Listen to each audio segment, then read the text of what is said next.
Danielle Steel, the Duchess. Chapter 1. Belgrave Castle sat in all its splendour in the heart of Hertfordshire, as it had for 11 generations and nearly 300 years since the 16th century.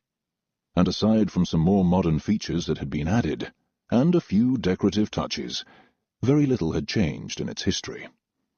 And its owners followed the same traditions they had for more than 200 years, which was reassuring. It was the family seat of Philip, Duke of Westerfield. The Latham family had built Belgrave Castle. It was one of the largest castles in England, and, due to the Duke's fortune, one of the most beautifully maintained. The land around it was extensive and stretched as far as the eye could see, with forests, a large lake, which the groundsman kept well stocked for fishing, and tenant farms, which were run by farmers whose ancestors had been serfs.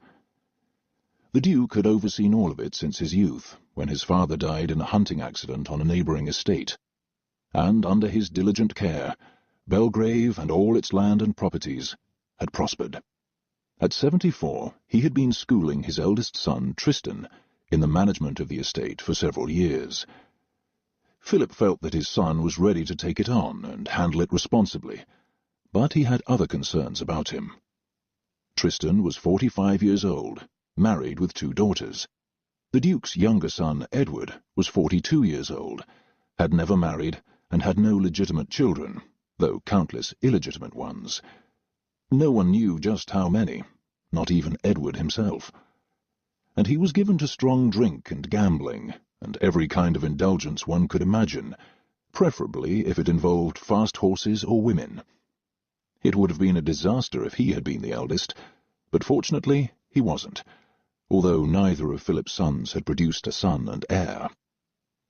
Both men were the sons of the Duke's first wife, Arabella, the daughter of an earl and Philip's second cousin, with a handsome fortune of her own. She came from an irreproachable family of aristocratic lineage, and she had been young when they married. It had been a union both families had approved of. Philip had been 28, and Arabella barely 17, and strikingly pretty. She had been the star of her first London season, where she had been expected to meet her future husband, and she had done so very successfully.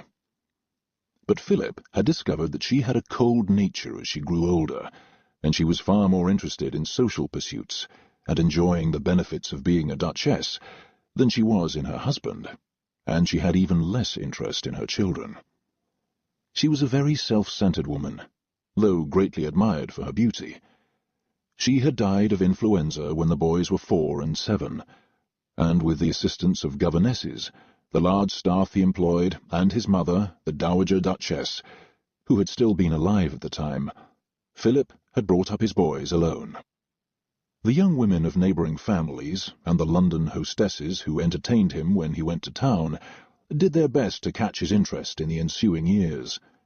But the boys were in their 20s before Philip met the woman who enchanted him totally, and became the love of his life the moment he met her. Marie Isabelle was the daughter of a French marquis, first cousin of the late French king who had died in the French Revolution. She was a Bourbon on one side of her family, and Orléans on the other, with royals on both sides. She had been born during the first year of the Revolution, and her parents had been killed shortly after, their chateau burned to the ground, and all their possessions stolen or destroyed. Sensing what was coming, her father had sent her as an infant to stay with friends in England, with provisions made for her, should the worst he feared happen in France. She had grown up happily in the bosom of the English family who had agreed to take her in, and doted on her. She was an enchanting young girl of striking beauty, with almost white blonde hair, enormous blue eyes, an exquisite figure, and skin like fine porcelain. And she had been just as taken with the Duke, when she met him, as he was with her. They were equally well born, both related to monarchs, and Marie Isabelle had fallen in love with him immediately. They were married 4 months later, when she was 18, and for the first time in his life, Philip knew true happiness, with a woman he adored. And they made a striking couple. He was tall, powerfully built, and elegant, and Marie Isabelle combined the aristocratic habits of the English, among whom she had grown up, with the charm of the French, through her own ancestry. She proved to be a wonderful addition to his life, and loved Belgrave as much as he did, helping him to add beautiful decorative pieces to his existing heirlooms.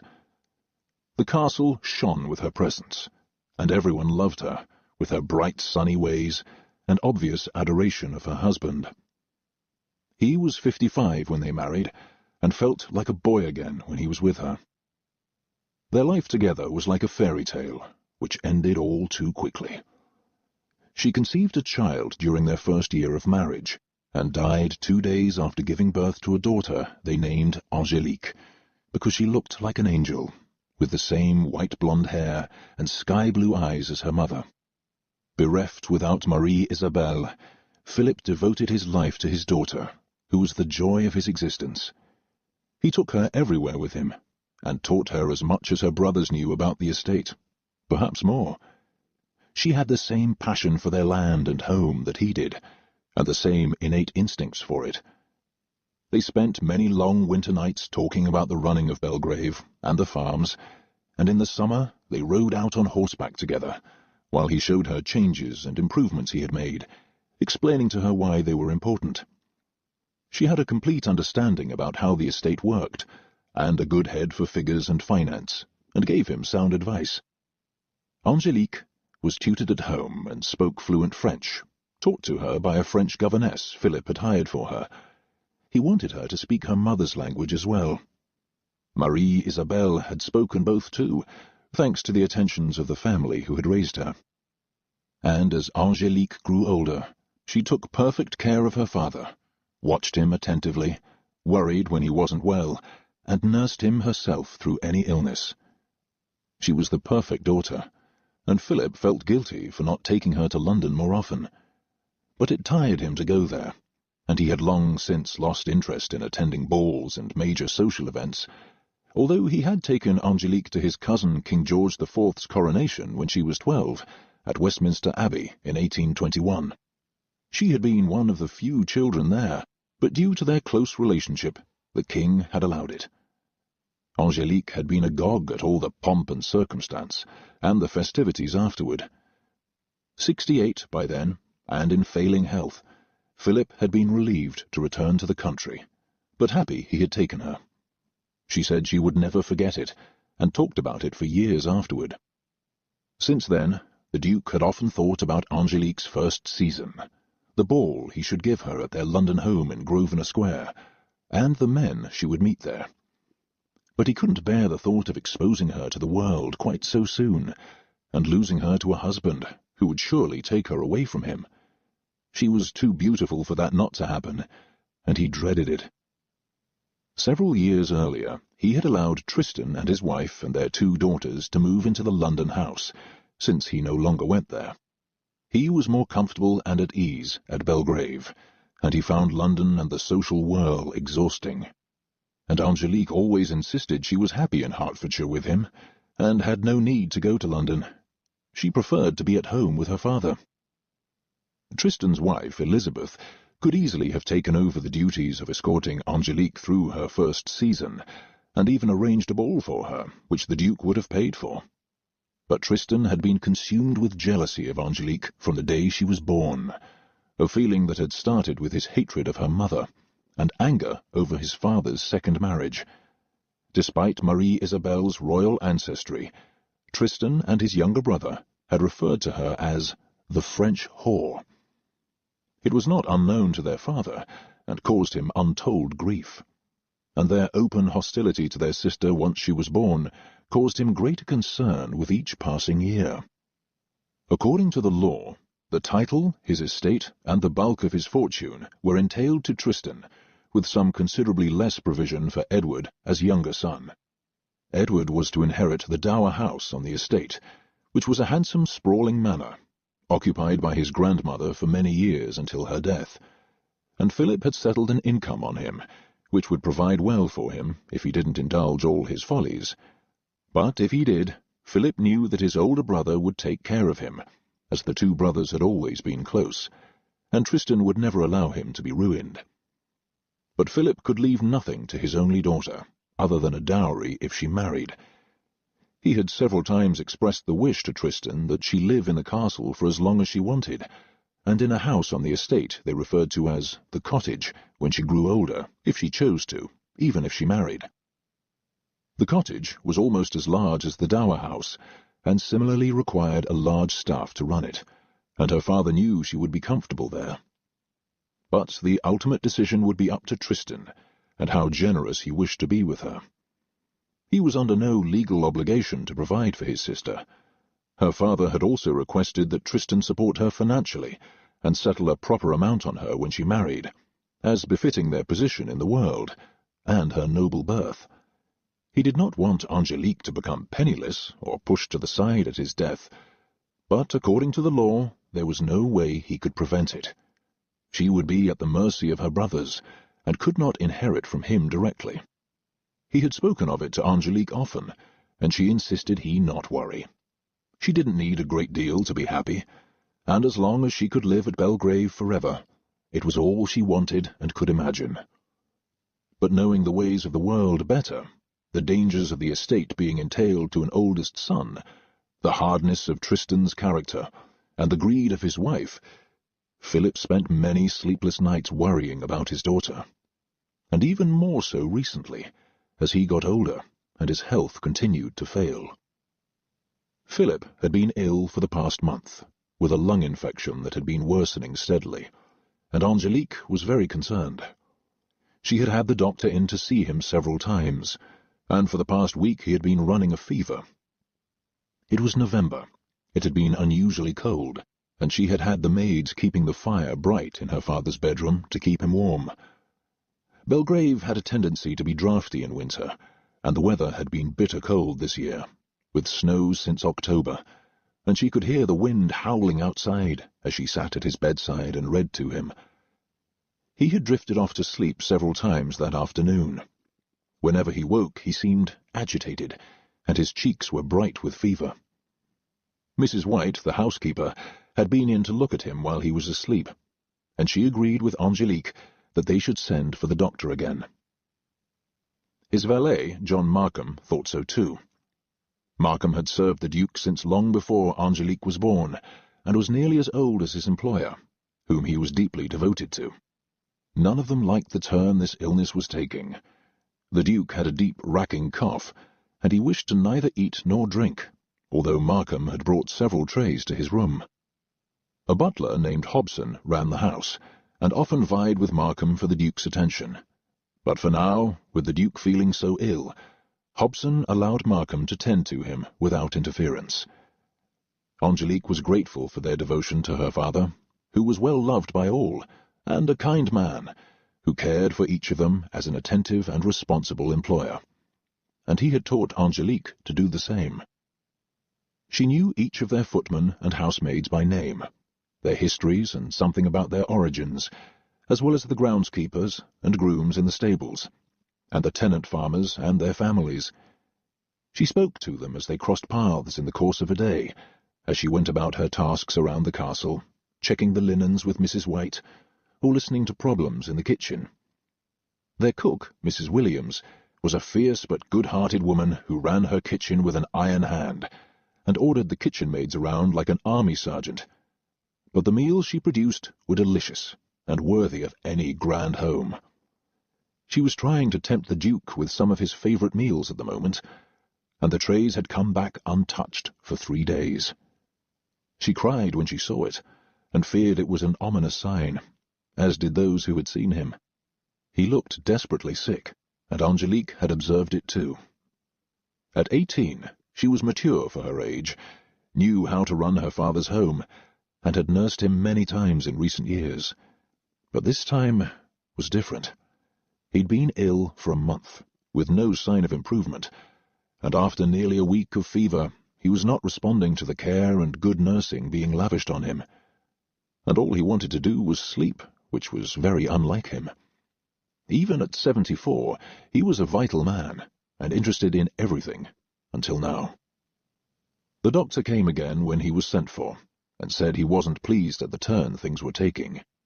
And after he left, Angélique tried to coax her father to eat the broth Mrs. Williams had made him, with thin slices of poached chicken on the side, but he wanted none of it and waved it away, as Angélique watched him with tears in her eyes. "Papa, please, just try some of the soup. It's delicious, and you'll hurt Mrs. Williams's feelings if you don't at least take a little." He coughed for 5 minutes then, when he attempted to argue with her, and sank back against the pillows, looking exhausted. She noticed that he seemed to be shrinking, growing thinner and losing strength, and there was no denying that he had become frail, although usually she tried to pretend otherwise. He drifted off to sleep then, as she held his hand and sat watching him. Markham came and went several times, glancing in from the doorway, and then leaving on silent feet. Hobson, the butler, saw Markham come downstairs to the kitchen, and spoke to him quietly. "How was his Grace?" "About the same," Markham said with worried eyes, as Mrs. White hovered nearby to listen. The kitchen was bustling with activity, although neither Angélique nor her father was eating. They were going to send Angélique's supper up on a tray, but there were 25 servants still to feed in the house. Belgrave was a busy place, particularly below stairs. "What's going to happen to the little one?" Mrs. White asked the butler when Markham went to join the others for supper. "She'll be at the mercy of her brothers if something happens to his Grace." "It can't be helped," Hobson said, wishing he weren't as concerned as the housekeeper, but he was. He had come into service as a butler years before, when his wife and daughter died in an epidemic of influenza. He had discovered that a life of service suited him, and he had stayed. Now he thought that the safest solution for Angélique would have been for her to be married by the time her father died, and under the protection of a husband, with a settlement from her father. But she was still young. She hadn't done the season in London that summer, which was the first time she could have, and didn't really want to. And now, if her father didn't recover, it would be too late, unless Tristan saw to it the following summer, and that didn't seem likely. Angélique's future was of no interest to him, and he had made that clear. He had 2 daughters of his own who were 16 and 17, not nearly as pretty as their young aunt, who was only a year older. Angélique would have been the star of any London season, in competition with their daughters, which was the last thing Tristan and his wife wanted. Mrs. White and Hobson joined the others for supper, and shortly afterward Markham went upstairs to check on the Duke again. He had been up and downstairs all day. When he got there, his Grace was sleeping, and Angélique only picked at the supper tray he brought her, and he could see that she'd been crying. She felt as though her father was slipping away from her. She had always known this day would happen, but she wasn't ready for it yet. Her father hung on for 3 more days, neither worsening nor getting better. His eyes were bright with fever when he opened them and looked at her late one night, but as Angélique watched him, she could see that he was more alert and seemed stronger. "I want to go into my study," he said firmly, in a voice that sounded more like himself, and she hoped that it was a sign that the fever was finally breaking and he'd recover. She had been desperately worried about him, and trying not to show him and put on a brave face. "Not tonight, Papa. It's too cold in there." The maids hadn't lit the fire in the small library next to his bedroom, where he often pored over the ledgers of accounts of the estate late at night. But since he hadn't been out of bed in over a week, Angélique had told them they didn't need to light the fire, and she didn't want him leaving the warmth of his bedroom. "Don't argue with me," he said sternly. "There's something I want to give you." She wondered for a moment if he was delirious, but he seemed entirely lucid and wide awake. "We can do it tomorrow, Papa. Or tell me what it is, and I'll bring it to you." She was already on her feet when he pushed the bedcovers aside, got out of bed, and stood up with a look of determination. She rushed to his side, afraid he would fall after so many days in bed. Seeing that she couldn't stop him, she put an arm around him to support him, and he towered over her as they walked toward his study, with Angélique trying to steady him with all her strength. Like her mother before her, she was a slip of a girl, and she would have had a hard time carrying his full weight if he had fallen. They were in the small, book-lined study a moment later, and it was as icy cold as she had feared. Knowing exactly what he had come for, her father walked to the bookcase, removed a large leather-bound book, and sat down heavily in a chair. She left him to light a candle on the desk, and in the candlelight she saw him open the book, and noticed that it was hollowed out. He removed a leather pouch from it, and a letter, with a serious glance at his daughter. Then he rose again and replaced the book, and still holding the contents, he turned back toward his bedroom, leaning on Angélique, and exhausted from the effort.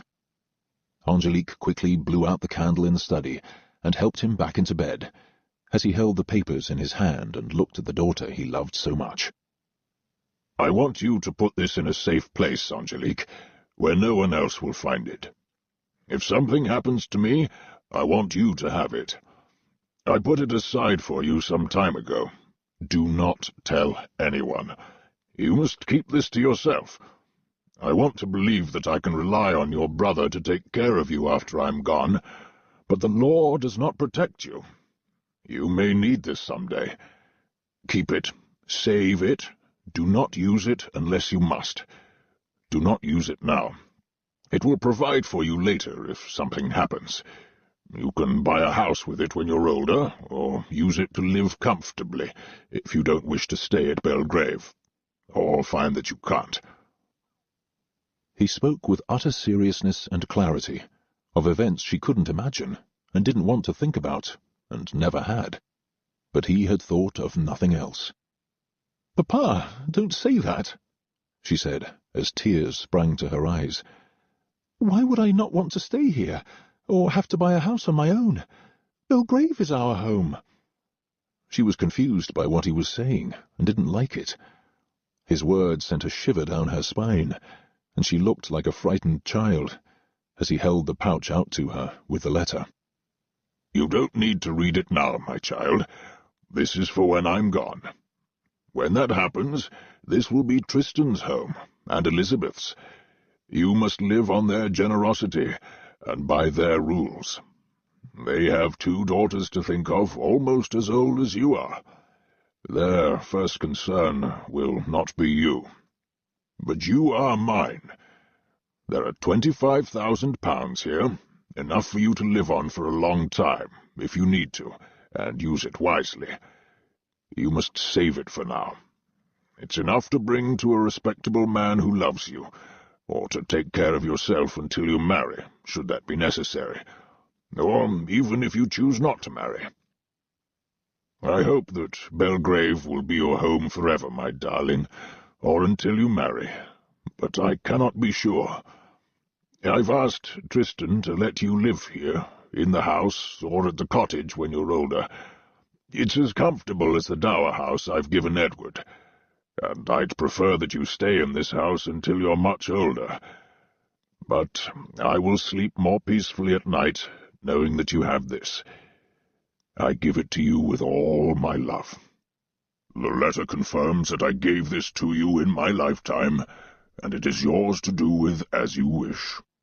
Tears spilled down her cheeks as she listened to him, but she could see that he looked calmer than he had before, and relieved to have given her the pouch and letter. It seemed like a vast fortune to her, and was a very handsome sum. It had obviously been worrying him a great deal. Concern for her future was preying on his mind. He settled back against the pillows with a tired smile once she took the pouch in her trembling hands. "I don't want this, Papa. I won't need it, and you shouldn't give it to me now." It was a first step toward his leaving her forever, and she knew it, and didn't want to help him start on that path. But she didn't want to upset him either, although she couldn't imagine what she would do with £25,000. It was an astounding amount of money, but in truth it was all she had of her own. Should her older brother not give her enough money to support her, she would be less dependent on him. Her father had protected her with his generous gift.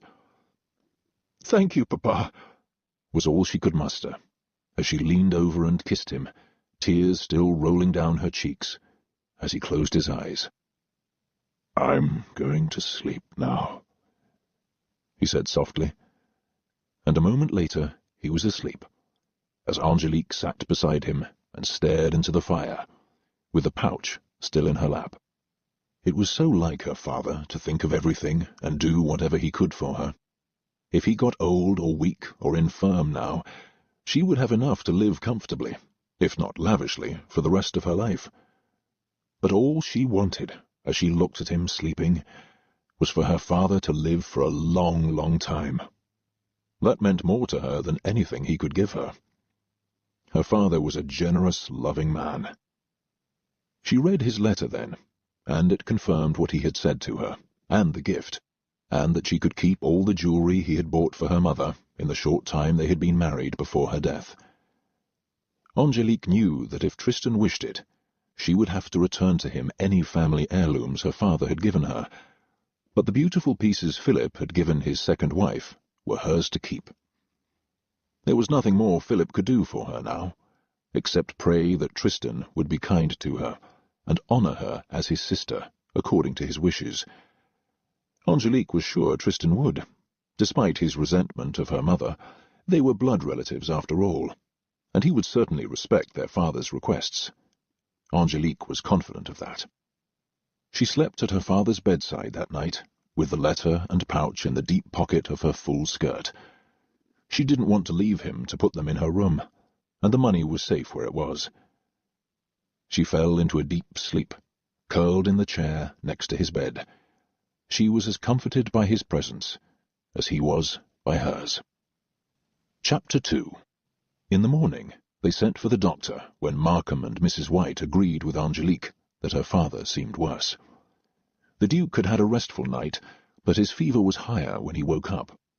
He coughed so much he could hardly breathe, and was shivering beneath the blankets and covers Angélique put on him to keep him warm. Nothing seemed to help. He had a little tea for breakfast, but that was all. The doctor examined him, and emerged from the Duke's bedroom frowning, and said that clearly his Grace was worse. Angélique was terrified he might have caught a chill going into the study the night before, but the doctor explained that it was the infection in his lungs that was making him so ill. He would have bled him, but didn't think he was even strong enough for that. He was going to suggest sending for her brothers, but didn't want to frighten Angélique more than she already was. She was panicked at how poorly her father was doing, and left him with his valet only long enough to go to her room, hide the pouch in a locked drawer in her desk, bathe, change her clothes, and return to her father's bedroom as quickly as she could. He was sound asleep by then, and seemed even hotter to the touch than before. His lips were parched, but he wasn't drinking, and she noticed how thin and white his hands were, lying on the covers. He suddenly looked like a very, very old man. She didn't leave his room all day, and watched him closely as he struggled for breath. He woke in the late afternoon, and talked to Angélique for a few minutes. He asked if she had put the pouch in a safe place, and she assured him she had, in a locked drawer, and then he closed his eyes with a smile, and drifted off to sleep again. It was almost midnight when he woke, opened his eyes, and smiled at her. He seemed better than he had before, although the fever hadn't changed, but he seemed comfortable as he took her hand in his own, kissed her fingers, and she leaned down to kiss his cheek. "You have to get well, Papa. I need you." He nodded, closed his eyes, and slept again as she watched him long into the night. He never stirred, and with a peaceful expression on his face, as Angélique held his hand, he drifted away silently and stopped breathing. Angélique saw it immediately, kissed his forehead and tried to gently rouse him and wake him. But he was gone, after 74 years, leading the life he had been born to, caring for those who depended on him, and the estate he had been entrusted with. He had been a wonderful father, husband, and lord of the estate he had been given, had left everything in good order for his older son, and had given Angélique an incredible gift at the end. And now he was gone, and Tristan was the Duke of Westerfield, even if he didn't know it yet. Angélique sat with her father all through the night, and in the morning she went to tell Hobson what had happened. He sent one of the grooms for the doctor on horseback, and he came a short while later to confirm that Philip, Duke of Westerfield, had died during the night. He offered his condolences to Angélique and left, as word spread quietly through the house and into the servants' hall. Angélique felt as though she were living a bad dream, and then she went to help Markham bathe and dress her father. The footman carried him into the library downstairs to lie in state until his older son arrived. Another footman was dispatched to London in the carriage to advise Tristan of his father's death. Angélique sat with her father in the library through most of the day. The footman returned from London at nightfall to say that his Grace would arrive in the morning. It pained her to hear Tristan called His Grace, but that was who he was now. He was the Duke of Westerfield and master of Belgrave Castle and the estate. For most of the night, Angélique stayed with her father in the library, keeping him company, until Mrs. White came to encourage her to rest for a little while. She felt dazed as she followed her out of the library to eat some broth that Mrs. Williams had prepared. Angélique couldn't remember the last time she'd eaten and didn't care. The father she loved so much was gone. It didn't matter what happened now. She couldn't imagine life at Belgrave without him, or anywhere else. 1,000 memories flooded her mind. She was an orphan now, and had lost her last surviving parent. She knew that no one would ever take his place. No brother, no husband, no man. Her world had suddenly become an empty place. At Mrs. White's urging, she slept in her bed that night, for the first time in days, and she was so exhausted she slept deeply until morning, when she heard a carriage arrive and shouting outside, as the grooms held the horses, and she heard the footmen calling to each other, and then her brother Tristan's voice. He had arrived. She peeked through her bedroom curtains and saw him just before he walked inside. He was dressed in solemn mourning, and she knew the servants had put a black wreath on the front door the day before. There was no sign of Elizabeth with him. He had come alone. Angélique hastened to dress and comb her hair to meet him properly downstairs. They shared the loss of a beloved parent, and she wanted to tell him how sorry she was. Tristan was in the dining room quietly having breakfast, and he looked up when she walked in. She was wearing a sombre black high-necked dress, which was proper morning attire, but still showed off her tiny waist. Her face looked as ravaged as she felt. She approached him immediately and hugged him, and he sat at the head of the table as though etched in stone. It shocked her that he was sitting in her father's chair, at his habitual place, and seemed totally at ease there, but she didn't comment. It was his rightful place now. He was the lord of Belgrave Castle and the entire estate. "Good morning, Tristan," she said quietly as she sat down next to him. "Have you seen Papa yet?" He shook his head and then turned to look at her again. "I'll go in after breakfast. I was ravenous when I arrived." She nodded, not knowing what to say.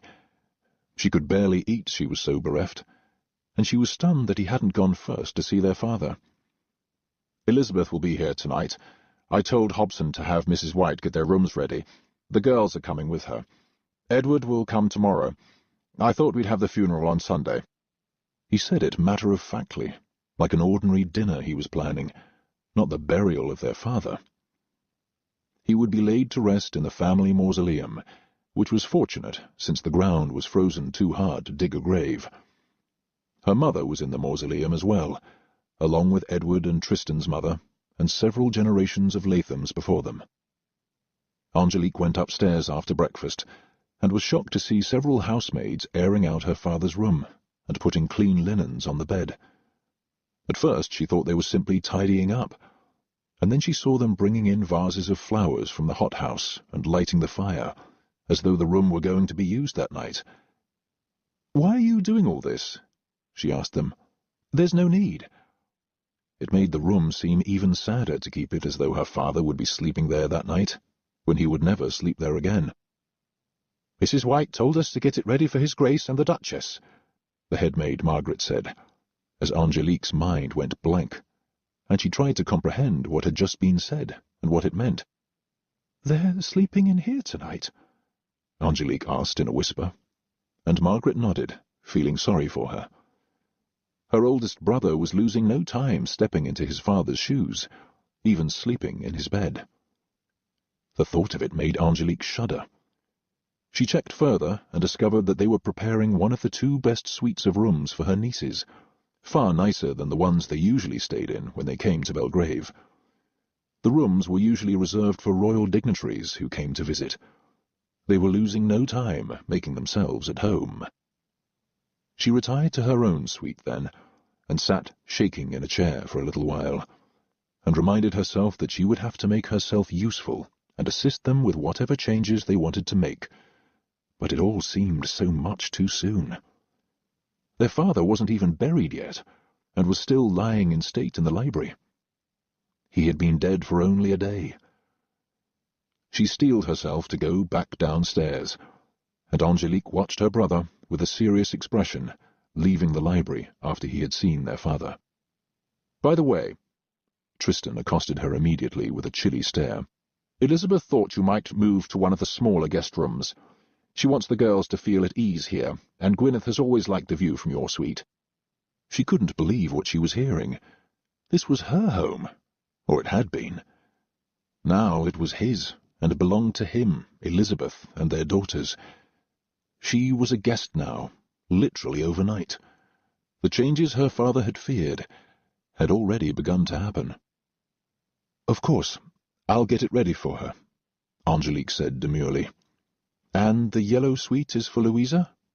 she confirmed. It was their finest one. He knew it well, since he and Elizabeth had normally slept there on their brief, infrequent visits to his father. Elizabeth always said the country bored them. Apparently, that was about to change as well. Angélique didn't ask him what room she was to sleep in, but chose a smaller room far down the hall from them, so as to have some privacy and not interfere. But before she could carry out the plan, Tristan spoke to her again. "Elizabeth thought you would be happier in one of the rooms upstairs." There was a whole floor of smaller guest rooms there, which were less beautifully appointed and had some of their older furniture. Despite a fireplace in each room, they were usually draughty and cold. She was beginning to see now what her fate was going to be like at their hands, and moving to the cottage, as her father had requested for her in later years, was beginning to seem like a wise plan. She would wait to see how things worked once Elizabeth and the girls arrived, but keeping out of harm's way in the cottage might be better for everyone. There was no way she could empty her room in a few hours, but she set to work immediately, clearing some space for Gwyneth in the hanging cupboards, emptying a chest of drawers and putting away some of her papers to leave room on the desk. And she took the pouch with her fortune in it with her, and locked it in a drawer in the room upstairs. It was a small, cramped space with depressing furniture, and a view that overlooked the estate. The gardens were just beneath her, and she could see the first of the tenant farms in the distance, since the trees that ordinarily concealed it were bare. And the lake was frozen over. She was going to suggest ice skating to her nieces, the week after the funeral, of course, if they were planning to stay. She wondered how soon she could move back to her room. She was going to do whatever Elizabeth wanted while she was there. There was no point getting on their wrong side so soon, or at all. She had to respect that this was their home now, and adjust to it as best she could. After she put away her own things upstairs, with the help of one of the maids, she went back downstairs to inspect the bedrooms they'd be using. Mrs. White had seen to everything, and the rooms were impeccable.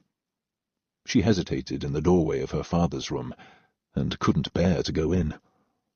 She couldn't understand how Elizabeth would want to sleep there, with her father-in-law so recently dead. And every time one of the servants addressed Tristan as "Your Grace," Angélique had to steel herself not to flinch. It was hard to think of him as lord of everything now.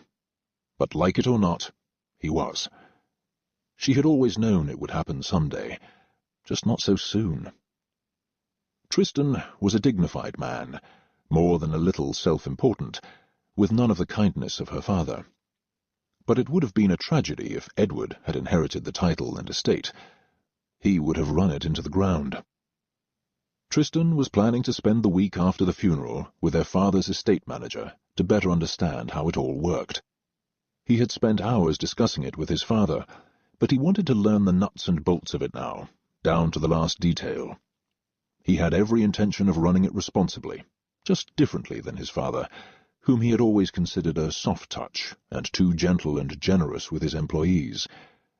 Angélique had often noticed Tristan's harshness with the servants, and the way he spoke to them, so unlike their father, who had been revered. Tristan preferred to rule by fear, and he had already decided he would cut back on what they spent to run the estate, and had planned it for a long time. He thought his father had far too many servants, and paid them much too well. With the new Duke very much in evidence, there was an obvious sense of malaise downstairs. He poked his nose into every nook and cranny that day, and asked Hobson a lot of questions about running the house. Hobson tried his best not to appear to take umbrage, but Angélique could see that the devoted old butler's feathers were ruffled, though he hid it well from Tristan and was irreproachably polite. It was the end of the afternoon when Elizabeth arrived in an enormous, very showy barouche landau, with the top down, drawn by 4 black horses, with 2 coachmen. She had both of her daughters with her, all of them wearing very grand dresses with large sweeping skirts, in sombre black, with black gloves. Elizabeth was wearing a huge black hat with a veil, and a brace of black foxes around her shoulders. And the girls' black hats looked as though they'd been made in Paris. Elizabeth spared no expense on their clothes, and loved wearing the latest fashions. She swept into the main hall, appearing very grand, as she glanced around her and made a face. All of the servants had lined up and stood at attention outside in their thin clothes in the freezing cold. She didn't seem to care, and left them standing there when she walked in. And then she said loudly, where Mrs. White could hear her, "I wonder how long it will take us to get the place clean." The house was immaculate, and Mrs. White was very proud of how meticulously they kept it. Like the servants, Angélique had greeted the new mistress of Belgrave at the door, and Elizabeth brushed past her, without kissing her or offering her condolences, and Gwyneth and Louisa gave her a haughty glance, as if to say she was of no importance any more. Angélique was beginning to feel that way herself. She took Gwyneth up to her suite, and told her she hoped she'd enjoy staying there, and Gwyneth looked at her and laughed. "I'm moving into these rooms now, you know. My mother said I could. You can take the rest of your things tomorrow." Angélique didn't say a word. She would speak to Elizabeth about it herself. It would be the ultimate humiliation if Elizabeth intended to keep her in the small, dreary room upstairs, which hadn't been redone in 40 years, unlike her own suite of rooms, which had been completely redone 3 years before, on her 15th birthday, as a surprise from her father. They had gone to Italy to visit an old friend of his in Florence, and when they got back, everything was in place, and all her old girlhood furniture had been removed. It was a very elegant suite of rooms, all done in pink satin, with French furniture her father had bought for her in Paris. Louisa walked into the room then, and gave her young aunt, only 2 years older than she was, another haughty look, full of disdain. Moving to the cottage was becoming more appealing every minute. Elizabeth had brought her own maid with her, and another one for the girls, to tend to their clothes. And when Angélique went downstairs a little while later, Elizabeth was giving Mrs. White orders, and changing the menu for that night, which was going to be difficult for Mrs. Williams to conjure up so late in the day, although she was very creative. But she wasn't a magician, and everyone on the staff was still shaken and upset about her father, and not operating in top form. Elizabeth was indifferent to their feelings, and wanted what she wanted now.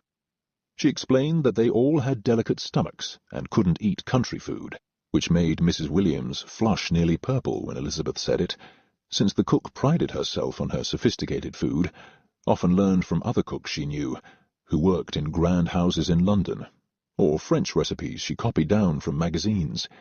She did not serve country food. It appeared as though the change was not going to be easy for the staff either, and there was nothing Angélique could do. As long as Tristan and his family were in residence, she felt she couldn't run the house and give orders. It was no longer her home. She was a barely tolerated guest in what had been her domain only hours before. Supper that night was a tense affair for Angélique, while Elizabeth talked openly about all the changes she was going to make, her plans for redecoration, and the furniture she wanted to move around. It gave Angélique the uncomfortable feeling that she was standing on shifting sands, and both her nieces were rude to the servants during the meal, and no one corrected them. After supper, the girls went upstairs to what had been Angélique's suite, without even saying good night to her. And Tristan and Elizabeth retired to the study, did not invite her to join them, and firmly closed the door in her face, after saying they had private matters to discuss.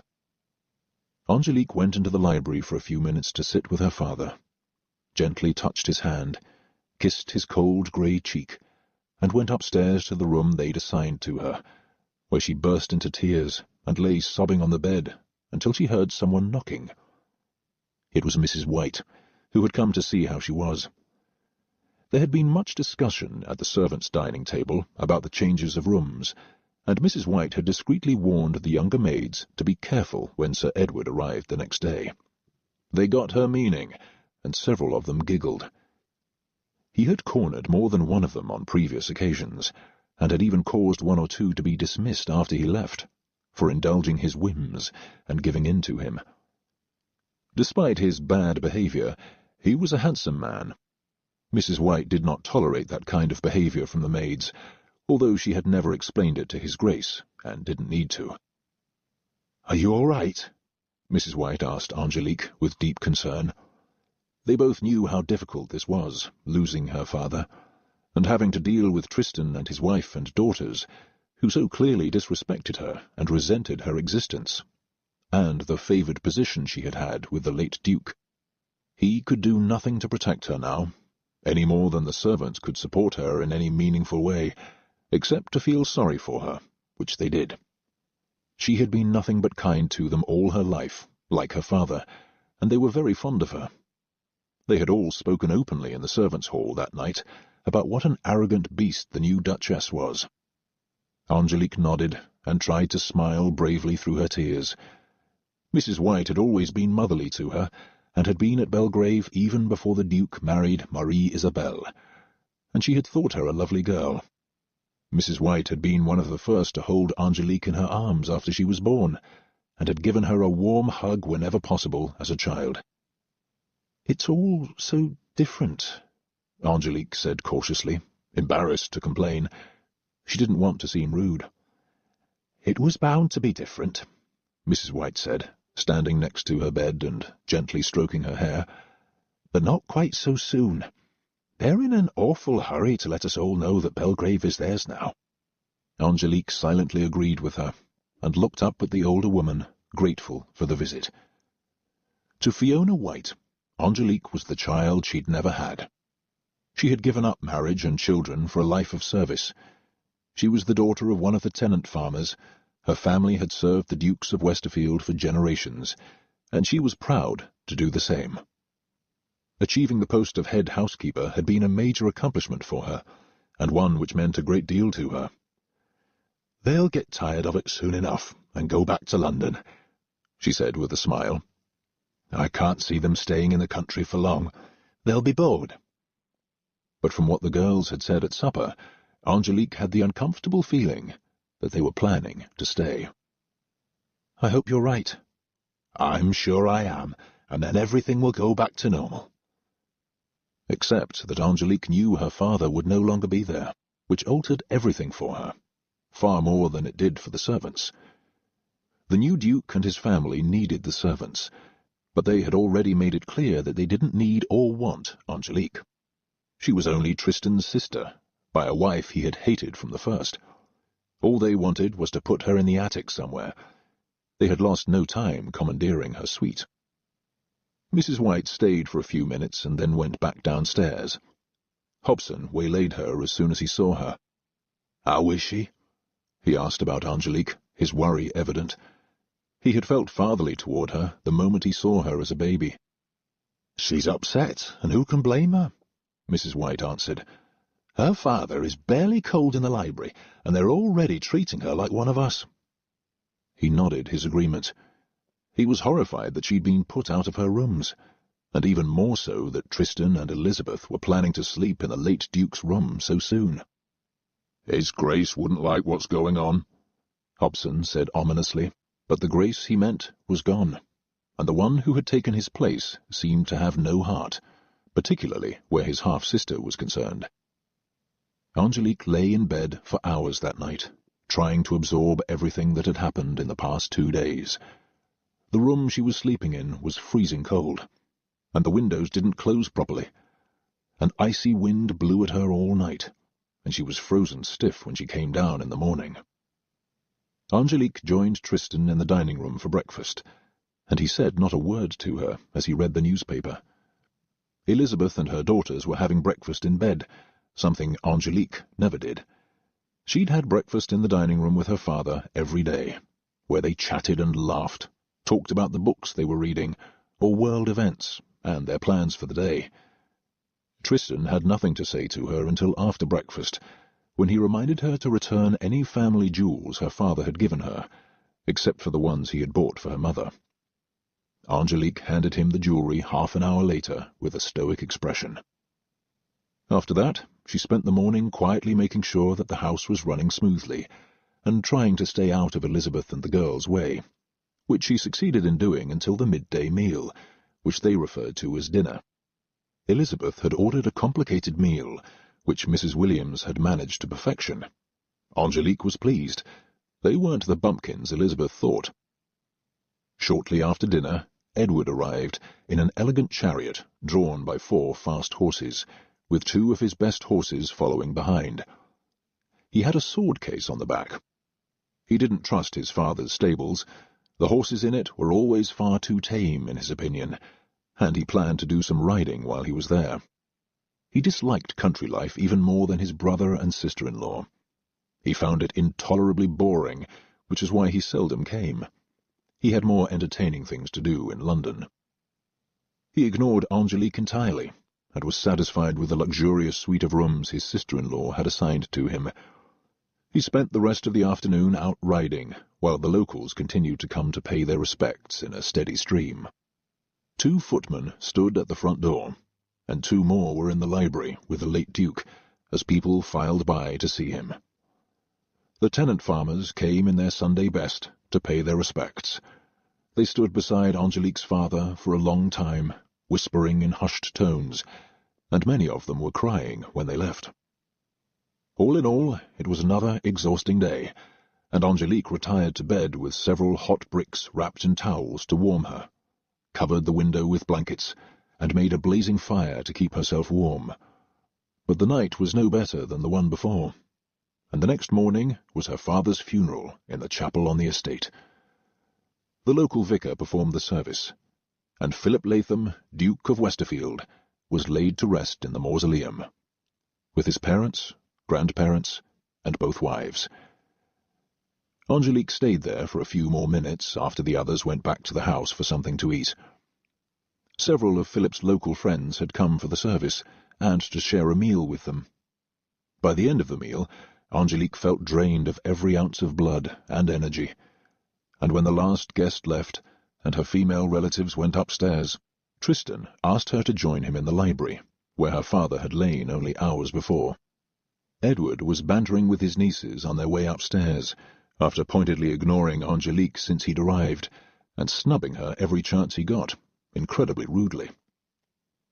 Elizabeth had called for Mrs. White about the next day's meals, the results of which were to be conveyed to Mrs. Williams. Elizabeth was still not satisfied with the cooking, and had already mentioned to Mrs. White that she might replace the cook and bring someone from London, although Mrs. Williams had worked there for 20 years. "I wanted to speak to you for a moment," Tristan said casually, as Angélique tried not to remember her father lying in the room. She wondered what Tristan was going to say to her, and for a moment considered if he was going to suggest himself that she move into the cottage. They had already given her the clear impression that they thought she was in the way. and moving her into the cottage, even though earlier than her father had planned it, might be a plausible solution for her too. She couldn't continue to sleep in the draughty upstairs bedroom for much longer without getting sick, and there was no room for her things, and no place to put them. She had had to take over another of the smaller bedrooms for her clothes, since Gwyneth had insisted she empty the closets in her old suite to make room for her elaborate gowns. "Elizabeth and I have been talking," Tristan began. "I know what an awkward situation this must be for you, and to be honest, it's confusing for the servants as well. Father let you run the house for him, but there's no need for you to do that anymore. Elizabeth is going to reorganize everything and get it running smoothly." Just hearing him say it was something of a slap in the face, as though she didn't know what she was doing because she was only 18. But she had done a fine job of it for several years, more than many young women her age who were married, and had never even seen a house or staff as big as this. "It will be embarrassing for you to find yourself with nothing to do here, and we don't want them confused in their loyalties." "I'm sure they won't be," Angélique said nervously. "They are very clear that it's your house now, and Elizabeth is going to run it. They always expected this to happen. We all did, and Papa had been failing for a long time." Now that she thought about it, his death was heartbreaking, but not really a surprise. She just hadn't wanted to see the end coming. "And of course I won't interfere." "Precisely. That's what we have in mind, too." "Papa thought that eventually I should move into the cottage. Maybe I should do that now," she suggested hesitantly, thinking it would be a relief for all of them, and Elizabeth and the girls would be pleased to get her out of the house. "Of course not." Tristan dismissed the idea summarily. "A girl your age can't live alone in a house, and actually we have plans for it. Elizabeth's mother has been feeling poorly and might benefit from some country air. Elizabeth wants to redo that house for her. In fact, we had another idea for you. As you know, Angélique, our father didn't provide for you. He couldn't. He suggested an amount that I might give you as an allowance, but quite honestly, I would be irresponsible if I did so. Father was getting old, and some of his ideas were the ramblings of an old man. I cannot dilute what I need to run the estate by giving you an allowance, and it would be unfair to my own daughters if I did. He set aside a sum for Edward, but in fact he left nothing outright to you, and he couldn't. The entail on the estate doesn't allow for it. Everything comes to me, and I feel sure that you don't want to become a burden to us." "No, not at all," Angélique interjected, embarrassed, not sure where he was going, since he had ruled out the possibility of her living in the cottage. "The sad fact, my dear, is that young women in your position have no choice but to go to work, and there is very little you can do. You're not trained to be a teacher, and well-born young women with no means at their disposal become governesses and live under the protection of the families they work for. You have no experience as a governess, but there's no reason why you can't be a nanny, and I'm sure in time you could work your way up to being a governess as you mature. Elizabeth and I want to help you. I spoke to some very nice people I know when Father began to fall ill, seeing this eventuality looming toward us, and they are willing to do you a great favor. They have agreed to take you on as a nanny, for a small salary at first, since you have no experience. They live in Hampshire, have 4 young children, and are very pleasant people. Her father was a baron, and her husband has no title, but they run a very respectable household.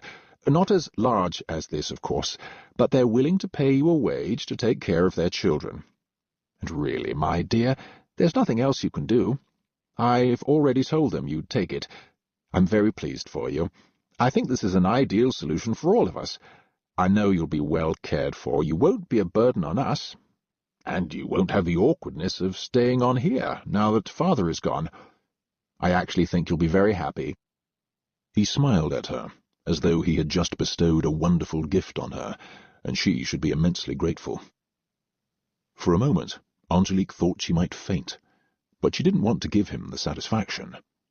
She steeled her spine and sat up straighter, although she was deathly pale.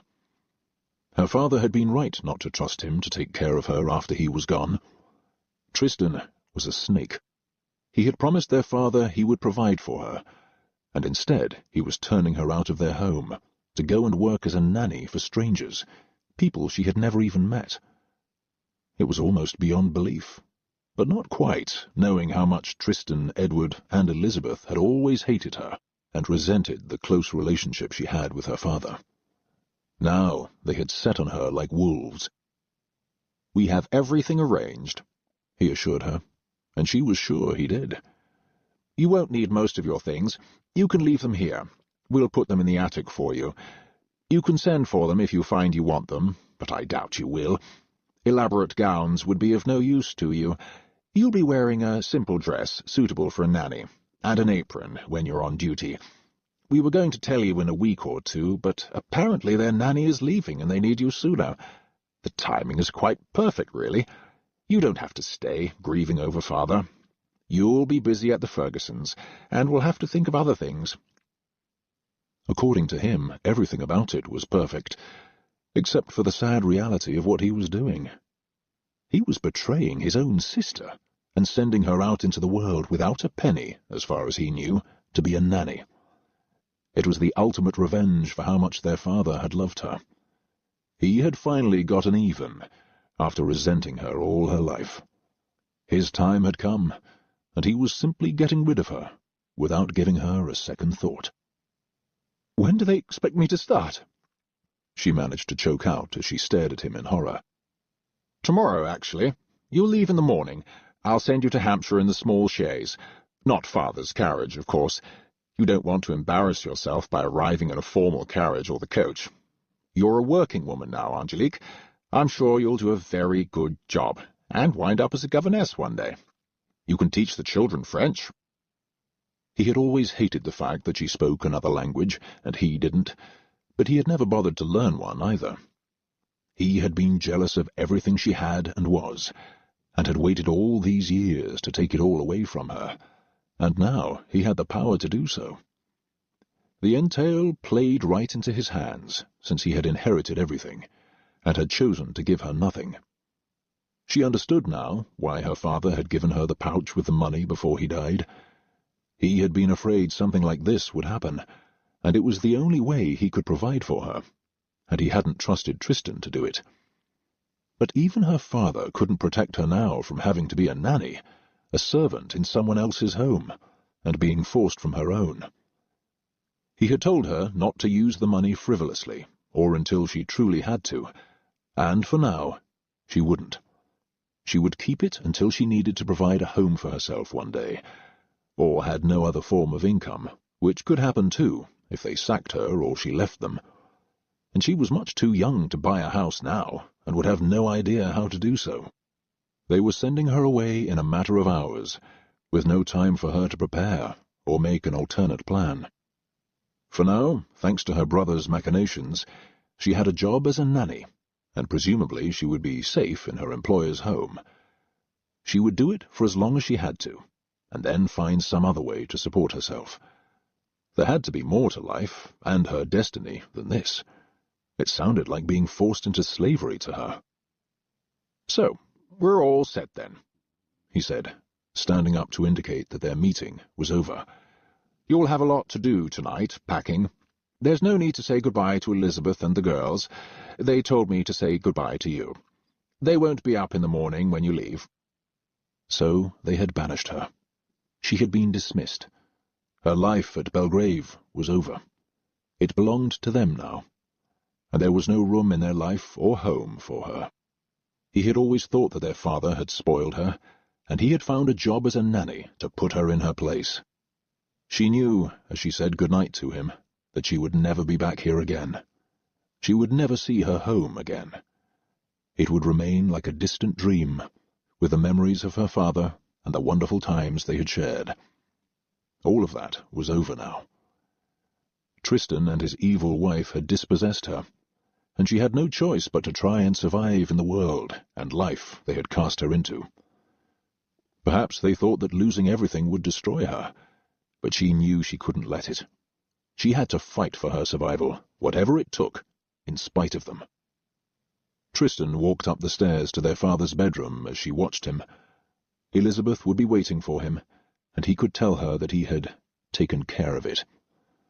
The matter of Angélique had been solved, with the end result they wanted.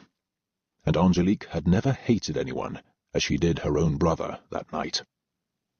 Instead of going upstairs after Tristan left her, she went downstairs to see Mrs. White.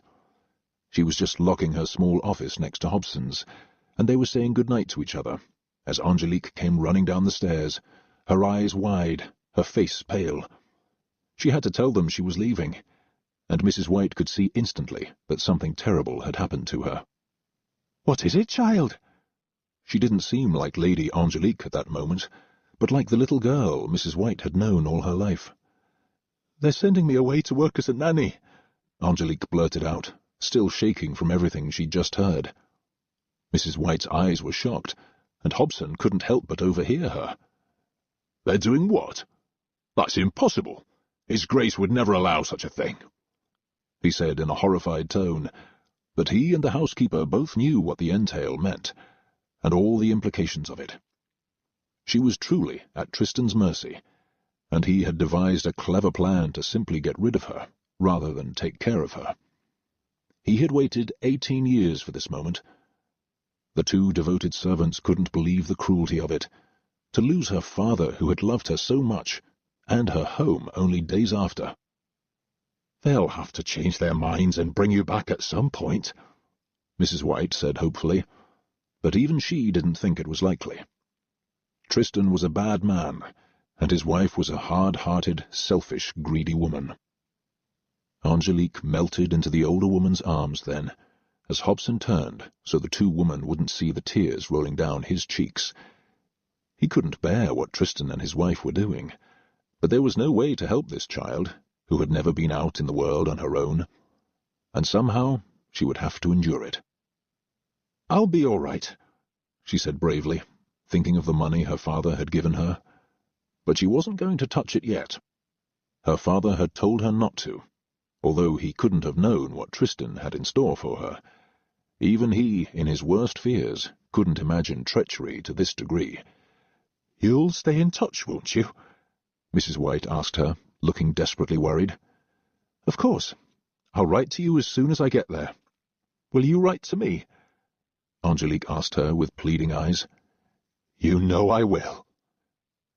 They hugged again, and Angélique went upstairs to pack for her new life. She put all but a few of her beautiful dresses in trunks, along with her books and a few favourite possessions she knew she couldn't take with her. In the bag she was planning to bring, she packed a small portrait of her father and a miniature of her mother, painted on ivory, a few treasured books, as many sensible dresses as she could put into her valises, with a hat-box full of sober bonnets, and a fan that had been her mother's that she had always loved as a child. Her mind was whirling as she finished packing, and she lay in bed all night in the freezing room, feeling like she was going to the guillotine like her mother's ancestors in the morning. She had breakfast in the servants' dining room. Only a few of them were up, and when she left, Hobson and Mrs. White saw her into the small chaise like loving parents. They were the only ones she had left. And as the chaise pulled away from Belgrave Castle in the morning fog, she didn't see her older brother watching her from his bedroom window with a look of satisfaction. He had done it. The French whore's daughter was gone, and Belgrave and all its land was his now. He had waited a lifetime for it. Angélique was looking at the outline of her home against the morning sky as she left, and both Hobson and Mrs. White cried after the chaise rolled away. They wondered how Tristan and Elizabeth would explain her sudden disappearance. As Angélique bumped along toward Hampshire and the Fergusons, with a coachman and no footman, the daughter of the last Duke of Westerfield faced her future with fear, dignity, and courage. She had her father's money locked in a small trunk she had brought with her, and she thanked him silently yet again for the immeasurable gift he had given her. It would provide her with a home one day, and if she absolutely had to, and was frugal, she would live on it in her later years, and might have to. But not yet. For now, she would have the nanny job at the Fergusons, and a roof over her head. She had no idea where the future would lead her, or what it would look like, but whatever happened, she was determined to survive it. Belgrave Castle was strangely silent that morning, as though the life and soul had gone out of it. Everyone working there knew that they had entered a very dark time, without their beloved Duke and his daughter. And in answer to where she was, Hobson and Mrs. White said nothing except, "She's gone." And Tristan Latham, the new Duke of Westerfield, said absolutely nothing. Only the servants of Belgrave Castle knew that they were mourning both the father and daughter as they went about their work, wearing their black armbands with heavy hearts and tears in their eyes. Their beloved Lady Angélique was gone, and they knew they would never see her again. Her brother had orchestrated it perfectly. Chapter 3. Wilfrid, the youngest coachman from Belgrave, had driven her on the journey from Hertfordshire to Hampshire, and they drove through St. Albans on the way. They stopped in Slough at a simple tavern, and resumed the trip after a meal of sausages and cider. Angélique felt uncomfortable eating alone, while Wilfrid ate with the stable boys in the barn. She sat quietly at a table in the corner. It was the first time in her life she had gone anywhere on her own, and she had much to think about. The death of her father, the sudden unexpected loss of her home, the betrayal of her brother, the money her father had given her, and the future that lay ahead of her, working as a nanny for strangers. Her brother had obviously planned that for some time, as a way to get rid of her. She had never expected something like this to happen, or to be cast out into the world without protection. And rather than living in the rarefied upstairs atmosphere of Belgrave Castle, as the beloved daughter of a duke, she was now to be part of the downstairs world. She was familiar with it from running her father's home, but she had never remotely suspected that it would be her own life one day. Everything was going to be very different now, and all she could hope was that the Fergusons were decent people, had a kind staff, and would treat her well. Angélique had never put on airs, but her breeding and lineage were written all over her. She was every inch a lady of noble birth, in her speech, in her manners, in the way she moved, no matter what simple gown she wore. She had worn a plain black dress for the journey, and had brought the plainest clothes she owned, but all she had were the gowns of a lady, not a nanny, and the severity of her black clothes said that she was in mourning for someone close to her. She had lost not only her father, but her entire world, and she cried more than once on the way to Hampshire. She knew she would have to be brave once she got there, but as long as she was in the simple carriage, she could hang on to the last shreds of all she had known. It had come tumbling down all in a matter of days. It was what Tristan and Elizabeth had wanted to happen to her, and she knew that if her father could have known it, he would have been in despair. And there was no one she could turn to now. She would never contact her brothers again. She had barely seen Edward, but was sure he was aware of the plan. She wondered if they were celebrating at Belgrave, and she knew that the only place where she would be missed would be below stairs, where Hobson and Mrs. White would be mourning her departure, along with Mrs. Williams and the others who had known her all her life.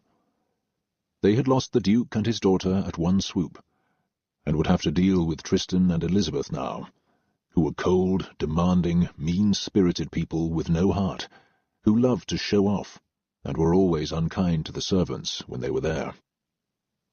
It was late afternoon and nearly nightfall when they reached Alton in Hampshire.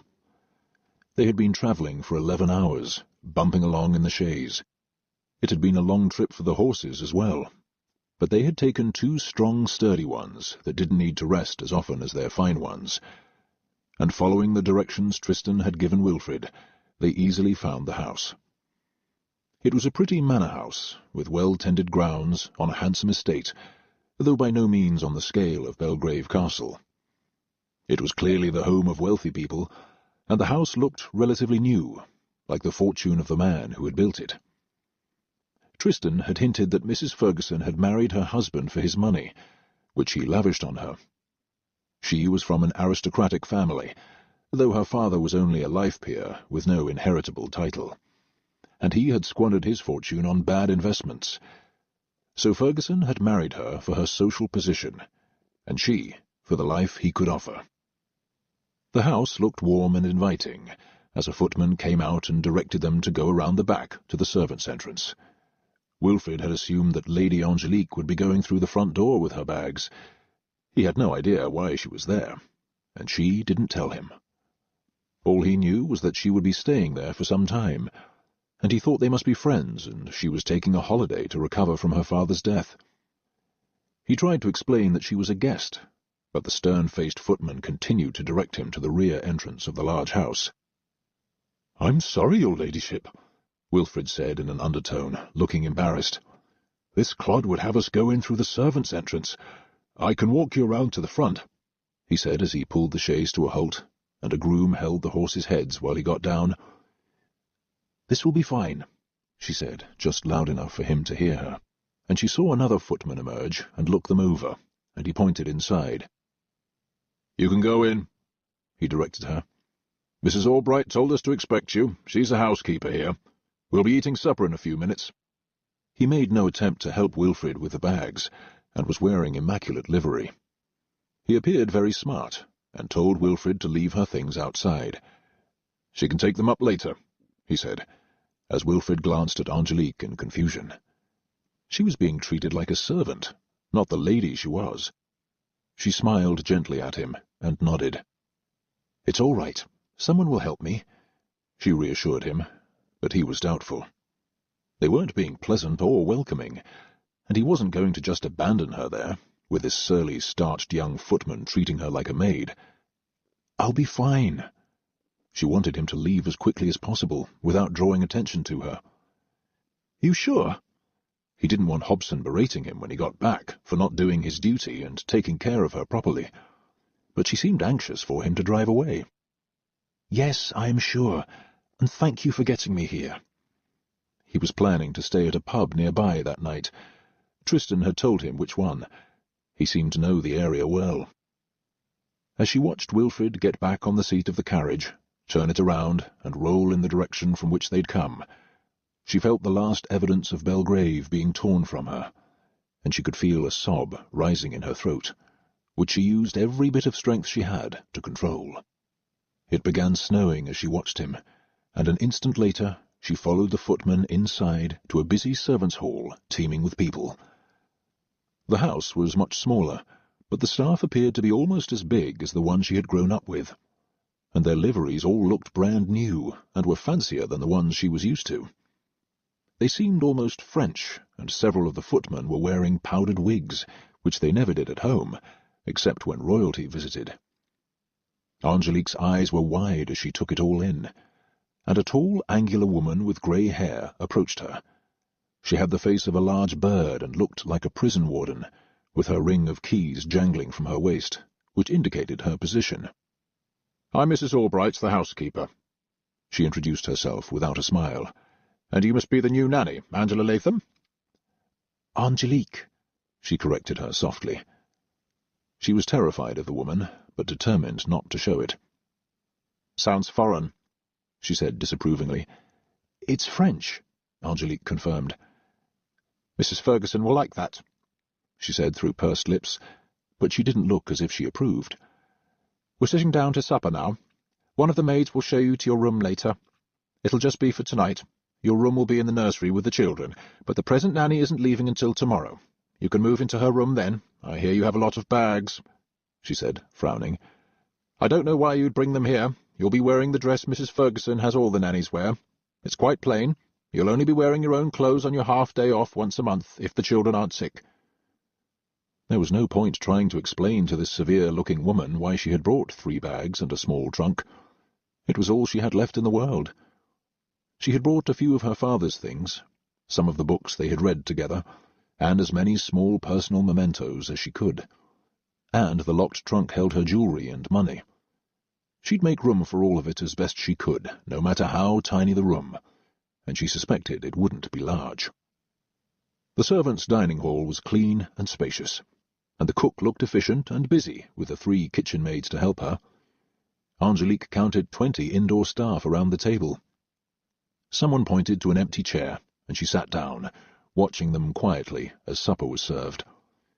The food was plentiful, and everyone dug in. They looked busy, hungry, and rushed. "They're having a house party this weekend. It's been quite mad. They went shooting today. They're having a big party tonight with friends from the neighbourhood invited. They entertain a lot, especially in London, but you won't be going there often. They usually leave the children here when they go to town." The maid sitting next to her explained. "I'm Sarah, by the way. I'm one of the upstairs maids. Watch out for Mrs. Albright. She's a terror, and she'll sack you faster than you can wink," she warned her in a whisper. "Was the nanny that's here now sacked?" Angélique asked, looking worried. "No, she's going back to Ireland, and happy to leave here. The children are wild." Angélique nodded and introduced herself, and Sarah smiled, and then introduced her to the others. The head butler, Mr. Gilhooly, presided over the head of the table. There was an under-butler, too, next to him, and Mrs. Albright sat at the other end of the table, observing the maids and house staff like the headmistress in a school. The atmosphere around the table was congenial, although they had no time to linger over their food, and Angélique was too tense to eat. "Where was your last job?" Sarah asked her as they left the table, and Mrs. Ferguson's lady's maid flirted coyly with the under-butler, until Mr. Gilhooly intervened and made a disparaging comment. He and Mrs. Albright appeared to be thick as thieves, and kept them all on a short leash. They ran a tight ship. Angélique wondered for a moment what she would say to Sarah in response to the question about her last job, and decided on a modified version of the truth. "I didn't have one. This is my first position," Angélique said shyly, and Sarah smiled. "How old are you?" 18, she admitted, and without her hair done up nicely, in the plain black dress, she looked even younger. "That's sweet. I'm 26, Sarah said ruefully, and then lowered her voice conspiratorially. "I've been doing this for 10 years. One of the grooms and I have been walking out together. We're getting married when we have enough saved up. Maybe soon." She looked hopeful as she said it, and Angélique was touched. She suddenly got a glimpse of how difficult things were for some of them. Money was short, jobs were hard, and marriage and babies were not a given, but had to be earned and saved for, sometimes for years.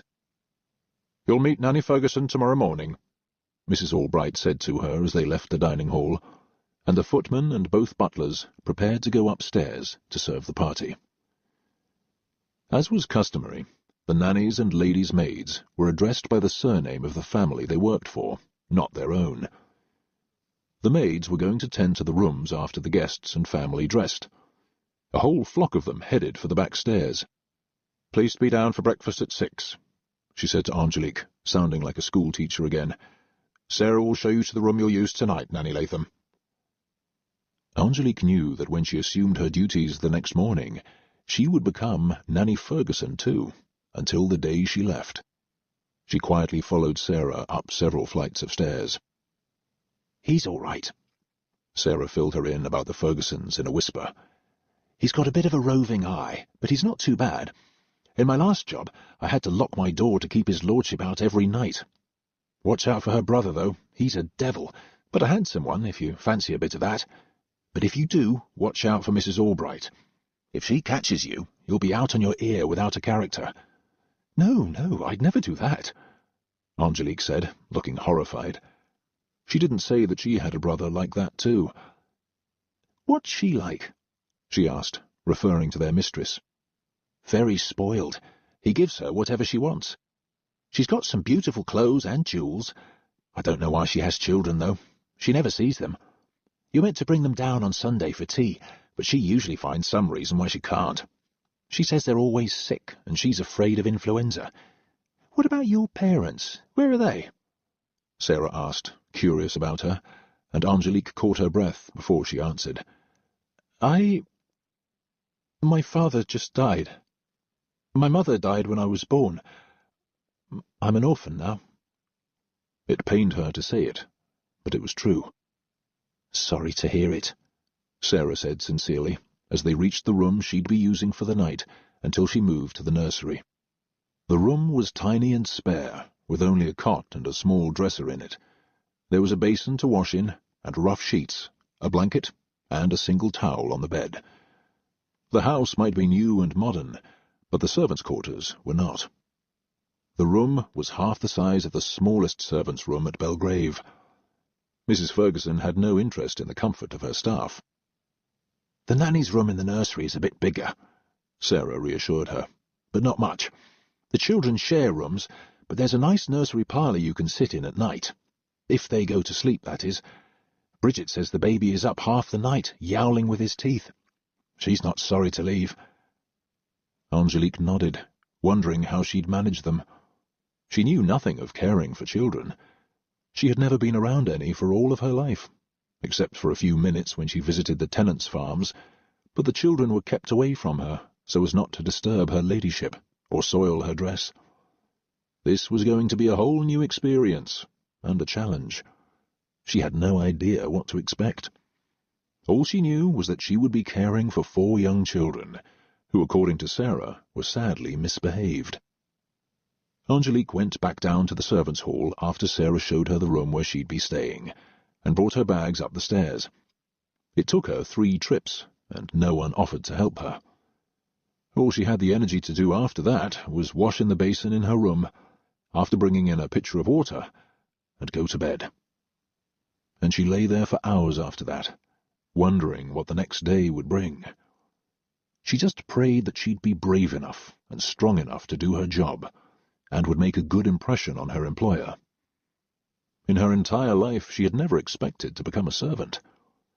She tried not to think about it as she drifted off to sleep. She woke with a start several times that night, afraid she'd oversleep in the morning, and she finally got up at 5, washed and dressed, and did her hair neatly in the freezing room, and was in the dining hall promptly at 6, as the housekeeper had told her to do. One of the kitchen maids made her a cup of tea, and before she could eat breakfast, one of the housemaids came in and told her she was expected in the nursery, and to follow her upstairs. They went up the servants' stairs to the 3rd floor, and emerged just outside the nursery, where Angélique could hear a baby crying. The maid pointed to a heavy wooden door, as Angélique looked down a long carpeted hall, with doors to several other servants' bedrooms. Mrs. Albright's room was on that floor, as well as Mrs. Ferguson's lady's maid, the cook, and the senior housemaids. The nursery, a small sitting room, and bedrooms occupied most of the floor, and there was an elegant stairway that led down to the 2nd floor, which the servants were not allowed to use, only the family if they chose to come upstairs. Angélique knocked on the nursery door, and no one could hear her over the crying baby. She knocked again several times, and finally opened the door and found herself looking at a freckled, red-headed girl who was comforting the baby, while 2 other children were gathered around her, trying to get her attention, and a toddler was standing on a table, throwing toys. It looked like pandemonium, and for an instant Angélique was tempted to run. She was thinking that there must be some other job she could do that would be easier than this one. "Hello, I'm Angélique," she shouted over the din, as the baby screamed and pulled at his ears, and the pretty redhead in the simple nurse's uniform turned toward her. "You're the new nanny?" she asked, looking hopeful. "I am. What can I do to help?" "Get Rupert off the table." She smiled gratefully, pointing to the 2-year-old, then put the baby down in his crib, and the volume of his screaming intensified as she did. She walked toward Angélique, as she lifted Rupert in his nightshirt off the table. The moment she set him down, he ran unsteadily across the nursery, away from them, looking like a drunk, as both women laughed. The other 2 children had grown quiet and were looking up at Angélique. Simon looked to be about 4 years old, and Emma was 3 years old, with a head full of blonde ringlets. Charles, the baby, was 6 months old. "Welcome to the asylum," she said, laughing, as Angélique smiled and tried not to show how nervous she was. "Sarah came up to see me last night. She said this is your first job. You're a brave one. They only had 2 children when I came here. I never thought they'd have 2 more. She had a thick Irish brogue and a friendly disposition, and she seemed undaunted by the constantly moving, busy children. "I'm the 5th nanny they've had. I come from a big family, so it doesn't bother me as much as some." "I'm sorry you're leaving." Angélique said sincerely, sounding more like a lady than a servant than she realized. "Don't be sorry I'm leaving. It got you the job," she said, and laughed again, and looked at her more closely. "You're a fancy one, aren't you?"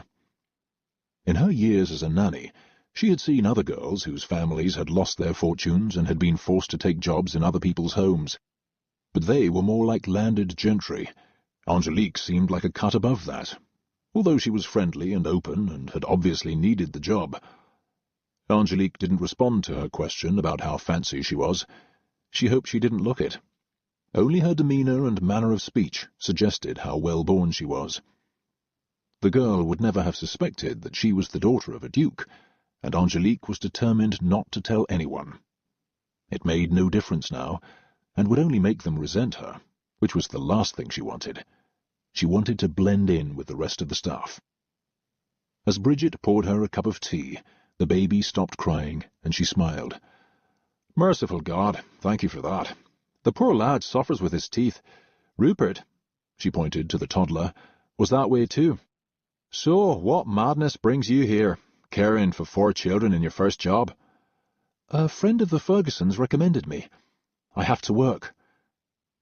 Angélique said nothing of her brother's treachery, or that he had gotten her the job. "We all have to work," Bridget said with a smile. "I'm going home to Dublin to help my sister for a few months with twins, but after that I'll go back to London to find a job. The country is too quiet for me, and the family doesn't take us to town very often." "I grew up in the country. I like it," Angélique said as they sat down for a minute and sipped their tea, before Bridget made their breakfast in the nursery pantry. The rest of their meals were sent up from the kitchen on trays. "Then you'll be happy here," Bridget said confidently, "if you can get the little monsters to behave. There's Helen, the nursery maid, but you really need another nanny to help you. 4 of them is too much for one person. But Simon will be gone in a year, when he turns 5, to Eton. It's the earliest they'll take them. She can't wait to send him. That might help you, if you can hold out for that long, providing she doesn't have another. You never know with her. It's Mr. Ferguson who wants them, though he doesn't come to see them either. And she doesn't seem to mind. She has them so easily she drops them like a farmhand in a field." It was an interesting description of her new employer, who apparently preferred horses and social life to children, but had them anyway. Bridget said that as long as she didn't have to see them or care for them, and had easy pregnancies, it didn't matter to her, and kept her husband happy and gratefully spoiling her for giving him sons. "You won't see her often up here. We take them downstairs on Sundays for tea.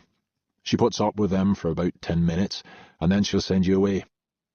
It was not the vision Angélique had of motherhood, although it was familiar to her. Her sister-in-law, Elizabeth, hadn't been interested in her children either, until they were old enough to enter a more adult world. "I think we have a dress for you, if you look in the cupboard, although you're very small. You can stitch it to fit you. You can have my nurse's uniforms, but they'll be too big for you." She laughed. She had a generous figure, broad hips, and an ample bosom, and she was taller than Angélique. The nanny dress she offered her was grey, with a long starched white apron, which Bridget said she changed 3 times a day, with a starched cap trimmed with a pleated ruffle, and white cuffs to match. It was less austere than the black dresses worn by the housekeeper and ladies' maids, and slightly plainer. "I look like a rag bag by the end of the day, after chasing them. The nursery maid helps me do all their laundry up here." She went on to explain their schedule to her then. They had naps morning and afternoon. She said they got up early, had dinner at noon, and a heavy tea time at 5:30, and a bit of fruit before they went to bed, and they liked it when she read them stories. "I'm not much of a reader," she said honestly, "but I read well enough for them, and when I can't make something out, I just fake it. They're too young to know the difference." Angélique liked the thought of reading to them. She loved to read as a child, and still did, and it was something she knew she could do for them that seemed less complicated than all the rest. "When are you leaving?" Angélique asked, still nervous. "At dinner time. I'll go when the dinner trays come up." "They'll miss you," Angélique said sadly, remembering how bereft she had been when her own nanny had left. She had been like a mother to her, and after she went away, Angélique had gotten closer to Mrs. White, the housekeeper, who had always been kind to her. "They'll only miss me for a day or two. They'll get used to you very quickly. They're too young to remember me for long. You'll be meeting Mrs. Ferguson tomorrow for tea in the library with the children. Helen, the nursery maid, will show you what they should wear. The missus likes them looking pretty so she can show them off to her friends.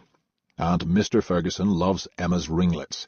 Be sure you brush them till they shine, even if she cries while you do it. There'll be hell to pay if you take them down with her hair all in knots." She got up to make the children's breakfast then. They had a little stove to make oatmeal, and she buttered bread with marmalade and jam, and there was a jug of milk sitting on a block of ice. She set breakfast on the table just as Helen walked in. She looked instantly suspicious of Angélique, and was about her age. Like Bridget, she had worked there for 2 years. She had wanted to be the nanny, but had been told she'd been passed over for someone else the Fergusons had found through friends. So she considered Angélique a major threat, and she didn't look like she was inclined to help her. She and Bridget were friends, and she was sad that she was leaving. Helen had the same reaction as Bridget at first, and thought that Angélique looked too aristocratic to be hiring out to work in a house, and wondered why she was there. "You help her and tell her what she needs to know," Bridget admonished her. "No funny shenanigans to make her look bad. We all started out somewhere, and she'll need your help," Bridget said kindly, and Helen nodded, looking Angélique over again. Angélique was still feeling shy as the little girl walked over to her, stared at her for a minute, and then climbed onto her lap, holding a doll. Her hair was a mass of soft blonde curls. Bridget showed her how to dress the children after they'd had breakfast, and she washed their faces and hands. An hour after Angélique had arrived in the nursery, all was in good order. They'd eaten and were dressed, the beds were made, and the baby had woken up and was no longer crying. He smiled as he held his arms out to Bridget, and she picked him up just as the toddler threw a wooden horse at Emma's head and missed her. She took toys out for them and sat down with the baby in her lap to change and dress him. It seemed like an incredible amount of organizing and work, and good timing to be looking in 4 directions at once and keeping track of all of them. Helen did the laundry and washing up, but she didn't take care of the children, which was entirely the nanny's job. Angélique had no idea how Bridget did it. She was a magician with 10 hands. Obviously, growing up in a big family had helped. "And watch out for Mrs. Ferguson's brother. He's a bad one," she said as Angélique smiled. "So I've heard. Sarah warned me." He had quite a reputation in the house, apparently well-deserved. "He went after one of the maids last spring when he was here. He's a charmer. They sacked her when the missus found out. She's having his baby in 2 months, but no one talks about it. Her parents work one of the farms, so she went home to them. He'll be a pretty baby, but she won't come back to work here again, and she won't get a reference from them. Remember that if he comes near you, and lock your door at night. Mr. Ferguson won't bother you, although they say he has some fancy pieces in town when his wife is here. I don't think she minds. She's too busy spending his money to care. And she has a wandering eye herself when they have guests." Angélique was getting a vision of people with a lot of money, a spoiled, indulged woman who had married beneath her for her husband's fortune, both of whom were unfaithful to each other and didn't care about their children. They were hardly people Angélique would admire, and it didn't surprise her that her brother and his wife were their friends. It all sounded very superficial and like a wasted life to her. Her father had been a different kind of man, but her brother seemed to prefer this very empty life and everything that went with it. In some ways, Mrs. Ferguson seemed like a younger version of Elizabeth. Bridget said that Mr. Ferguson was 34 years old, and she was 25. She was easy to work for, if you stayed on her good side, flattered her occasionally, and kept the children away from her. It didn't sound like a complicated job, just an exhausting one. They chatted all through the morning, as Bridget explained things to her. The weather was poor, so they stayed in the nursery, although she said they usually went to the gardens if the weather was fine. And after Angélique read the children a story, which only the older 2 listened to, Helen brought their trays in for dinner. Bridget, Helen, and Angélique ate with the children. It was a hearty meal of vegetables and chicken, with ice cream and fruit for dessert. Mrs. Ferguson always says to feed Emma less than the boys.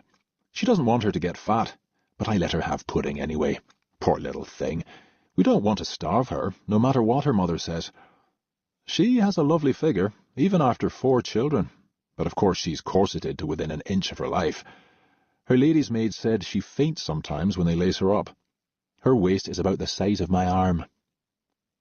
Looking at Bridget, Angélique found that easy to believe, but she liked this friendly, open girl, and hoped she'd do as well in the job, and manage it with equal ease. It was hard to imagine she would, and she felt a wave of panic wash over her as Bridget gathered up her things and got ready to leave. There was a tear in her eye when she said goodbye to the children and hugged each one of them, and then she looked at Angélique. Good luck to you, then.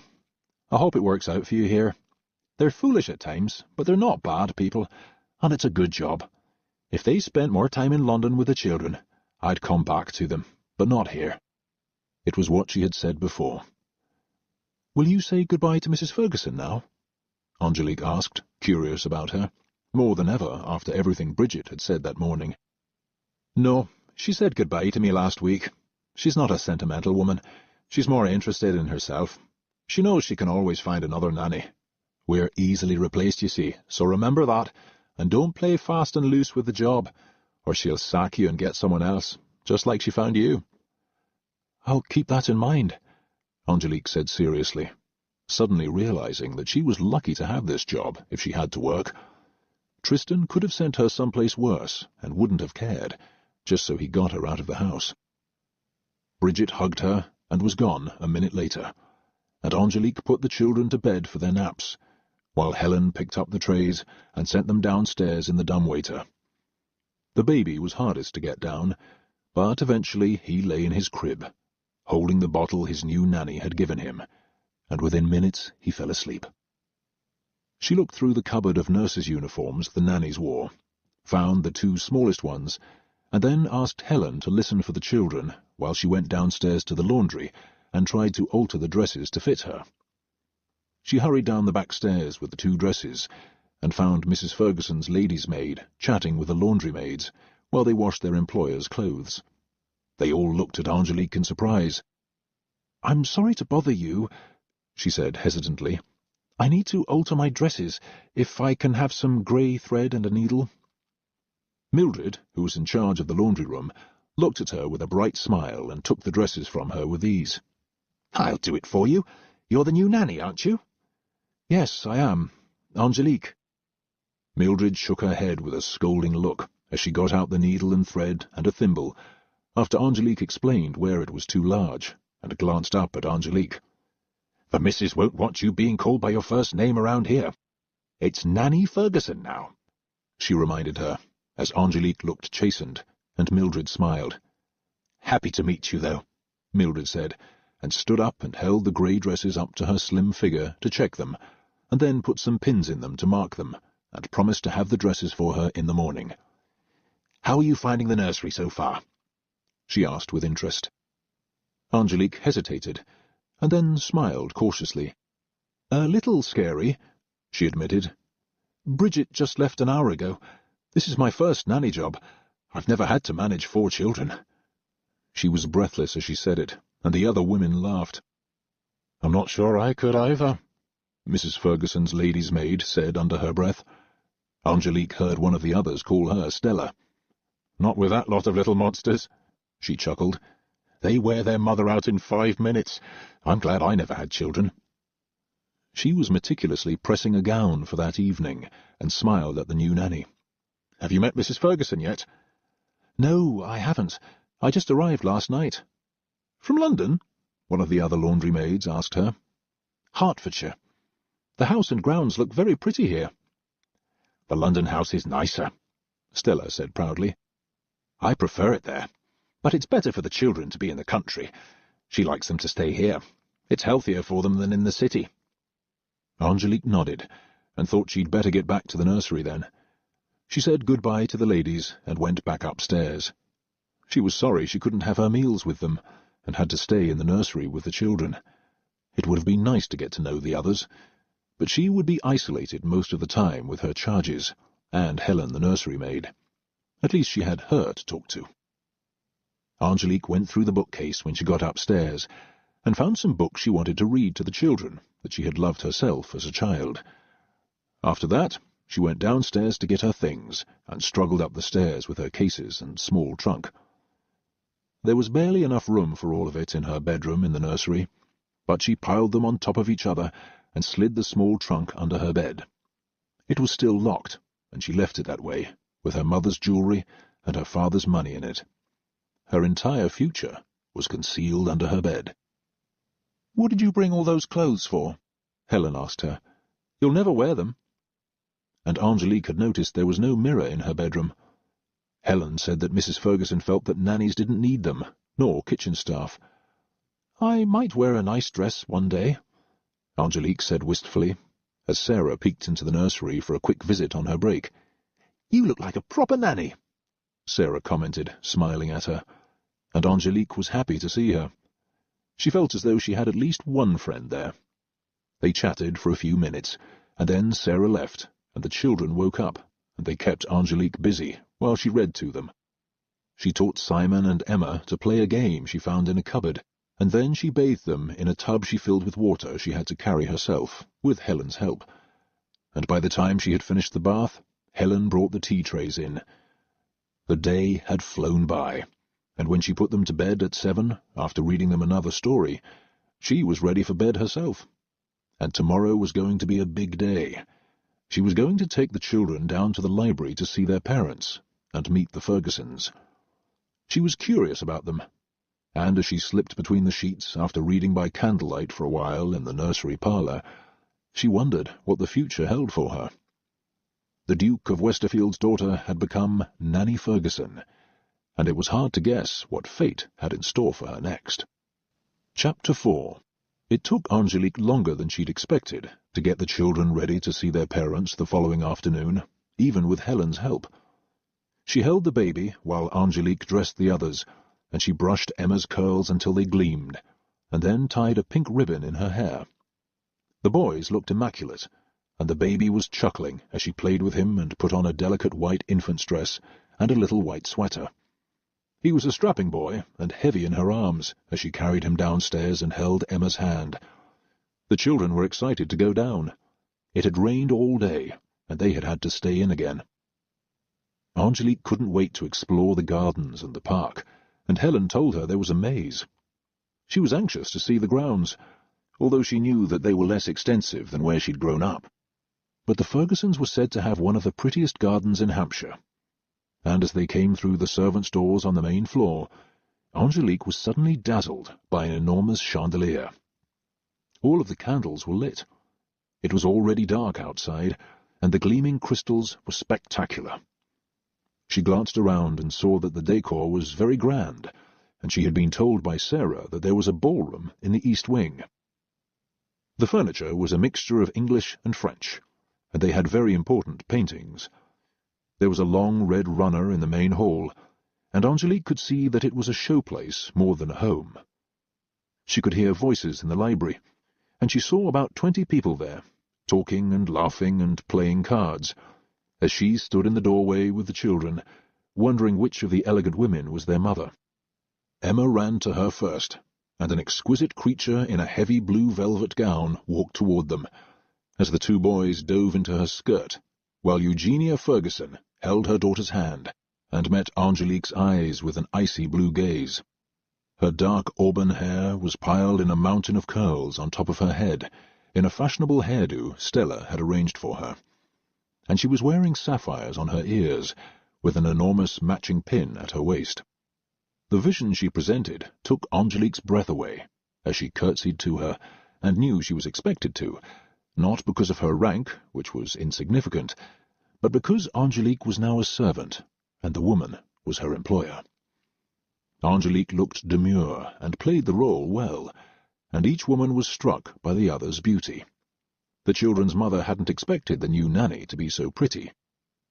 "You're the Latham girl, are you?" she said haughtily as the children buzzed around her, and then deserted her to see their father and throw their arms around his legs. He was strikingly tall and had straight blonde hair. He was very handsome and, from the evidence, very rich. "Your cousin spoke highly of you," Eugenia said pleasantly. "He's been promising you to me for months." Angélique was stunned by everything she had just said. "My cousin?"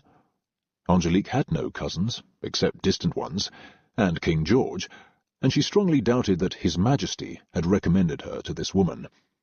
She looked at her employer blankly, with wide, innocent eyes. "His Grace, the Duke of Westerfield, of course, Tristan Latham. He said you're distant cousins and a charming girl."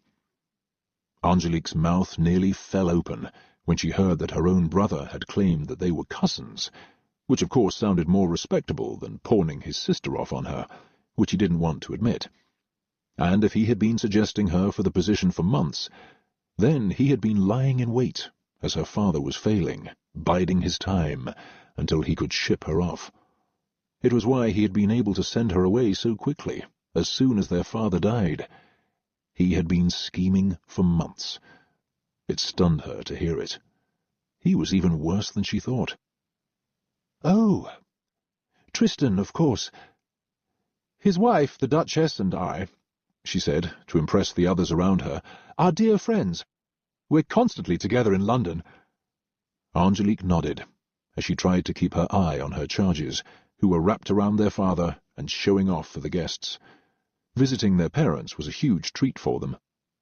"I'm very grateful for this opportunity, ma'am," Angélique said politely, although she wasn't grateful to her brother for plotting against her, in anticipation of their father's death, perhaps even hoping for it, so he could take over Belgrave and at last inherit the title, the estate, and have an enormous fortune of his own.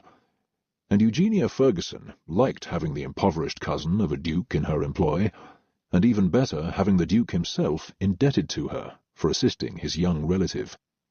She had asked him why he didn't employ the girl himself, and he had responded that it would be too embarrassing for her to work for her own family as a servant. He had assured Eugenia that she was both well-educated and well-behaved, and would even be able to teach the children French, if Eugenia chose. He said that the girl's mother had been a low-born Frenchwoman a distant cousin of his had married, and the girl had been left a penniless orphan. Angélique would have been horrified to hear her mother described as low-born when she was related to the King of France, which meant that Angélique was related to the current one, Charles X, not to mention the British monarch, George IV, on her father's side. But even with the little she knew, Eugenia was pleased. She liked having an aristocratic nanny for her children, and thought it gave her more prestige. It had always bothered her that her father had been a mere baron and a life peer, so her brother couldn't inherit the title. And Harry Ferguson had none at all, but his fortune more than made up for what he lacked in noble birth. Eugenia thought Angélique looked very proper and dignified, and as the young woman crossed the room to the children to rescue their father from them, Mrs. Ferguson whispered to a friend that she was a poor cousin of the Duke of Westerfield. It almost made Angélique want to spin around and correct her, and explain that she was his sister and not his cousin, and had been banished from their home only days after her father's death. But she said nothing, and got the two boys under control, while still holding the baby in her arms, and she saw that Emma had a mouthful of sweets she'd taken from a silver dish, unobserved by her mother. "You can take them back up now," Harry Ferguson said with a look of relief. "You're the new girl, are you?" he asked, and she nodded and curtsied to him too. Eugenia didn't object as Angélique led them out of the room and through the servants' doors to the back stairs. The children didn't seem surprised by the short visit. They were used to it. They had been in the library for only slightly more than 10 minutes, just as Bridget had predicted, and their parents wouldn't see them again for another week. Angélique knew that was the norm in most families, but thinking of the close relationship she had shared with her father, she felt sad for them. With parents who almost never saw them, they would be missing so much, and she felt a strange obligation to make it up to them, particularly Simon, who would be leaving home in less than a year to go away to school. He still seemed like a baby to her at 4, and leaving for boarding school at 5 seemed even worse than what had happened to her at 18. At least she had grown up in the warmth of her father's love. He would never have parted with her as a child, and she would have missed him far too much. And even little Rupert, who could barely talk, would follow his brother to Eton in 3 years. Angélique thought they were much too young to be sent away from home, and felt sorry for them. She read them a story when they got upstairs to help them settle down, after the excitement of seeing their parents and their guests. They seemed to like Angélique reading to them, particularly Emma, who cuddled close to her and asked where Bridget was, with a wistful look. She had taken care of them for 2 years, which was a long time in their lives. She was the only nanny they remembered, and the person closest to them. "She's going to visit her sister," Angélique explained. She didn't promise them that they would see her again, because she wasn't sure they would. Angélique didn't know if the Fergusons would let Bridget come back to visit. Some parents didn't, and Angélique wondered if the Fergusons were among them. Angélique vowed to herself to try to make it up to her charges. Even if she didn't plan to stay forever, she wanted to do the best she could. She got them all into their nightshirts, one by one, without Helen's help, and was proud of herself for doing so. She put Charles, the baby, down first, then Rupert, who climbed out of bed twice while she tucked Emma in, and Simon after that, and then she caught Rupert again and put him back to bed. The 2 youngest boys shared a room, and Emma and Simon each had their own. "Will you come in if I have a bad dream?" Emma asked her, and Angélique promised she would, and kissed her good night. She left their doors open when they asked her to, and went to relax in the nursery parlour with a book. She was surprised by how well the day had gone, and they were sweet children, despite their exuberance. She was thinking about how easy it had been, and the visit to their parents, when Sarah knocked softly and walked in. "All finished? How did it go today?" She was happy to see her new friend, and sat down in one of the comfortable chairs across from her. "Pretty well. We went down to the library for tea. She's very beautiful," she observed about their employer, and Sarah nodded. "She's cold as ice and only thinks of herself," Sarah commented. "I think Mr. Ferguson is a very handsome man," she added, grinning. "He could have found a nicer one, but I think he's impressed that her father had a title. It doesn't do him much good, and she costs him a fortune. You should see the gowns Stella brings to the laundry to press and mend. She buys them in Paris. Wouldn't I love to wear a dress like that one day?" She changed the subject then. "They were all talking about you at supper tonight downstairs. It's a shame you can't dine with us when the children are asleep. Maybe Helen would watch them for you one night, at least so you could join us for pudding and a cup of tea." "I wish I could," Angélique said longingly. She was going to get lonely in the nursery, with only Helen for adult company. They hadn't warmed up to each other yet, and Angélique wasn't sure they would. She had liked the bustling around the servants' dining room and kitchen. It reminded her of the kitchen at Belgrave, and the staff there. It made her homesick, thinking about them, and she wondered how Hobson and Mrs. White, Mrs. Williams, and all the others were. She promised herself to write to Mrs. White the next day, to let her know how she was, and what she was doing in her job. The 2 young women sat and talked for half an hour, and then Sarah got up and went to bed, and after reading for a little while, Angélique did the same. Bridget had warned her that the baby woke up every morning before 6, and it would be a short night if she didn't get to bed soon. But it was nice to enjoy the peace in the nursery parlour at night. It gave her a respite from chasing the children all day. They were better behaved than she'd expected, and than the people downstairs had said. They were just children, and there were a lot of them. It made them seem worse than they really were. The next day was sunny and cold, and Angélique explored the grounds with the children after breakfast.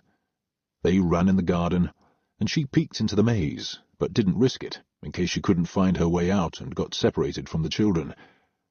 It was a beautiful park, as they strolled with the baby in the pram, and the children's cheeks were bright red from the cold when they came back through the kitchen. Everyone exclaimed over them, paying special attention to Emma, and the cook gave each of them a biscuit. The smells in the kitchen were delicious. The kitchen staff were preparing dinner, and they were baking several cakes to serve that night at supper. Their guests were leaving the next day, much to the staff's relief. Their hunting parties, where the guests stayed for 3 or 4 days, were a lot of work. 3 of the female guests had brought their own maids. The others relied on the housemaids to dress them. But visiting staff were more work for the house staff too, and more mouths to feed. And one of Harry's close friends had brought his valet, who was very grand with the others, and had managed to annoy them all with his supercilious manner. Angélique noticed the head butler, Mr. Gilhooly, staring at her, as they lingered in the kitchen for a few minutes, and then she ushered the children upstairs. She saw that the butler was still watching her when they left, although she couldn't imagine why. He looked fierce and unfriendly, but she knew that Hobson could look that way too at Belgrave when he wanted to impress the younger staff. But the Fergusons' butler seemed particularly unfriendly to her.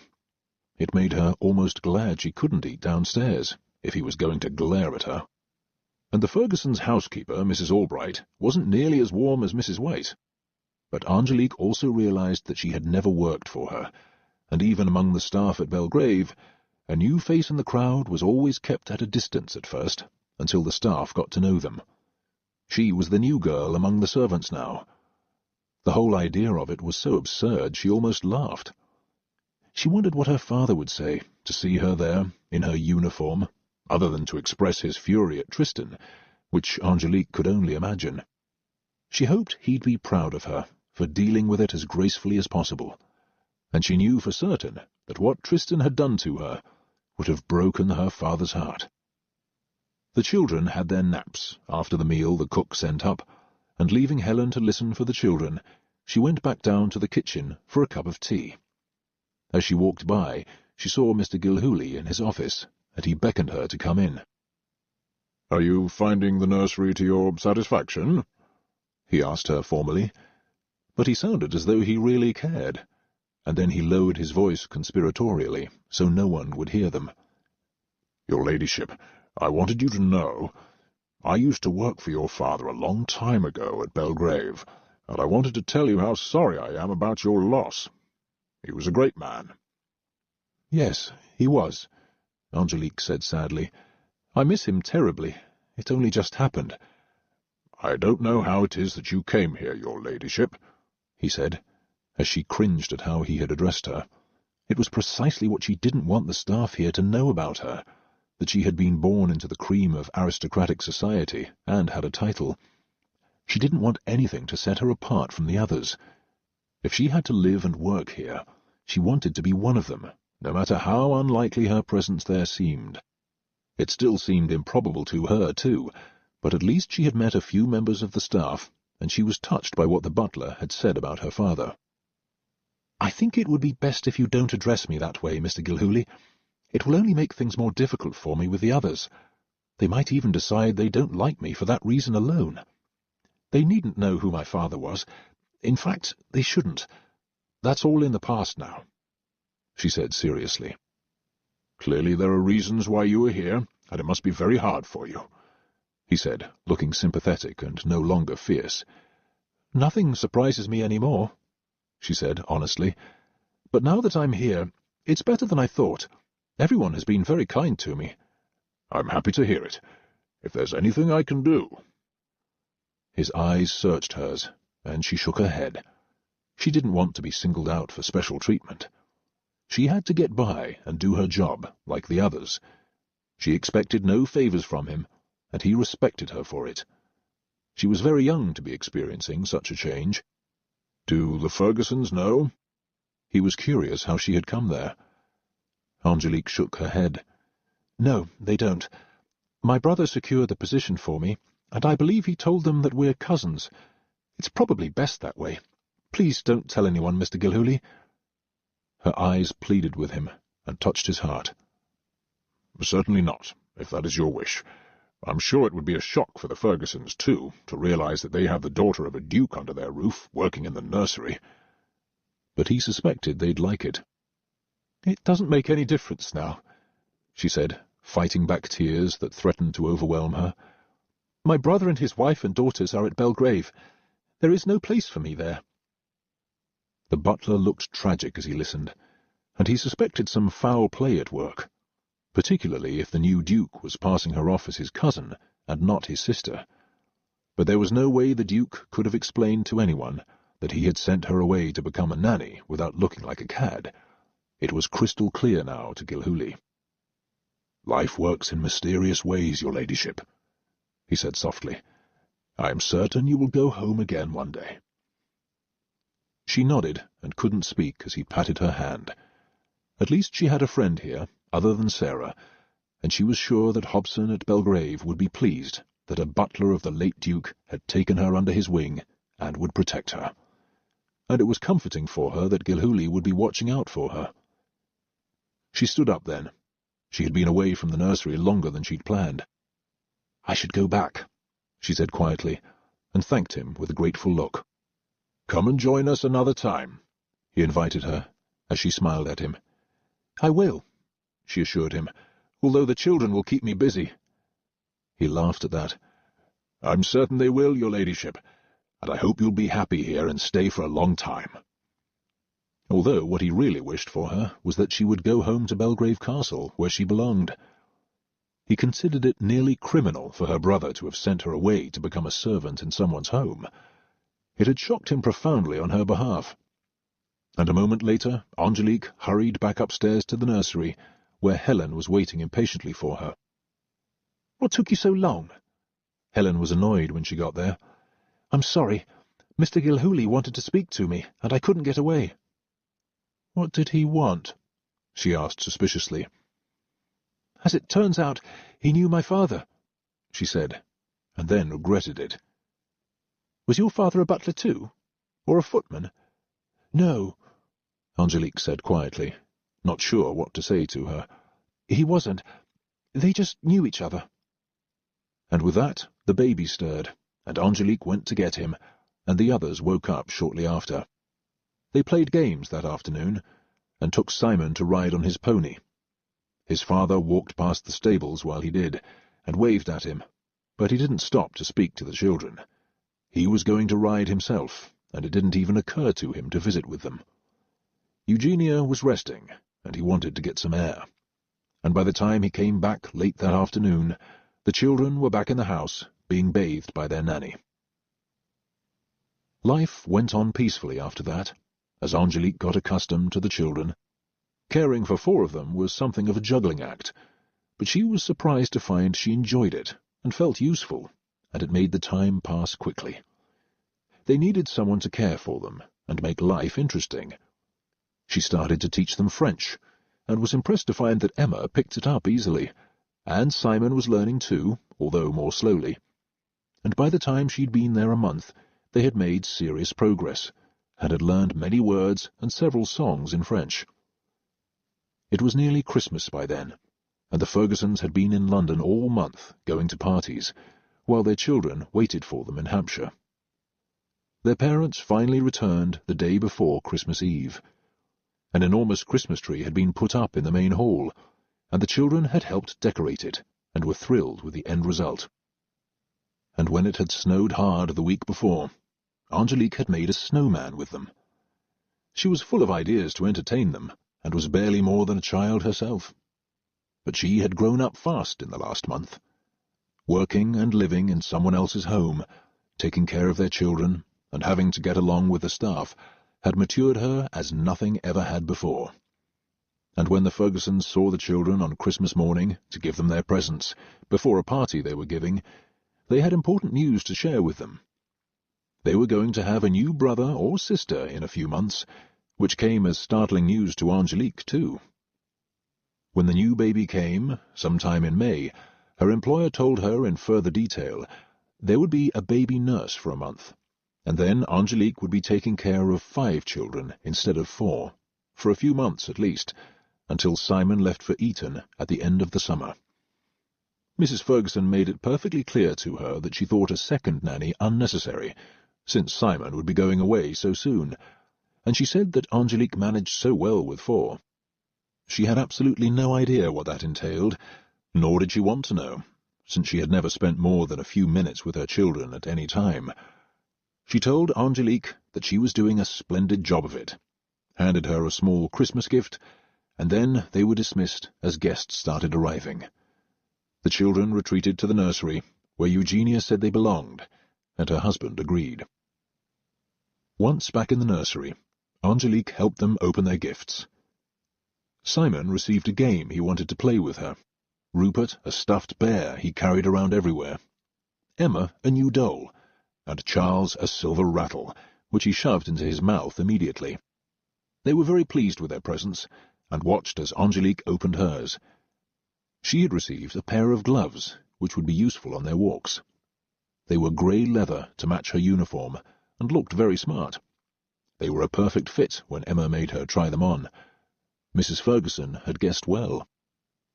In January, the Fergusons decided exceptionally to take the children to London with them for 2 weeks, and Angélique was excited about it. There would be so much to do with the children there. They set out on a freezing cold day, with the children, Helen and Angélique, travelling in the family's large coach, and Mrs. Ferguson in the barouche landau, similar to Angélique's brothers, while Mr. Ferguson rode in his luxurious chariot. A carriage followed behind with their luggage. Simon was thrilled to be riding in the coach, and loved watching the horses, but Emma said she felt sick most of the way. The 2 little ones slept for several hours with a gentle rocking motion, with Angélique holding Charles in her arms. And when they got to London, the staff were happy to see them, and equally so to meet Angélique and show her around the house. The Fergusons' London home was an enormous house on Curzon Street, filled with beautiful furniture and art, and they either entertained at home or went to parties every night. It was easy to see now why Eugenia found Hampshire boring. She had an enviable life in the city, surrounded by friends, evenings at the theatre, the opera, and the ballet, and Harry seemed happy there too.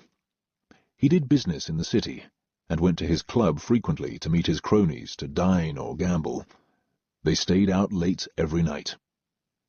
One Sunday afternoon they had guests in for tea, and Angélique was asked to bring the children down at tea-time, just as they did in the country. She dressed them in their finest clothes. 2 maids helped her, and when they arrived in the drawing-room, Angélique got a shock. She found herself standing a few feet away from Tristan and Elizabeth, who looked right through her as though they didn't know her.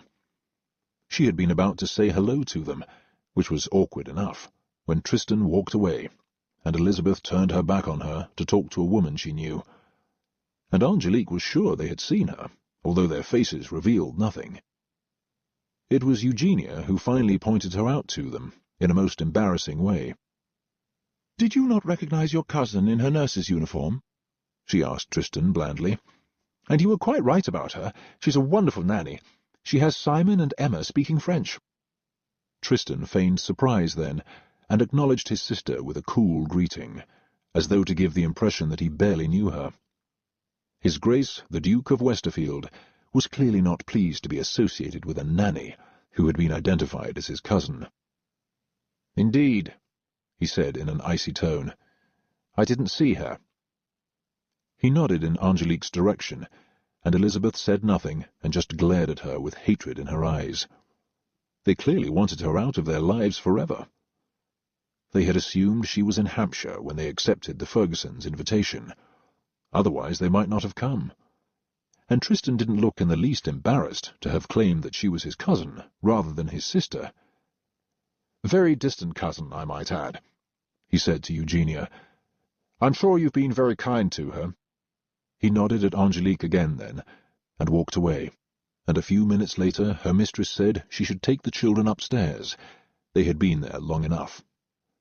The nearly 15 minutes had given Angélique a chance to observe her brother and his wife. Elizabeth was wearing a beautiful dress, although Eugenia was wearing a nicer one, and there was no sign of Tristan's daughters, who were really too young to be at a party for adults. She heard Elizabeth say that Gwyneth would be coming out in July, and presented at court at the same time. It was the season Angélique had never had, nor wanted, and would never have now. All chance of meeting a husband from her own world had vanished when Tristan refused her his protection and sent her away. And he was relieved when she left the room and went back upstairs. He hoped not to see her again. It had been an unpleasant surprise for Elizabeth as well, who was pale and silent as Angélique walked by her. Angélique was shaken by the experience and upset when they got back to the nursery. She had wondered for the past 2 months if her brother had regretted what he'd done, or ever would. She had her answer now.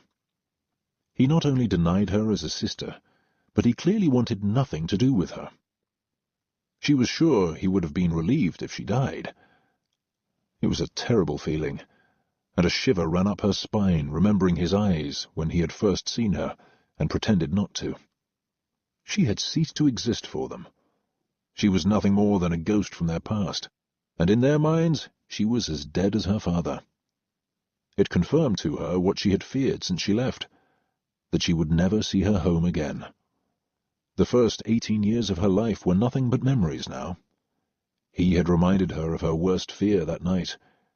She was totally alone in the world. Chapter 5. The Fergusons decided to stay in London until February, and make the best of the time to enjoy the social whirl before Eugenia's confinement and the baby's birth in May. And most unusually, they kept the children in town with them, which Angélique enjoyed more than she'd expected. It was an odd feeling, knowing that it would have been her first winter properly out in society. If she had come out the previous summer, as she should have if her father had been well, she would have been presented to all the important families in society, and at court, and met all the eligible bachelors who could have pursued her. Her name and lineage would have been enough to satisfy many of them, even without her father's fortune, and she might have fallen in love with someone truly suitable. Instead, she was unknown to many, had been sequestered in the country and disowned by her brother, and had become a servant. The world that should have belonged to her was out of her reach now, and always would be. Not being introduced to society had made all the difference to her future. She was doomed now to become a governess, and probably spend the rest of her life unmarried. Tristan had condemned her to an unsuitable marriage, if any, and deprived her of the heritage she was born to. He had virtually destroyed not only her present life, but her future by his actions. Seeing him at the Fergusons' Curzon Street home, and hearing the lie he had told about her being merely a distant cousin, helped her to let go of any hope of returning to her old life and world one day, or even Belgrave, the home where she grew up. She knew her father would have been devastated by it, and she was even more grateful now for the money he had given her before he died. It would at least assure a comfortable future for her, even if she remained an old maid. She had vowed never to touch the money unless she was in dire need. There was no question in her mind. She could never turn to either of her brothers, no matter what happened to her. She tried to make the best of it, and focus on the life that was available to her now. She knew she would never have any other. She was often pensive as she thought about her future, and wondered what would become of her. She could stay with the Fergusons, but it was unlikely she would stay forever. They weren't warm people, and felt none of the traditional responsibilities for their servants. Harry Ferguson was too nouveau riche to know the difference, and all he had was money. His wife considered those she employed as a convenience, but saw none of them as people, although her own parents had run a proper household, which she considered an enormous and unnecessary burden. Angélique knew that she couldn't count on them, and once the children got older and the boys left for Eton, she would be dismissed, unless the new baby was a girl. But even that was time-limited. At best, she would have another 5 years with them, if they liked her well enough to keep her. But they had no particular allegiance to their nannies, and Eugenia had no great interest in her, except to be able to say that their nanny was distantly related to a duke. But that might not be enough for them to keep her, if they tired of her for some reason. After what her own brother had done to her, Angélique was well aware that nothing was sure in life, and her whole world could turn upside down in an instant.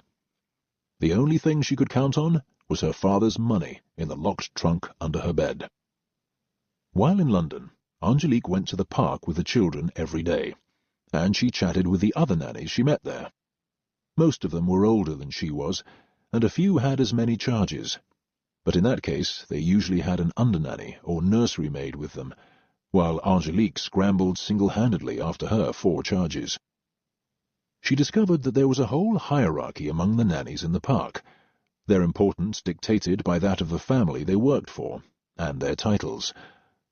Almost all of them used the surname of their employers to identify themselves. She had not only lost the life and world she had grown up with, but, for the time being, even her family name as well. She had become an anonymous person. Tristan had stolen her identity as well. She wrote to Mrs. White twice from London, and was excited to get several letters from her in return. They carried greetings from Hobson, Mrs. Williams, and several of the maids. Angélique had written to her about the children, the Fergusons, her duties, and how much she was enjoying London, and how splendid her employer's home was. Its newness struck some as vulgar. It had none of the dignity of centuries of tradition at Belgrave, but she liked the ease, comfort, and conveniences of a lavish modern home. Everything was new to her, and she told their housekeeper in her letters that she had seen her brother and Elizabeth, and that they had barely acknowledged her, and said she was a distant cousin, which Mrs. White thought was a disgrace.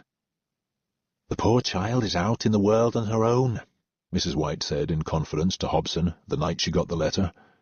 She told him about his Grace denying his own sister, and hearing it brought tears to the old man's eyes, thinking of how her father would have felt about it.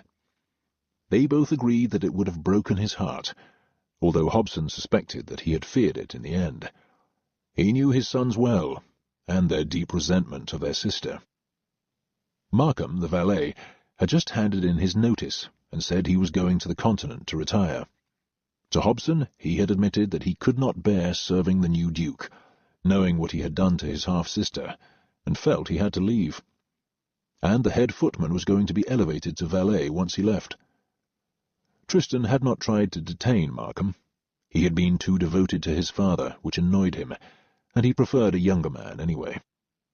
And Mrs. White reported in her next letter that there had been a great many changes to the house since Angélique left.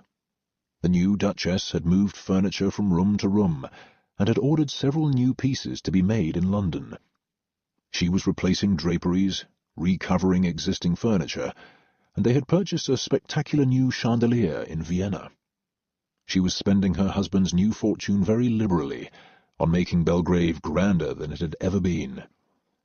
Mrs. White also mentioned that Elizabeth had taken her daughters to Paris to order new gowns for them, and several for herself, befitting their new rank and position, and the balls they intended to give at the castle in the spring.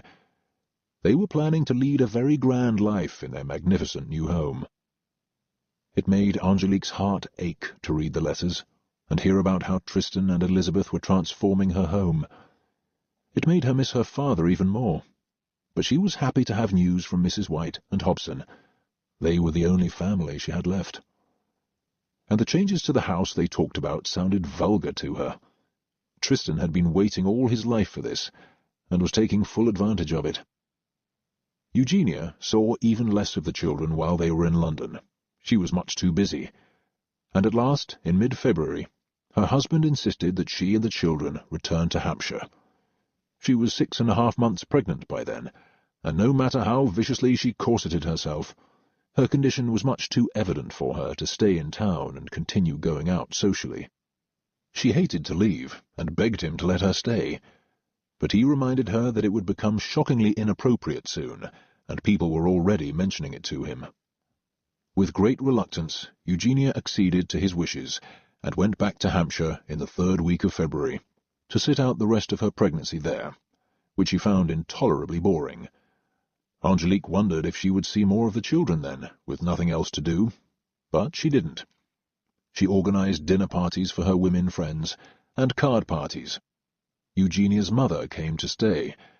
She was a rather ordinary woman, the daughter of a wealthy merchant, who had married Eugenia's father for his title and fortune, and she was every bit as pretentious and arrogant as her daughter, and had as little interest in her grandchildren as their mother.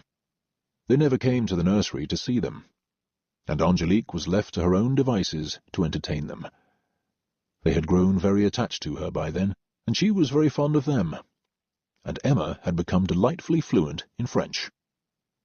Mr. Ferguson didn't return to Hampshire until 6 weeks after his wife's return in early April, despite her complaints about it. He arrived with friends from London, and by then Eugenia declared herself ready to go mad in the country during her confinement. There had been rumours below stairs of the parties Harry had been giving in London, and the women who'd been seen there. Fortunately, Eugenia was unaware of her husband's escapades, which was just as well, since she had a fierce temper, and no one wanted to upset her now, right before the baby was due to be born. Eugenia's mother left as soon as Harry arrived, since they were not fond of each other, and Harry took off with his friends a week after his return to make the rounds of the house parties nearby, while Eugenia spent the next month walking in the gardens, resting, and waiting for the baby to arrive. She was anxious for it to come, so she could get back to London, and was planning to be there for the summer season, and debutante balls in June and July. She envied Harry the parties he was attending at neighbouring country homes, while she languished at home alone. "I wish this baby would hurry up and be born," she said to Angélique with a look of boredom and irritation when she ran into her playing with the children in the park. They had just been to the small lake to see the ducks and swans. "It won't be long, madame," Angélique said politely. Eugenia had gotten huge since they'd returned to Hampshire, and she was no longer corseting herself, and she said she couldn't sleep at night. The weather had been unusually warm, and the children were enjoying playing outside with their nanny every day. Simon had been riding his pony, and Charles had just learned to walk, so he was keeping Angélique busy, dashing after him from morning till night. There was a baby nurse coming for the first month, due to arrive shortly, and a wet nurse, since Eugenia thought nursing babies was repulsive. And as soon as the baby nurse left, Angélique would take over. She was going to have her hands full until Simon left for Eton in September. The poor child was dreading it, and had already told Angélique that he didn't want to go, but there was no choice. It was too important to their social status to do otherwise. It was the end of April when Eugenia's brother Maynard showed up, and Angélique met him for the first time, after hearing about him for months. He told his sister he needed a rest from London, but he was in fact escaping the latest scandal. He'd been dallying with a young girl, a banker's daughter, and her father had found out. He was being talked about all over town. He had been pursuing her older sister, who had come out the previous year, and had switched his attentions to the younger girl, in secret, who was only 15. Her father was irate, and had learned of their clandestine meetings from a maid.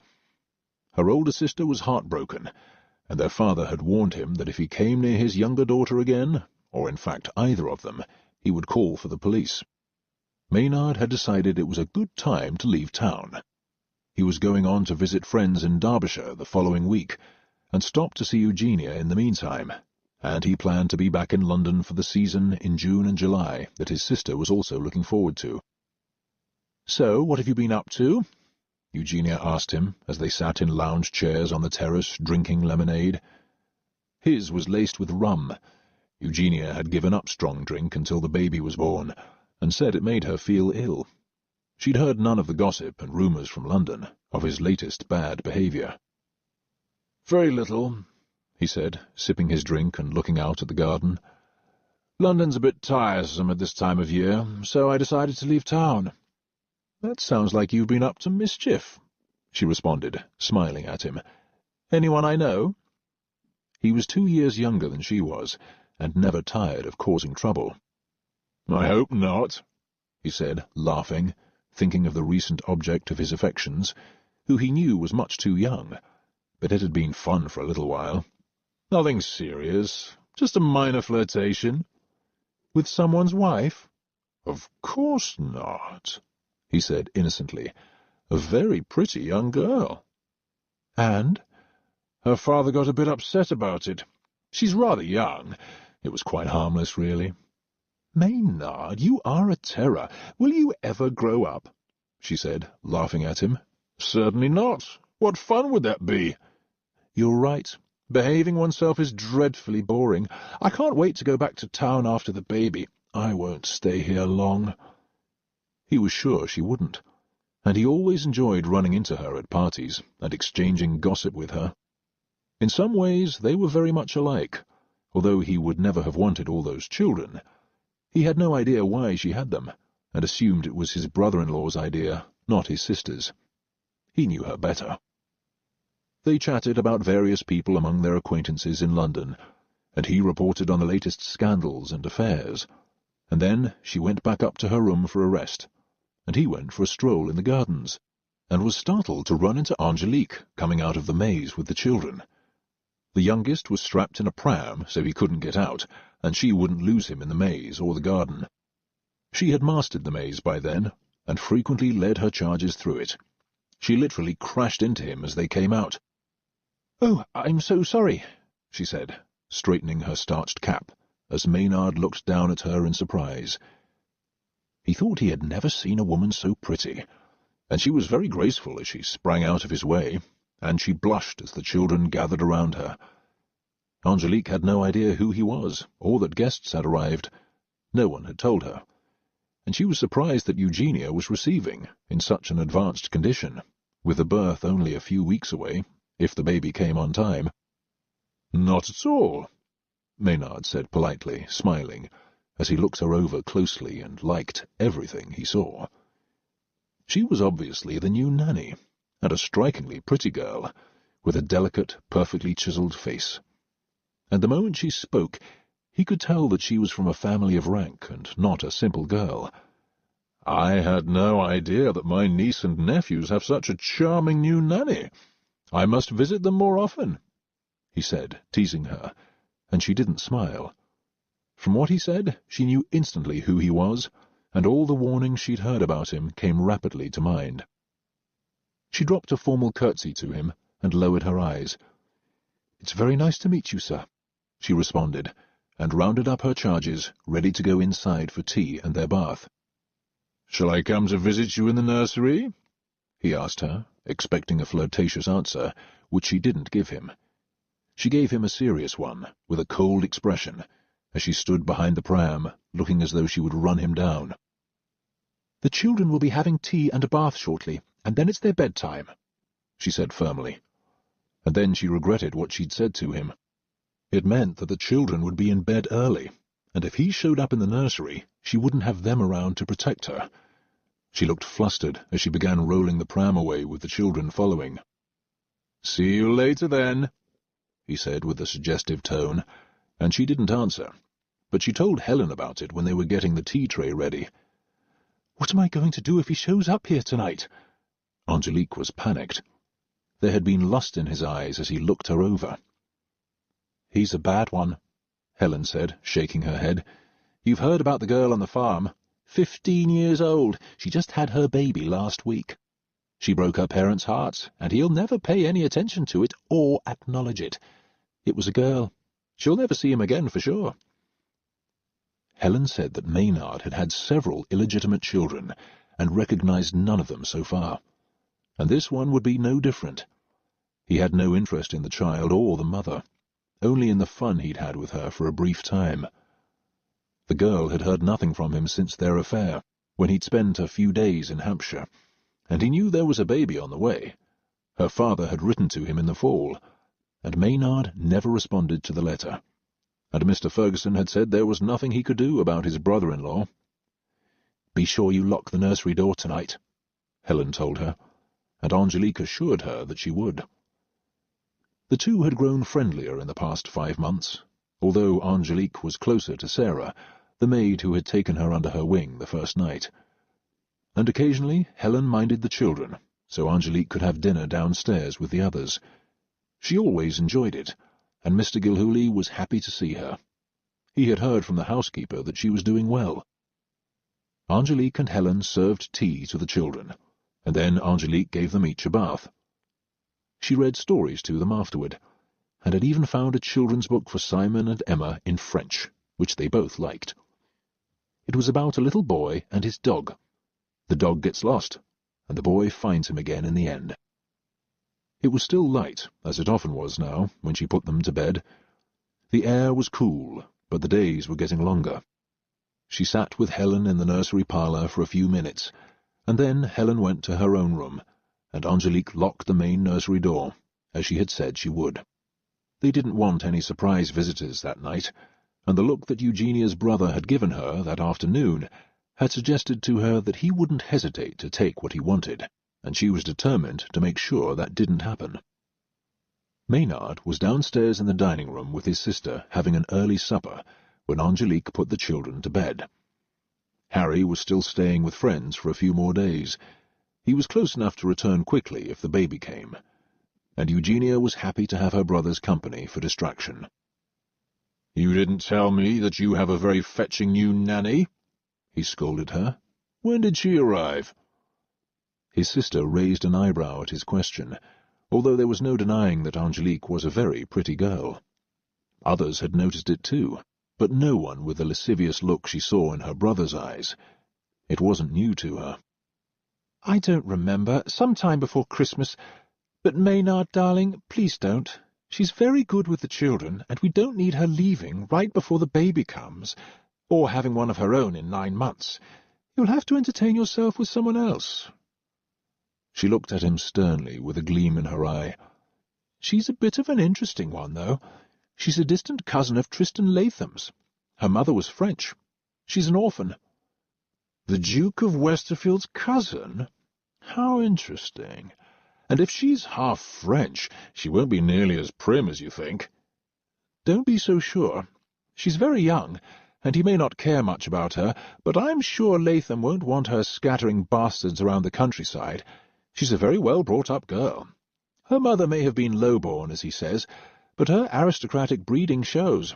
So do find someone else, another farm girl, perhaps, but preferably not one of my maids. It causes such a ruckus when you do that. Harry gets upset." Maynard was tempted to tell her that her husband did a bit of that himself, but he thought it wiser not to, so he went back to talking about the nanny. "How did you ever find her?" "The Duke and Duchess sent her to me. They were very anxious to find her a job, and the Irish girl I had wanted to leave. It worked out perfectly. I already knew another baby was on the way when she arrived, but I didn't say anything." "The cousin of a duke," he mused about Angélique. "That's really quite amusing, and very appealing, especially since she's so pretty. She almost ran me over today with the pram. Lovely girl." He smiled, and his sister gave him a mock-stern look. "You'll have to answer to Harry if you frighten her away," Eugenia warned him, "and he won't be pleased. The business with the farm girl was rather awkward. She had it last week, you know." "I neither know nor care," he said honestly with an indifferent look, as one of the footmen poured him more wine, and he'd already had more than enough. "This one is an entirely different story. Too bad she wound up as a nanny. Girls like that never have a life. They're too good to marry one of the servants, and our kind don't want them if they're penniless and reduced to being maids. One can't marry a maid." "Then don't, and don't seduce her either. And she's not a maid, she's a nanny. I suppose she'll be a governess one day. Maybe she'll stay with us. We'll see how it goes." "Oh, it's all too boring. I'll have to go back to London soon to have some fun." He grinned at his sister. "Yes, me too," she said enthusiastically. She couldn't wait. "I wish this wretched thing would hurry up. Harry wants another boy." "Why? He already has 3. "He's building his own army. He wants them all to go into business with him one day. He says family are the only people you can trust." "He's probably right," Maynard said thoughtfully. "I think Father thinks so too, except for me. I've got no head for business at all." "Neither do I," Eugenia said with a sigh. "Harry always complains that I spend too much, but he's very sweet about it." "You're a lucky girl," her brother said, looking around. "I'd like to find one just like him," he admitted to her, and she laughed. "Then you'd better stop running after farm girls and nannies, even if they are related to dukes. Perhaps you'll meet a nice girl in London at someone's ball in July. Some sweet young thing in her first season just coming out with an enormously rich father. I definitely need one of those. Father has been complaining that I spend too much, too. It's such a bore." He finished his wine, and Eugenia got up to leave him alone. "I'll let you enjoy your cigar and a glass of port.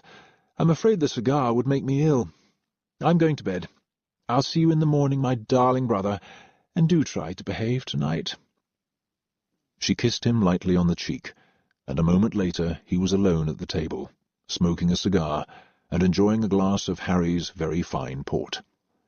It was a time of day he always enjoyed. He was sorry Harry wasn't there to enjoy it with him, but it was pleasant anyway. And when he left the table, he lingered in the drawing-room for a few minutes, trying to think of what to do, and then he laughed softly to himself and headed up the stairs. He went past the second floor where he was staying and headed up another flight until he reached the third floor and found himself in front of the nursery door. It was only 9:30, and he was sure she was still awake. Maynard gently tried the door handle and pushed, as Angélique looked up from her book. She had heard a squeak, and she saw the handle move as he worked it from the other side, but it was locked, much to her relief. She watched him continue to move it to no avail, and heard a gentle knock. She didn't stir from her chair so as not to make a sound, and she knew that Helen was already asleep. But she didn't need her help. She was safe. He knocked again, and she didn't make a sound. "Hello? Are you in there? I know you are. Open the door so we can talk." She knew better than to fall for that. She sat glued to her chair and didn't say a word. "Don't be so silly," he tried again. "Let's have some fun. I'm sure the children are asleep, and you must be as bored as I am. Open the door, come on, and let me in." He tried several more times for 10 minutes, and then he kicked the door and walked away. Angélique still stayed in her seat, in case he was waiting to see what she would do if she thought he'd gone downstairs. And then, finally, she heard his footsteps on the stairs and knew he was gone. She exhaled slowly, and was so glad the others had warned her about him. She had no idea what he would have done if she had let him in, but she could guess. He might have forced her, or tried to cajole her into doing something she would regret, and she had no intention of falling for a cad like him. Even in all her innocence, she was far wiser than that. She found men like him repugnant, who took advantage of young girls, like a farm girl of 15. Maynard was angry about Angélique by the time he got to his room. Who did she think she was, putting on airs and playing virtuous, just because she was a distant cousin of a duke? He helped himself to another drink from the decanter in his room. He sat drinking for a while, staring into the fire. The silence of the room unnerved him, and the locked nursery door had angered him. He had 2 more drinks and fell asleep in the chair, thinking about what a bitch the nanny was. He would have taught her a lesson or two to cut her down to size if he could. But fortunately for her, he couldn't. She had been wise. Chapter 6. Maynard left the next morning for more entertaining pursuits. "I'll see you in London in July," he promised his sister. "It's far too quiet for me here." "For me too," she said miserably, sorry to see him leave. She didn't ask him what he'd done the night before, but his haste to leave suggested to her that he had not gone in pursuit of Angélique. If he had, he would have stayed at least another day or two. And she was relieved. She needed her nanny now, and didn't want her brother turning her life upside down, which he had done before. And she knew her husband would be pleased, not to return to one of Maynard's messes to clean up. But she was even more bored once he left, and anxious for Harry to come home, which he did several days later, with friends again. He promised they would only stay a few days, and Eugenia was annoyed that there were several very attractive women in the group. He told her it would be company for her, which it was, but she was in no condition to compete with them right now. Being confined at home in Hampshire felt like a prison sentence to her, and all she wanted was for it to end. While Harry's friends were there, they played cards in the evening and went for walks in the afternoon, although Eugenia had trouble keeping up with them. She was the largest she'd ever been, and she was sure it was another boy. Their friends stayed for a full week. Harry left with them to stay at friends nearby, and by the time they moved on, Eugenia could barely get out of bed. Angélique came to check on her one afternoon when the children were asleep. She had been on her way downstairs to the laundry room to repair a dress she'd torn while running in the park with the children. She knocked on the door and found Eugenia lying on her bed, propped up on pillows, in tears. She was wearing a lace dressing gown, and she looked like she had an enormous ball hidden under it. "How are you feeling, ma'am?" she asked in a gentle voice. "Is there anything I can do? Would you like a glass of cold tea?" She saw that Stella wasn't in the room, and she was happy to help in some way. Her employer looked miserable, as she had for weeks. "No, I wouldn't," Eugenia said petulantly. "I want this thing out of me. I can't bear it any more." She looked thoroughly uncomfortable and utterly fed up, and she'd had enough. It was her 5th child in 5 years. "I don't care what Harry says or how many he wants. I'm not going to have another one after this." "Supposedly, one forgets all the discomforts afterward and is ready to do it all again," Angélique said innocently. "Well, I'm not." She frowned at Angélique. She had easy pregnancies, but they interfered with the things she wanted to do, and nothing fit. In the past few days, she'd gotten even bigger and could only wear lace dressing gowns. Nothing she owned was large enough anymore, and when she complained to her husband about it, he had been amused and had gone off to visit friends again, while she was stuck at home. "Would you like to see the children this afternoon?" she asked her, and Eugenia shook her head. "No, I wouldn't. They make too much noise." Angélique nodded and didn't know what else to say. "Perhaps I'll take a walk down to the lake. There must be something I can wear. Help me get out of bed." Angélique assisted her, and Eugenia shuffled off to her dressing room, and then Angélique went downstairs. The maids in the laundry room were gossiping and exchanging local news, and Stella was ironing Mrs. Ferguson's nightgowns, which one of the maids commented unkindly was big enough to use as a garden party tent. But at least it was the 1st of May, and it wouldn't be long. "She seems terribly uncomfortable," Angélique said sympathetically. She actually felt sorry for her, although ordinarily she wouldn't. She wasn't the kind of woman one felt sorry for, but she appeared so helpless at the moment, and so unhappy. She didn't seem excited about the baby at all, just anxious for it to be born, so she could be free of it. From the nursery window, Angélique saw Eugenia walking in the park that afternoon, lumbering along. She looked almost comical as she did, and she didn't stay out for long. Angélique got busy with the children then, and never stopped until that night when they were in bed, and then she went downstairs to have a cup of tea with Sarah, and saw one of the maids with a stack of sheets and towels going up the stairs. She said it had started. Mrs. Ferguson's water had broken an hour before, and the doctor had just come, but nothing else had happened yet. "That's exciting," Angélique said to her, wondering if it would be a girl or a boy. "Tell her I'm thinking of her, and I hope everything goes well." "I hope they don't ask me to stay," the maid said nervously. "I've never seen a baby born, and my mother wouldn't want me to, until I have my own."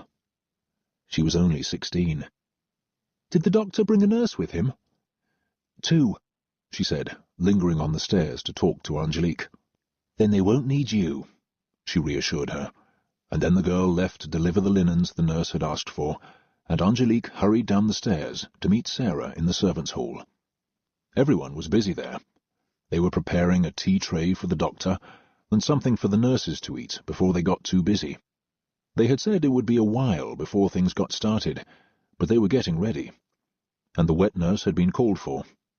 Mrs. Ferguson had said not to send for her husband until the baby had been born. There was no point to his waiting around at home. It would just be tiresome for him, and she didn't want him with her. The doctor wouldn't let him anyway. It was too much for a man to see, and Harry hadn't been around for the others either. "How is she?" Sarah asked her as they poured their tea and sat at the table. "Did you see her?" "Not since this afternoon. I just saw one of the girls taking sheets and towels the nurses asked for. I can't wait to hear what it is. Poor thing, she looked miserable today. She'll be happy when it's over. Stella was with her last time, and said she just rolled the baby out like a bowling ball in a few minutes, without a squeak. She must have an easy time of it, or she wouldn't have so many. But it looks like a hard thing to do. I'd be scared if it was me." Several of the women at the table contributed birthing stories then, their own or others, and Angélique thought all of them sounded heroic. She was in no hurry to have children either. She had never even thought of it till now. She'd never been this close to a pregnant woman before, and it didn't look so simple to her. Stella came downstairs a little while later to get some tea for their mistress. "The pains are starting, and she's very thirsty." And the cook added a plate of freshly baked biscuits for her. "That'll give her a bit of strength with the tea," she said pleasantly. "How is she?" "Doing well. The doctor doesn't think it'll be born before morning, but one of the nurses told me she disagrees with him. She thinks it'll start to move quickly now, since she's had so many. The last one didn't take long. We barely had time to get the sheets under her, and little Charlie was staring at us. She was very brave, but she's bigger this time. A lot bigger. It may not be so easy." The nurse had mentioned that to Stella, too. "I'd better get back now, with her drink." Stella left the kitchen then, and hurried upstairs, while the others went on talking, and after a second cup of tea, Angélique went upstairs to the nursery and reported to Helen. It was exhilarating knowing that the baby was coming, and would be born by morning, or sooner. "I think it's a boy again, she's so big," Helen commented, and Angélique agreed. "She was much smaller with Emma." "Well, we'll know soon. I hope someone comes up here to tell us." "I'm sure they will." And then Helen did some mending, and Angélique picked up a book. There were a number of women in the house who liked to read, and they shared their books with her. And in her bedroom, Eugenia was complaining that her back was hurting her. The pains had gotten stronger, and they were worse than she remembered with the other births. Or maybe she forgot from year to year. They had all been so easy, but Simon had come 2 weeks early. Emma had been smaller, and Rupert had come so fast she'd almost had him in the library. And Charles had been easy too. This one felt enormous, and like it was wedged in so tight it seemed like it was breaking her back with every pain. The nurses had helped her alter her position to make her comfortable, which didn't change anything, and when the doctor examined her, she screamed during a pain. He looked concerned. The baby didn't seem to be moving down at all, although the pains had gotten strong very quickly. She'd only been in labour for 2 hours, and last time, by then, Stella remembered, Charles had been born. This time the baby was going nowhere, and it was becoming obvious that the night would be long. The doctor suggested she try to walk around the room with the assistance of the nurses to get things moving, but she was in so much pain she couldn't get out of bed, and lay down again, screaming. "It's tearing me apart," she said, sobbing piteously. "It's never been like this before." "Each time is different," the doctor reassured her. "The baby is very large this time." The doctor listened to the heartbeat and seemed satisfied. He smiled at Eugenia then. "The baby's heart is strong." "I don't care," she said in agony. "Just get it out." "It's coming," he said calmly, as she was hit by a wave of contractions again, one after the other, and each one stronger, until she was gasping for breath and was deathly pale. Stella looked worried, and the nurses were watching closely as the doctor examined her again, and seemed pleased. "Things are moving along." "I think I'm dying," she said with a look of panic. "What if this baby kills me?" she said, sounding frantic. She wanted to run away, and there was nowhere to hide from the pain. It was squeezing the life out of her, and she saw stars in front of her eyes now, each time she was seized by another pain in its vice-like grip. "It won't kill you, Eugenia," the doctor said in a soothing tone. "We just have to work a little harder this time, both of us together." He was very intent as he examined her repeatedly, and she seemed dazed between the pains. No one in the room was speaking, and 2 hours went by with her intermittent screams and agonizingly slow progress. But the doctor assured them all that the baby was coming down. Stella was almost as pale as her employer while she watched. Even the nurses looked strained, and the doctor was concentrating on what he was doing. By midnight, Eugenia was sheet white, and after 6 hours of labor, he could see the baby's head. He told her the baby had dark hair, and told her to push. Nothing happened then for another hour, except more pitiful screams and little progress, while Eugenia worked desperately trying to push, and began throwing up while she did. One of the nurses held a bowl under her chin, while Stella and the other nurse held her legs, and the doctor watched as the baby came toward him with every push, and then retreated when she stopped. It was coming down excruciatingly slowly, and obviously having a hard time getting through, it was so large. But all they could do was wait and urge her to keep working. She gave up several times, crying that she couldn't, and with all of them encouraging her, she tried again. The doctor didn't like it taking this long, for the sake of mother and child, but there was nothing he could do to speed it along, except trust to nature to do its job along with her. And then finally, with the worst screams of all, the baby crowned, and the top of its head was nearly there. And Eugenia looked like she was going to faint, and was still screaming about her back and saying it was breaking. The baby seemed to be causing its mother serious damage. "We're almost there, Eugenia," the doctor urged her. "I need you to push harder now." He wanted the baby to be born as fast as possible. It had gone on for too long, and she was fading fast. I can't. Just let me die." "Another push. No!" The doctor was shouting at her as Eugenia cried, but roused herself for one last push. And this time the baby's head emerged, and it gave a cry, but its mother was too weak to care, as she lay back against the pillows, crying, and threw up again, while the doctor told her to keep pushing, as he delivered the shoulders and gently turned it to deliver the rest. The baby was out, as Eugenia lay sobbing and screamed again. "My back! My back!" she said again, as the doctor cut the cord, swaddled the baby, and handed it to the nurse. It was a big, handsome boy who was crying loudly, as his mother continued to sob, and the doctor looked at her with concern. It had been a difficult birth, which was unusual for a 5th child. "Eugenia, the baby is fine," he said gently. "He's a beautiful boy." But she screamed again and lay back against her pillows, hysterical with the pain. Nothing like this had ever happened to her before. The doctor felt her still swollen belly and examined her carefully, and then glanced at one of the nurses with surprise, and said in an undervoice, "This isn't over yet." He had been waiting to deliver the placenta, but what he could feel in the birth canal was another head, and the contractions were still strong. He tried to explain to Eugenia what was happening, and that he needed her help. "There's another baby. You're having twins." Both nurses looked at him in surprise, and Stella was visibly shocked. "We have to get the other baby out." He sounded as though it was urgent. "No, I can't," Eugenia cried miserably, and started vomiting again.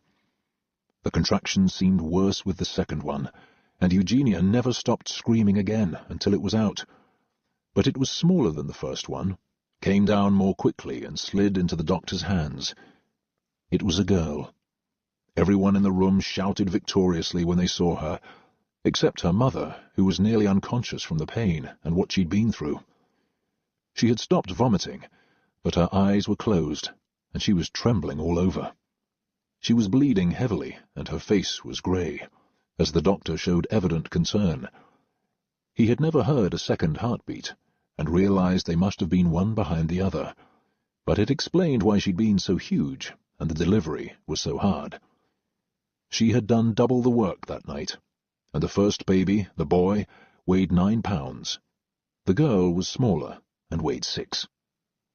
The doctor watched her carefully after the nurses cleaned her up, and pressed down on her uterus to slow the bleeding.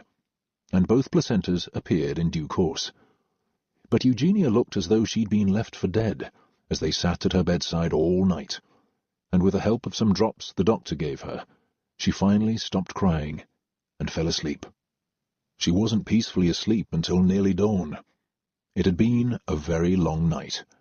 It allowed him to make some repairs where she'd been torn when the first twin was born. He had not expected the delivery to be this hard, and it had taken them all by surprise, particularly Eugenia. The doctor was still there, and the nurses, as well as her maid, when she woke at 9. She said her back still hurt terribly, and she felt as though she'd been beaten all over. But the bleeding had slowed. Her heart was normal, and she had no fever. Nothing had gone wrong. It had just been a difficult birth. She didn't even have the strength to sit up in bed. There were deep black circles under her eyes, which were bloodshot from popped veins, and her lips were grey. She had lost a lot of blood. "Would you like to see your babies?" one of the nurses asked her when she woke up, still groggy from the drops. "They're beautiful." "Not now," she said weakly, and closed her eyes again. She wasn't crying, but she was still shaking. She had never been through anything so terrible in her life, and promised herself as she lay there that she'd never do it again. She couldn't. She had thought she was dying all night, and at some points wished she would. The doctor had seen deliveries like it before, and they always took a toll on the mother.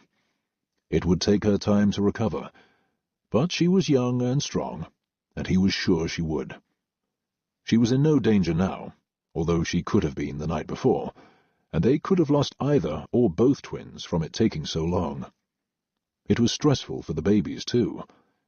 His only concern now was infection, but there was no sign of it. He left the drops with the nurses and told them when to administer them, and left Eugenia at 10. He had been there for 16 hours, and looked tired too. Stella left the room with him, as Eugenia drifted off to sleep again. She hadn't seen the twins yet, but wasn't feeling up to it, and the wet nurse had been called to tend to them. "You can send for Mr. Ferguson now. In fact, I think you should," the doctor told Stella, who looked as tired as he did. "Is she in danger, Doctor?" "No, she's not. We always worry about infection, especially after a difficult birth, but there's no reason why she should have a problem. She just needs to rest and get over the trauma of the birth. This wasn't easy for her." That had been obvious to everyone in the room. "I'll come back and see her this afternoon." And he knew the nurses would be checking her for signs of a fever, but failing that, he expected her to recover like the young, healthy woman she was. "It's often this way with twins," he reassured Stella, who was shaken by what she'd seen, too.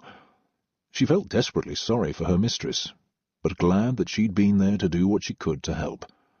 But nothing had brought Eugenia relief during the birth. "Will her back be all right after this?" Stella asked, with concern, and he smiled. "It's fine. There was no damage to it. The babies must have just been pressing on her spine as they came down. It's all very normal. I was never worried about her back, just the twins. And of course we don't want to lose the mother. I'm sure she's going to be fine. I want her in bed for the next 2 or 3 weeks. Longer if she seems weak. And no visitors for a month." Stella nodded as she walked him downstairs and let him out. A footman was standing nearby and opened the door. Stella had let one of the maids know about the twins after they were born, and the staff was jubilant, far more than their mother was upstairs. She didn't even want to see them after the excruciating pain they'd caused her. Stella went to the servants' hall for a cup of tea then, knowing that Eugenia would sleep for several hours, and that the nurses were with her. One of them was going to sleep on a cot they'd put in the dressing-room, and the other was going to rest when she woke up. They would be taking turns tending to her for the next several days. "How was it?" Mrs. Albright asked her as soon as she came in. "Terrible," Stella said honestly, and sat down in a chair, looking beaten. "The poor thing seemed like she was going to die." "Let's hope she doesn't," one of the maids said somberly. "My cousin did, and my brother's wife." It was common. "Mrs. Ferguson is not going to die." Mrs. Albright said clearly, and Stella nodded. She just gave birth to twins. It's normal for her to have a hard time. We need to take good care of her now. They all chattered animatedly at the table, as Mrs. Albright spoke to Stella quietly. How is she? It must have been very difficult for her to have two, not just one. She's always come through it easily before. She didn't this time, Stella said seriously. I've never seen anything worse. She looks awful now. She'll perk up soon. She's young, Mrs. Albright said confidently. We sent for Mr. Ferguson. I'm sure he'll be here shortly. Stella nodded and went to her room to get some rest herself. Harry Ferguson arrived after dinner and was thrilled. The first thing he wanted to do was see his babies, as he bounded up the stairs like an excited boy. The baby nurse and wet nurse and both babies had been put in a large guest bedroom near theirs. He strode into the room, and each of the women was holding one, and both babies were sound asleep. He peeked at them, beaming, gently touched their tiny fingers, and noticed instantly that the little girl had red hair and perfect features. Other than that, she resembled her older sister, and the boy had dark hair and was huge. He was the size of a 3-month-old. They were beautiful children, and he was extremely pleased, with Eugenia and himself. He had 2 daughters now and 4 sons. They were a perfect family, and as he left the temporary nursery, all he wanted to do was see his wife. She was asleep and woke up groggily when she heard him enter the room and speak to the nurse. He approached her bed then with a broad smile, and was shocked at how she looked. They had cleaned her up, but her hair was tangled, her eyes were sunk into her face, and she was still deathly pale. "Hello, Harry," she said sleepily. "It was awful. Never do it again. Never. No more babies." It was all she could think of now. Just seeing her, he could tell how hard it had been. He felt momentarily guilty, but ecstatic over the twins at the same time. "They're beautiful. I'm sorry. They're just wonderful, though. You did a terrific job." She nodded at him with glazed eyes. "No more." "All right," he said gently, as the nurse left them alone. If she really meant it, he could live with it. 6 children was enough. He had always wanted 6 children, and having twins made it perfect for him. "I love you very much," he added, as she drifted off to sleep again. And after he left her, he went back to the nursery to take another peek at them. The little girl was just waking up, and seemed to stare at him with puzzled eyes, and then yawned. Her brother was sound asleep, and Harry left them a moment later, and went to pour himself a drink. He stood in the library, gazing out the window over his land, thinking of their babies, grateful to Eugenia for having them, and all was well in his world. Chapter 7. There was jubilation in the nursery the day the twins were born. Angélique and Helen were thrilled to hear the news when Sarah came to tell them, and when they told the children, they were very excited that they had a brother and a sister and wanted to see them. But Angélique explained that they had to give them a few days to rest. "Why? Did they get tired getting here? Did they come from a long way?" Emma asked. They were all young enough not to have made the connection between a baby coming and their mother's growing girth, and it had not been explained to them, so they were surprised to hear that the babies were tired now. Emma wanted to see her mother, but Angélique said she was exhausted and probably asleep, and Emma looked disappointed. "Did they come from far away? Did Mummy go to fetch them?" It all seemed very confusing to them, and their father came to see them that afternoon while they were having tea. He said that their new brother and sister were being named George and Rose, and they could see them very soon. He said they were very small and were going to sleep for a few days, and their mother was fine and had things to do. He didn't want to worry them, and there was no reason for them to know or see how battered she was by the birth. By the time they saw her again, he wanted her to be well and feeling better. There was no sense in frightening them, and had they seen her then, they would have been. He was worried about her too. She looked better the next day, and sat up in bed to drink some tea. She hadn't eaten in 2 days. She was following the doctor's orders closely, and well tended by the nurses, and the doctor had told her that if she wanted to recover quickly, she had to rest. She had no trouble following his orders, and said she felt so weak that she was sure that if she tried to get out of bed, she'd fall down. But she got stronger every day, and had better colour.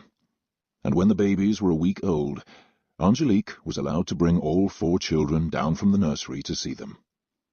Both twins were wide awake, wearing little wool dresses and warm caps and matching booties, and were tightly wrapped in blankets as the wet nurse and baby nurse held them, and warned the children not to touch them. Their 4 older siblings stared at them in awe, and Angélique was touched by how beautiful they were. They looked absolutely perfect. "Can I hold one?" Emma asked with interest, as she hovered over Rose, and the nurse said she'd have to wait until the baby was stronger, and soon she'd be in the nursery with them. The baby stared at her big sister, listening to the sound of her voice. "Why are there 2 of them?" Simon asked. "Why didn't we just get one, like we were supposed to?" It seemed mysterious to him and made no sense. Last time there was only 1 baby when Charles was born, and Rupert before that. "They gave us an extra one," Angélique explained. "Did no one want the other one, so they gave him to us?" he asked, frowning. "Your mother and father wanted both of them," Angélique said, smiling, although it clearly seemed like unnecessary excess to him. "Now there are 6 of you." Simon nodded. That made sense. They lingered in the temporary nursery for half an hour, and then they went outside to play, and they seemed pleased. Emma commented that Rose was very pretty. "She looks just like you," Angélique told her, "except for her red hair." "Will she get ringlets too?" "We'll have to wait and see." After that, they went to visit the babies every day. Simon got bored with it after a few days. They were always asleep, and Rupert and Charles were still too young to be interested. But Emma asked to see the twins every day, and Angélique took her to visit them. Emma was particularly enchanted with her new sister, and enthralled by the fact that there were 2 babies, although Simon still said it was silly. It seemed like a mistake to him, like a delivery error from a shop that had sent 2 babies instead of 1. But Emma liked them, and talked about the babies constantly. They were allowed to visit their mother for a few minutes 3 weeks after the birth. She was lying on a daybed in her dressing room, and she still looked tired and pale, but they were happy to see her, and said they liked their new brother and sister very much. "Are you feeling better now after your trip?" Emma asked her politely, and Eugenia looked blank. "They said you were very tired after you went to fetch them. It must have been far away." "Yes, it was," Eugenia said, smiling at her. "Very far away, but I'm better now." She and Angélique exchanged a smile and a look, and then their mother said they should go out to play. The weather had been glorious since the twins were born. Their visit with her lasted only 5 minutes, and for Eugenia it was enough. She didn't want to exhaust herself with them, and was trying to regain her strength. The twins were a month old when she came downstairs for the first time. She had dinner with her husband in the dining room, sat on the terrace for a little while to get some air afterward, and then went back to bed. He was leaving for London the next day, and she was planning to join him in a few weeks, and hoped she would be stronger then. The social season was starting in a few weeks, and she didn't want to miss it. Gwyneth's ball was at the end of June, and she had promised Elizabeth she'd be there, and hoped to have gotten her figure back by then. She had begun having Stella lace her into her corsets, and felt more like herself once she did. They had acquired a second pram, and both nurses took the twins out every day to get fresh air. They slept peacefully while the 2 women wheeled them through the park, and the older children peeked at them whenever they could, as did the rest of the staff, who couldn't wait to see them. Later in June, Eugenia's friends began coming to visit, excited to see the twins too. Eugenia had finally begun holding them. She had been so distraught after the birth that she hadn't seen them for the first 2 weeks, and didn't want them brought to her. But Harry had been so ecstatic about them that she eventually asked for them, and held each of them for a few minutes, and sent them away when they started to cry, saying that they needed to be fed. Newborn babies always made her uncomfortable. They were so small and delicate. She said she was afraid she'd break them, like porcelain dolls. But she was content to look in on the nursery and peek at them once in a while. Mostly, she was concerned with her figure. And as always, after a delivery, she was careful about what she ate. And the weight she had gained had already begun to slip away. She had no intention of losing her figure because of them. And by the end of June, when they were 7 weeks old, she looked beautiful when she left for London. Her shape was still a little fuller, but she was voluptuous and lovely. And of course she left the twins in Hampshire with the other children. She said that London was no place for newborns, with all the activity and noise. The staff at the house on Curzon Street were disappointed not to see them, but Harry had told them they weren't coming. The moment Eugenia arrived in London, she felt like she'd been released from prison after the last boring months at their country home and her long recovery from the delivery. But just as the doctor had predicted, she was young and got her strength back quickly, and told all her friends that having them had been the worst experience of her life, and she wouldn't think of doing it again. Harry believed her, which made the twins seem even more special to him. Once Eugenia left Hampshire, Angélique began spending more time with the babies. She wanted to get to know them and get used to them, before they moved to the nursery in August, when they were weaned and the baby nurse went back to London. They had kept her longer than planned since they were twins, and Helen had been told that she would have to help Angélique care for them, since there would be 6 children in the nursery for a month, and 5 when Simon left for Eton. And Eugenia still insisted they didn't need a second nanny, which Sarah said was crazy. How was Angélique going to manage 5 children, and 2 of them brand new babies? "You'll have to be an octopus to manage that one," Sarah said wryly. "The baby nurse said they're easy babies," Angélique said confidently. It was going to be a new experience for her, caring for such young infants. Mrs. Ferguson had assured her she could do it, and that she had total faith in her to do it well. Angélique loved holding them, and like Emma, although she didn't admit it, she had a marked preference for Rose. She even looked like a rosebud, while George looked like a sturdy little man. One of the Scottish housemaids called him a bonny bairn. Eugenia and Harry didn't return to Hampshire until they had gone to every ball they had been invited to, including Gwyneth's, and came home at the end of July, when the season ended. And 3 days after they got back, they went to Bath for the month on holiday without the children, and to enjoy the restorative waters, which Eugenia said she needed after all she'd been through. When they returned at the end of August, they were busy every night right until the end of the first week of September, the night before Simon was leaving for Eton. He had cried about it for several days with Angélique, but he knew that he could not complain to his parents. Angélique had told him he had to be brave, and he promised he would be. She never let him know how sad she was for him to be leaving home so young, and she knew she would miss him. The morning he left was a beautiful day, and Angélique got him up early.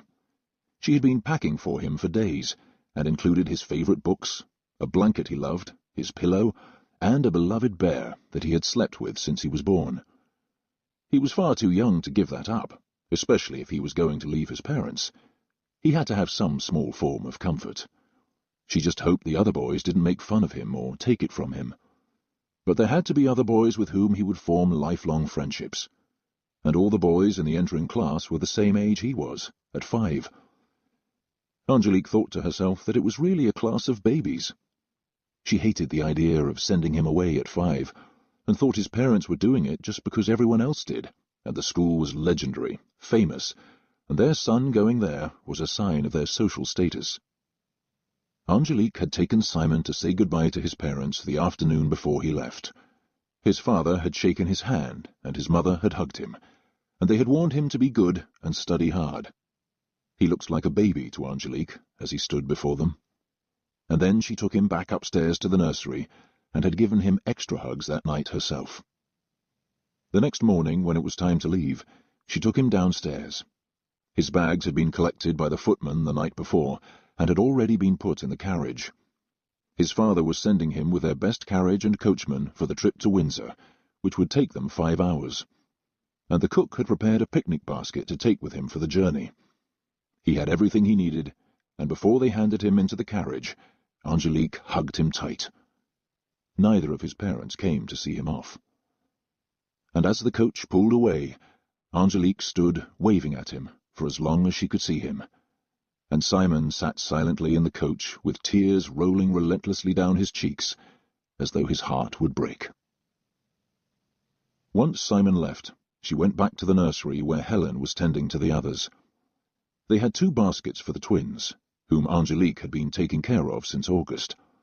It gave her little time for anything else, but she was managing nicely, and Helen was being extremely helpful. They ran their feet off all day, and except when they were sleeping, one of them was always holding one of the twins. The babies had adjusted well to nursery life, and Emma was thrilled to have them close at hand. She was 4 years old now, and loved her baby sister. She was never jealous of her, and wanted to play with her like a doll, and Angélique constantly reminded her to be gentle with her. The 2 younger boys were still too young and too rough to hold a baby, but Angélique let Emma sit on the floor and hold one of them, wrapped in a blanket. That way the baby was protected and wouldn't have far to fall if Emma lost her grip when the baby squirmed or got too heavy for her. The nursery felt strange to her without Simon. He had been such a strong presence ever since her arrival, and had all the earmarks of an oldest son. He took care of his sister, was protective of the others, and in some ways was like a little man. He talked to Angélique as though they understood each other, and she found it very odd without him now, and very sad. She hoped he'd be happy at school, but she didn't see how he could be, being sent away so young. Angélique felt Simon's absence sharply for 2 months, and in November it was shocking to her to realize that she had been with the Fergusons for a year. In some ways it seemed like only minutes, at other times it felt like a lifetime, and she had begun to wonder what she was going to do with the rest of her life.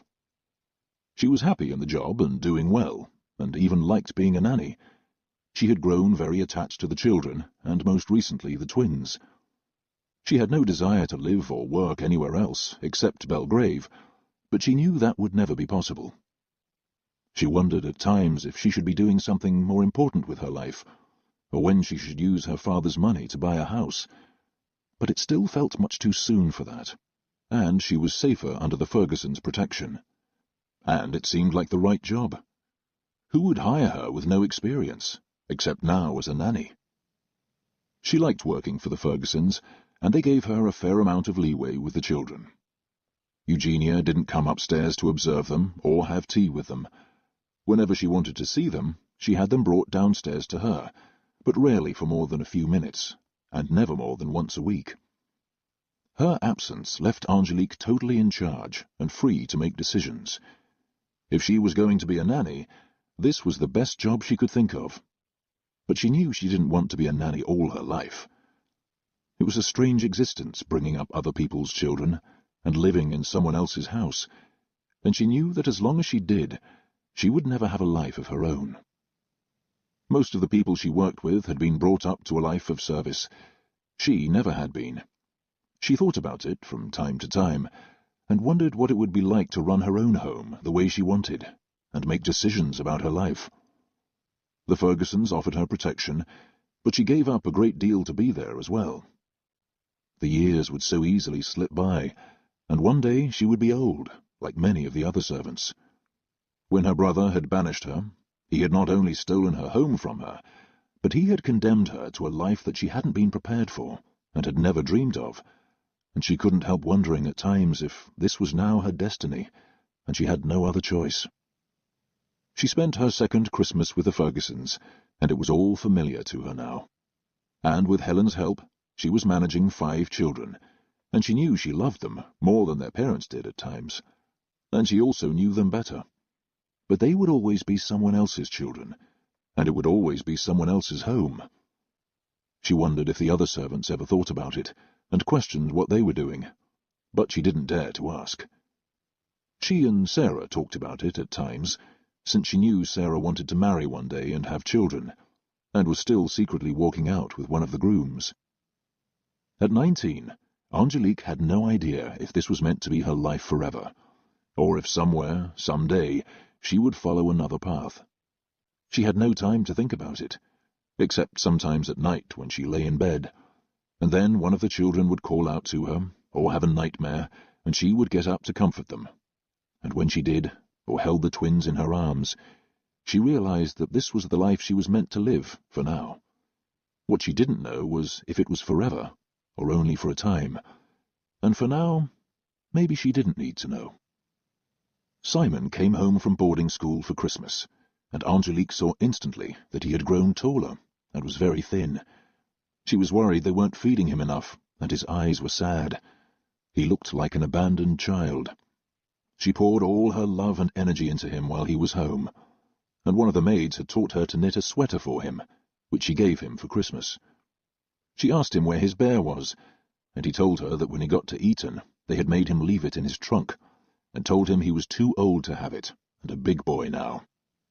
He looked thrilled to be home, and clung to her the entire time he was there, and he sobbed miserably in her arms the night before he had to go back. He begged her to let him stay home with her. "I can't do that, Simon," she said, with a lump in her throat. "Your parents want you to be there. They won't listen to me. Tell them I'll be good for the rest of my life. They want you to get a fine education and meet new friends." "I don't want new friends. I have you. Will you stay here forever?" He was asking her the same questions she had asked herself, and she didn't have the answers for him either. And she couldn't lie to him. It wouldn't be fair. "I don't know. That depends if your parents want me, and one day you'll all grow up." Sooner than he thought. His brothers would all go to school at the same age he had, and they might send the girls away to school as well, though not at 5. "Why can't we just stay here?" he asked her unhappily. "Because boys like you go to schools like Eton, and it's a good thing to do." But she wasn't sure she was telling him the truth. She would have loved to keep him at home and school him herself, or have tutors like she had. But his parents led a different life, and she was a girl. Her own brothers had gone to boarding school too, though not as young. Edward had hated it and done poorly. Tristan had loved going away to school. Simon looked miserable when she put him in the carriage the next day, and his parents had said goodbye to him the night before. She watched his small, unhappy face in the window as the carriage pulled away, and felt as though she had failed him again. She went back to the nursery with a heavy heart, and made breakfast for the children when they got up. She noticed that Emma seemed feverish and had a cough, and decided to keep her in that day. She had wanted to go skating on the pond, but she couldn't go if she was sick. Angélique promised to take them another day. Helen said she'd watch Emma when she took the boys out for some air. And before she left, Angélique tucked her back into bed. She seemed happy to be there with her favourite doll next to her. And before Angélique left the nursery with Rupert and Charles, Emma was sound asleep. "Send someone for me if she gets worse," Angélique told Helen as she left. Helen was holding both twins. It was too cold for them to go out too, but the 2 older boys needed a run. And as Angélique hurried down the back stairs after them, she hoped that Emma would be better when she woke up. Her mind was focused on Emma, as she tried not to think of Simon on his lonely ride back to school. It was more than Eugenia was thinking of. She was planning her menus for friends arriving from London that night. Eugenia wasn't thinking of her son at all. Chapter 8. When Angélique came back from the park with the boys, her face was tingling and her hands were ice-cold, but they'd had fun. The 2 little boys were tireless, but fortunately she had as much energy as they did. They had come in through the kitchen, and the cook had whispered to her, "I don't know how you do it with 6 of them now." She had offered the 2 little boys a plate of biscuits as Angélique smiled. "Helen helps," Angélique answered, as she took one of the delicious gingerbread biscuits, which had just come out of the oven. Mrs. Williams at Belgrave had made them for her too as a child, and it brought back memories of her childhood home as she ate it. They went back upstairs then, and Angélique looked in on Emma, whom Helen said hadn't woken up since she left. But she felt even warmer to the touch than she had earlier, and Angélique was worried. She watched her for a few minutes, and went back to check on the boys playing in the nursery parlour, and picked up Rose to change her. She could feel that she was wet, and Helen was holding George, asleep in her arms, after she'd given him his bottle. She said that Rose would be due for one soon. She was a happy, easy baby, and easier than her twin, who had recently become prone to colic and woke more frequently at night. Angélique had been getting up with him 3 times a night, whereas his sister slept straight through without a peep, and a broad smile and giggle when she woke up. Angélique loved playing with her, but she was worried about Emma when she went to get the baby's bottle. After she fed the baby, Angélique went to check on the little girl again. Emma had begun to stir in her bed, and started to cry the minute she opened her eyes and saw her nanny looking down at her. "I heard," she said in a hoarse whisper, and then gave a terrifying barking cough that nearly choked her. Angélique had her sit up and gave her a sip of water, and gently touched her forehead. She was blazing. She was crying, and the more she cried, the more she coughed. It was a full 5 minutes before she could catch her breath and lie back down. Angélique told her she'd be back in a minute, went to the parlour, and told Helen to listen for her. "Where are you going?" "I want to send for the doctor," she whispered. She didn't like the sound of her cough, the look in her eyes, or the fever. She was no nurse, but it was easy to tell that the child was very sick, and it had come on very quickly since the night before, when she'd seemed fine when she went to bed. Angélique hurried down the stairs to the 2nd floor and saw Stella leaving Eugenia's bedroom. "I wouldn't go in now," Stella told her quickly, as she saw Angélique ready to move past her. "She's not in the best of spirits." She lowered her voice further. "She doesn't like the way I did her hair." She rolled her eyes as she said it. "I have to," Angélique said with a worried look. "We need the doctor." Stella nodded. "Do it at your own risk. She threw her slipper at me as I left." Eugenia was given to tantrums, although more frequently at her maid, when she didn't like the way a dress fit, thought her mending was clumsy, had pressed something wrong, or hadn't laced her corset tight enough. She was as beautiful as ever, but she had thickened slightly in the waist since the twins, and didn't want anyone to know. Stella had tried to tell her as diplomatically as possible that she could pull the corset strings only so far before they broke. Angélique slipped quietly toward her employer's dressing room and knocked before she went in. "Yes? Have you come back to do it right?" she said in a querulous voice, thinking it was her maid, and talking about her hair. "I'm sorry, Mrs. Ferguson," Angélique said as she stepped through the door, and saw her with an elaborate hairdo that looked fine to her. Eugenia looked surprised to see who it was. "What are you doing down here?" She didn't look pleased to see her, and Angélique didn't care. "It's Emma. She's not well. She has a fever and a nasty cough." "Well, give her some tea with honey and some of that syrup the doctor left for us when Rupert was sick. It's probably the same thing." "He didn't have a fever, ma'am," she said politely. "I think she should see the doctor." "Don't be silly. For a cold. They're always sick anyway. Just don't let her near the twins. They're too young to get sick." In fact, they were 8 months old, and Angélique didn't want them to get sick either.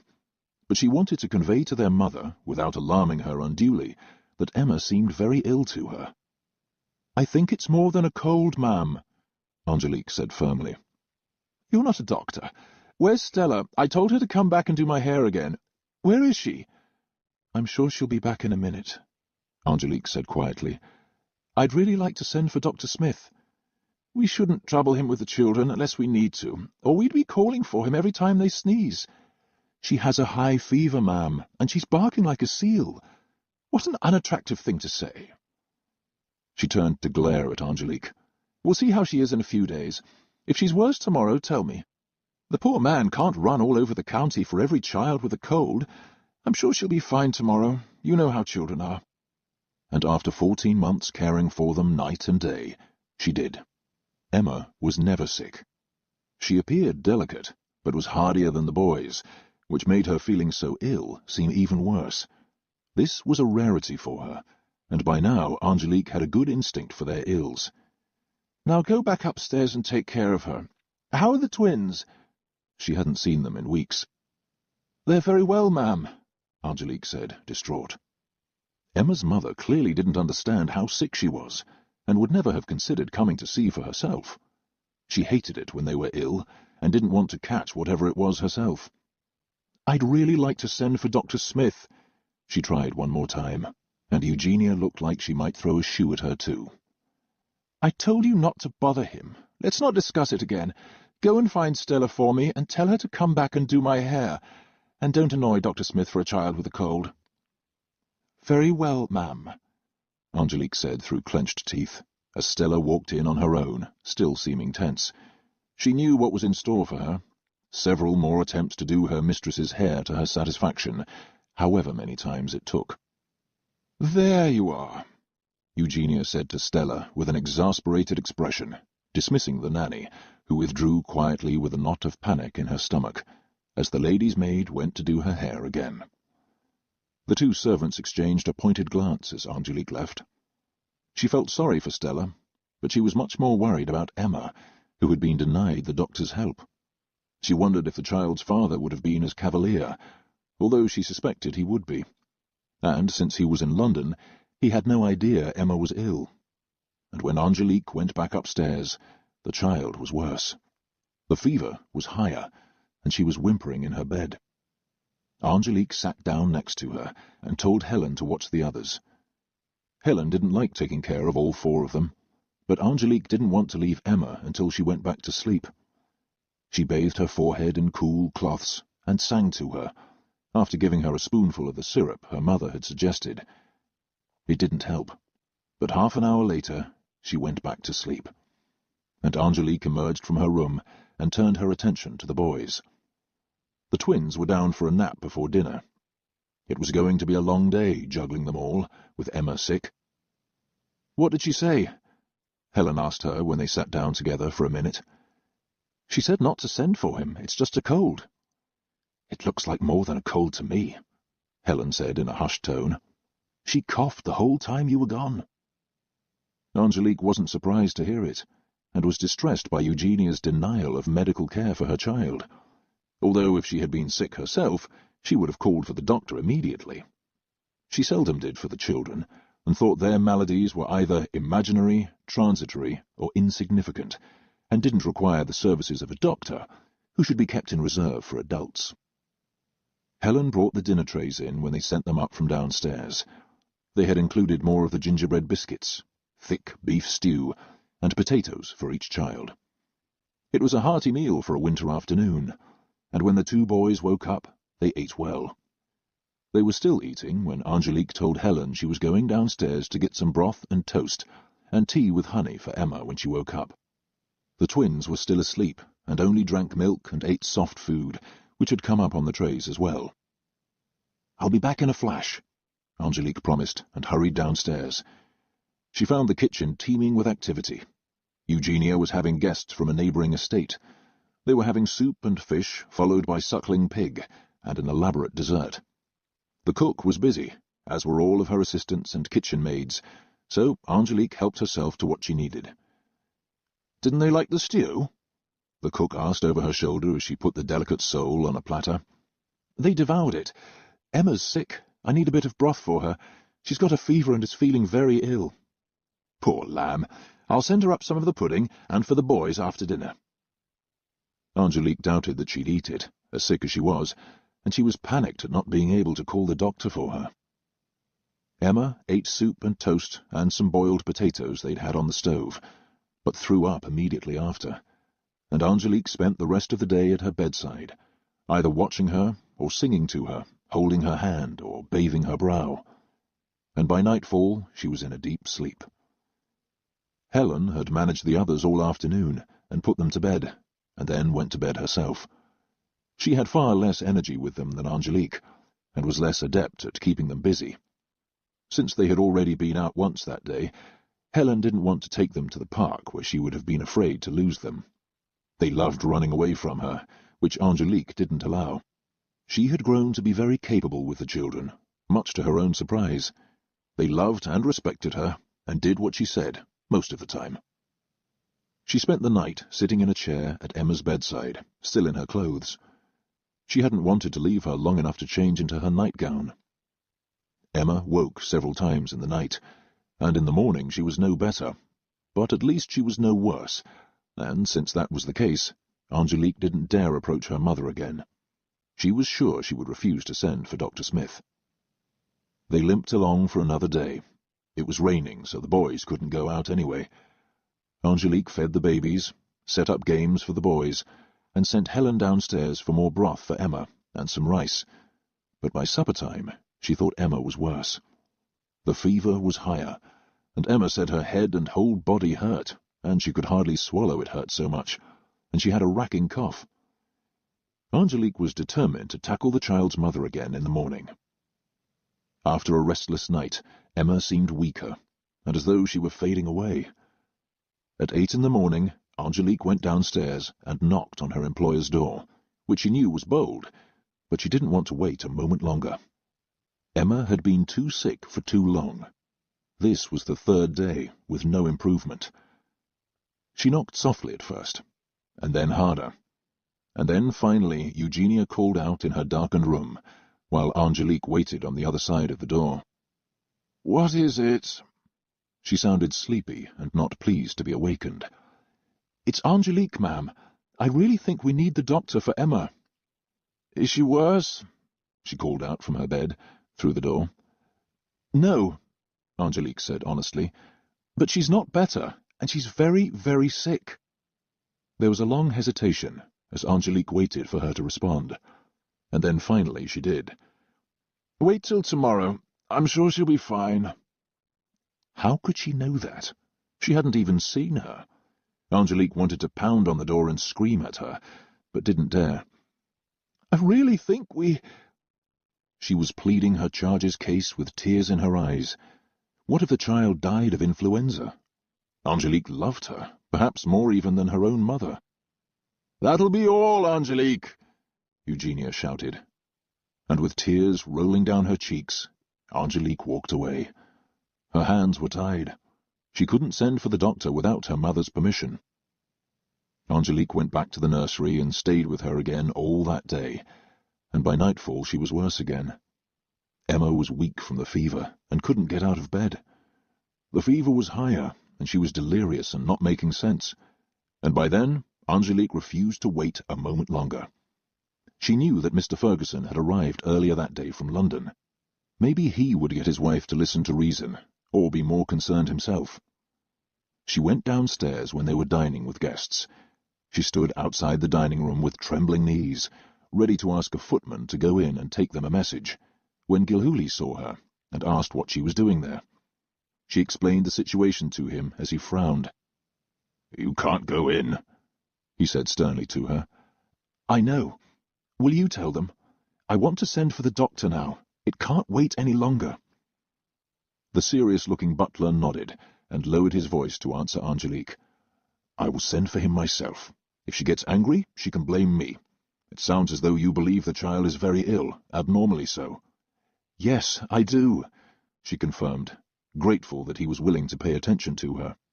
No one else had for 4 days, least of all the child's mother, and Angélique was even more panicked after watching Emma waste away with the fever, and her cough getting worse every day. "I will tell her after supper, and by then Dr. Smith will have seen her, and there will be nothing she can do except shout at me." He smiled at Angélique. "If she dares. I'll send one of the grooms for him immediately." "Thank you, Mr. Gilhooly," she said in a whisper, with enormous gratitude. "I'll be waiting for him in the nursery." "Good girl," he whispered back, and went downstairs to fulfill his mission, after sending the footman in to serve. Angélique hurried back upstairs, and hoped that the doctor would come soon. And much to her surprise, he was there half an hour later, and entered the nursery carrying his bag. She had just come out of Emma's room when he walked in. She was so relieved to see him, thanked him for coming, and told him all of Emma's symptoms of the past few days. "Why didn't you send for me earlier?" he asked unhappily. He didn't like what he'd just heard. He was concerned that it might be scarlet fever, or something even worse. He asked if she'd had seizures, but she hadn't, and he was worried for the other children if they came down with it too, especially the twins. "Mrs. Ferguson thought it was just a cold," Angélique said softly. The doctor pursed his lips and didn't answer, thinking of the many times Eugenia had summoned him for herself for far less, and this was clearly more than a cold. They walked into Emma's room together, and Angélique gently woke her up. She cried when she saw the doctor and said she hurt, and then gave her hideous racking cough and eventually threw up. She went through the full repertoire of symptoms in front of him, and finally, when she settled down again, they left the room. "It's not scarlet fever," he said, relieved, "but it's a very severe case of influenza, which can be fatal in children that age. You were wise to have them send for me. Mr. Gilhooly said to come at once. Fortunately, I was free and not delivering a baby somewhere. We need to break the fever, and she needs strong medicine for that cough, and I'm going to give you some drops to make her sleep. I don't want her left alone. Someone must sit with her at night. I want her closely watched, and if the fever rises, send for me at once." He looked concerned, and despite what he said of the risks of influenza to a child Emma's age, she was relieved. At least he was there to help, and tell her it wasn't something worse, and confirm that she'd been right to ask him to come. It would be worth facing Eugenia's wrath now, when she found out what Angélique had done. She was sure that her employer would blame her and not the butler for calling the doctor, but she didn't care. "I've been with her every night," Angélique told the doctor, "and most of the day. The nursery maid has been helping me with the others." "We don't need to quarantine her, but I don't want them in the same room." As he said it, Angélique prayed that Simon hadn't caught it from her before he left. It would be terrible if he were as sick as his sister, alone at school. But she had no way to know, since they couldn't contact him, and the school would never tell them unless he contracted a serious disease or died. As they spoke in whispers, they could hear Emma's barking cough start again. He handed Angélique the syrup he wanted her to use, a bottle of the drops to make her sleep, and told her to keep Emma warm, but bathe her face in cool water, and he promised to return in the morning, and told her to send for him during the night if she thought it necessary. "Thank you, sir," she said gratefully, and he smiled.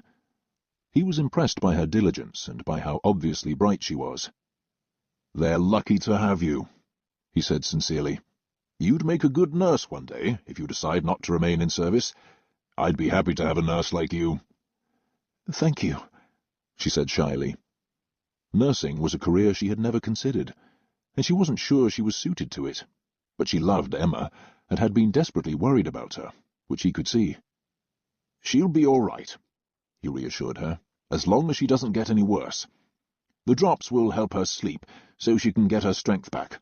Children recover quickly." Unless they die, Angélique thought to herself.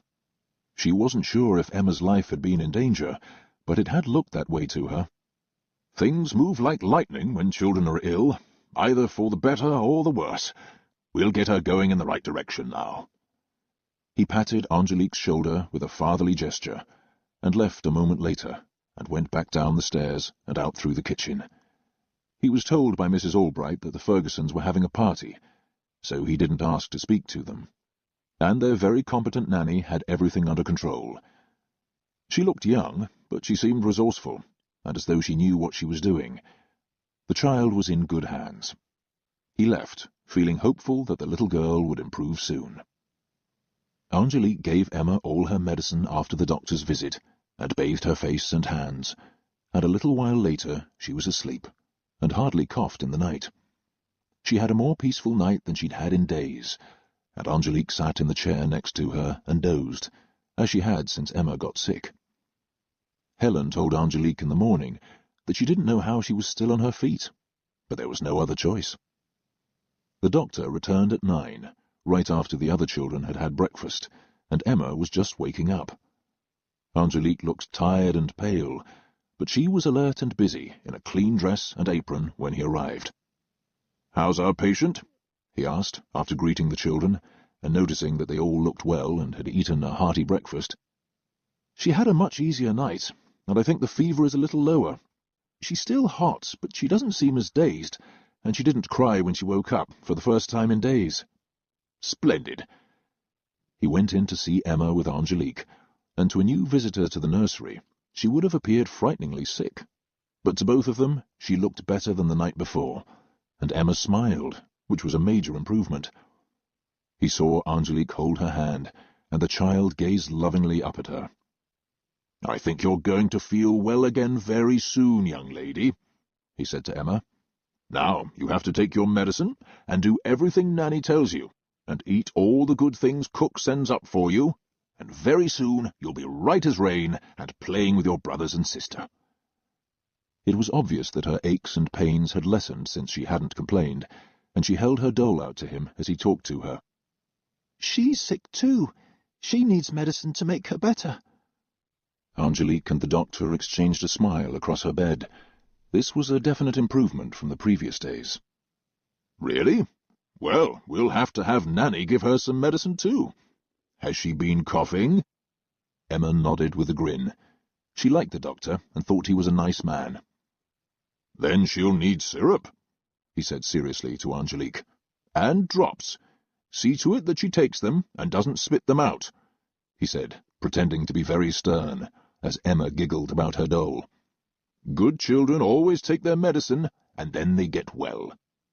"Can I see Rose today?" she asked about her baby sister, which was a good sign too.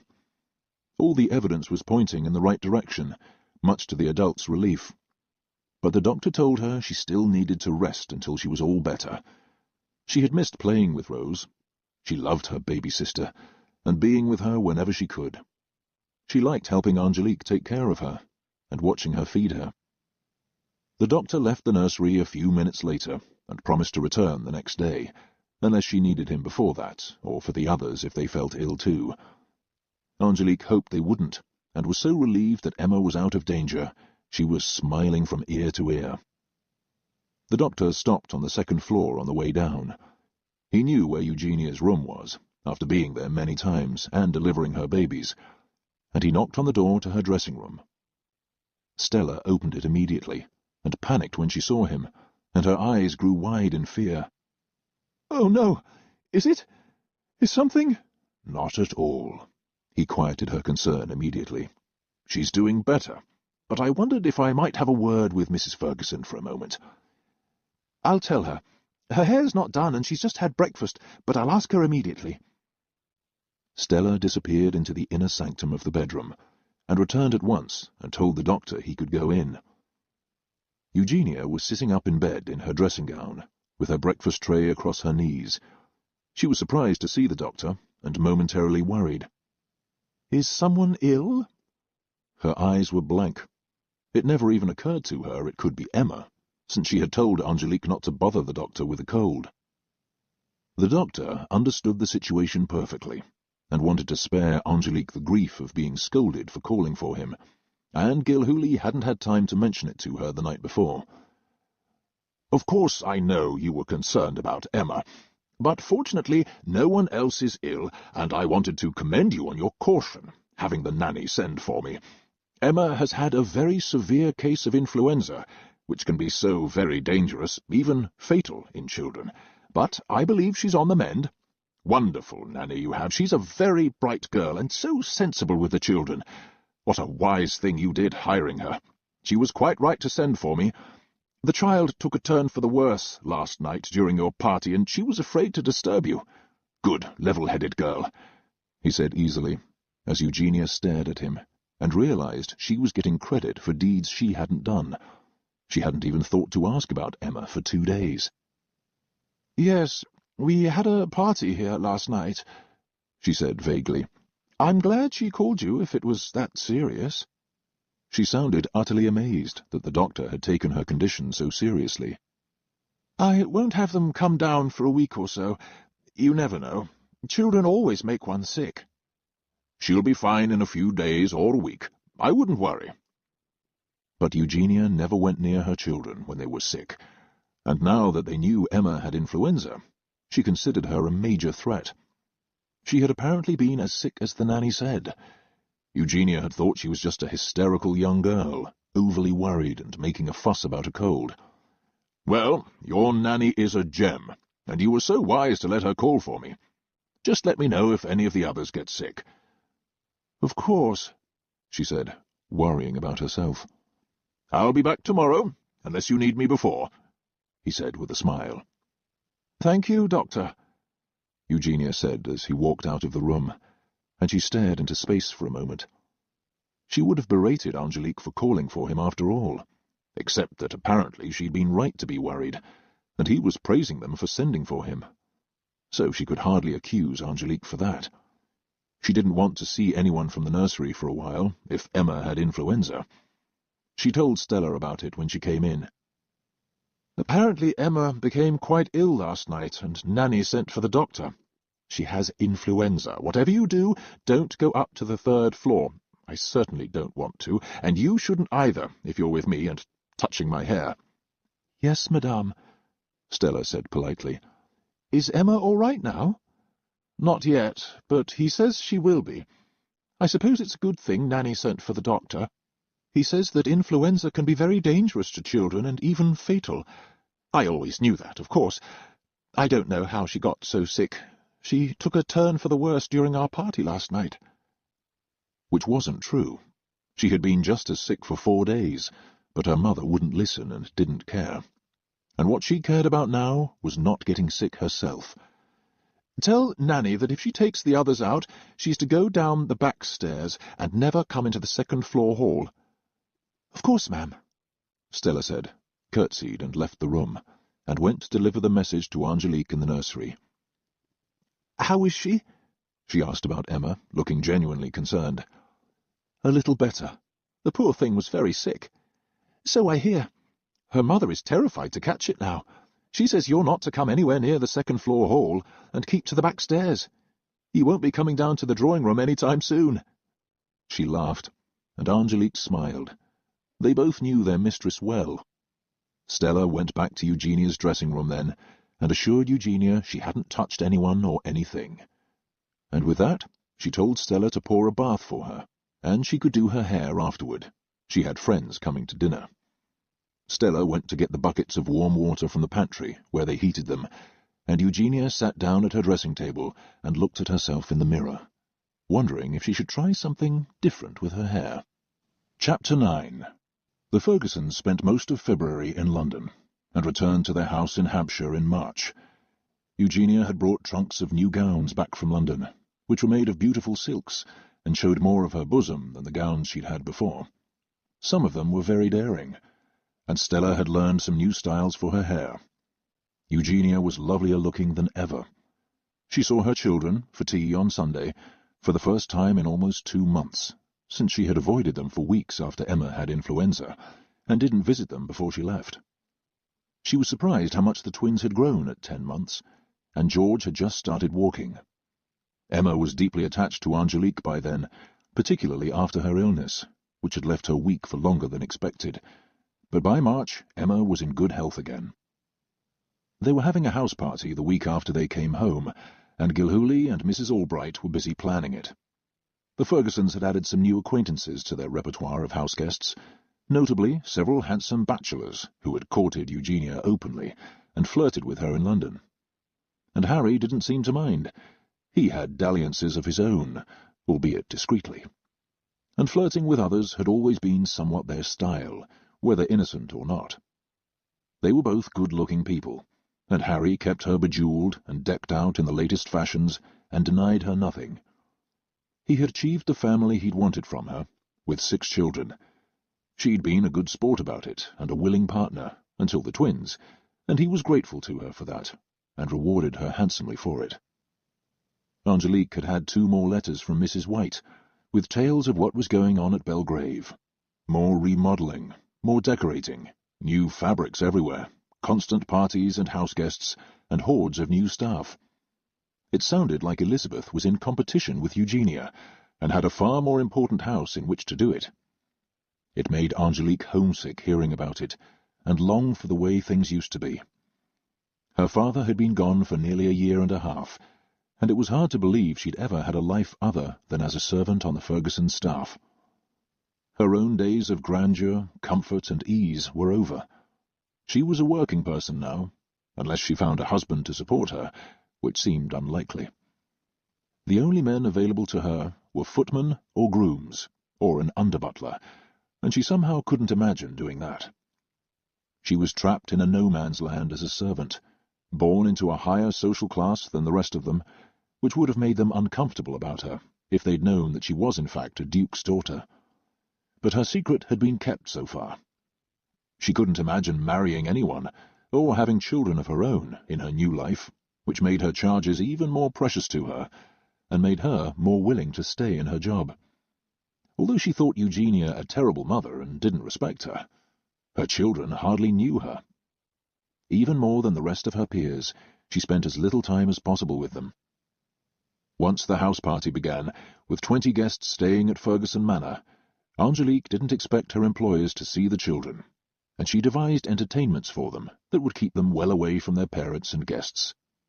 Visitors always delighted in the complicated maze and the beauties of the park, so she took them walking in the remoter areas, and down to the lake early in the morning to feed the ducks and swans.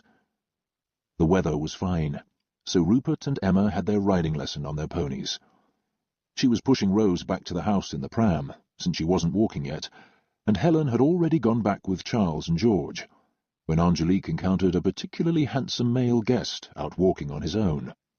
He looked surprised and pleased when he saw Angélique with Rose in her pram. My, what have we here?" he said, laughing. "A sprite of the forest, and such a lovely one at that." He could easily see that she was a nanny, given her dress, the cape she wore over it, and her cap with the baby with her, and she blushed at his comment. "Hello," he said, falling into step beside her. "Where have you been hiding?" He was very bold in his remarks, and Angélique continued on the path. Rupert and Emma were still at their riding lesson, and the guests weren't up yet. Or at least they weren't out walking. The men were probably in the dining room for breakfast. The women were served the first meal of the day on trays in their rooms, which they preferred. "What's your name?" he asked, observing her closely. He was very tall, well-built, and had dark hair and dark eyes. Angélique looked tiny beside him. "Nanny Ferguson," she answered politely, hoping he'd go away before they reached the house. She didn't want him walking in with her and causing comment. "Not that name, silly. Your real one, your first name. Mary? Jane? Margaret?" He tried guessing and wouldn't leave her alone, and they were still a long way from the house. She had strolled farther than she meant to with the pram. "Angélique," she said quietly, not wanting to be rude to him, but not wanting to encourage him either. Some of their friends were fairly racy, and all were young, some not much older than she was, but they lived in a different world, and she had never been part of the group that surrounded Eugenia and Harry. They were more like her brother's friends than anyone she had known in her father's home, who were all better behaved, older, and more dignified. "What a pretty name," he commented when she told him, albeit reluctantly. "French, I assume, but you sound English." And something about her told him that she was not an ordinary servant. He knew from the way she walked, and her accent, that she was, or had been, of higher rank. She was more like one of the nannies from genteel families that had lost their money. "Why haven't I seen you at the house in London?" he questioned her, as she prayed he'd go away, but he showed no sign of it. "They leave the children in Hampshire most of the time." The year before they'd spent a month there, but after Emma's illness they hadn't taken them to London again. "That must be boring for you," he said sympathetically. "Not at all." "Don't pretend to me that you like it here, my girl. You're much too pretty to waste your life in the country." She didn't answer, and hastened along, quickening her step, and he had no trouble following her with his long stride. "A girl like you should be in London." "I'm very happy here, sir," she said politely, wishing him to perdition. She wasn't flattered by his attention, but unnerved by it. No guest had ever been this insistent with her before, or paid as much attention to her, in a way she didn't welcome or like. Even Eugenia's brother Maynard hadn't been as bold. "I'm going to be coming down here a lot more this spring and summer to visit—" He hesitated for a second. "Your employers. You and I could be great friends, and have some fun." He was shameless in what he was suggesting. "Think about it," he said, as she kept her gaze on the pram and didn't look at him nor respond. "You're a shy one," he added. "You don't need to be shy with me. I won't tell anyone, you know. You can rely on me." "Thank you, sir," she said as the house came mercifully into view, and she nearly ran toward it, trying to escape him. He laughed as she hurried away, and he watched her go in through the servants' entrance into the kitchen. He looked very pleased indeed. She had a waist he could have circled with both hands, a delicate bosom, exquisite white blonde hair she wore in a tight knot he longed to loosen, and huge blue eyes. He guessed her to be somewhere between 17 and 20, and he had rarely seen a girl as pretty. She had none of the womanliness of Eugenia, nor the hardness, and he loved her modesty and shyness, which only made her more enticing. It gave him something to overcome and conquer. He went in the front door after that, whistling to himself. His visits to Hampshire were going to be much more fun now, and would keep him busy, with 2 women to amuse him, one upstairs and one down, which was often the way he liked it. He strolled into the dining room, and found Harry having breakfast with 6 men, reading the papers and talking. Harry looked up with a smile as soon as he saw him. They were recent friends. "Oh, Bertie, what have you been up to?" "I was out walking. I like getting some exercise before breakfast. Lovely scenery around here. Beautiful grounds," he said, thinking of the young nanny he'd met pushing the pram. "We'll go for a ride after breakfast." Harry had some new horses he wanted to show off, and had invited his guests to join him. "I'd like that very much," Bertie said with a broad smile. "Will the women ride with us?" he asked with interest. "Probably not. Most of them don't stir before noon. At least Eugenia doesn't. She likes to stay up late and moves slowly in the morning." Bertie helped himself to some eggs and fruit, and a footman poured him a cup of coffee. He picked up one of the newspapers that had been left there for the guests, and looked perfectly content as he glanced around the table at his new friends. It was going to be a very pleasant spring and summer, with a bit of a dalliance to spice things up. The men went riding while the women dressed, and they all got together for a sumptuous dinner in the dining room at 1 o'clock. Eugenia had organized a game of croquet for them afterward, and everyone was in good spirits. 3 of the guests were flirting with her, with Bertie the least obvious one. He liked being the dark horse, and he was still cultivating his friendship with Harry, and wanted to gain his trust before he made any serious moves with Eugenia. And he knew he had time. Because he appeared the least interested in her, of her many suitors, he was the one she most desired, and did everything in her power to charm him and catch his attention. It was a game he played well, and often. He had never married and had no wish to. He had much too fun sleeping with the women who were willing, particularly other people's wives. After croquet, they played cards until tea-time, and a huge tea was laid out in the library. They all sat chatting until it was time to go upstairs to dress for supper. The women came down in beautiful evening gowns, some of them wearing delicate tiaras. Women liked to show off at the Fergusons, although Eugenia's gowns were the richest and finest, and her jewels the biggest. Harry was a grateful and generous man, and everyone lingered after the meal, long past midnight. Harry and Bertie were the last to go upstairs, just after Eugenia, who had stayed to talk to Bertie. He had told her in a sensuous whisper that she was enchanting, and he was falling in love with her. She had blushed, but didn't deter him.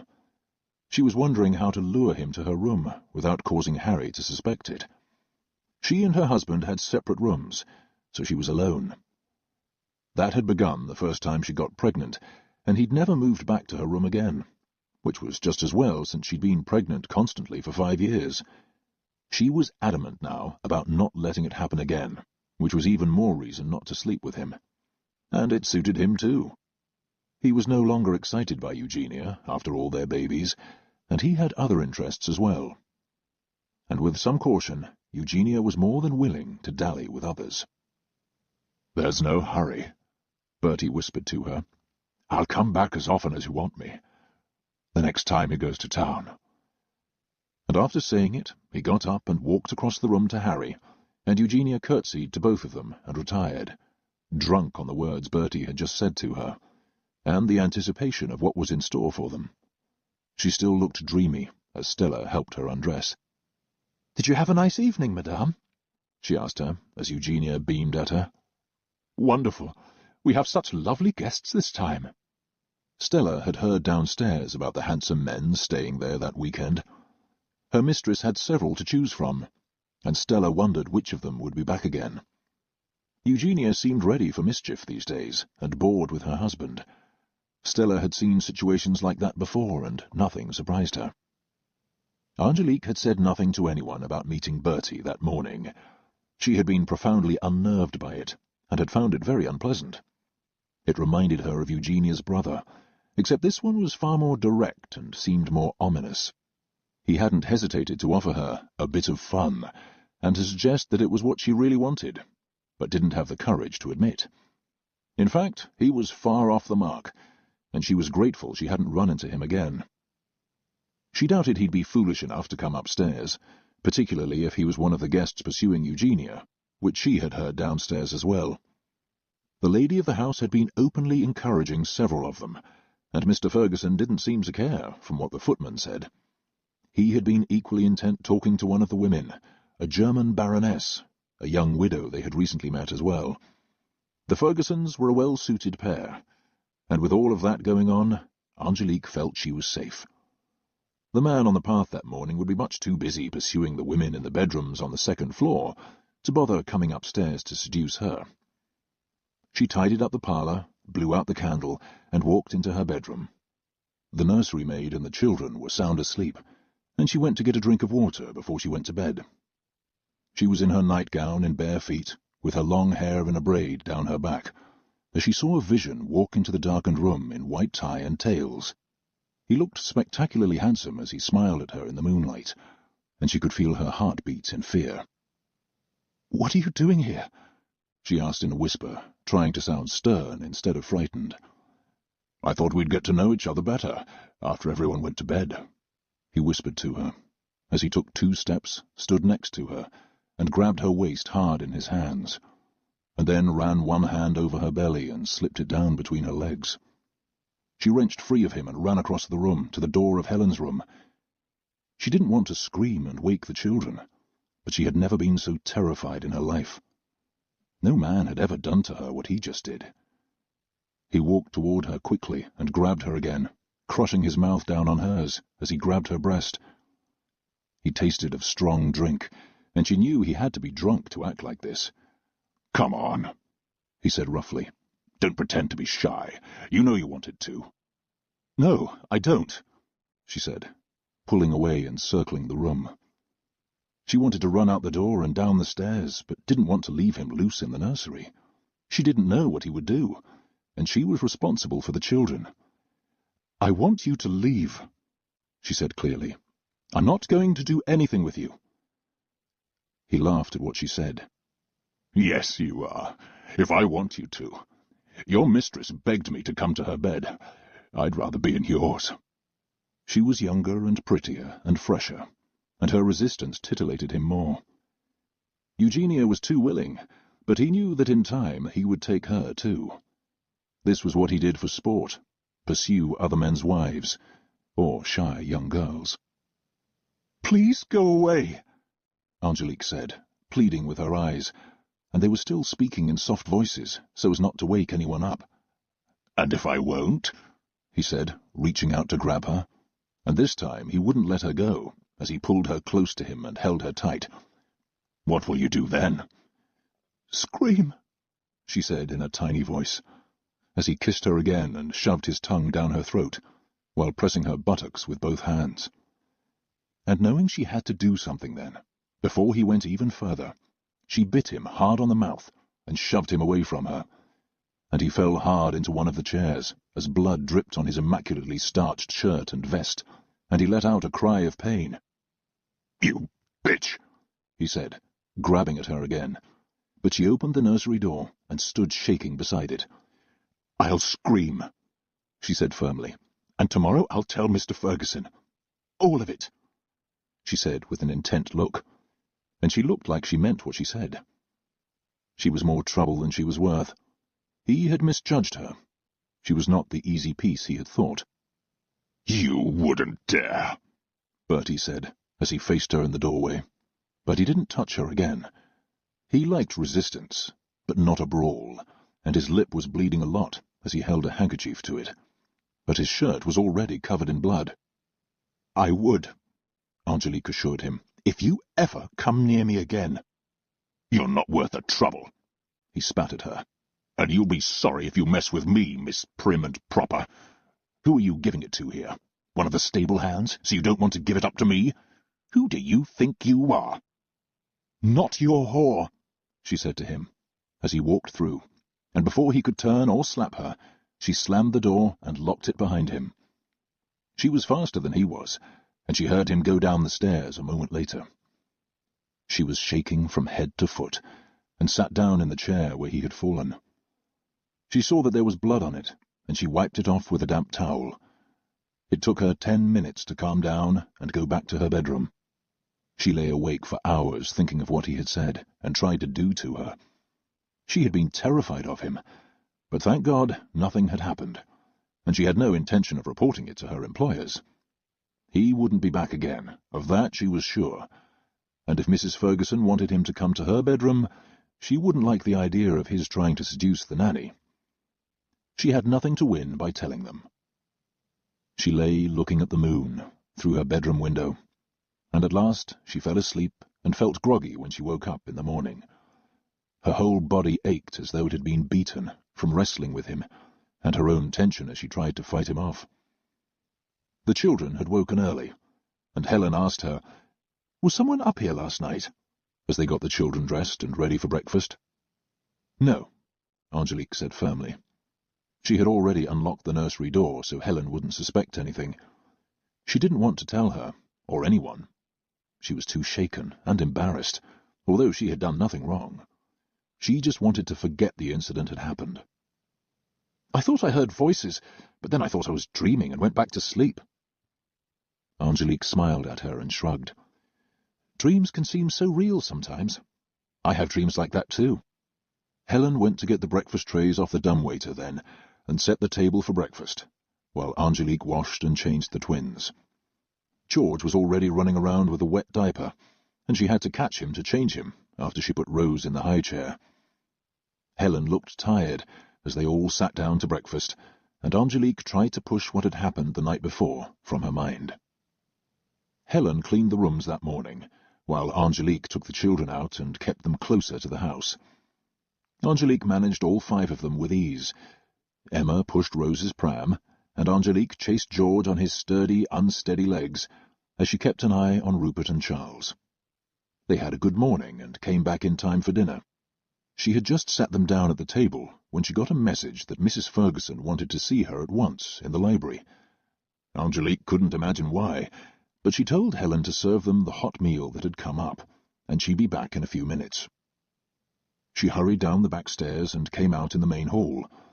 The guests were in the drawing-room before dinner, and she could hear them, and was startled to see both her employers when she walked into the library, and Mr. Ferguson told her to close the door. This looked serious, and they were both staring at her in disapproval. They didn't invite her to sit down. Eugenia was sitting on the couch, looking furious, and Harry was standing behind his desk. "Something very serious happened here last night," he said, looking straight at her. "And I want you to know how personally disappointed in you I am." She couldn't imagine what she'd done, and she hadn't complained about their guest coming to the nursery trying to rape her, and she could have. And she had done nothing wrong with the children. She waited to hear what it was.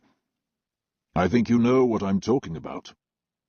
"No, sir, I don't," she said honestly, alarmed. She had never been in trouble with them before, and Eugenia was looking daggers at her. She wondered if someone had stolen something and blamed her. "I'm particularly shocked, given your relations. The cousin of a duke, however impoverished, does not behave like a harlot, although His Grace told us about your mother," Harry said with disgust. "What about my mother?" Angélique looked dazed as she stood there, with the word harlot ringing in her ears. "Never mind. Sir Bertram told us what happened last night." "He did? If so, why were they angry at her?" "I wasn't going to tell you, sir. Nothing happened, and I didn't want to cause a problem with one of your guests. I think he'd probably had a lot to drink." Harry Ferguson stared right through her. "He told us that you came to his room last night and tried to seduce him. You offered him your body and exposed yourself to him. He had to threaten you to make you leave, and before you left his room after he rejected you, you attacked him. He has the marks of it on his face this morning." Angélique's eyes flew open wide, and she stared at both of them. Eugenia was shaking with jealousy and rage, which her husband mistook for righteous indignation. "No, sir," Angélique said, as tears sprang to her eyes. He came to the nursery and attacked me. I saw him when I was out walking yesterday, and he approached me. I did nothing to encourage him, and he came up last night after everyone went to bed. I was in my nightgown, and he tried to seduce me. He kept trying to grab me, and he wanted to have his way with me, and I wouldn't let him. So I bit him," she said, as tears rolled down her cheeks. She could see they didn't believe her. Bertie had gotten to them first, and convinced them that she had come to his room to seduce him, and attacked him when he refused her. He had gotten his full measure of revenge for her rejection. He didn't take her refusal lightly. And she remembered what he had said about Eugenia begging him to come to bed with her, but she didn't say it, and wouldn't. They believed his story and not hers. "I'm telling you the truth, sir. Madame—" She turned to Eugenia, who glared at her in open hatred. This girl, this nobody, this servant, had tried to seduce the man she wanted. It was unthinkable. "I suppose you would have seduced him in front of my children in the nursery if you could have." Eugenia spat at her. "Of course not. I would never do anything to hurt the children. And I wouldn't have seduced him anywhere. That was why I fought him off, and he didn't like it." The tears were continuing to roll down her cheeks as she told her story. But she could see she wouldn't be able to make them believe her, and she was panicked. What would happen to her now? "Sir Bertram is a gentleman," Harry reminded her. "He would never do what you were suggesting." "No, he isn't," she said in a stronger voice. "I thought he was going to rape me, and he's very powerful." "Precisely. And you're barely bigger than a child. If he had wanted to take you, he would have. But it was you who threw yourself at him, not the reverse. We wanted you to know how outraged we are by your behavior. You will leave this house today, by supper time, without a character. We don't want a whore caring for our children," he said harshly, and his wife looked pleased. Bertie had been vindicated, and the nanny who had resisted him was to be banished. "Today, sir?" Angélique looked horrified. "But where will I go?" "That's not our concern. What you do now is up to you. You'll get no reference from us. We'll have one of the grooms drop you at the pub. You can stay there and catch the next coach to London if that's where you're going, but we want you out of here by tonight." He was adamant, and Eugenia was delighted. She wanted no competition for Bertie, and it never occurred to her to wonder who would take care of her children, nor did she care. The Fergusons were presenting a united front against the nanny they had decided was a whore, and no longer wanted in their home. "And the children?" Angélique asked in a choked voice. It pained her to leave them. She had come to love them in the 16 months she'd been there, particularly Emma, who needed her and she hated to abandon. "The children are no longer your concern." They left no room for argument, and she wouldn't have argued anyway. She knew when she had lost, just as she had with Tristan. "You may go now," Harry said, dismissing her with a glance at his wife. She was pleased. "I'm very sorry, Mr. and Mrs. Ferguson, but please believe me, what Sir Bertram has told you is not true. I hope that one day you will know it," she said simply, and then she turned and walked out of the room with as much dignity as she could muster. As she crossed the hall to the back stairs, she could see Bertie standing in the drawing-room. He glanced at her with no sign of recognition, turned his back and walked away, as she bolted to the stairs and ran up to the nursery. She was breathless when she got there. "Where were you?" Emma asked, looking worried. For a moment, Angélique didn't know what to say, and Helen could see she'd been crying. "You missed dinner," Emma said, and handed Angélique a biscuit, which she had saved for her. "I just found out that I have to leave tonight. Someone in my family is sick, and I must go to them." It was the only story she could think of. "Will you come back when they get well? Do they have influenza?" Angélique didn't want to lie to her more than she had to, nor promise to return when she knew she wouldn't. "No, my darling girl, I won't. I can't. I will have to stay and take care of them. But I will always, always love you. All of you," she said, glancing around the table as Emma climbed into her lap and clung to her, and began to cry. Angélique was crying too, and Helen was shocked. "Who will take care of us?" Emma asked her. "Helen, for a while, and I'm sure your mummy and daddy will find a very nice nanny to take my place." But very few nannies would be willing to take on 5 young children, 6 when Simon was home for holidays.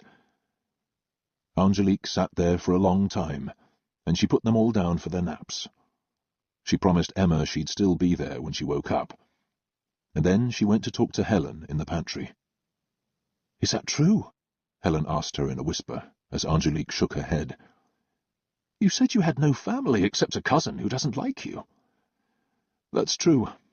I got sacked, without a character. The voices you heard here last night weren't a dream. One of their guests came up after dinner. I met him out walking yesterday. He's a fancy piece, and he offered a bit of fun, and I let him know I wasn't interested. He came up here last night in his cups and surprised me. He grabbed me, and I fought him off. I didn't know what else to do, so I bit him on the lip when he kissed me, and he left. He told them that I came to his room and tried to seduce him, and they believed him, and not me, when I told them the real story. He's a liar. He has an eye to Mrs. Ferguson, and I suppose he doesn't want me interfering. But I wasn't going to tell anyone. I was just glad nothing happened. Mr. Ferguson called me a harlot and a whore," she said, as tears rolled down her cheeks. "They want me gone by supper time. One of the stable boys will drop me off at the pub, and they don't care what happens to me after that." "Do you have somewhere to go?" Helen asked, sorry for her and worried about her. "No, I don't. I don't know where to go. Maybe London. There's a woman I know in London you could see to try to find another nanny job. She was a housekeeper years ago, and now she helps girls find jobs with families she knows. She's very discreet, but no one will hire you without a reference. I know. Maybe I can get some other kind of job, mending clothes or something." She had come straight from Belgrave to the Fergusons, and had never been out in the world alone. The 2 women hugged then, and Angélique went to pack, although she had unpacked very little of what she had brought with her. All she really needed to put in her bags were a few of her personal things and the 2 portraits of her parents. She had just put in the last of it when Helen appeared in the doorway. "I want you to know that I believe you. They get some bad people here sometimes. Her brother is one of them, but I've seen others. Be careful, Angélique. Find a good job where they'll take care of you. I hear stories like that from the maids all the time. Don't go to a house where the husband is after you or someone's brother. You were luckier than most last night. He could have forced you, and no one would have believed you then either, not even if you got pregnant. Take care now." Angélique had just turned 20 years old, and was not yet wise to the ways of the world.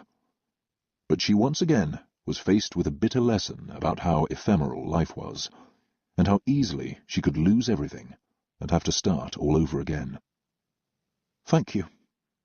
I'll be all right," she said softly. "I'll miss you and the children." Especially the children. She loved them more than their mother. "We'll miss you too, and God knows who she'll get here now." "I hope it's someone who'll be good to the children," Angélique said sadly. "So do I," Helen agreed, upset for her. Angélique went down to see Sarah then, and told her what had happened. It was a familiar story to her, too. Maids got fired all the time when guests lied about them, or accused them of stealing, or they got seduced by some guest who took a fancy to them, like the farm girl who'd had Mrs. Ferguson's brother's baby. Sarah hugged her and told her to write to them, and Angélique promised she would. And then she went back to the nursery in time for the children to wake up. She played games and read to them all afternoon. Her bags were packed, and just after tea-time she changed into her own plain black dress and hung her nanny dresses and aprons in the cupboard. Emma was watching her with wide eyes. After she bathed the children and put them in their nightclothes, Angélique left the nursery and took her bags downstairs one by one, while Emma sobbed uncontrollably. Finally, she carried the small trunk with her fortune and treasures, and turned to hug Helen and the children. The 3 oldest ones clung to her, and she kissed Emma for the last time, and kissed the twins, and then she silently closed the door to the nursery, with tears rolling down her face. Eugenia was dressing for supper by then, when Harry walked in from his dressing room and said he wanted to speak to her. She told Stella to leave them alone for a moment. "What is it?" She was still upset about the story of the night before. How dare that girl set her cap at Bertie? She was saving him for herself.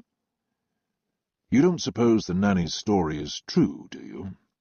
I've been thinking about it all day. She seemed very honest about it, and we don't know him all that well. It wouldn't be right to send her away if she's telling the truth." "Of course not," Eugenia said, irritated. "The girl's a liar. Can't you tell? She went after him, and he didn't want her. She's an ambitious little piece, trying to land a husband among our guests. You're such an innocent. I saw right through her." "I'm not as innocent as you think," he said, looking her dead in the eye. "He's an arrogant man. Be careful he doesn't go after you," he warned her. There was a limit to even his patience if she embarrassed him, and there was something about Bertie he didn't like, especially after hearing Angélique's story. "Harry, don't be silly, and I would never do that to you." He nodded and didn't comment, and went back to his dressing room, as Stella came back to do her hair. She was even more relieved now that Angélique was leaving. She was a complication Eugenia just didn't need, and an obstacle she wanted to remove. "I'm sorry to hear about Nanny Latham, ma'am," Stella said, as she arranged her hair in an elaborate coiffure. "She was a nice girl and a good nanny. Not as nice as any of us thought, apparently. I don't want a whore chasing my guests or caring for my children." Stella didn't answer. She had heard the real story from Sarah that afternoon, but they all knew that no one would believe a servant over a guest, and Eugenia's motives were clear to them, even if her husband could be duped. Downstairs, Angélique was saying goodbye to Mr. Gilhooly. "Please believe me, I did nothing wrong," she said quietly. "I do believe you. Please, take good care of yourself, your ladyship. Be careful." She nodded and went out to the cart one of the grooms had saddled up for her, with her bags in the back, to take her to the pub. Mr. Gilhooly came out and stood watching with tears in his eyes as they drove away. It took them a short time to get to the pub, which was full of rowdy men drinking. It was noisy and smelled of ale, and they had 3 rooms to let. She asked when the next coach was leaving for London, and they told her there was one leaving at midnight, if she wanted to be on it. She preferred that to spending the night in the pub, full of drunks downstairs. She paid for a room for a few hours, and a stable-boy took her bags and trunk upstairs, where she could wait for the coach. "Will you be wanting something to eat?" the boy asked her. "No, thank you," she said softly, thinking of the children she had left, and the journey ahead to the city. She had nowhere to stay and no connections now in London. And worst of all, she knew she would never see the children again. Her heart ached at the thought of them.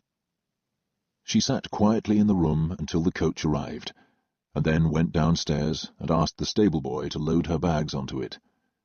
She climbed in and kept the small trunk on her knees. There was one man travelling with her, and he fell asleep as soon as he got in. He smelled like he'd had a lot to drink. And a few minutes later the coach left for London, with Angélique bouncing around inside on the rutted roads. She finally fell asleep just before they reached London, and when she woke up and looked out, she saw the sun come up over the city. She remembered a small, respectable hotel near her father's house in Grosvenor Square, and as she thought of it, she was grateful for her father's money again. At least she would never starve, and would have a roof over her head. Without it, she might have been destitute in the streets. She could see now how that could happen. She knew staying at a decent hotel would be expensive, but at least there she'd be safe. She'd been thinking about it all night. She was going to tell people she was a widow, and she would go to visit the old housekeeper Helen knew and try to get a job. And somewhere, somehow, with God's help, and some luck, she would start all over again. Chapter 10. When the coach from Hampshire dropped her off, Angélique hired a carriage to take her to the small hotel she remembered near her former home. She didn't want to risk being in a bad neighbourhood, or with frightening people, and she willingly spent the wages Gilhooly had paid her to stay in a safe place. She checked in as Mrs. Latham, had breakfast in the dining room, and walked around London for a while. Sarah had given her the name and address of Mrs. McCarthy, the old housekeeper in London. She helped housemaids, housekeepers, and nannies, if she thought they were respectable, came to her through friends and had references. She let Angélique into her small, tidy home cautiously and asked to wait for a few minutes. She was a serious-looking woman with grey hair, and she then offered Angélique a cup of tea and showed her into the kitchen, where they sat down. Angélique was wearing a simple black dress, with her hair pulled back in a bun, and explained that she needed a position as a nanny, and that she had worked for the Fergusons in Hampshire for 16 months, taking care of 6 children, although one was in boarding school since September. "Sole charge nanny for 6 children?" She looked surprised. "Yes, with a nursery maid to help me." She told her the ages of the children, including twins, and the grey-haired woman was impressed. "How old are you?" She looked very young to her, too young to handle that many children. She had heard of the Fergusons, and was surprised they didn't have 2 nannies, since their homes were very grand. "I just turned 20, Angélique said with wide eyes, and the woman smiled. "You're still very young. Where did you work before that?" "I didn't. I lived with my father in Hertfordshire. I helped run his house." She didn't say how large it was, though Mrs. McCarthy could tell from the way she spoke and her demeanour that she was educated and well brought up. "My father died a year and a half ago, almost. My brother inherited everything, so I went to work." She didn't say that her brother had sold her into slavery to the Fergusons. It made no difference now, and she didn't want to complain. She thought it would make a bad impression, and others had been in similar circumstances to hers. "The Fergusons gave you a reference, I assume?" she said, as Angélique gazed at her and didn't answer, and then shook her head. "No, they didn't." She told her exactly what had happened, and then sat back in her chair and sighed. "You have no idea how common that is. I hear these stories all the time. That's why I try to help young girls find new jobs. It's usually the husband who does something like it, not a guest. He sounds like a nasty piece of work," she said sympathetically. "He was. I wasn't going to tell them, but he lied about me, and they believed him." "Men like that often do lie. He was probably afraid you'd tell them, so he told them his story to protect himself. Sad about the children, though. That's a bad way to leave. I'm sure they were very upset." Angélique nodded, trying not to think of Emma with tears running down her cheeks, and her own. The woman looked regretful as she met Angélique's eyes. "I'm sure you're a very good nanny. Any girl as young as you who can manage 6 children that age has a knack for it, and it sounds like you enjoyed it." "I did," she said with a small smile, although she hadn't expected to at first. "The problem is that without a character, I can't help you find a job. People will be afraid that you did something to the children, or dropped the baby, or got drunk, or stole, or slept with a husband. They assume the worst if you have no letter of recommendation, and you've had no other jobs. We could explain it as a mad employer if you had earlier references, but I can't even suggest you as a housemaid with no character at all. They'll think you were stealing, or worse. I'm sorry. I'd like to assist you, but there's no way I can." "What should I do?" Angélique asked her, looking desperate. She had no idea where to go next, and she trusted this woman's advice. "You can answer newspaper ads, but they'll turn you away. Without a letter to recommend you, there are no jobs. No one wants to take that risk, which one can understand, particularly when there are children involved." She looked at her thoughtfully then. "Do you speak any languages? German, Italian, French? The Italians are a bit easier about references, but you have to speak the language. I knew a very nice family in Florence a few years ago. The wife was English, of course, but the children are too old now, anyway.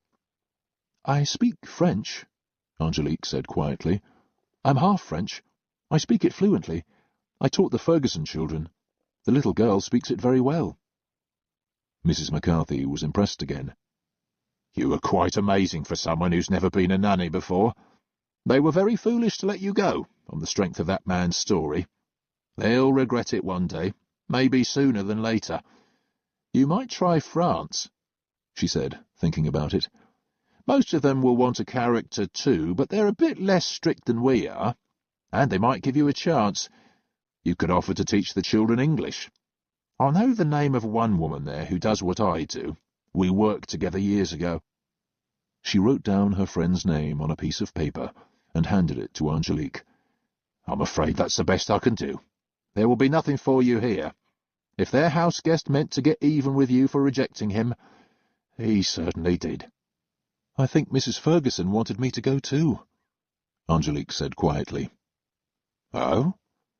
There was a sharply raised eyebrow across the table, as she wondered if Angélique had committed some unpardonable sin after all. He said something about her wanting him. Maybe that was true, but he wanted me more, or that's what he said. Mrs. McCarthy nearly groaned at what she said. My dear, you were doomed. If there was something going on between them, and he claimed you tried to seduce him, she was sure to get rid of you. I think he knew exactly what he was doing when he told the story. You're the victim in all this, but it won't change anything now. Without a letter of recommendation, no one will hire you as a nanny or any other job. I think the only answer is for you to go to France and try there. Or perhaps America, New York, but that's a bit extreme. Try France first, since you speak French. She stood up then, shook Angélique's hand, and wished her luck, and Angélique left her house in a daze. She couldn't get a job, and had to leave England. She had been to Paris with her father, but not in many years, and it would be very different, looking for a job in a foreign country. It was hard enough here, in a city she knew. But she realized that the woman was right. She had no other choice, and America sounded terrifying to her. At least France was close, and she could always come back. When she got back to the hotel, she asked about taking a boat across the Channel, and they explained that she would have to take a boat from Dover to Calais, and hire a coach from there to Paris. They said they'd be happy to make the arrangements for her, and she asked them to. There was no point staying in London if she couldn't find work, and she said she'd like to go the next day, and at least she could sleep in a clean room tonight, after spending the night in the filthy coach from Hampshire the night before. She walked past her father's house in Grosvenor Square that afternoon, and half expected to see Tristan or Elizabeth stepping out. But the house looked closed, and she wandered slowly back to the hotel, feeling low. She had no idea what she'd find in Paris, or what to do. What if she couldn't find work there either? Without a character or a letter of some kind, no one would want her. Sir Bertram and the Fergusons had put her in a terrible position. All she could hope now was that someone would hire her as a nanny in Paris and give her a chance. And why should they? She could be a murderer for all they knew. She didn't look like one, but that didn't occur to her. She looked like a well-brought-up young woman visiting London, in one of her older, discreet dresses. But someone had to want to hire her, and she was afraid no one would. She spent the night at the hotel and asked for a tray in her room. She wanted to be alone and didn't want to meet people in the dining room. She didn't know what to say to them. Her story about being a widow sounded thin even to her. She slept badly that night, thinking about the people she had left at the Fergusons, and the children, and worried about what she would find in Paris. She felt totally alone in the world. She sat looking at the small portrait of her father for a long time that night, and had never missed him more. She got up before dawn the next morning, and dressed in travel clothes. The hotel had hired a coach for her to take her to Dover, and the coachman put her bags on top after she paid the bill at the hotel, and what she owed the coachman for the trip. and they bumped along for 11 hours after they left London.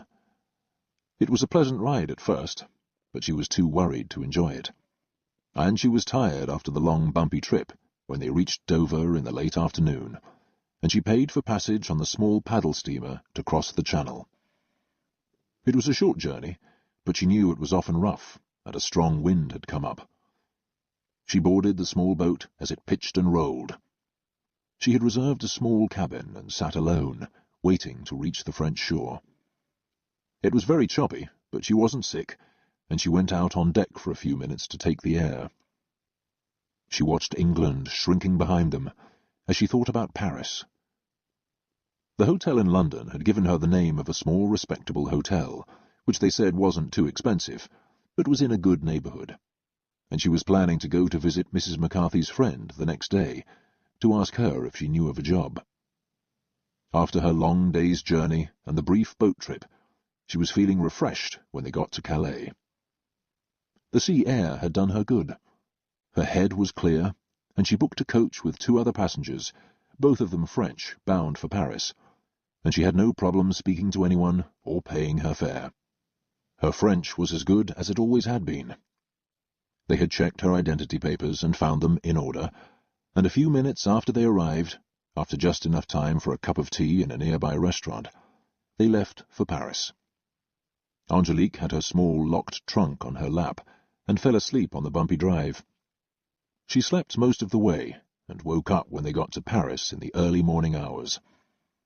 She had to hire another carriage then to take her to the hotel in the 6th arrondissement, bordering the 7th on the left bank. She had been travelling for more than 24 hours by the time they got there, and she was pleasantly surprised by the pretty little hotel, the Hôtel de Saint-Père in Saint-Germain-des-Prés. The lobby was well decorated, and her room was bright and sunny, and she had a lovely view from her windows of a garden, a church, and a small park. She could see women pushing prams or walking dogs.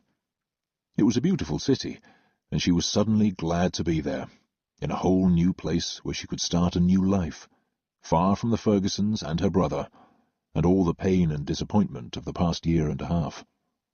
She'd have to take a job in service again, but for now she was free. She left her bags and her locked trunk in the room, and then went out for a walk, and listened to people speaking French around her. She watched the carriages roll by, some very grand, and some very sporty-looking, others making deliveries. It was a bustling city, and she walked past several small parks with statues in them, and lovely trees, before she finally headed back to the hotel. She went up to her room with a feeling of peace and hope for the next day, when she would ask Madame Bardot if she knew of a job.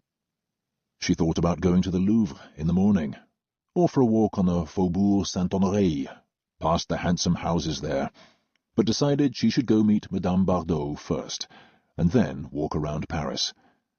It brought back memories of being with her father there.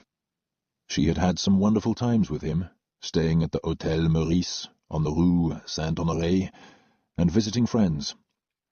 She felt some strange, inexplicable tie to the city, as if part of her knew she was half French and was glad to be home. She wished she could have known her mother and her family before they all died. Their chateau had been rebuilt after the Revolution, and belonged to someone else now, although she didn't know who. The monarchy had been restored 15 years before, after Napoleon, and now Charles X was on the throne. He was a Bourbon, and she knew she was distantly related to him through her mother, but it did her no good now. What she needed was a job, and her noble ancestry wouldn't help her get one, any more than it had in England, where she was related to King George IV through her father. Related to kings in 2 countries, and daughter of a duke, banished by her brother, she was reduced to working as a domestic, and at the mercy of anyone who would hire her. The only thing that saved her from total ruin was the pouch in her locked trunk. Without that, she would literally be a penniless pauper in the streets. And she was well aware of it when she went to bed that night. She had dipped slightly into her father's money to pay for the hotel in Paris, and the travel between the 2 cities. She had spent most of her wages on the hotels, the coaches, and the boat. Her father's money allowed her to stay in respectable places where she felt safe, which was important to her, and the blessing he had bestowed on her with the money he gave her before he died. But she knew she had to find work soon. She couldn't live on his money forever, and wanted to save as much as she could, so that one day, when she was older, she could buy a home of her own and stop working at menial jobs. But it was too soon now. She didn't know how to buy a house on her own, and the responsibility was too great for a girl her age. She needed to work now, and she wasn't sure where she wanted to live, in England or France. She had no current ties to either one. She was drifting between her lost world and one she hadn't found yet. It was like travelling through the sky with nothing to tie her down. She had to land somewhere, but had no idea where yet. All the bonds that had once held her securely had been cut when her father died and Tristan set her adrift. She fell asleep that night, thinking about all of it, and woke late the next morning, trying to figure out where she was, in the unfamiliar room at the hotel. And then she remembered as she glanced out the window, and also recalled what she had to do that day. She was going to meet Madame Bardot to ask about work, and soon she would be in a life of service again. She wanted to enjoy her freedom while she could, and hopefully it wouldn't be for long. She dressed in another sober gown. She had brought very few frivolous ones with her when she left Belgrave. She had croissant and café au lait in the small dining room at her hotel, and asked the desk clerk for directions to the address she'd been given. She decided to walk there. It was a beautiful spring day, and she was happy as she walked along. She missed the Ferguson children, but she had to concentrate on her own life now. Madame Bardot lived in a narrow building in the 2nd arrondissement, on the right bank, on the 3rd floor. She walked upstairs, knocked, and a grandmotherly-looking woman peeked out at her, and Angélique explained that Mrs. McCarthy had sent her. Madame Bardot had been a governess in London before she married. She invited Angélique to sit down. "What can I do to help you?" she asked kindly. Angélique explained to the woman in flawless French that she was looking for a job as a nanny or a governess, and could teach the children English if the parents wished. And as the woman had in London, she asked about Angélique's last job. She told her she had cared for 6 children, their ages, and what she had done, how long she'd been there, and that it had been her first job. "And the reason why you left?" she asked, and Angélique told her honestly what had happened, and that she had no reference to show for 16 months of work, although she promised that she had done a good job. "I'm sure you did," the woman said gently, "and these stories are not unusual. I believe you, my dear. But no employer will hire someone without a reference. They don't know if you stole from your last employer, or did something far worse than refuse to be seduced by one of their guests, and there is no one to corroborate your story." It was no different here than it had been in London. Madame Bardot told her that without a character, there was no way she would find work, except perhaps washing dishes somewhere or scrubbing floors, but not in a decent home, and she knew of no one who would employ her. "What am I going to do?" she said out loud, putting a voice to her thoughts. She was fighting back tears and felt completely lost. "I can't help you. You need some proof that you're a responsible, honest person, and without a reference from your previous employer, they won't hire you," she said wisely. Angélique thanked her, looking dazed, and left a few minutes later and went back downstairs to the street. There was nothing she could do, nowhere to go. She thought of Mrs. McCarthy's suggestion that she go to America, but what if they wanted a reference there? Then what would she do? She walked away slowly, and wandered all the way to the Jardin des Tuileries, after passing through the Place Louis XVI. Paris was so beautiful, but she had no friends and no protection there either. It was another city where she had nowhere to go. She was trying not to panic, but she was frightened of what would become of her now. She wondered what her father would say and advise her to do, and how could he even have imagined a situation like the one she was in? She sat on a park bench for a while and thought about all of it, trying to formulate a plan, with no success. And then she walked back to the hotel and went to her room. She took out a book and read for a while, trying to escape her worries. She wondered if the hotel would let her work for them as a maid, but she was too embarrassed to ask. She stayed in her room until after dark, and then walked through the streets of Paris again, and stopped for something to eat. But she felt awkward being in a restaurant alone. She had never done that before, and it made her uncomfortable. She saw men staring at her, and couples. She was a young, pretty girl on her own. Her lie about being a widow meant nothing to them. She didn't belong out on the streets alone, and as soon as she finished eating, she walked back toward her hotel. She took a different route and went down a narrow street, and was suddenly confused about which way to go. She doubled back and found herself in another narrow street, and then knew she was lost. She was frightened, and it was dark, and then she heard a moan, and jumped as she looked around. She wondered if it was a cat or a dog. It wasn't a human sound. All she wanted to do was run.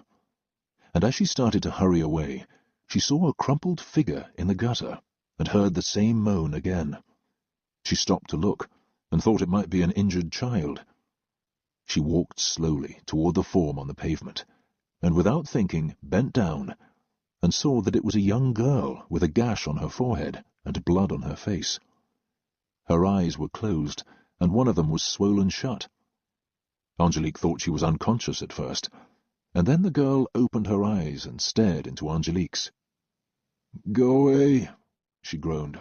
"Leave me alone." Angélique could hardly understand her through the battered lips. "You're hurt," she said gently. "Let me help you." She needed to go to a hospital, but Angélique didn't know how to get her there. The girl was wearing a red satin dress and no coat, and she had a black bow in her hair. Someone had attacked the girl viciously. "Do you want me to call for the police?" The girl's eyes flew open again as she said it, and she shook her head and groaned. "No police. Go away," she said again. "I'm not leaving you here," Angélique said firmly. "I'll take you home, or to a hospital if you like." The girl started to cry when Angélique said it. She looked like a rag doll in the gutter where she had been dumped, and she had dirt all over her dress. "You can't stay here all night, or the police will find you," she said in a stronger voice. "Can you stand up?" She didn't seem as though she could, or walk. "I'll come back," Angélique said then, and hurried away. She had seen carriages to hire in the street she had come from, and she was determined to find one and bring it back to where the young woman lay. She didn't appear as though she was able to go anywhere on her own. It took her a few minutes to find a carriage to hire, and direct him to the narrow street where she had found the young woman. But a few minutes later she recognized the street, and she told him to stop and wait for her, as she hurried back to where the girl had been. She was still there and seemed like she was asleep. There was no sound from her as Angélique shook her gently, and she stirred. She tried to protest at first when Angélique lifted her up, but she didn't have the strength to resist. Angélique supported her and half-carried her back to the carriage, and the coachman lifted her in. "She looks like something very bad happened to her," the coachman said with concern for the young woman Angélique had carried to the coach. "She fell down the stairs," Angélique said matter-of-factly, gave him the address of her hotel, and hopped in beside the girl slumped on the seat. Angélique took off her black cape and wrapped it around her, as the girl opened her eyes and gazed at her. "The hospital or my hotel?" Angélique asked her simply, as the girl stared at her in disbelief. "Your hotel." She didn't have the strength to argue with her, and she couldn't go anywhere under her own steam. Her whole body had been battered, she had broken ribs, and it hurt to breathe. "You should have left me there," she said miserably. "Certainly not," Angélique said firmly, as though to a child, and a moment later they reached her hotel. She paid the coachman, and he helped her get the injured passenger down. Wearing Angélique's cape, the girl leaned heavily against her, and they walked into the hotel. The desk clerk was busy and paid no attention to them. He recognized Angélique and continued what he was doing as she assisted her guest up the stairs to her room. The girl looked like she was about to faint as Angélique unlocked the door, nearly dragged her to the bed, and lifted her onto it, as the young woman observed Angélique gratefully through her tears. "I'm sorry," she said, and closed her eyes with the pain, as Angélique went to get some towels and a nightgown. She gently washed her face and took off her clothes. The dress was cheap, and she was wearing strong perfume, but all Angélique could see as she ministered to her were the cuts and bruises and dried blood on her face. It took her a while to clean the girl up. She took off the bow and smoothed down her hair, and the injured young woman appeared a little more human once she was cleaned up and tucked into the bed. Angélique gave her some water to drink, and she took a sip and lay back on the pillows with a groan. "What's your name?" Angélique asked her. "Fabienne," she whispered. "Do you know the person who did this to you?" She shook her head and closed her eyes again, and a little while later she fell asleep. Angélique sat in a chair next to her and dozed off, and she woke several hours later when the girl cried out in her sleep and then woke up. "Shh! It's all right. You're safe," she said gently, as Fabienne stared at her and remembered how she got there. "Why did you help me?" She couldn't understand what had happened to her. She was in an unfamiliar room, in a comfortable bed with clean sheets. It was all very surreal after being beaten and dumped in the street. "I couldn't leave you there," Angélique said simply. She took her own clothes off then, and put on her nightgown and a dressing-gown. "How do you feel?" "Terrible." Fabienne smiled through swollen lips, as Angélique observed the bruises on her face. The cut on her forehead wasn't as bad as she had feared, although it might leave a scar. "But I'm glad to be here. You must be an angel of some kind." "No." Angélique smiled at her. "Not at all. I just happened by at the right time. Are you sure you don't want to go to a hospital? I could ask the hotel for a doctor if you like." Fabienne shook her head and looked frightened again. Her fear of any kind of authority made Angélique wonder about what she was hiding. "Did you do something bad to get hurt like this?" She spoke to her as though to a child, and Fabienne shrugged and didn't answer as she averted her eyes. Whatever she had done, she didn't deserve to be beaten. Angélique remembered the red satin dress and bow in her hair, and the strong perfume she could smell on the dress, and guessed at what she was, but she didn't care. The girl was badly hurt and needed help. Fabienne could see understanding in her eyes. "How old are you?" With her face clean, she seemed very young. 17, Fabienne answered. "Do you have a family?" She shook her head in answer. "Neither do I." Angélique smiled at her. "So maybe it's a good thing that I helped you." "It's very nice of you," Fabienne said gratefully. Angélique settled into the chair again, lowered the lamp, and Fabienne drifted off to sleep. Fabienne was sitting up in bed when Angélique woke the next morning, and Fabienne was staring at her as she opened her eyes. She looked a little better, but not much. "I should go soon," she said when Angélique was fully awake. "Do you have somewhere to go?" Fabienne took a long time to answer, shook her head, and then explained. "I ran away." "Is that why they beat you up? Did someone find you?" She shook her head again. "I left home when I was 15. My parents died, and I went to live with my aunt and uncle. He was a very bad person, and he used me all the time. My aunt didn't say anything. He was always drunk, so was she. So I ran away from them.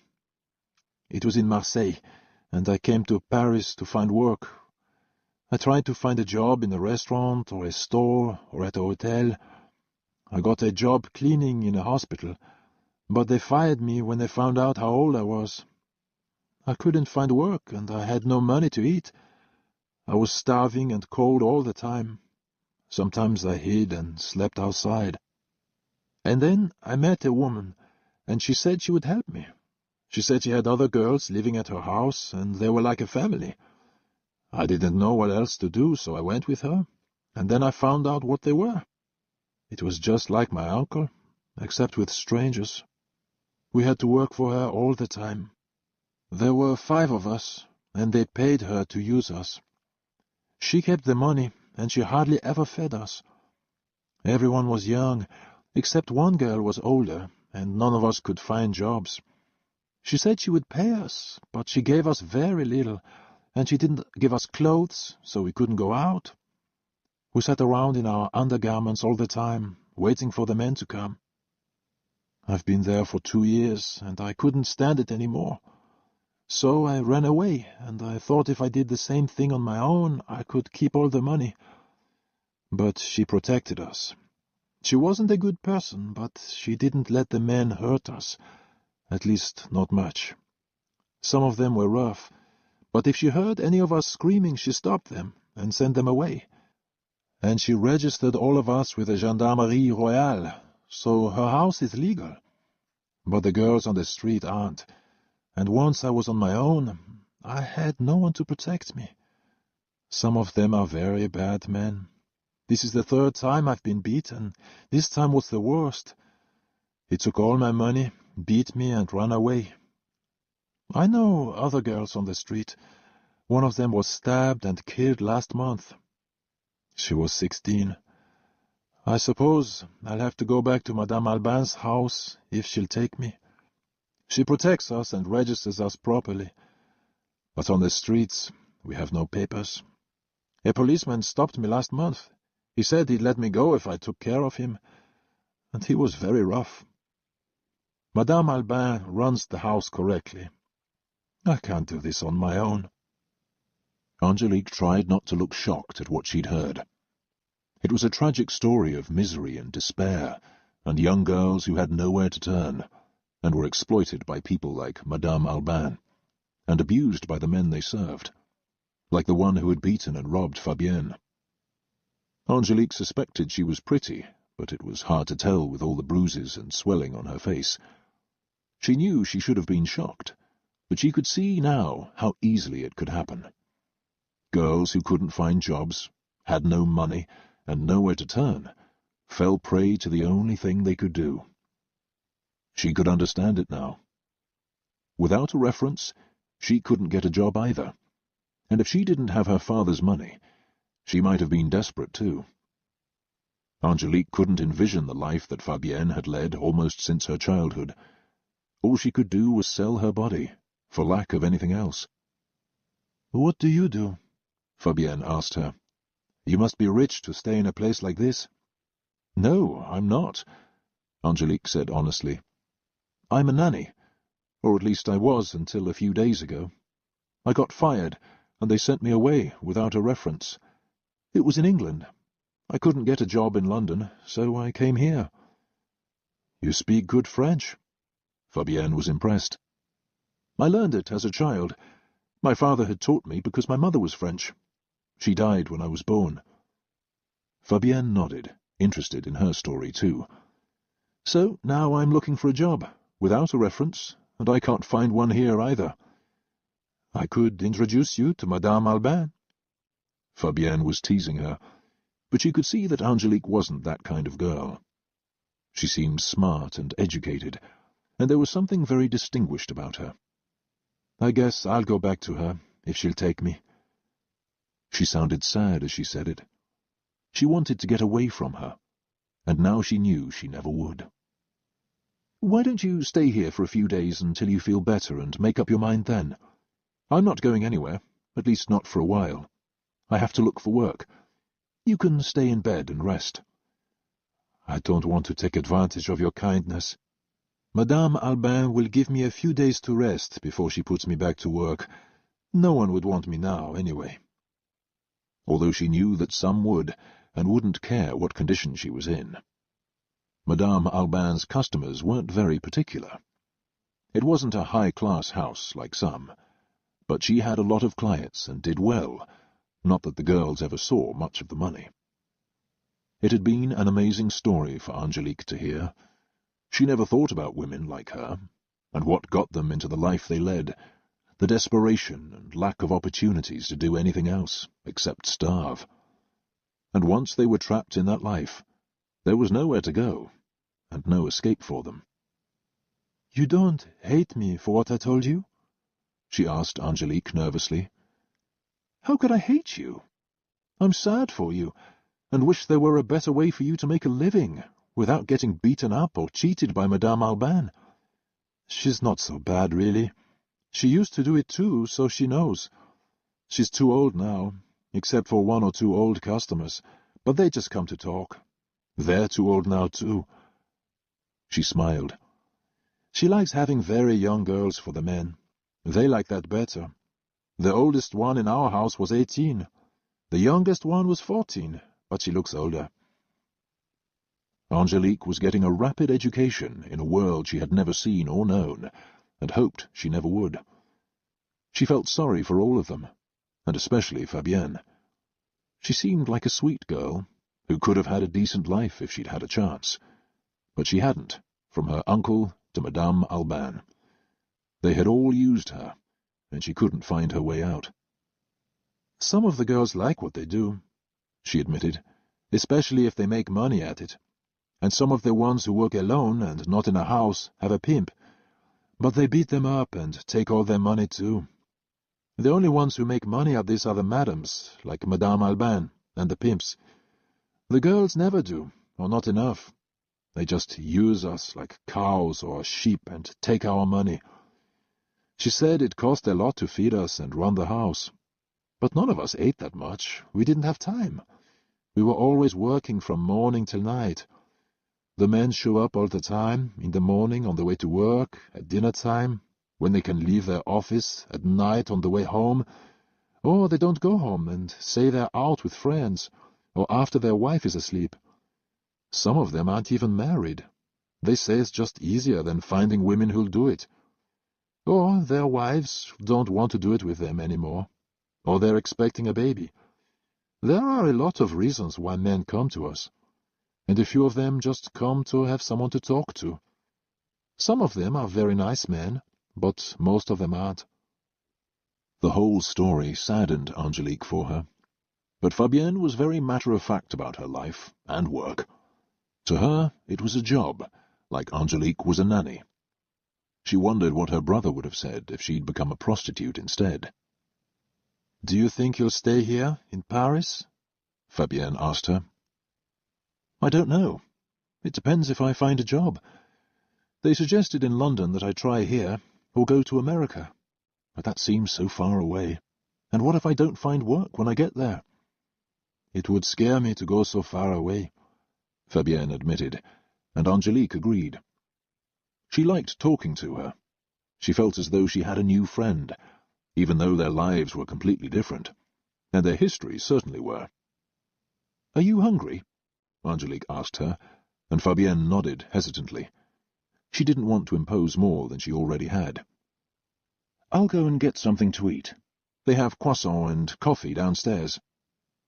Angélique put on some clothes and went downstairs to get breakfast for both of them. She brought it back on a tray and set it on the bed next to Fabienne. She was well aware that she had left her purse in the room, but she had very little in it. Her real money was in the locked trunk, and she trusted Fabienne with her purse. She didn't seem like the kind of girl who would steal from her, and she hoped she was right. And she could tell when she came back that it hadn't been touched. They ate their croissants and drank the café au lait, and a little while later Angélique put on a different dress. Fabienne tried to get up, but her ribs caused her too much pain, and she sank back onto the bed. "Maybe I'll stay for another day," she said, looking pale. "I want to go for a walk," Angélique said. "I'll bring back some food." "Thank you," she said gratefully. No one had ever been this nice to her, not even when her parents were alive. And even the girls she worked with argued with each other at times. She could see that Angélique was a good person, and was of a cut far, far above anyone she'd ever known. Yet she was perfectly willing to share her hotel room with her, in the nicest place Fabienne had ever been. She went out a little while later, and, as promised, came back with cheese and some salami, pâté and a baguette, and some apples. It was simple but delicious, and Fabienne ate voraciously. She was starving. "I'm sorry, I haven't eaten in 2 days," she apologized. "It's all right," Angélique reassured her, and on the way back in, she had told the hotel her cousin was staying with her, so they didn't think she was trying to cheat them. They charged a small fee for an additional person in the room, and she was happy to pay it for Fabienne, and didn't mention it to her. She had no money anyway. Angélique spoke to the housekeeper of the hotel that afternoon, and she said the same thing as the others, that with no reference she wouldn't find a job, and surely not as a nanny in a good home, or even as a hotel maid. She would have to take whatever she got, cleaning floors somewhere, or washing dishes in a restaurant, but not working for people of high caliber in a fine home, or a decent hotel. By not giving her a character, the Fergusons had destroyed her ability to work. Or Bertie had, and they believed him. Together, they had robbed her of any respectable future job, unless someone was willing to risk it and give her a chance, and everyone assured her that would never happen. She was discouraged when she got back to the room and found Fabienne asleep in the bed. She looked better when she woke up. She knew Angélique was going to talk to the housekeeper about finding a job. "What did she say?" she asked Angélique. "That with no reference, there's no hope of a job.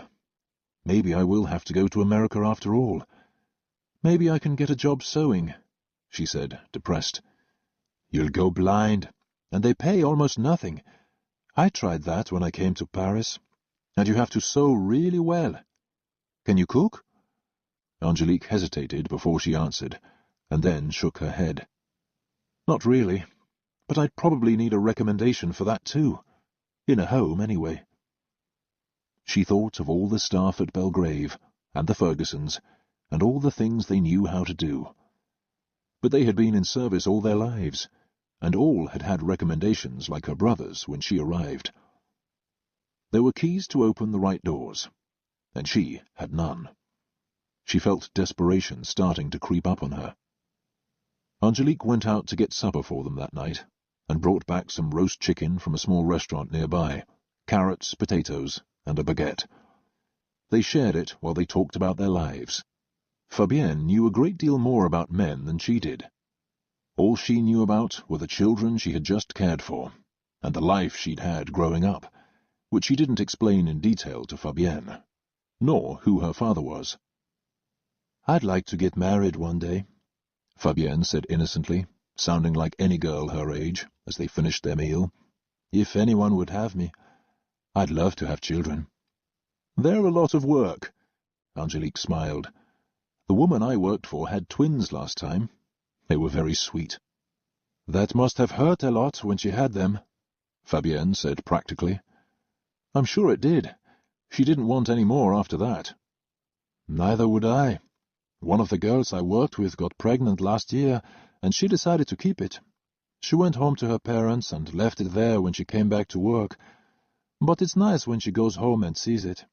Madame Albin doesn't let girls go home very often, and most of them have no home anyway, or their parents won't let them come back. The girl who had the baby told her parents she's a dressmaker in Paris, and they believe her. I never went back to Marseille, and I never will. I hate them," she said, referring to her aunt and uncle. Angélique could understand why, after what her uncle had done to her. They were both tired, and went to bed early that night, and in the morning Angélique woke up first, and lay in bed thinking. Fabienne had opened her eyes to a whole other way of life. It sounded sordid and tawdry, but she had heard of women like that before. They were badly thought of and shunned by polite society, but she remembered hearing stories below stairs of houses where important men went, almost like clubs, where the women were shocking and unacceptable, but highly sought after privately by men. They were courtesans. It was a dark side of life she knew nothing about, but was suddenly intrigued by. and she mentioned it to Fabienne when she woke up, and they chatted over their morning café au lait and croissants from downstairs. "Aren't there some very fancy houses that do what Madame Albin does? I heard of it talked about in whispers. I think some very powerful men go there to meet glamorous women away from their wives." "Of course," Fabienne said knowingly, "but not like Madame Albin's. Men like that don't go to her. They have very elegant women, and the madams charge a huge amount of money. It's all very secret and very grand. I've heard about those houses too, but never been there." Angélique was looking at her intently. They were like two young girls up to mischief. Angélique sat, lost in thought for a minute. "What would it take to put together a house like that?" Angélique said after a few minutes. Fabienne laughed in answer. "A lot of money. A beautiful house or a very nice one. Beautiful clothes, gorgeous women, wonderful food and wine, probably servants. It would cost a fortune, and you'd have to make it like a secret club that everyone would want to come to, so important men feel comfortable there. You'd have to be very rich and know a lot of important people to do something like that." She'd heard of a luxurious house like that near the Palais Royal, but had never met anyone who had worked there. It was a world away from Madame Albin's. "Have you ever known girls who worked in those places, not like Madame Albin's?" "I met one once. She said she used to work in one of the best houses in Paris, but she drank a lot and got fat, and I think she stole money and they threw her out. She was very pretty, though.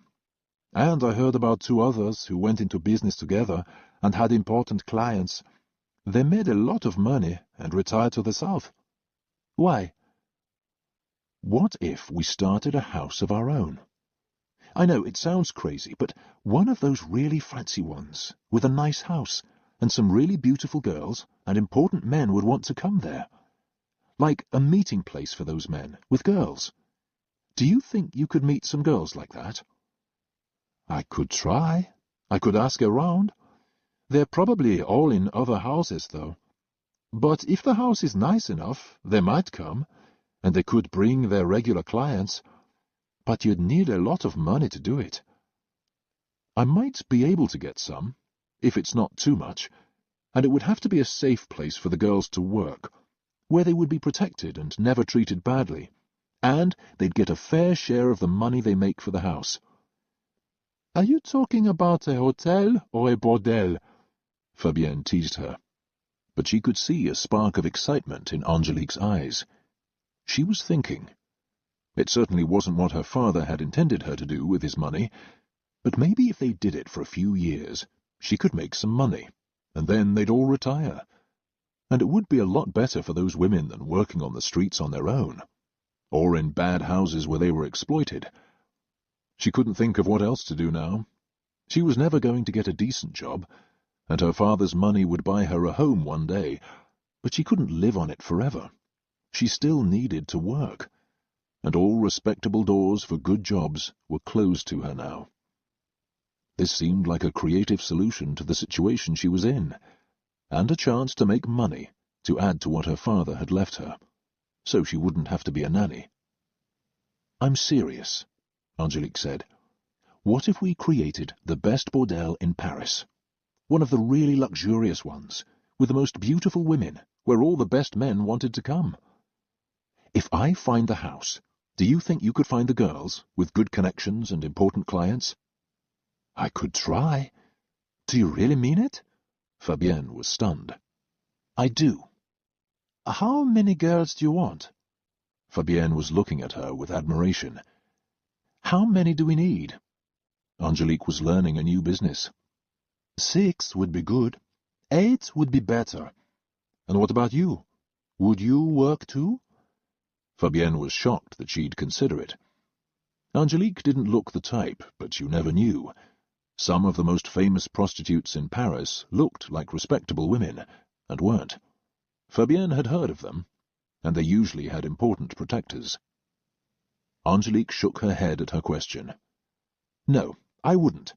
I would run it and protect the women, and I'd even talk to the clients. But they can't have me. That's my one condition. Most madams just run it, and some only have a few clients, Fabienne said thoughtfully. Not even a few, Angélique said, with a look of steel in her eyes. All right then, it's your house, your rules.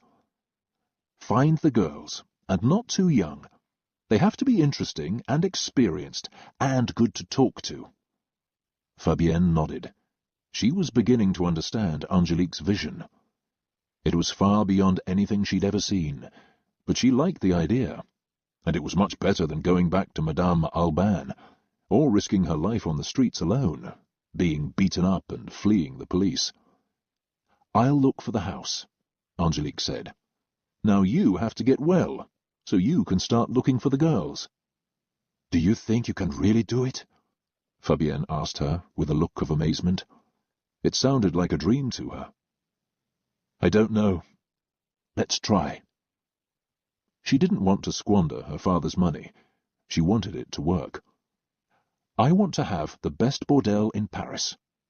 And as they started to make a list of what they needed to make it happen, Angélique knew that destiny had just opened a door and showed her a new path.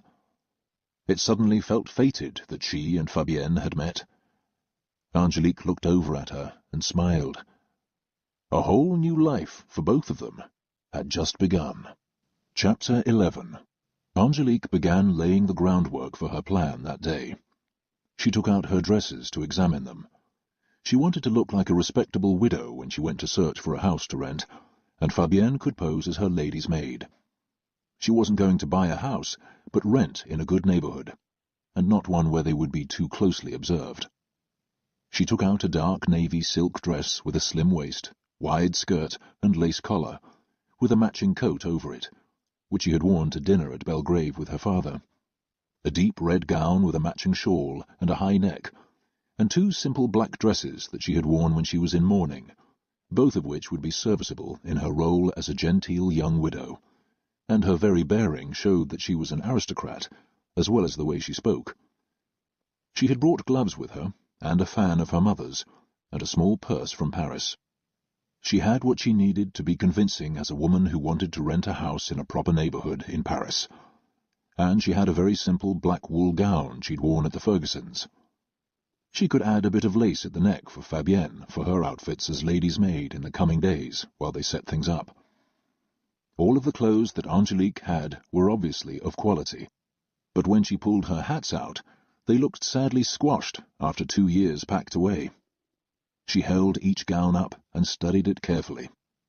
The fashions for respectable young women hadn't changed much in 2 years, and she had always worn sober gowns, and not flashy ones like Eugenia Ferguson, in her case more suited to her age and station as a duke's daughter. "Where did you get those clothes?" Fabienne asked as she watched her. They were the prettiest gowns she'd ever seen, in velvets and silks, with exquisite lace collars. "I had them from before I was a nanny," she said quietly. "What were you, a queen?" she asked, only partly joking, and her new friend didn't answer. She obviously had secrets of her own. Of course not. She wished she had the rest of her clothes from Belgrave, but she had no way to get them. She wouldn't dare ask Mrs. White, who would want to know what she was up to. She hadn't written to her yet to tell her she had left the Fergusons, and wanted to find a new situation first, so she didn't worry. And Tristan would never want to release her clothes or send her other trunks. He had probably thrown them all away by now, hoping never to lay eyes on her again. "Can you stand up?" she asked Fabienne, whose ribs were still painful, but she did as she was told. She was a few inches taller than Angélique, but other than that, their figures were similar, although Fabienne's bust was slightly larger. Angélique held the simple black dresses up to her and narrowed her eyes. "I can lower the hems, and with a bit of lace at the collar and cuffs, you'll look like a very proper lady's maid, and quite an elegant one at that." She smiled at her. "I'm going to be a lady's maid?" Fabienne was shocked for a minute. That hadn't been part of the plan. "While we search for a house to rent. I'm a widow, you're my lady's maid, or my young cousin. We've just come from Lyon, to be near relatives here. How old do I look?" Fabienne studied her intensely. "About 15, she said honestly. She was lithe and small, and her pale blonde hair somehow made her look younger than Fabienne's dark mass of hair. "That won't do. Do you suppose I could look 25 or 26? "Maybe, with more elaborate dresses, with your bosom showing." "That'll do when we're at the house. I don't want the clients to know I'm 20. It's all right for you to be young, but the clients and the girls won't respect me if they think I am. I think I'll be 26. That's a good age for a young widow." "What did your husband die of?" Fabienne grinned. She liked the part they were playing. She had never had so much fun in her life as with this enterprising young girl who had pulled her out of the gutter and nursed her at her hotel. Angélique was the angel of mercy in her life, and they were about to become two young devils together, if they followed Angélique's plan. "I killed him," Angélique said matter-of-factly, and Fabienne laughed. "Oh, I don't know. Cholera, malaria, something dreadful. I'm quite heartbroken over it, or I will be when we rent the house. I'll be a happy widow when we receive clients, but one who loved her husband deeply and won't betray his memory, so that I'm untouchable to the clients. How does that sound?" "Fascinating. I'm not sure if you're crazy or very, very smart." Fabienne was sincere and meant it.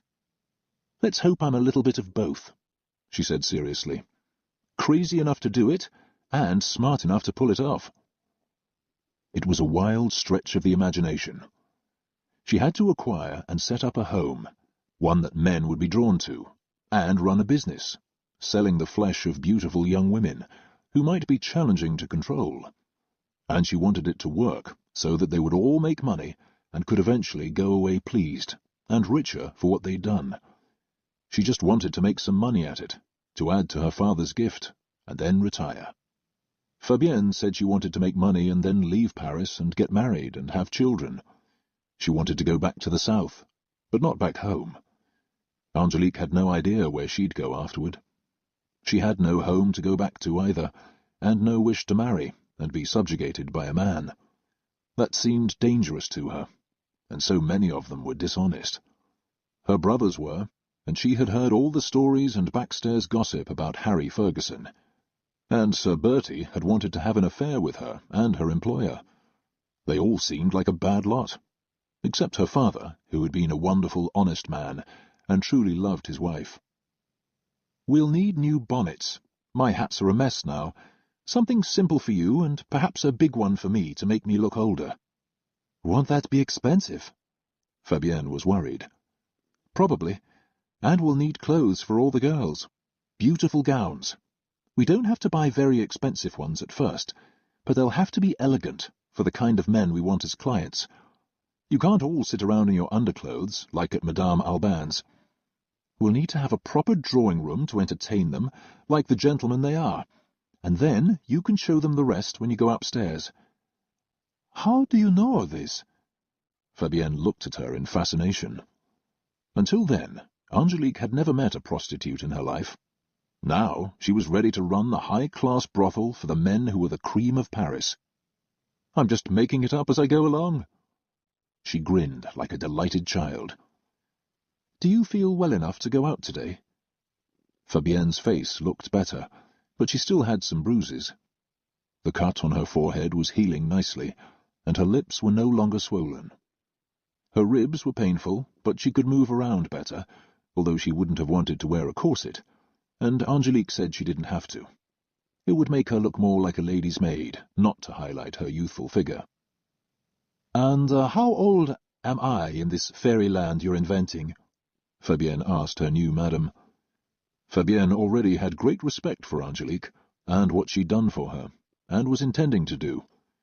She had said several times that she would protect the girls and pay them well, which would be a strong selling point for all of them, if it was true, and Fabienne believed her. 18, I think. That sounds old enough," Angélique said, laying their clothes out on the bed, and discarding the sombre dress she had worn, hoping to have interviews as a nanny. Her nanny life had just ended, possibly forever. Although, if she had to, she thought she might be a governess one day. She liked the idea of teaching older children, well-born young ladies who wanted to learn. She was adept at languages, read voraciously, and had a good head for numbers, which would serve her well in her new business. She had often looked over the estate ledgers with her father and understood them. Just from listening to her, and watching her, and seeing the clothes she had with her, Fabienne had guessed that she must have come from an aristocratic background, and something had gone very wrong, but she didn't want to pry, and thought that Angélique might tell her one day, when they knew each other better. They dressed carefully then, after Angélique went downstairs to the laundry to press their gowns. Angélique added a bit of lace to the neck of Fabienne's dress, helped her arrange her hair simply, since she couldn't raise her arms, and they left the hotel like two proper young ladies, hired a carriage, and went to a milliner the hotel had recommended, in the 1st arrondissement. When they got there, it was run by a very pretty older woman, and some of the hats were fabulous. Fabienne wanted to try them all. Angélique indulged her with one exceptionally pretty light blue one that framed her face, bought one simple black one to go with her imaginary role as a lady's maid, and bought 3 very elegant ones for herself that went with the gown she had with her. They could share most of their clothes with a little adjustment here and there. They had dinner at a respectable restaurant, with Fabienne's eyes agog. She had never been in a place like it before, and with Fabienne with her, Angélique no longer looked questionable being alone. After dinner, they went to meet with a notaire, who handled real estate transactions, including the rental and sale of houses. Fabienne nearly choked when Angélique told him when they got there that she needed quite a lot of bedrooms, as her 6 children would be joining them. 6 children? Fabienne whispered when the notaire, who was like a lawyer, went into another room to get some files to show them. Are we running an orphanage? Angélique just smiled, and the man returned a moment later to describe 3 houses to them, all of them for rent. One of them was fearsomely expensive, and Angélique could tell he was testing the waters and how far she would go. She said demurely that it was a little out of her budget and the pension her late husband had left her, but the other 2 were possible. Both had handsome gardens, and one of them seemed crowded from the drawings, with all of the bedrooms crammed together. The other had a large reception room, a drawing room, a dining room, and a small parlour on the main floor. A kitchen and 4 maids' rooms were in the basement, and 10 bedrooms divided 5 to a floor on the top 2 floors, plus a very handsome master suite, and some additional smaller rooms in the attic. The notaire said it was in good condition. The owners had moved to Limoges, but wanted to keep the house and rent it. The husband was a wealthy factory owner, and the rental price was more or less what Angélique had hoped it would be. It was across the street from a small park, and around the corner from another. The only less attractive feature of the house, he admitted, was that it was in an alley on its own, on the fringes of an excellent neighbourhood, but not exactly in it, and the kind of people who wanted a house as large and fine as that wanted to be in the heart of one of the best areas, not simply on the outer reaches of it, which, for Angélique's purposes, was absolutely perfect. They did not want to be surrounded by respectable households, outraged by male traffic in and out of the house, particularly if they were successful and anyone was observing them closely. The alley and borderline location couldn't have been better suited to them, if they had designed it themselves. "Is it safe?" Angélique asked, looking slightly worried for the notaire's benefit. "My children are very young, and we're a household of women. My servants are all women. We can't be in a dangerous area." "Of course," he said grandly. "I assure you it's quite safe for women and children." The house had been available for rent for 6 months, and the families that had looked at it had been disappointed by the location and looked for a better one. But he realized this young widow didn't seem to mind, since the rental price was right. He said she could rent it for a year or 2, whatever she preferred, and renew it if the arrangement worked well for her. "I think a year to start," she said, without batting an eye, as Fabienne watched her, admiring how easily she pulled it off. "With an option to renew, of course, if my children are happy there." "I'm sure they will be, and the park nearby is very nice. Will they be going to school?" he inquired. "They're tutored at home," she said demurely. They're all girls."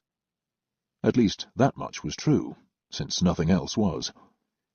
He told them there was a carriage house for 2 carriages around the corner, and she was pleased, since she didn't know how their clients would come. "With a room for your coachman," he added. And the 4 small rooms in the basement, next to the kitchen, were adequate for servants. It was a very fine house, he assured her. "When may we see it?" she asked him. "It's a little late in the day to see it now. I'd rather you see it in the morning sunlight. I could take you there tomorrow." And he had another appointment that afternoon anyway. They made an appointment for noon the next day, and after shaking hands, both young women left his office and took a carriage for hire back to the hotel. "My God, you're serious about this, aren't you?" Fabienne asked her, stunned by the hour they had just spent with the notaire. "I keep thinking I just dreamed it and I'm going to wake up." But Angélique was determined, with Fabienne's help, if she could find the right girls, which remained to be seen. But Angélique thought the house sounded like a gift from heaven, or hell, depending on how she looked at it, given what they were planning to do there. It sounded perfect for them. "Of course I'm serious," Angélique said, with a gleam in her eye.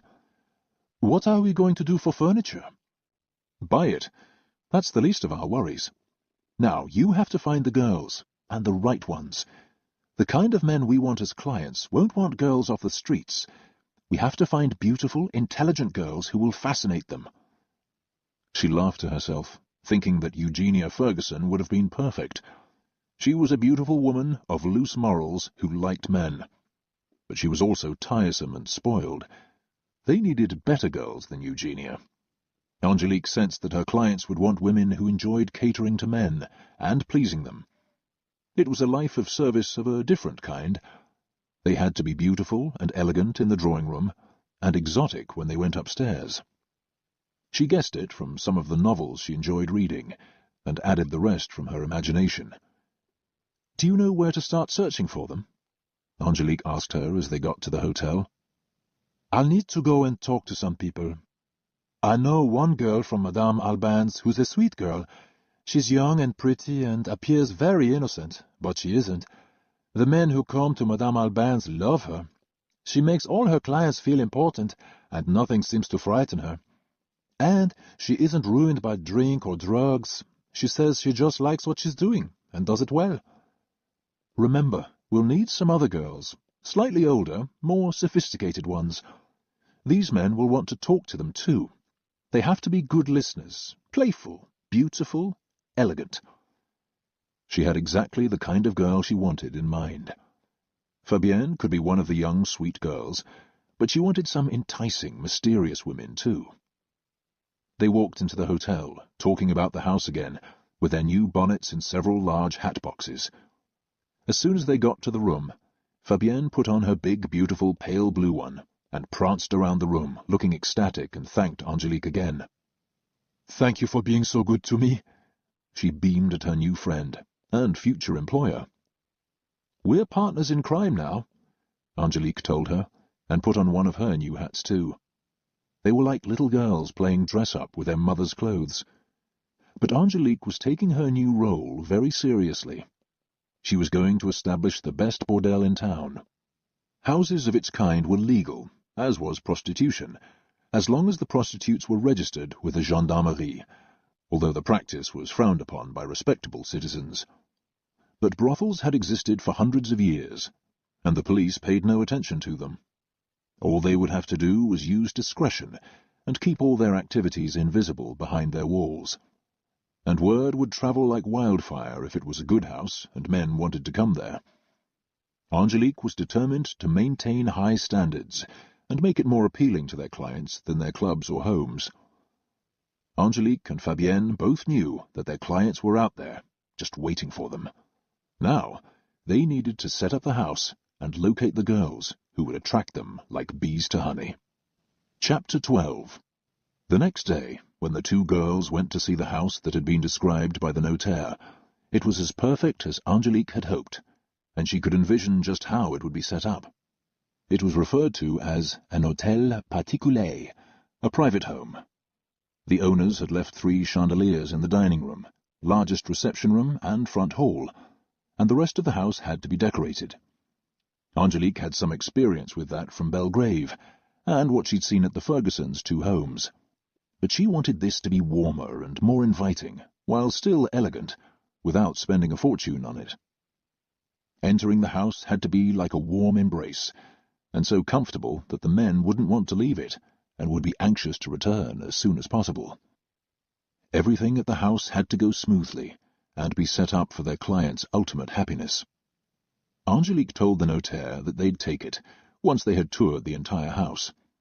It was clean and in good order, and as sunny as he had promised.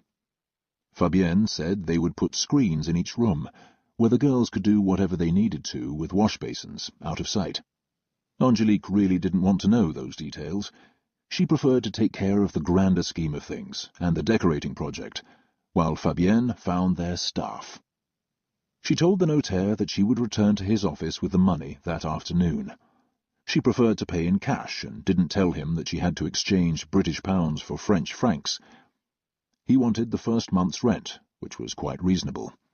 She went back to the hotel to get it, went to the bank with Fabienne, and their first month's rent was paid by that afternoon, and she had signed a lease for a year. In sympathy for her as a widow, he allowed her to do so on her own, and he asked for no proof of her status. She appeared to be entirely above reproach, and made no fuss over the money. He liked doing business that way, and said that the owner would be pleased to have rented it to such a nice family, a widow with 6 daughters. Both girls were almost shaking with excitement when they left the notaire's office, after paying for it and signing the lease. It was happening. The dream was becoming real, and very quickly. But they had so much to do now before they opened. They needed to buy furniture, and find servants. 2 maids and a cook, Angélique decided, and they couldn't be shocked at what went on at the house. And a man to help and protect them, and do the heavy work. And above all, Fabienne needed to find the girls they needed. That was key. The rest would be easy. But the women whose charms they would be offering had to be impeccably selected, and Angélique wanted to meet each of them and make the final decision. Fabienne knew women of the streets and young girls, but Angélique knew far better the kind of men they'd be serving. Fabienne began the search 2 days later. She sent a message to Juliette, the girl she'd mentioned at Madame Albin's, and asked to meet her somewhere. It took her 5 more days to get away on a pretext and meet at a café, where she was surprised to see Fabienne look far more elegant than she had during her time at Madame Albin's. Juliette was stunned as Fabienne described Angélique and her plan. She was eager to join them, and Fabienne arranged a meeting for her with Angélique. She found her a sweet girl with an angelic innocence about her, who appeared younger than her 18 years. But she could see the sensual woman under the surface too, and thought she had qualities that would appeal to some of their clients. Fabienne and Juliette could be the angelic young girls of the group, with greater knowledge of how to please a man than it appeared. But after that, she wanted racier women, and was counting on Fabienne to find them, which was no easy task. They told Juliette to bide her time at Madame Albin's, say nothing, and they would let her know when they were ready. They hoped in a month or 2. Angélique wanted to do it right, and not hurry, although she was anxious to open their doors too. Meanwhile, she spent her days buying furniture and having it delivered to the house they'd rented. She bought 10 large canopied beds in different places, and miles of fabric to cover them, which she did herself, and a smaller bed for herself. She bought nightstands, dressers, comfortable chairs in silks and satins, rugs for every room, including the reception rooms, oil lamps, a handsome English dining table and chairs, and divinely comfortable couches and Egyptian benches to recline on for the drawing room, where she could imagine the girls lounging as they talked to their clients before they went upstairs. She bought 2 card tables for the drawing room, and beautiful heavy damask curtains. The house was coming together nicely, and she was spending her father's money, but keeping good track of it, and staying within the budget she had set for herself. And the house was starting to look beautiful, warm, and opulent, as the pieces arrived, and she wanted the lighting to be just right at night. so that it would be romantic and flattering. And she bought a multitude of mirrors for the drawing-room and bedrooms. And Fabienne showed her how to place them strategically in the bedrooms. They were doing all the work themselves, and as the furniture began arriving, even for the maids' bedrooms, the two women agreed that they needed a man to help them. The furniture was heavy, the curtains hard for them to hang, and they couldn't do it all alone, although Angélique was working magic. She had even found a few pieces she loved for her own rooms, which reminded her of her bedroom in Belgrave, the one Gwyneth had stolen from her when she arrived, with her parents' blessing. This time Angélique was in the attic by choice, but in a lovely suite of rooms no one would ever see but herself, away from the girls. And she bought a few simple paintings that she loved, by unknown French artists, which cost almost nothing. They looked in the newspaper for a man to hire, and interviewed several. It was a delicate business telling each prospect that he would be protecting a house full of women, but not telling him what they'd be doing.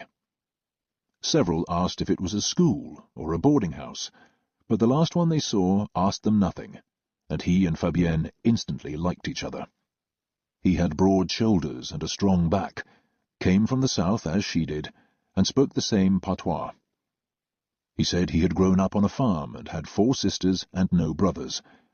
His father had died when he was young, and he was used to being the only man in the house with a flock of women. His name was Jacques, and when they showed him the house, he followed Fabienne like a puppy. He didn't mind the small spare room in the carriage house, and Angélique explained to him that he would need to be discreet about whatever went on in the main house. She tried to feel him out for his values, and was relieved when he said he wasn't religious. One of his sisters was a nun, and he thought she was misguided. The others were married and had children. "There will be men here, not just women," Angélique said, watching him intently. "Perhaps many men, and some very beautiful women." He asked if it was going to be a hotel, and she said no. And as he looked at her, she saw the light dawn in his eyes, and he said he understood. He was not as innocent as he appeared.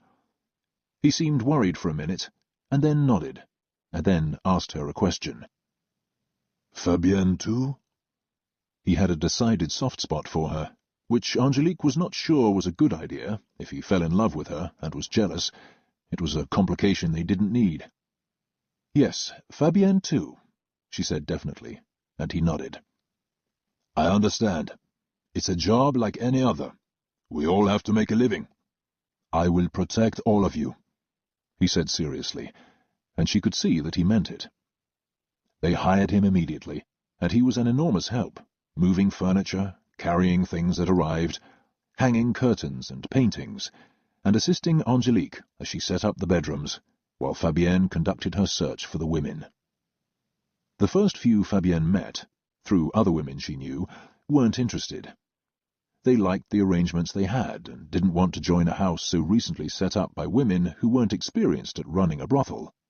Fabienne told them they would be properly registered at the Gendarmerie and protected and paid fairly, but it wasn't enough to entice them. But they referred her to some other girls who were dissatisfied with their pimps or madams, and 2 girls seemed like good possibilities to her, and intrigued Angélique. One was obviously from a good French family, and for whatever reason had chosen a very different path from her bourgeois sisters and parents. At 24, she had been a prostitute for 7 years, looked like a lady, and apparently wasn't, and she made it clear that some of the more exotic requests of her clients appealed to her. She said casually that she used a small whip, and was an expert at bondage. She never injured her clients or allowed them to hurt her, but she was more than willing to experiment with new techniques, and said she had a large collection of sexual aids. Angélique tried to look nonchalant about it, although she was somewhat unnerved by her. But she was a beautiful woman, and she was very erotic and appealing in a subtle, sensual way. Her name was Ambre, and she had worn a very elegant dress to the meeting, which showed that she knew how to dress well.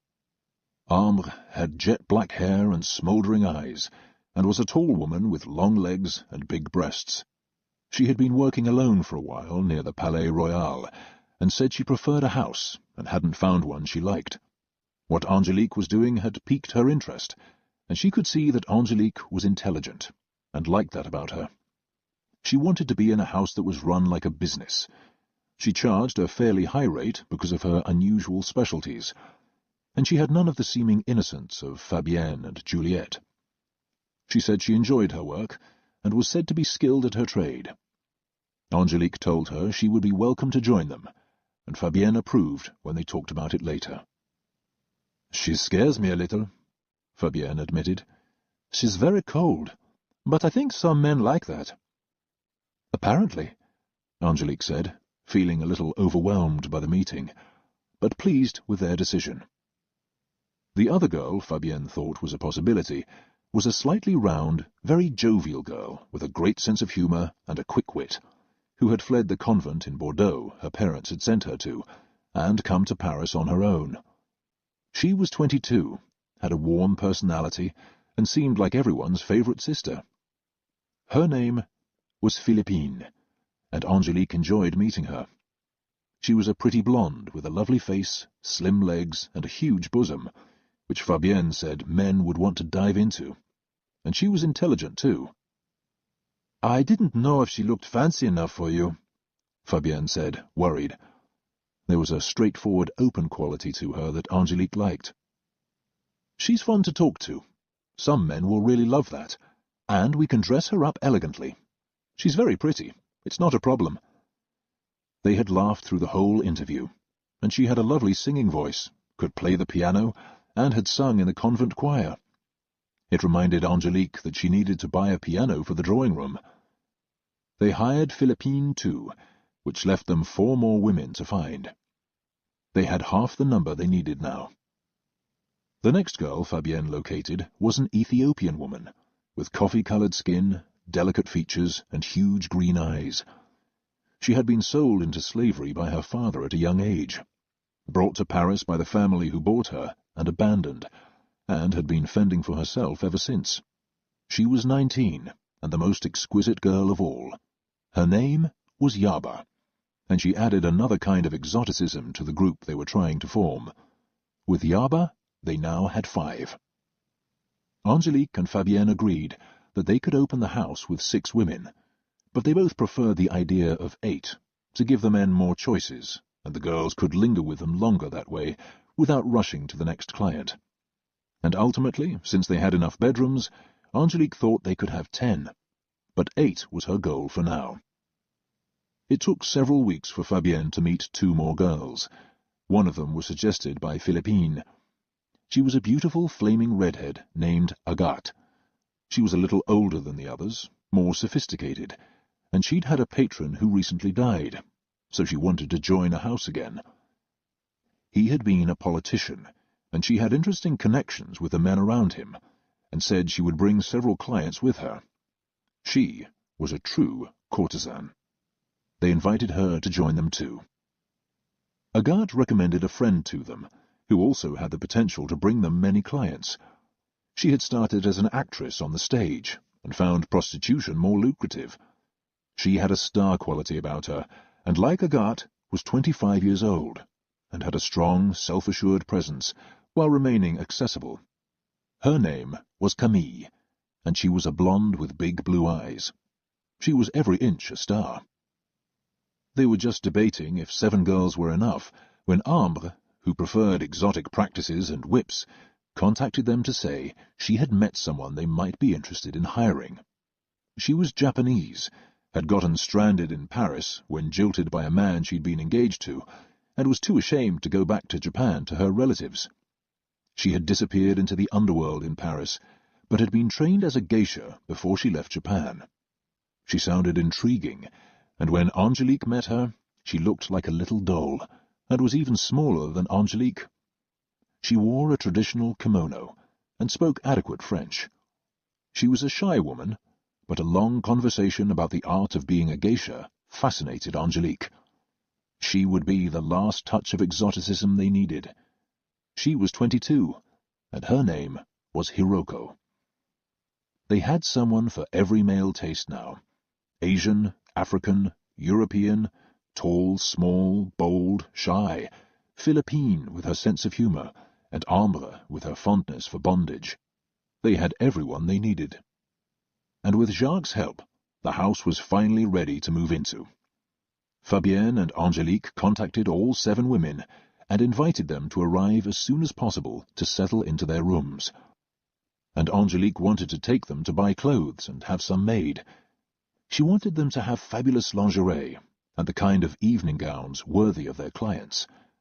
Agathe said she already had several, but Angélique wanted them all exquisitely dressed, their hair done perfectly.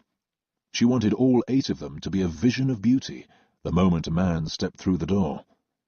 She had told Hiroko that for now she could wear her kimonos, which would be exciting too. Over a span of a week, the women arrived with bags and trunks and boxes, and at last they had all moved in.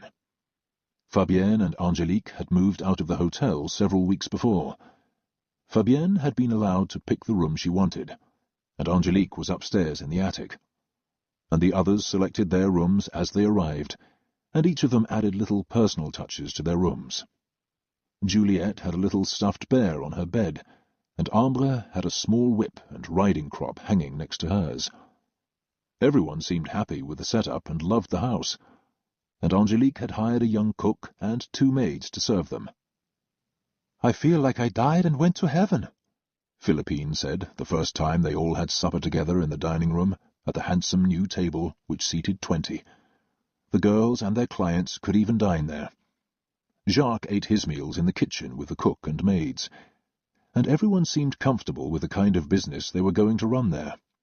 It was no longer a secret, except outside the house. But within it, the employees they had hired were clear.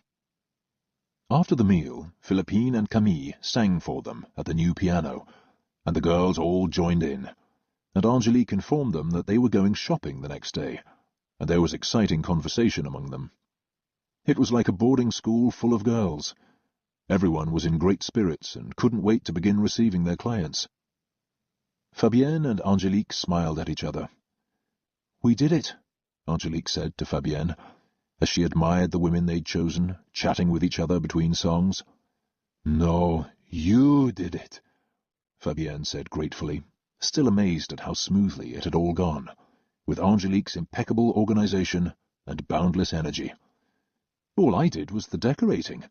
We'd have an empty house if you hadn't found the girls." "You did a lot more than decorate." She had fronted all the money, and the girls had agreed to their rates, and the amount they would be paid.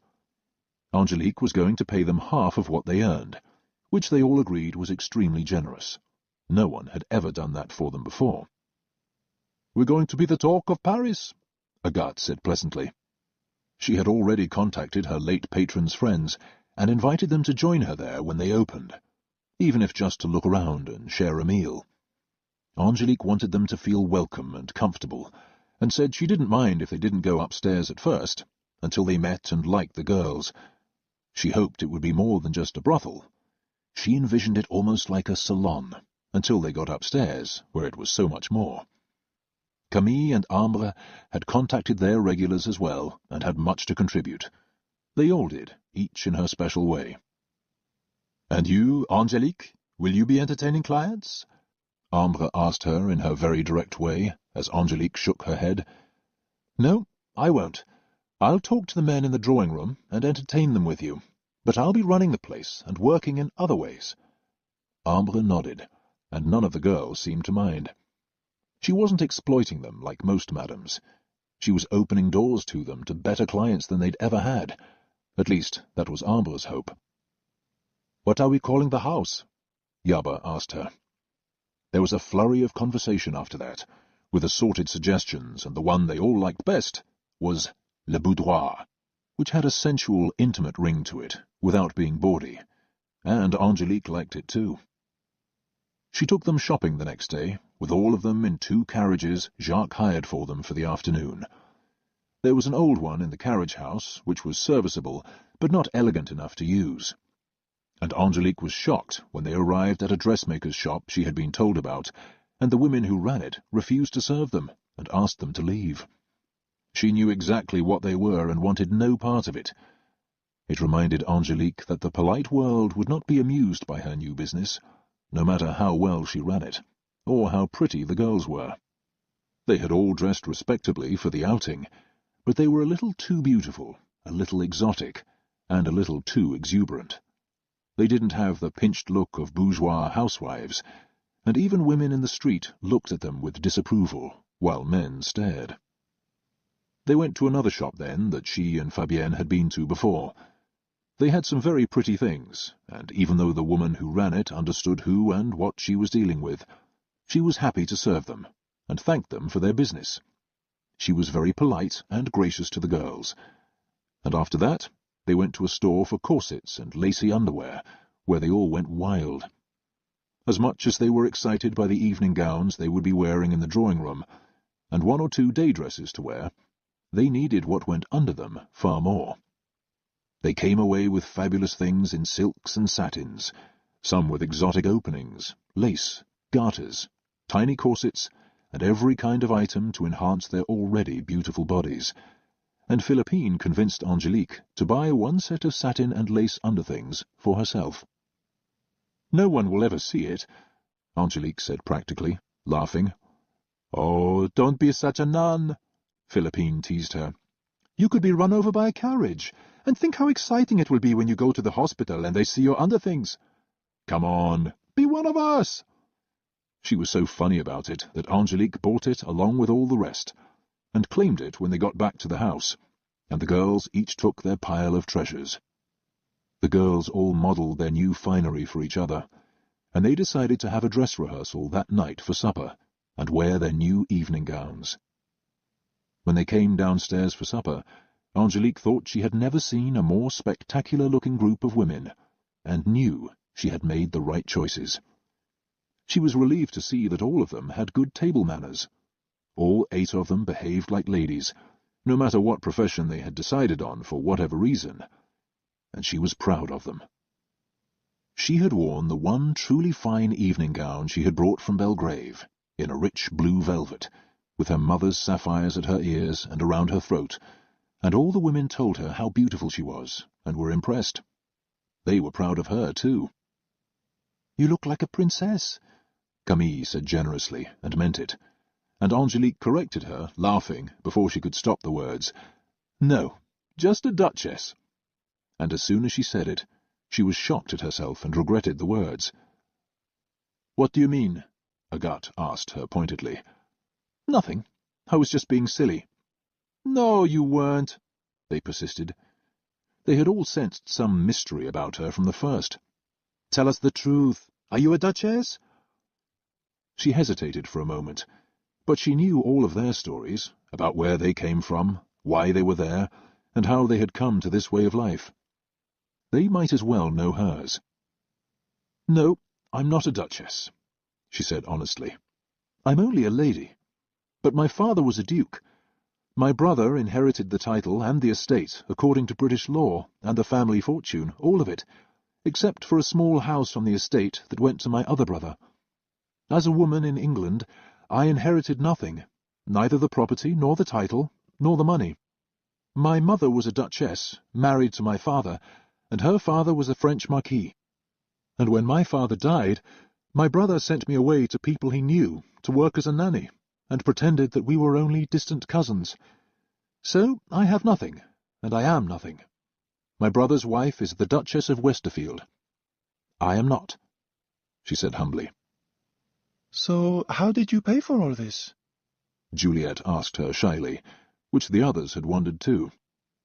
"My father gave me a gift before he died, which was meant to last me for the rest of my life, if I ever needed it. This is not what he intended me to do with it, to say the least, but hopefully we will all make money at it, and can eventually retire. In the meantime, thanks to my father, we're all here." "Le boudoir de la Duchesse!" Philippine shouted enthusiastically, renaming the house as the others added their approval. "And to hell with your sister-in-law. You will be the Duchess to us. You really should be a princess, but Duchess will do." They all looked pleased, and Angélique was amused. "When do we open?" Amber wanted to know. They had their costumes now, The house looked impeccable, and all the girls were there. Angélique had registered all of them at the Gendarmerie. There was no reason to wait. "Why don't you all rest tomorrow?" Angélique suggested to them, "and we'll open the next day." It had taken 2 months for the entire process. "You can send messages to your clients tomorrow and ask them to bring their friends to have a look. They're not obliged to do anything when they get here except meet all of you and get to know the place. We will open officially the day after tomorrow," she announced, having just decided it, and she raised her glass to all of them. "To you, ladies. Thank you for being here." She smiled at them, grateful that they believed in her.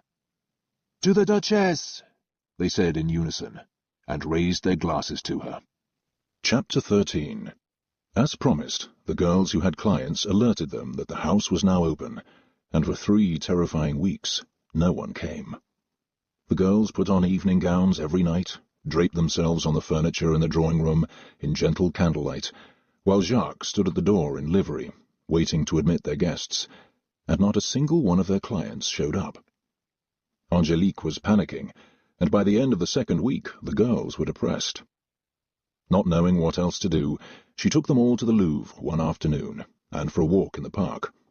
She took them all to dinner at a restaurant called Maison Catherine on the Place du Théâtre in Montmartre, where proper women stared them down, and people glanced at them with icy expressions, guessing what they were, no matter how well dressed they were, or perhaps because of it. And the nights continued to be painfully long with no men in the room. The girls played cards, Philippine entertained them with jokes, Camille played the piano, and Angélique tried to calm everyone down and assure them that the men would come in time, and pray that she was right. The men they wanted as clients were busy people and had careers to pursue and lives to arrange. And then, finally, miraculously, after 3 endless weeks, in the 1st week of June, one of Agathe's contacts arrived and brought a friend. They were acquaintances of her late patron and high-up political men, and when they walked into the drawing-room of Le Boudoir, they were astounded by what they saw. 9 spectacularly beautiful women in elegant gowns, one of them wearing handsome jewels, and all of them with smiles that welcomed them.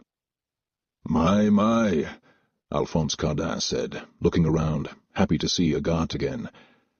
They had come only out of curiosity, but were enchanted by the ladies in the drawing-room. They drank and played cards with them, smoked cigars as they were welcome to do, and since no one else came that night, Angélique quietly mentioned to Mr. Cardin that he was welcome to take as many girls upstairs with him as he liked, or try them all, as a gift from her this first time. He looked thrilled, and he and his friend each chose 4, and Angélique found herself alone in the drawing-room, looking pleased. Both gentlemen stayed until 6 in the morning. She had gone to bed by then, but Cardin was kind enough to send her a note the next day with a magnum of champagne. The note said, "Bravo, ma chérie. Merci. A.C."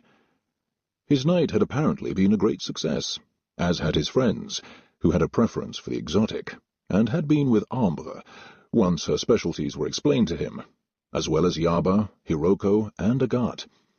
He had enjoyed them all so much that he told Cardin he had no idea which, or how many, he would select again, although he wanted to try the girls Alphonse had been with too, who he said had been sublime. They were younger and more light-hearted, and didn't take things quite as seriously as the other group. It had been his friend's first experience being expertly and deliciously whipped, and he wanted to come back for more. Alphonse had discreetly asked Angélique if she would be joining them. She would have been his first choice, and with a demurely sensual look, she told him that no, she wouldn't, which only made him more determined to convince her otherwise in the future. Fabienne complimented her the next day that she had done that very well. "They're all going to want you," she said, "because you refused them." Angélique laughed in response, but she was delighted the night had gone well, and pleased with herself that she had thought to offer it to them as a gift. The girls reported to Angélique that the men had been extremely pleased and promised to return soon. Now they would be able to tell their friends how good the girls were, since between them they had been with them all, and sampled the wares of Le Boudoir lavishly. Both men came back the following night, and every night for a week, taking 2 or 3 of the girls upstairs with them, or one by one.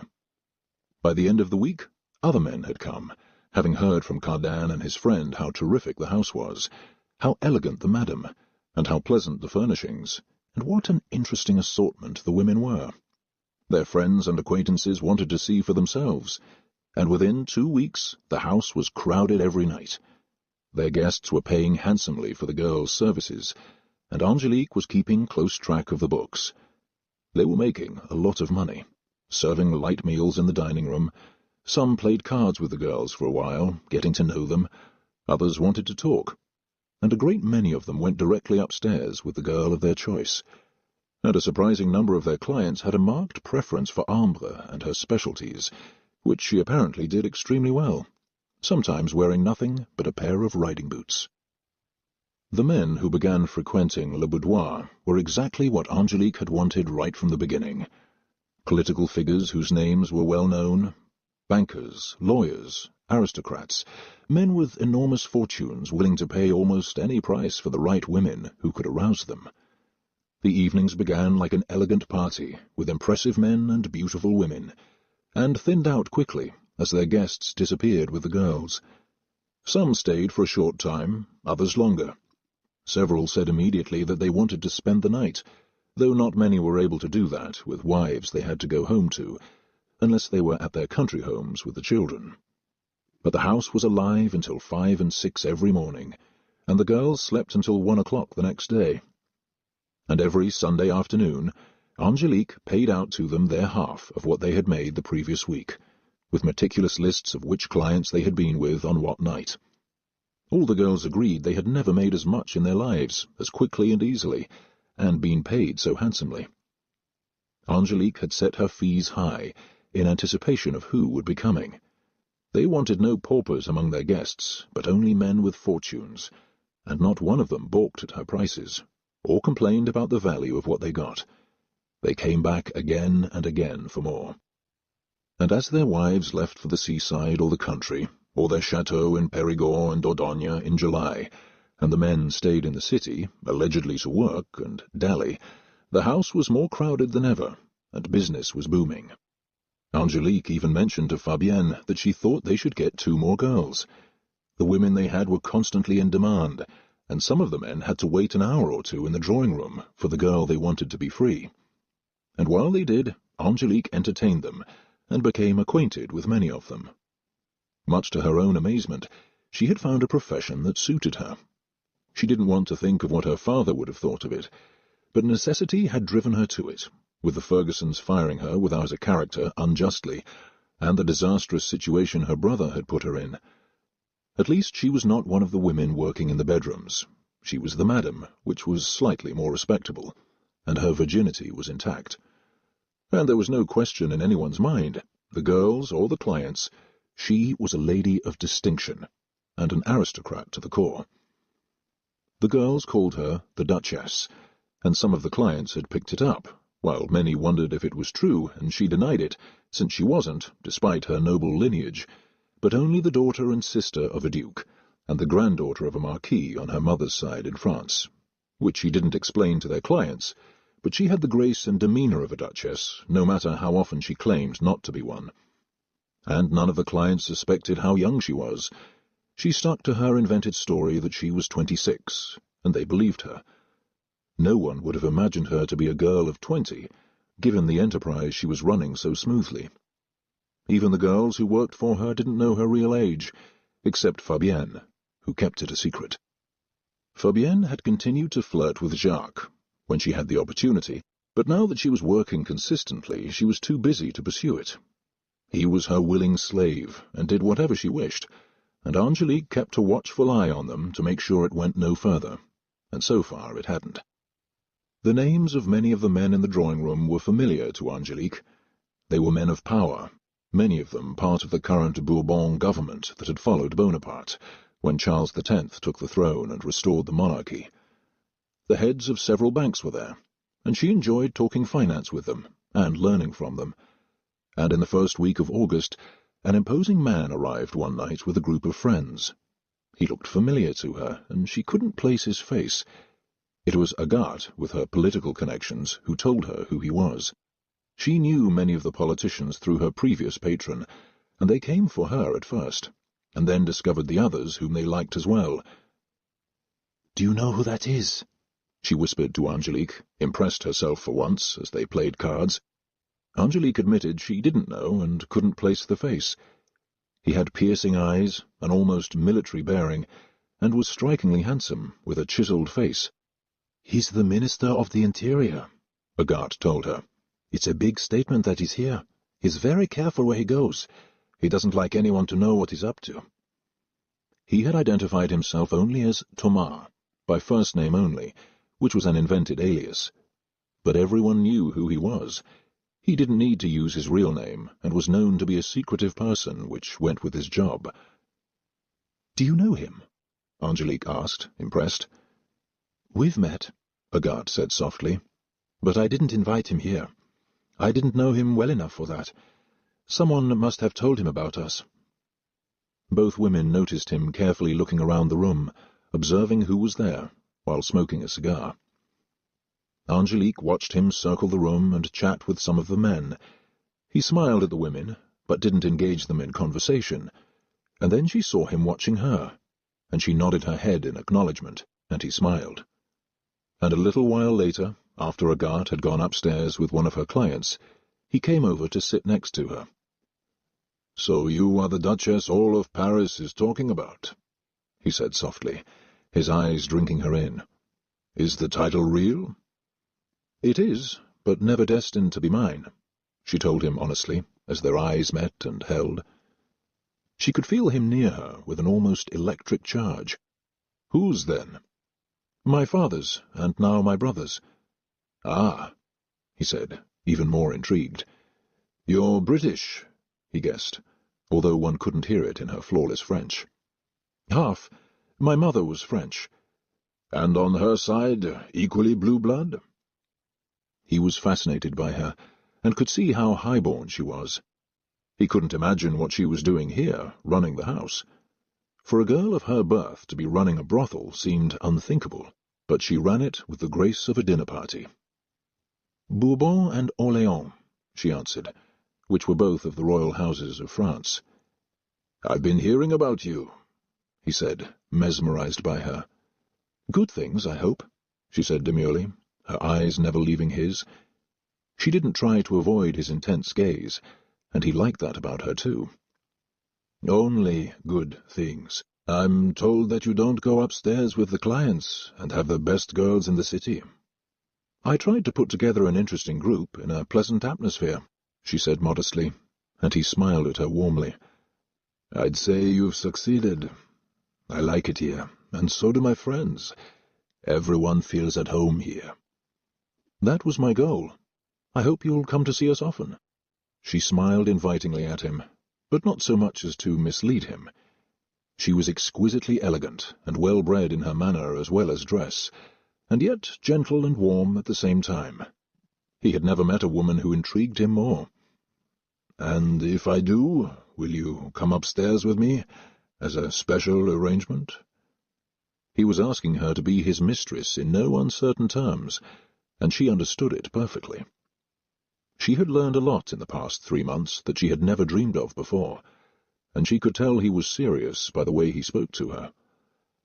"It would spoil our friendship if I did," she said quietly, with obvious respect. "Are we to be friends, then?" he asked, raising an eyebrow, hopeful and disappointed all at the same time. She was setting limits in advance. "That's up to you, but I hope so. You are always welcome here," she said graciously. He looked satisfied for the moment, but not entirely. She wondered if he would actually have gone upstairs with her if she'd allowed it, but knew instinctively she would have been a fool to do so. He was much too dangerous and powerful to toy with or be dependent on. He was far more valuable to her as an ally, protector and friend, if he became that. And Agathe had told her he went to the best brothels often, but never went upstairs with the girls. But Angélique had a strong sense that he would have made an exception for her, and perhaps would have come back after hours if she'd let him. Thomas was thoroughly enthralled and enchanted by her, and sat talking to her for a long time. He eventually bade her good night politely with a deep bow, and left, promising to return soon. He appeared again a week later, and had supper in the dining-room with her. The crowd had thinned by then, as everyone left Paris for summer holidays, and he said he had stayed in town to work. "You're welcome to join me for supper any time." Angélique reiterated her earlier invitation to him, and after that he took her up on it, and came to dine with her, or visit her, or simply sit in the drawing-room with her for a while several times a week, sometimes as often as 4 or 5. He couldn't stay away from her, and they loved talking to each other. He described what they shared as an amitié amoureuse, a romantic friendship, or a loving one. It involved the meshing of their minds in their exchanges, with a constant aura of flirtation and romance that she allowed to go nowhere except the drawing-room. He respected her for that. Their admiration of each other was mutual, and richer for its limitations. He treated her like the lady she was, and not a madam. "Why this?" he asked her one day about the house and how it had come about. "It's a long story, the usual sad tale about a property and title entailed in England, a jealous half-brother who was determined to get rid of me and succeeded, and sent me off to be a servant in someone's home." "And you'd rather die than become a servant?" he teased her as she shook her head. "Not at all. I was shocked at first, but I came to enjoy it. I was a nanny to 6 young children, and would have stayed, but one of their friends tried to take advantage of me. I rebuffed him, so he lied to them and said I tried to seduce him, which wasn't true. I bit him when he tried. They sent me away the next day without a character, and I could get no domestic job in London or Paris when I came here. I met Fabienne then, one of the girls here, who had been beaten and dumped in a gutter, and I took her in and nursed her. And when she told me about her life, I got the idea of a house where women are protected, respected, and well paid, serving exciting, interesting, powerful men who deserve to be with charming, beautiful women." She smiled at him. "And treat them well. I pay the girls half of everything we make, and use the rest to run the house and put money aside for the future," she said wisely. "It's working very nicely." She looked pleased, and he was visibly impressed. "And you preside over all of it, and engage in none of it, and don't judge them, or any of us." He had noticed that about her. She was kind to everyone, but had eyes of steel that saw all. She had that in common with him. Nothing escaped his intense gaze, no matter how relaxed he seemed. "You're a remarkable woman." And then he thought of something. "How old are you, really?" "I told you, I'm 26, she said, smiling. "Why is it that I don't believe you?" he said, in a low tone so no one would hear him, as he watched her gently. "Because it's not true." She lowered her voice to match his, and hesitated only for the fraction of an instant. She trusted him. They were indeed becoming friends. "I'm 20, but even the girls here don't know that, except Fabienne." "You are an amazing, amazing girl," he said admiringly, "and you must be very careful that no one ever tries to hurt you or destroy you. If they do, I want you to come to me immediately. Paris is a dangerous place these days. Many people are unhappy with the government. They think that Charles is weak and doesn't understand his subjects. Prices are high, and so is unemployment. Finances are poor. There will be trouble at some point, but not for a while. I will warn you," he promised. "And there are some who will be jealous of you if you succeed too well at this." He gestured around the room, and then he thought of something else. "Would you meet me for a midday meal some time in a discreet place?" He liked keeping his personal activities private to a reasonable degree. "I'd love to," she said, smiling at him. She knew that he was married, but was never seen with his wife publicly, like so many of the men she knew now. Someone had mentioned to her that his wife had been ill for years. Thomas stood up to leave then, and smiled down at her. "I always enjoy talking to you." "And I with you," she said honestly. He was more than twice her age, but by far the most exciting man who came there. And he never went upstairs, and she knew now he never would. She didn't see him again after that for a while, and heard he had gone on holiday in Brittany, but she knew he would be back. Of that she was sure. Chapter 14. In September, when everyone came back from their vacations, Le Boudoir had been open and business had been booming for 4 months. They had had a regular stream of clients even over the summer, and their reputation was firmly established by then. Her friend Thomas, the Minister of the Interior, had been telling the truth when he said that the Duchess was the talk of Paris. People didn't know who she was or where she had come from, but they said she was a breathtaking young woman, and every important man had been to Le Boudoir, and once they'd been, they went frequently, and couldn't stay away from the cosy, intimate atmosphere she had created, and the outstanding women who worked there. She had chosen well. Angélique had been hoping to find 2 more girls, but hadn't seen any so far that she wanted to join them, although they had spoken to several. Her standards were high, and she wanted the approval of the other women to make sure that they were comfortable with them too. All the women in the house liked each other and got along, which was important to her. She interviewed a girl on a September afternoon who worked at a well-known house that had been the most popular one until Le Boudoir opened and Angélique appeared on the scene. It was run by a madam who was said to be a dragon. She no longer served the clients herself, but was said to have been very skilled in her time. And the girl Angélique interviewed that afternoon had sought her out, and said she wanted to get away from her house and madam. She said they paid her next to nothing, and the caliber of the men who went there had slipped. All the great men were at Le Boudoir now. But Angélique didn't like the girl. She thought she had a vulgar quality to her, and was common, which was the last thing she wanted in the house, not with the kind of men they entertained there. The usual party in the drawing-room was in full swing that night, when there was a heavy knocking on the door. Angélique didn't hear it, with someone playing the piano, but Jacques did and opened the door, as 4 heavy-set men pushed past him. They looked like thugs off the street, and an extremely blousy, strident woman strode into the drawing-room right behind them. "Where is she?" she shouted as the music stopped. "Where is this Duchess you're all talking about?" She looked at the men in white tie and tails in the drawing-room, and recognized only a few of them. The cream of Le Tout Paris had never gone to her, but mostly the nouveau riche, men with fortunes, but not of noble birth. Angélique had all of the elite. The moment they saw her, they knew she was the real thing, whether her title was real or not. They neither knew nor cared about that, but she seemed genuine to them, and very charming. "I believe you're asking for me," Angélique said quietly as she stepped forward, a tiny figure in a beautiful grey evening gown, with her back straight and her head held high. She looked more like a queen. The Minister of the Interior was watching. He had just been talking to her, and waited to see what would happen. He was like a tiger ready to spring. Angélique didn't notice as she addressed the woman. "Who are you, and why are you here?" "You know who I am. Antoinette Alençon. Madame Antoinette.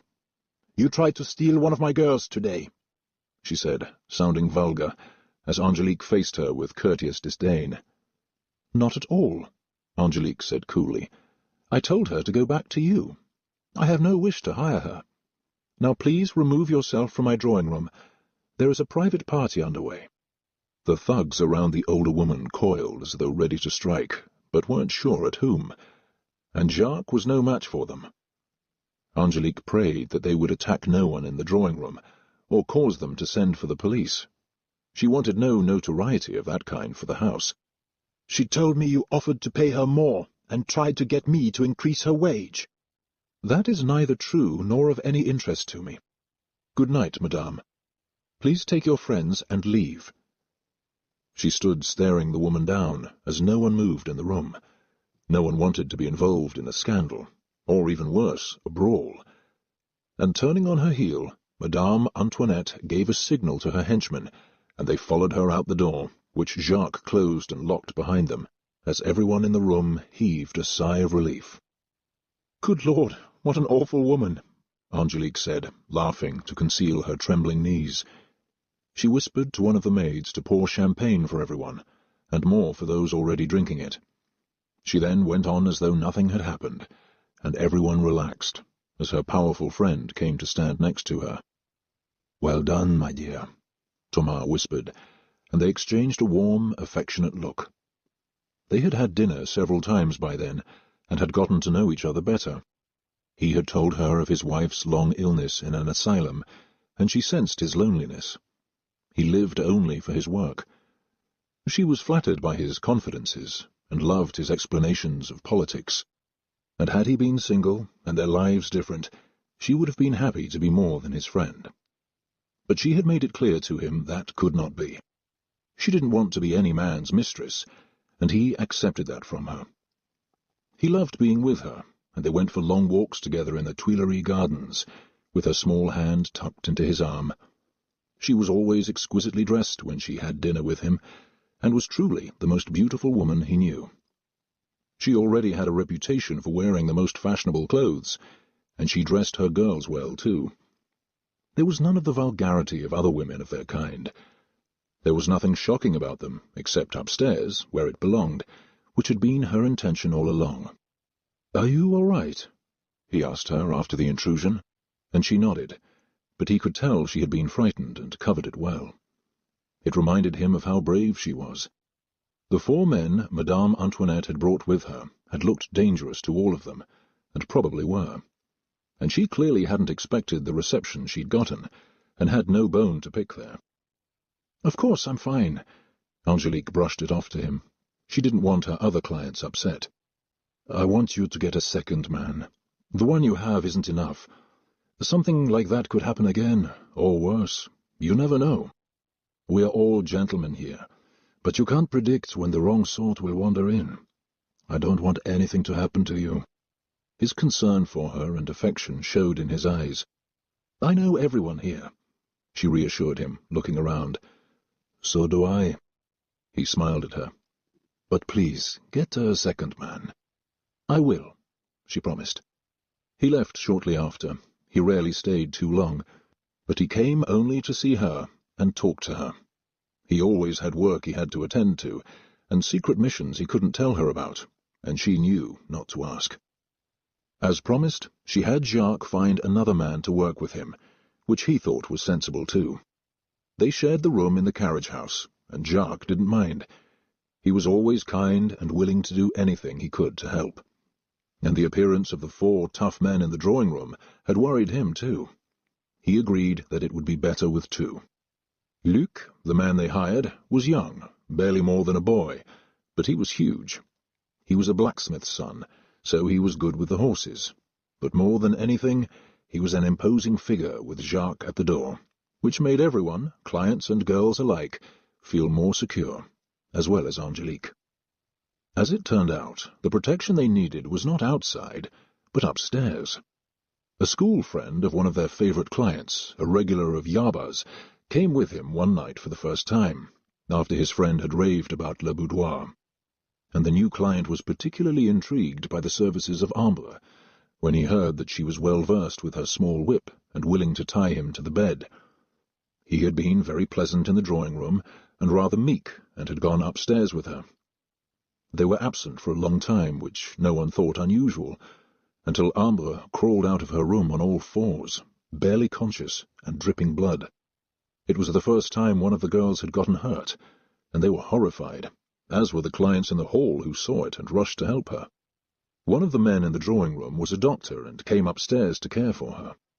Apparently, before she could apply a flick of the whip or use any of her tantalizing toys, he had beaten her to within an inch of her life with his fists, and punished her in every way he could. Before he could say a word, the other clients, who'd seen the condition Ambre was in, dragged him down the stairs and threw him into the street. They were appalled at what had happened. Many of them knew who he was. The friend who had brought him apologized profusely to Angélique, and left a huge sum of money, especially for Ambre. It was a very bad night. Angélique went out of her way to reassure everyone the next day, and she and the girls discussed installing some kind of alarm system that would ring a bell, or a whistle they could keep to use if any of them were in trouble. But nothing like it had ever happened before, and was unlikely to again. They knew who all of their clients were, and all of them were so kind. It took Ambre 2 weeks to recover, and everyone cheered when they saw her in the drawing-room again. She knew she was among friends. All of the girls had taken care of her, just as Angélique had done for Fabienne when they first met. To reward and cheer them up after Ambre's incident, Angélique took them shopping again. She wanted to keep their wardrobes fresh, and the house had a reputation for being fashionable, which she wanted to maintain. And this time, when they went to some of the best shops, there were no snubs or slights. Shopkeepers recognized Angélique from having sold expensive gowns to her, and they welcomed her patronage and that of the girls. She spent a huge sum of money on their clothes and her own. But the house had become extremely profitable in a short time. Mountains of boxes arrived at the house after their shopping spree, and they were thrilled with their new gowns and even more new lingerie. And they had selected a pile of gifts for Ambre as well. Angélique had become known as the most generous madam in town, and girls were clamoring to work for her. But she was extremely careful about who she hired. She still wanted 2 more girls, but hadn't found the right ones. Despite their caution about who they let into the house, an unfamiliar American appeared in late September, referred by one of their best clients. He said he was in Paris on business and had been told about Le Boudoir by his friend. He was an older, distinguished-looking, white-haired man, and appeared to be a man of substance. He said his name was John Carson, which the letter confirmed. But Angélique had an odd feeling about him, and he seemed to feel uncomfortable being there, as Americans sometimes were. Angélique had noticed that before. Many of them were far more puritanical than the French. He looked nervous at first, and Angélique spent time putting him at ease. He finally relaxed and chatted with her. They talked mostly about politics and business, and avoided personal subjects, but she had seen immediately that he was wearing a wedding ring.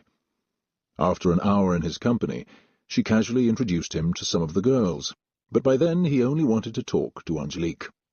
He made his interest in her clear when he lowered his voice, averted his eyes, and asked if she would go upstairs with him. And then he added in barely more than a whisper that he had never been to a brothel before, and she believed him. He had looked nervous and guilty from the moment he walked in. "I'm sorry, John," she said in a kind voice, wishing she could reassure him. "I don't go upstairs. I love talking to our clients, but I don't entertain them personally." She could see that he understood what she meant. "I'm better in the drawing-room," she said lightly, and he smiled. "My friend told me about you. You're even more wonderful than he said. I love talking to you." "Thank you, John. You might enjoy some of the young ladies, too." She always referred to them as ladies, not women or girls. "I would have gone upstairs with you," he said, with a look of regret.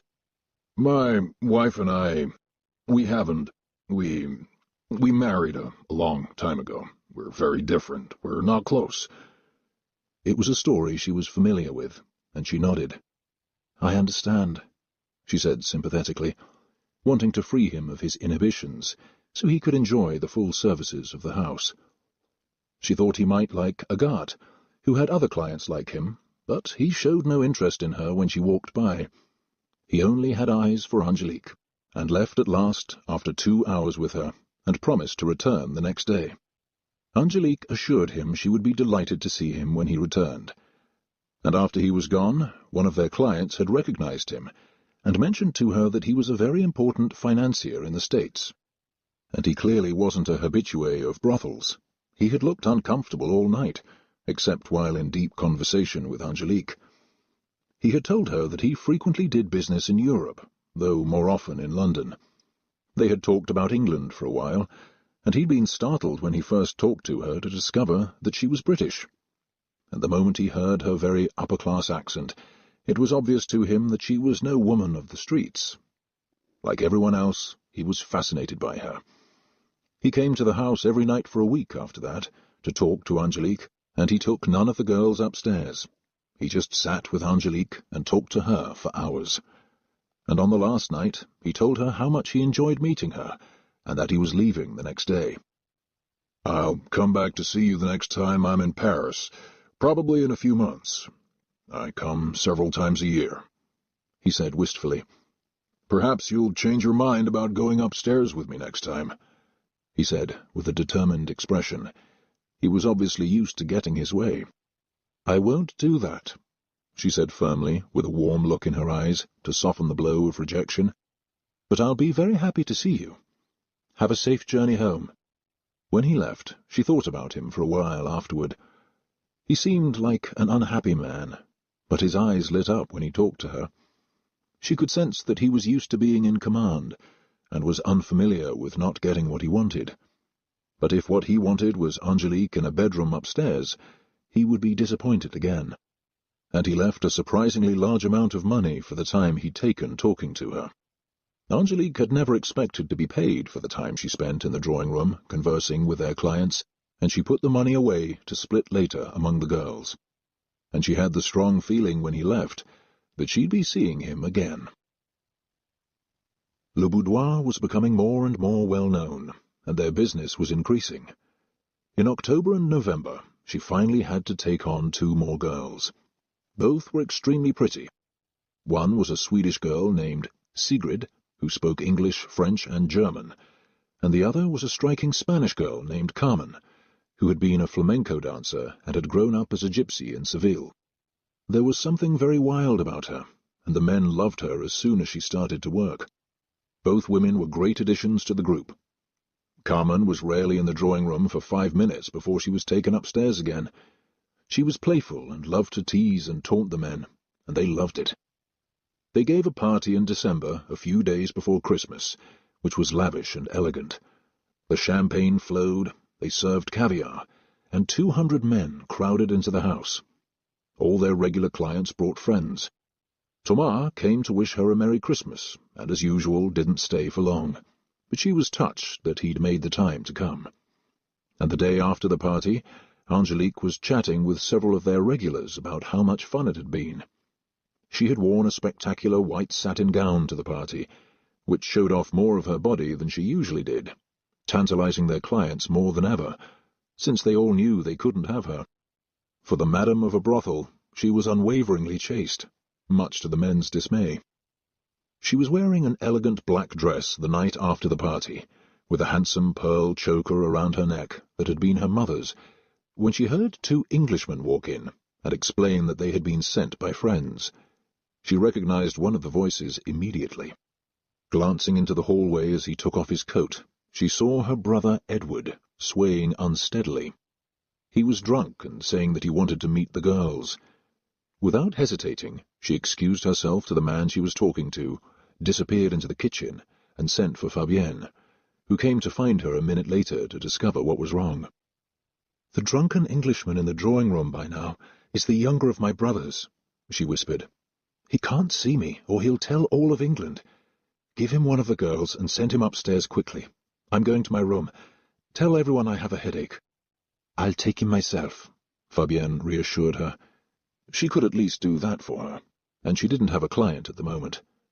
"Don't worry, it will be fine." "Thank you," Angélique said gratefully, and disappeared up the back stairs, as Fabienne went back to the drawing-room and nearly threw herself at Angélique's brother, oozing charm. He was very drunk and quite flattered. "Do I get a choice?" he asked, weaving. "Our friends say all the girls are terrific, and some are pretty exotic. There's an African girl I want to meet." He was emphatic about it, and fortunately Yaba was nowhere to be seen. She was upstairs with a client. "She's with a regular client," Fabienne told him. "She won't be back down tonight."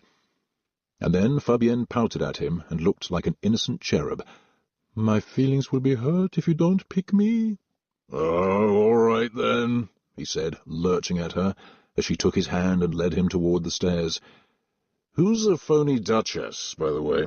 That's pretty funny, a whore calling herself a Duchess. You know, my brother is a duke." "Really?" Fabienne cooed at him as they headed toward her room, wishing she could slap him for what he'd said about Angélique. "I'm sure he's not nearly as exciting as you are, and only half the man." "Well said," Edward answered, as they walked into her room, and she closed the door as he lurched unsteadily toward the bed, lay down, and unbuttoned his pants. He was anything but exciting or imaginative. He told her what he wanted, and with the amount he'd had to drink, it was over in 5 minutes, and he passed out and lay unconscious on her bed. She went to find his friend a little while later to come and get him, and Jacques helped carry him downstairs. Edward had been anything but charming or fun. His friend paid what they owed, and Fabienne was relieved when they left, and went to tell Angélique they were gone. She looked shaken from having seen him for the first time in 2 years, but at least it wasn't Tristan, which would have been even worse. She was still dressed and went back downstairs with Fabienne to say good-night to the other guests. But seeing Edward had upset her. She lay in bed that night, thinking of him and their older brother, how terrible they had been to her, the home she would never see again, and the life she had chosen now. She hadn't had the courage to write to Mrs. White since she'd come to Paris 9 months before. She felt terrible about it, but she hated to lie to her, and she couldn't admit what she was really doing. She decided then to write her a letter and tell her she had taken a job in Paris as a nanny and had been very busy.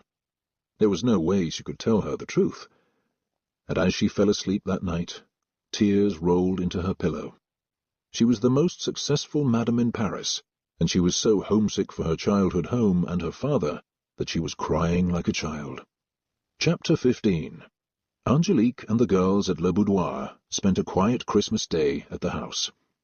Most of their clients were at home with their families or away, so they assumed they'd have the day off.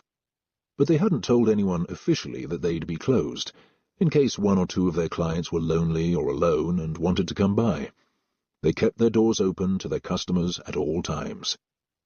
But on Christmas Day, much to the ladies' relief, no one came, and they set the table for what they called a boudoir family dinner.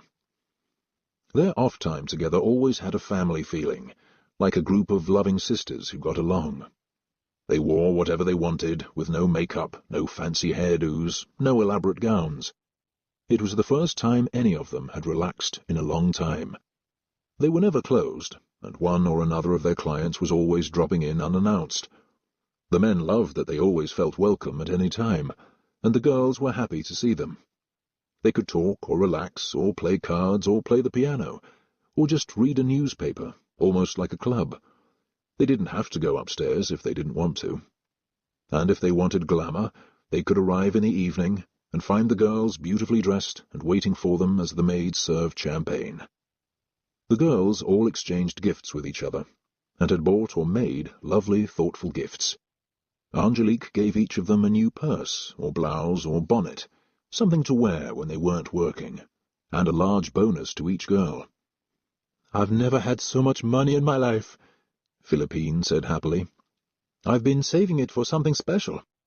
"I'm saving mine for a trip to Italy in the spring, if we get a holiday," Camille said. "I want to go to Florence or Venice. I've never been there." Angélique had opened doors for them that they'd never had access to before, with a steady stream of income. With the sophisticated, educated men they were dealing with, they had grown into more polished women, and many of them were more interesting than the men's wives, and certainly more exciting. Everyone had benefited from Le Boudoir, and Angélique found herself thinking of the Ferguson children, and wondered how they were. She would have liked to send them all Christmas presents, but she didn't dare, and was sure their parents wouldn't have allowed them to have them. Even less so if they knew what she was doing now, but fortunately they had no way of knowing. In the end, they had done her an enormous favor by firing her. She had already been able to replace the money she had used from her father's pouch, and had even more now. She was building a sizable nest egg for herself. She had also finally written to Mrs. White at Belgrave, and told her about a nanny job in Paris with 2 lovely children that she made up as she went along. Mrs. White was relieved to hear it, and responded immediately. They were still redecorating, and had hired more staff for the big parties her brother and Elizabeth were giving. And she said that they were redoing the house in Grosvenor Square and modernizing it completely, which was extremely costly. Jacques came in after dinner and sat with the girls for a while. He and Fabienne played cards in the drawing-room after that. and eventually they all gathered around the piano, while Camille and Philippine took turns playing, and everyone sang Christmas carols. It was a tender day of shared memories, talking about the families they had left, and most of them no longer had. They had become family to each other now, and in the late afternoon, Angélique noticed Jacques and Fabienne walking in the garden and kissing, and she wondered what would become of that. Some of the girls had formed close attachments to their clients, but most of them maintained superficial relationships with the men who came there. It was simpler that way, although almost all of them, except Angélique, talked about getting married one day. It was a dream she no longer shared. She had never fallen in love, and didn't want to now. Her life was simpler alone than with a man, and she knew too much now. Almost all of their clients were married, and some had established mistresses as well as making visits to the house. She preferred not to be the wife a man cheated on, or a couple like the Fergusons, where each of them had a roving eye and affairs on the side. She was sure her father hadn't been that way, but most of the men she knew now saw no reason to resist a pretty woman, whether married or not. The girls shared an easy, pleasant day, and a few of their clients wandered in that night for a quiet evening, and the day ended on a warm note. And on New Year's Eve they gave another grand party that went on until the next morning, and all of their clients had too much to drink and had to be helped into their carriages by Luc and Jacques. And there were some very heavy heads when they came back the next day. It was a week after that John Carson, the older American financier, returned to the house looking for Angélique, and seemed delighted when he saw her as soon as he walked in. She was surrounded by admirers in the drawing-room, who all hoped that she would relent one day and give in to their pleas to spend a night with them. She was a challenge for them all, but she was staunch in her resistance to their entreaties, and enjoyed playing with them. John sat at the edge of the group, admiring her, with a glass of scotch in his hand. He was a very prosperous-looking man, and he waited until the others had drifted off to speak to her quietly. There was something very strong and determined in his eyes, and he wasn't as uncomfortable being there as he had been before. "I've been thinking about you a great deal since the last time I saw you." He looked deep into her eyes, and she smiled, but he didn't see there what he hoped to, or obviously felt for her. "Thank you, John," she said quietly. She had thought of him occasionally, too, and wondered if he'd return. He hadn't been to Paris in several months, and said he'd been busy in New York. He told her the economy was booming, and he had his finger in many pies and exciting new ventures. But he hadn't come here to talk business with her, and had been planning what he had to say for months. He said he was leaving for London in a few days for meetings there to assist the government, as the king was seriously in debt. The king had spent a fortune rebuilding Buckingham Palace and Windsor Castle, and a number of other important buildings, and his advisers had been unable to discourage him from his excessive spending, which went hand in hand with his heavy drinking. He had become a most unpopular monarch by then, and they wanted John to help set things to rights and advise the king, which was a great honor for him. "I wanted to speak to you about an idea I had," John said quietly. "You're young, Angélique, and you're having a fine time here, and I can see your business is going well, and you're surrounded by the most interesting people in Paris. I dare say every man of means and power turns up here at some point, even frequently, but this isn't a profession you can stay in forever. One day it will become a heavy burden for you, and at any point something could go awry and everything you've built could disappear. It's a house built on sand," he said seriously. "I'd like to offer you something more solid." He paused for a moment as she looked at him in surprise, not sure where he was going with his carefully planned speech. She could tell he had put a great deal of thought into it, and she was right, he had. "I'd like to offer you a fine house in New York, a home just for you, with all the servants you want. You can decorate it as lavishly as you like and have anything you desire. You can entertain, travel with me, lead the life of a respectable woman, to the degree that I can make that available to you since I am married. I suppose there is no proper way to say this to you, but I would like you to be my mistress, with anything you want, and me at your feet." He smiled at her, certain that she'd be impressed, and she was. It was an extraordinarily generous offer, and for most women it would have been an alluring one, but not for her. She didn't love him, and she didn't want to be his woman on the side, or even his main one, and she knew that if she were ever to ally herself with a man, it would have to be respectable, and for love. "I would spend a great deal of time with you. My wife has been ill." He paused then. "And it's been an ill-fated marriage since the beginning.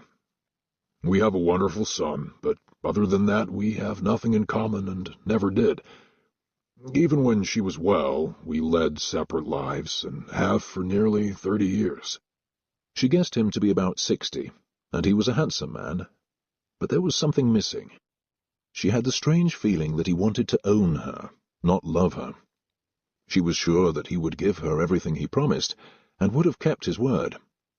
She knew that many women would have leaped at the chance he was offering her, but she couldn't. She had no desire to sell herself into slavery, to him or anyone else, or to be a bird in a gilded cage and someone's mistress. She had given up a respectable life when she opened Le Boudoir, but she had acquired independence and the ability to make her own decisions and do what she wanted, and she didn't want to give that up now, and wasn't even certain she could. The taste of freedom was too sweet. She didn't have a husband or employer, a benefactor, or brother or man to answer to and tell her what she could and couldn't do and make decisions for her. She would be turning 21 in a few months, and it seemed much too soon to give up all she had achieved, and she considered what she was doing temporary. Being his mistress would be forever, like being his wife, only worse. No matter how kind or intelligent he was, Angélique had no wish to be owned, and a man's possession. "I'm very touched by your offer," she said, looking at him, trying to guess at what he felt for her. She couldn't tell if his ego was involved or his heart, and she could sense that her refusal would be a blow. "But I can't do that. I want to stay in Paris, and I'm not ready to give up Le Boudoir. I like running my own business. I don't want to be any man's mistress, no matter how tempting or kind the offer, and I doubt I ever will." "I can't marry you, Angélique," he said sadly. "I couldn't do that to my wife after all this time, particularly now that she's ill." He respected her, even if he didn't love her, and hadn't in years. "I don't want marriage. I want to be free to make my own choices and decisions. I couldn't do that if you were supporting me lavishly. All the decisions would be yours, as though we were married, and the house and everything in it would be yours." "I would give it to you as a gift, of course. Every gift I gave you would belong to you." He wondered for a moment if she was negotiating from strength and bargaining with him, but he could see that she wasn't. She was a woman of conviction, who didn't sacrifice her values or beliefs or what she wanted, for anyone or anything. "And I'm happy in Paris. I'm not at all sure I would be happy in New York, and one day I might want to go back to England," although she couldn't see how. For the moment, and perhaps forever, there was nothing left for her there except memories and heartbreak and loss. But it was still her country, more than France. She had grown up there and felt more English. But she had no tie at all to America, and couldn't envision herself there. "I think you'd like it very much, especially with a grand home of your own." He tried to entice her, to no avail, and the look in his eyes was one of steely determination. He did not want to lose, but he was not going to win with her. "Perhaps," she said quietly, but he could see that he hadn't convinced her, and he seemed angry for a minute, and then sad. "Will you think about it?" he urged her, and she shook her head. "I don't want to mislead you and give you false hopes," she said honestly. She didn't want to lie to him. "I don't think I have the temperament to be a mistress. A courtesan, perhaps, but not a mistress." It sounded much too confining to her.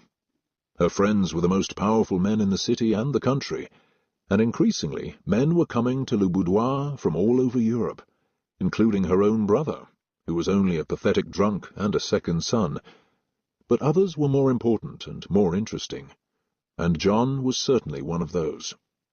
He was a very important man in the States, from what she knew of him. "It's a very, very flattering offer, but I can't accept it." He nodded. He could see he was getting nowhere, and he left her with regret that night. He came back again the next day and told her he was leaving for London, and promised to come to see her again the next time he was in Paris. "Think about my offer. Maybe you'll change your mind," he said, in the tone he used in business to try and close a deal. She could tell that he meant it, although it didn't sound like love to her. "Take good care of yourself," she said kindly. He didn't look like a happy man. "And go save the finances of our king." She smiled at him. "He's a cousin of my father's. I went to his coronation when I was a little girl." "You're a most unusual woman," he said with longing. He kissed her on the cheek then, and left. His mission to convince her to be his mistress had failed, and he felt the sting of it as he went back to his hotel. It only made him want her more. Things went well at Le Boudoir all through the spring. Their clients came regularly and frequently, and people had heard of them in other cities in Europe. They'd had several new British visitors, Italian princes and counts, a Spanish duke. Nobles and aristocrats crowded into the drawing-room along with their familiar clients, and the girls who worked there were treated well, and often received beautiful gifts and generous tips from their clients. In May, they celebrated their 1-year anniversary of the opening of the house. Angélique had already replaced and refurbished several things, and the house was slowly becoming more opulent and luxurious, and the girls more elegant when they were dressed. And Angélique's wardrobe was one of the most fashionable in Paris. She was 21 years old and more beautiful than ever, and the girls were infinitely more polished than they had been in the beginning. They were worthy of the men they served. And other girls frequently contacted Angélique to ask to work for her, but she was content with the number they had. It was a small, exclusive group of people, both the men and the women who came together at Le Boudoir.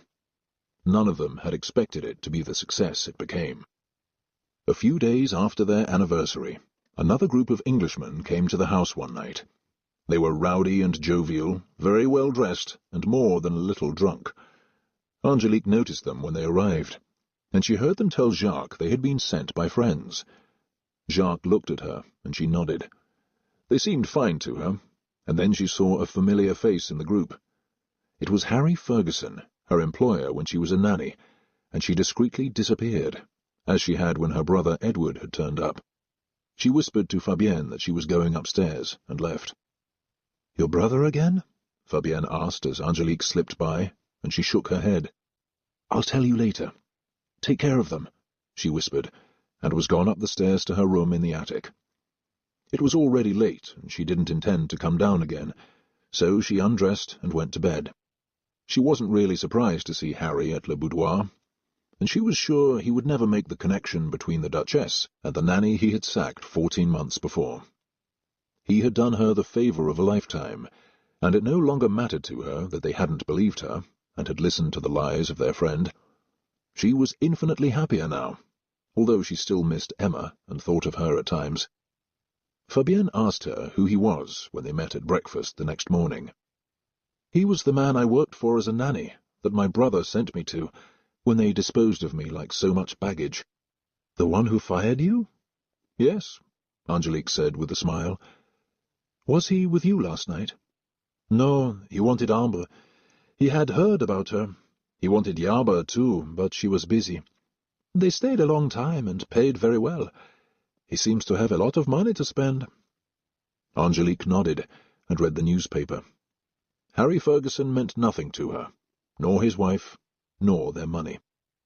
She saw that there was unrest in Paris again over the French king. He was threatening to dissolve the cabinet, and people were angry about it. She had discussed it at length with Thomas, who, as minister, knew a great deal. Politics always intrigued her. Thomas had told her he was worried that things would take a bad turn. There were rumours about trying to overthrow King Charles, and fear of another revolution, but he didn't think it would come to that. He had promised to warn her if it looked that way, but for now all seemed to be in control, and none of their other clients in government seemed worried. She was saddened in June to read of the death of King George IV in England, her father's cousin. He'd had a heart attack at Windsor Castle and died suddenly. He had been obese for many years and given to excesses of all kinds. She wondered if John had solved some of his financial problems when he'd gone to England. King George was only 67 years old, 10 years younger than her father, and he was being succeeded by his younger brother, William, who was to be King William IV. The newspaper said that the date for the coronation had not been set, and was not imminent.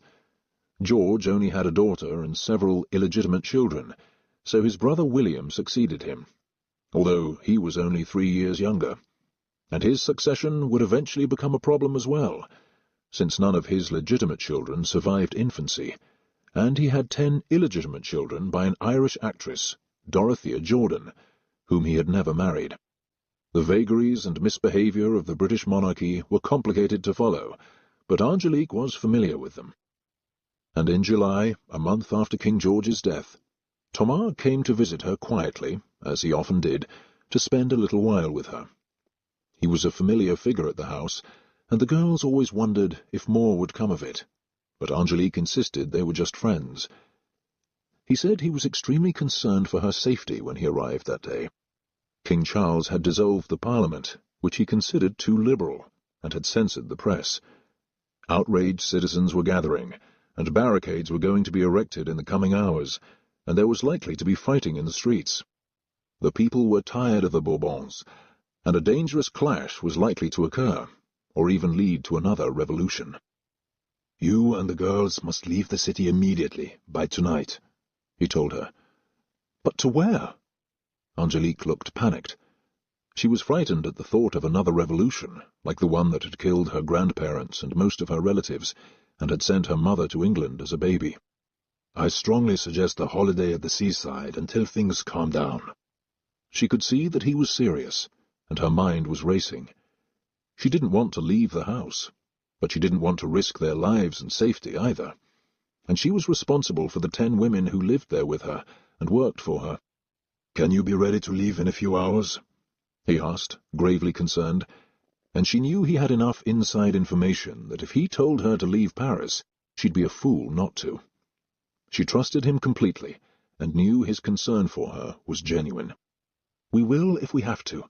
I'll organize it at once," she said, as she tried to figure out what to do. "Don't come back until it's safe," he warned her, and left a few minutes later with a gentle kiss on her cheek. She sent Jacques and Luc out immediately to hire 3 carriages for them, and went from room to room to tell the girls to pack their bags. They would be leaving for Normandy in an hour, and would stay at an inn if she was able to get enough rooms for them. She wasn't sure if others would be fleeing the city and fill the local inns. She was grateful that Thomas had warned her. The girls hurried to pack their bags, and an hour later climbed into the 3 carriages the boys had found on short notice, and they used the old coach they had for their luggage. The carriages were less than elegant, but serviceable, and the horses looked strong. And 2 hours after the minister's visit, they were on the road to Normandy, and had left the city. They arrived that night, and she was able to secure rooms for all of them at a comfortable inn with a view of the sea, and they settled in to wait for news of the city. Angélique had brought her small trunk with her fortune and jewellery in it, and she had brought enough clothes to stay for a month, and a large box of bonnets, and the other girls had done the same at her direction. Jacques and Luc had stayed to protect the house and the 2 maids, and assured her they would take good care of them. The news for the next few days was alarming. They were calling the uprising a revolution, and forced King Charles to abdicate. But the small-scale revolution was over in 3 days, and a week later the throne was offered to Charles's cousin, Louis Philippe of the House of Orléans, and they had a new king. 10 days later, as Angélique and the girls walked along country lanes amid wild flowers far from Paris, Charles abdicated and left for England peacefully, and by then order had been restored in the city. In theory, they could go back. But Angélique thought it best to wait at least another week, to be sure that all was in fact peaceful again, and nothing further would happen. They had already been there for 3 weeks, and could wait a few more. They were hardly suffering in the country, which had provided them with a pleasant and unexpected vacation, and had kept them far from the chaos in the city, thanks to Thomas' warning. She was very glad they had avoided it all and left in time, and the girls were having fun at the seaside and enjoying the break from Paris life. They had gotten several fierce stares from country women who saw them in their elegant dresses, all of them beauties, and the fact that there were 11 of them caught people's attention wherever they went, and women scolded their husbands for looking at them. Angélique took the girls back to the city at the beginning of September, after Jacques sent them a message that all was peaceful and safe again. They had been gone for 6 weeks, and came back to the house energized and refreshed and in high spirits, ready to receive their clients again. The minister was their first visitor, wanting to be sure that they were well. "Thank you for the warning," Angélique said when he came to see her. "It must have been very unpleasant here." "Only for a few days. It was over very quickly, and we'll see how the new king does. I hope he'll be more reasonable than the last one."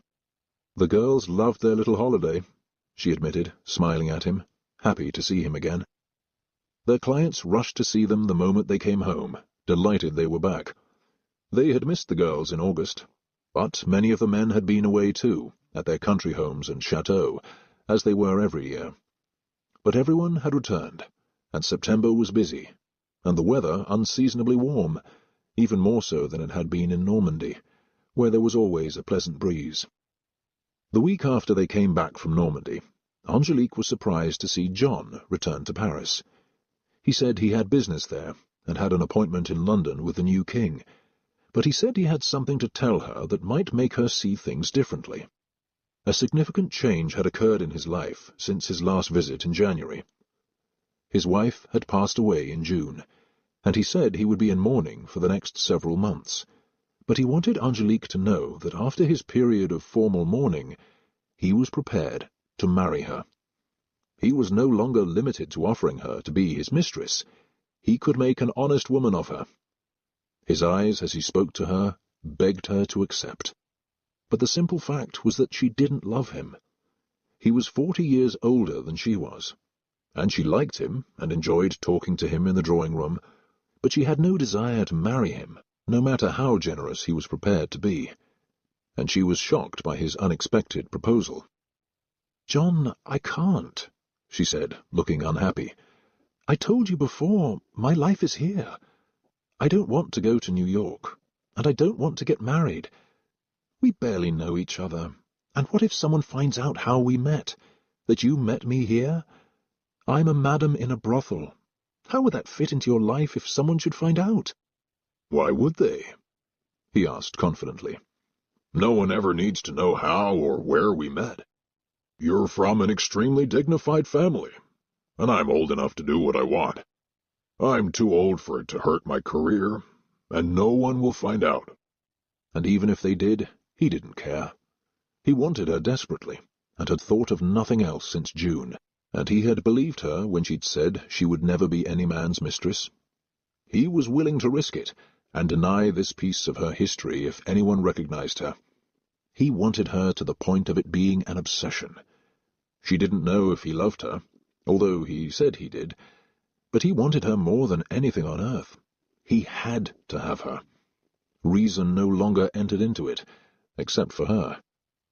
"I cannot accept your offer," she said gently. "Not as a mistress, nor as your wife. I am deeply sorry about your wife's death. Even if you weren't happy with her, I'm sure that you're very sad about it. But I can't marry you." He stood up then and looked down at her, and for a moment he seemed furious. He was distraught, and seemed unable to believe she had refused him, even with a proposal of marriage. He was willing to put everything on the line for her, but Angélique was adamant. She didn't want to be pressured by him into something she had told him repeatedly she didn't want. She didn't love him, didn't want to leave Paris, and she didn't say it to him, but she thought he was too old for her. He could have been her grandfather. But whatever his age, she didn't love him, which was essential to her. "I won't come back to bother you again," he said, and with a last, ravaged look at her, he strode across the room and walked out the door without looking back. And this time she was certain she would not see him again. Chapter 16. The fall was off to a pleasant start, with old clients and new ones. After the 3-day revolution in July and change of monarch, Paris had settled down again, and people were hopeful that the new king would rule better than the old one. And their clients were busy adjusting to the shift of power. New deals and laws and policies were being made. It added both to the tension and to the excitement of the hour, and Angélique and the girls could feel it in the house. A surge of fresh energy had occurred. "They're lively right now, aren't they?" Philippine commented to the other girls one night after the last guest left. Ambre had been constantly busy, and Camille, Agathe, and Fabienne had been in great demand too. It was as though the men had too much energy and didn't know what to do with it. And Angélique also thought the political discussions had been more heated than usual in the drawing-room. The hot weather contributed to it, but so did politics, and they were anxious to relieve their tension upstairs. The girls looked tired that night, and Angélique was too. They had several clients come in late, and some had had a lot to drink, which made them more excitable.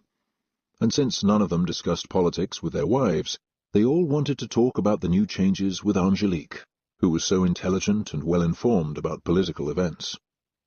And the next night, in a similar atmosphere, in the dense heat that hung in the air, tempers flared. A debate began about the Bourbon kings versus the Orléans, and several men expressed the opinion that Louis-Philippe would be no better than his predecessor, and other clients disagreed.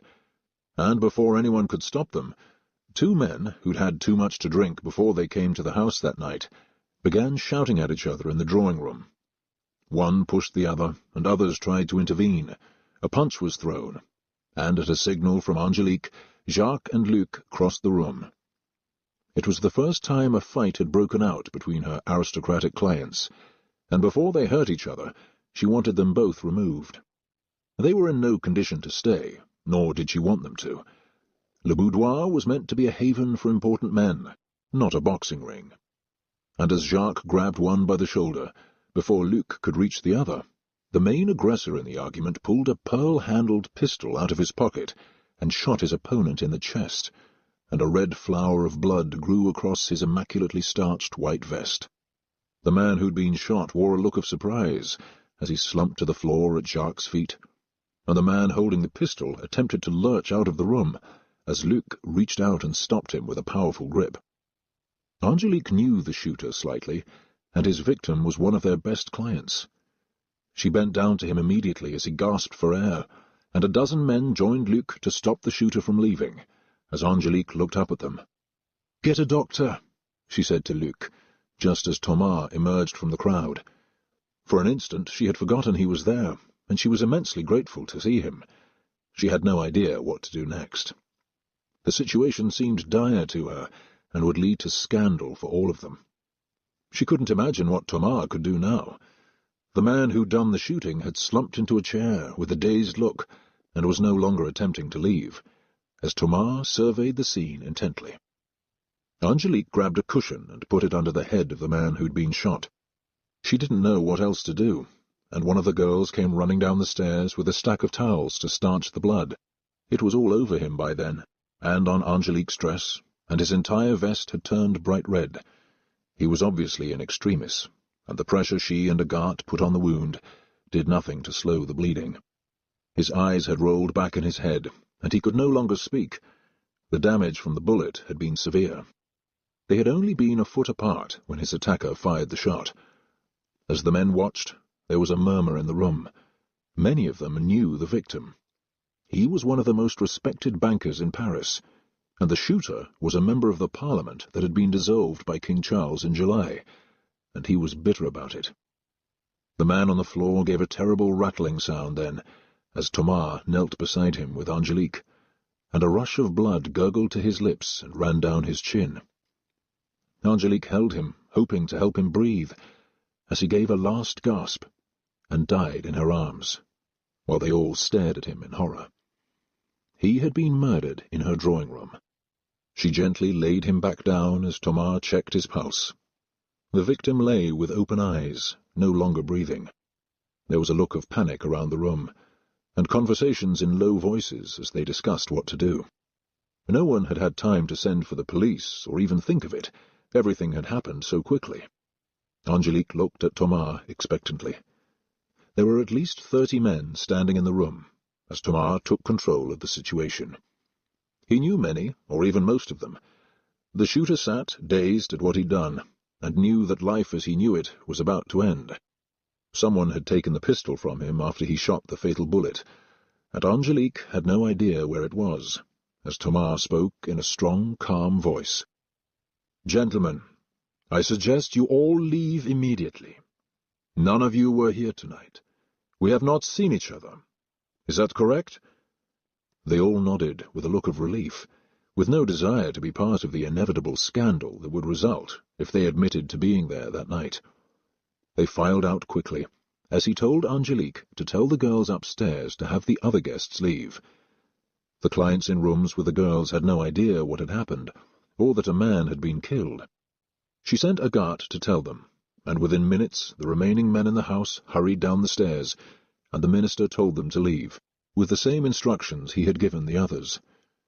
No one was likely to volunteer that they'd been in a brothel and seen a man murdered in a drunken argument, and as the last clients left, they could see the dead man on the floor in plain view. They left as quickly as the others, and the man who had taken the pistol passed it discreetly to Jacques on the way out. He was still holding it in his hand, as the shooter swayed to his feet and gazed from Angélique to the minister. He was slightly more sober than when he'd pulled the trigger, but he was still very drunk. Thomas quietly told Agathe to take him upstairs and let him sleep until he sobered up. He was afraid to send him home now for fear of what he'd say. "I must go to the police," he said loudly. "I am the police," the minister said angrily. "Go upstairs and do as you're told." "I killed him," he said, as Agathe led him up the stairs to her room. The shooter was crying as Thomas turned to look at Angélique. She was frightened, but trying valiantly to appear calm. "What do we do now?" Angélique asked Thomas. She was almost as pale as the dead man, still lying at their feet. "We must get him somewhere near his home, where he'll be found. His wife doesn't need to suffer the indignity of knowing he was killed here. No one will talk." It wasn't the first time a man had died in a brothel, and what Thomas wanted now was to avoid scandal for all of them, and particularly Angélique, even more than the shooter. "I'll take Dumas to the police tomorrow when he sobers up, and he'll confess to shooting him in an argument on the street and leaving him there in his own drunken stupor. Do you have a carriage?" he asked her quickly. "Yes. Send one of your men to bring it around. They can drop Vincent in a quiet street near his home, where he'll be found." He instructed Luc and Jacques to wrap the victim in a blanket so they could put him in the carriage, and a minute later Luc went to get the carriage as Jacques handed Thomas the gun. Angélique was infinitely grateful he was there. Luc was back with the carriage in a few minutes, rolled up to the door. Fortunately, there were no other houses around them, and Luc and Jacques quickly carried the dead man out, wrapped in the blanket, and laid him on the floor of the carriage. Thomas told them the area where the man lived, and they left shortly after on their grisly mission to spare her and the house from the notoriety Thomas was trying to avoid. He knew that someone would find the victim soon enough and call the police. Luc and Jacques left without saying a word, as Angélique called one of the maids to clean the carpet, but most of the dead man's blood was on her dress. The girls had all come downstairs by then, murmuring over what had happened, and were waiting to hear what should be done next. They all looked desperately afraid. "None of you saw anything tonight," the minister told them firmly. "Nothing happened. It was an ordinary evening. No one will ask you anything. He wasn't shot here. He will be found in the street." He sent the girls back to their rooms then, and looked seriously at Angélique as they went to sit in the dining room. She poured a glass of brandy and handed it to him. He hated what he had to tell her, but there was no other choice. "You have to leave, Angélique. Not forever, but for now, for 6 months or a year, to avoid any hint of this touching you. And your clients will be too afraid to come here for a while. They will want no part in this, and neither should you. You can open again in another house, but not for a while. Things like this have happened before, but you need to give it time for the cloud to dispel before you open again. She'd been afraid he would say that from the moment it happened, and she knew he was right. She didn't argue with him, and nodded with tears in her eyes as he took her hand in his and held it. Just as she did, he wished the murder hadn't happened. Once again, fate had intervened to change her life, just when things were going so well. And now a man was dead. She had to close the house, and she had no idea where to go. "How soon do I have to leave?" she asked sadly. His heart ached looking at her, and it pained him to say the words. "As soon as possible. This has to cool down before you can come back." Listening to him, she appeared to be in shock. But she had a powerful protector in Thomas. Without him, the situation would have been infinitely worse. "What will happen to the girls? Where will they go?" "They've made a lot of money since you opened. They can go somewhere else for a while, or go home. You can all come back. You just can't be here now. What about you? Where will you go?" "I don't know," she said, and closed her eyes for a moment, and then opened them again, and stared sadly at him. She hated to hear it, but she knew he was right. "There's nothing left for me in England. I have nowhere to go."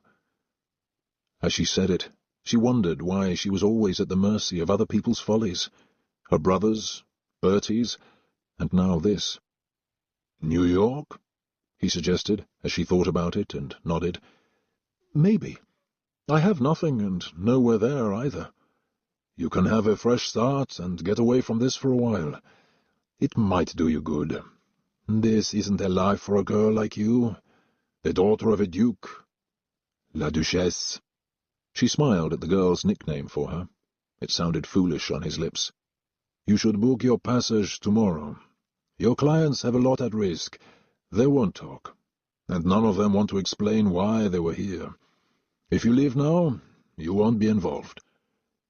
She nodded and knew he was right again. They sat talking for a long time, until at last the sun came up. Jacques and Luc were back by then, and reported that they had accomplished their mission. They had even placed the dead man's top hat beside him on the street where they left him. There was no evidence remaining in the house, except Angélique's bloody dress and 2 towels, which she would dispose of. At 9 o'clock, Thomas went to wake Dumas in Agathe's room. It was the first time he'd ever been upstairs. Dumas was still slightly drunk when they woke him, and Angélique sent the maid to bring him strong coffee.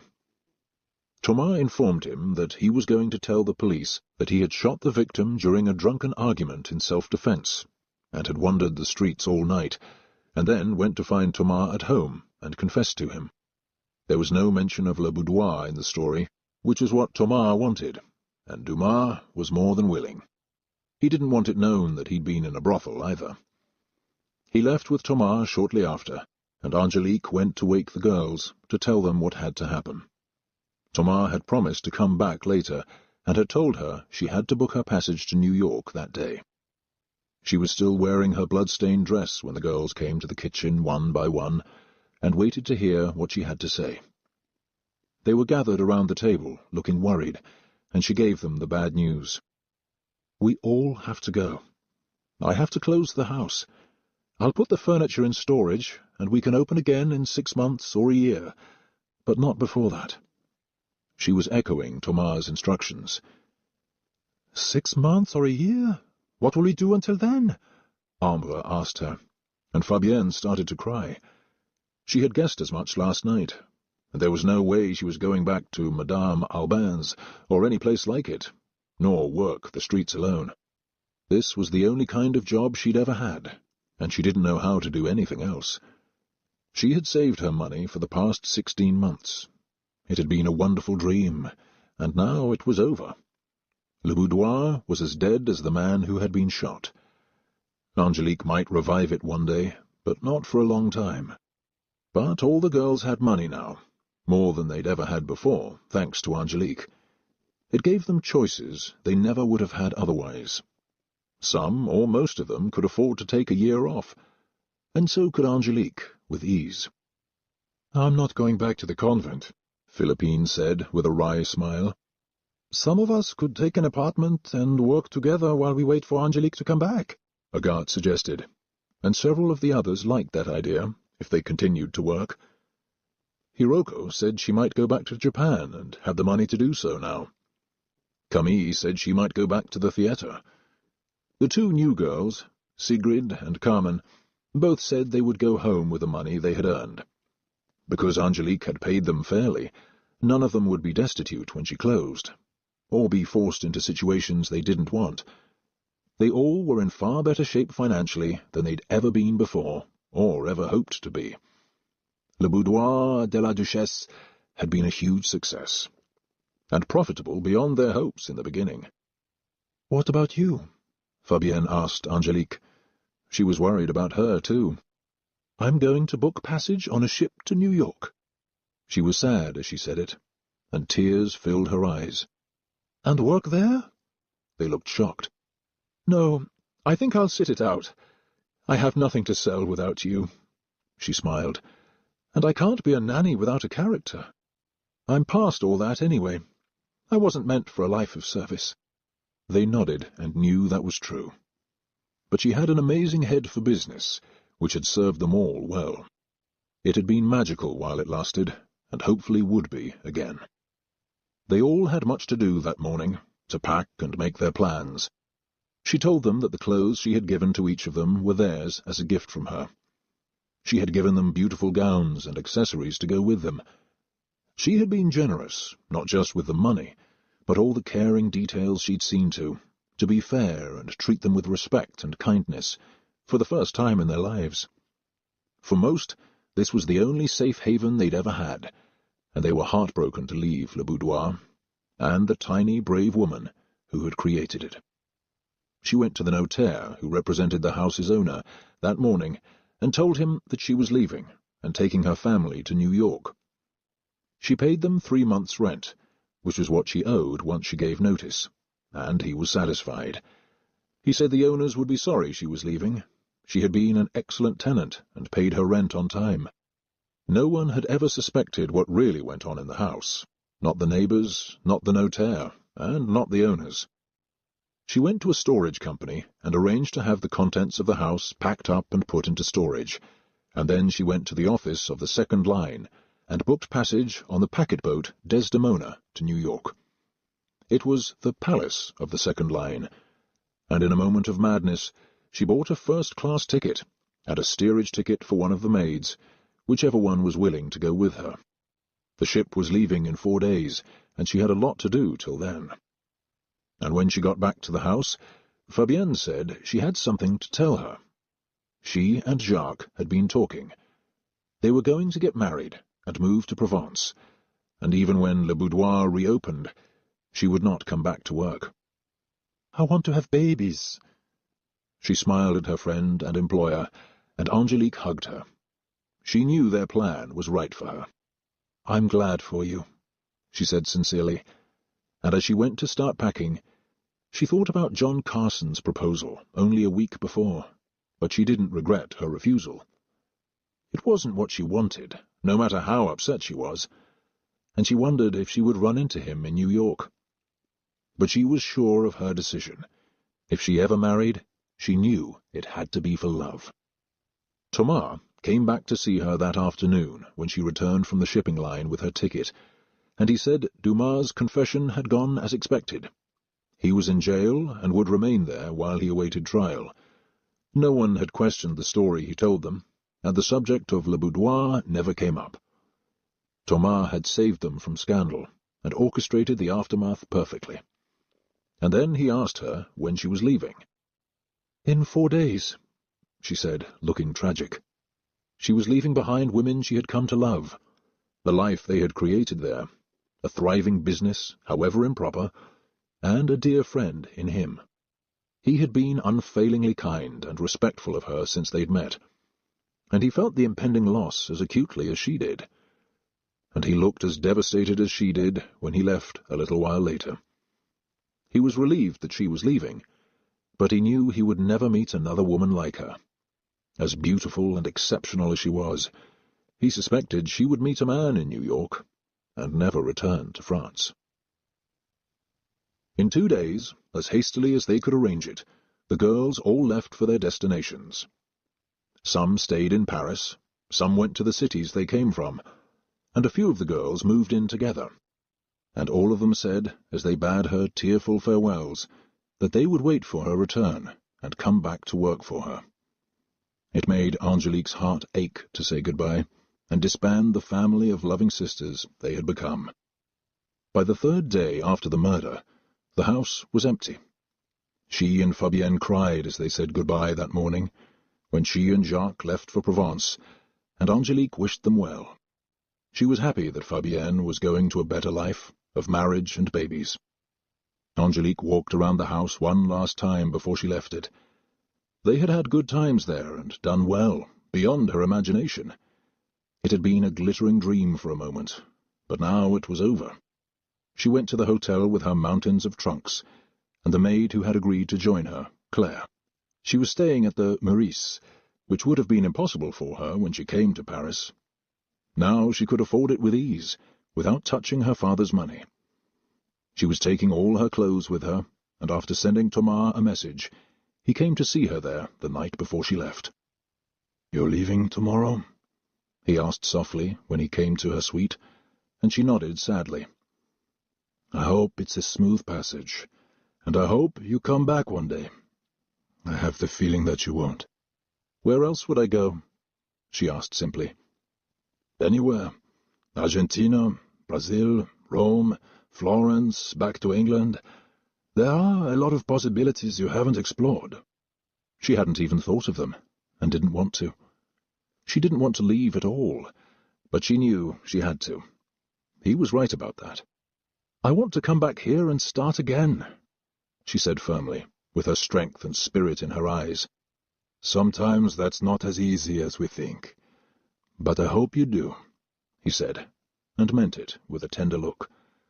And then, without a sound, he bent to kiss her, and she wished that things had been different, that he wasn't married and she wasn't leaving, and he wasn't who he was.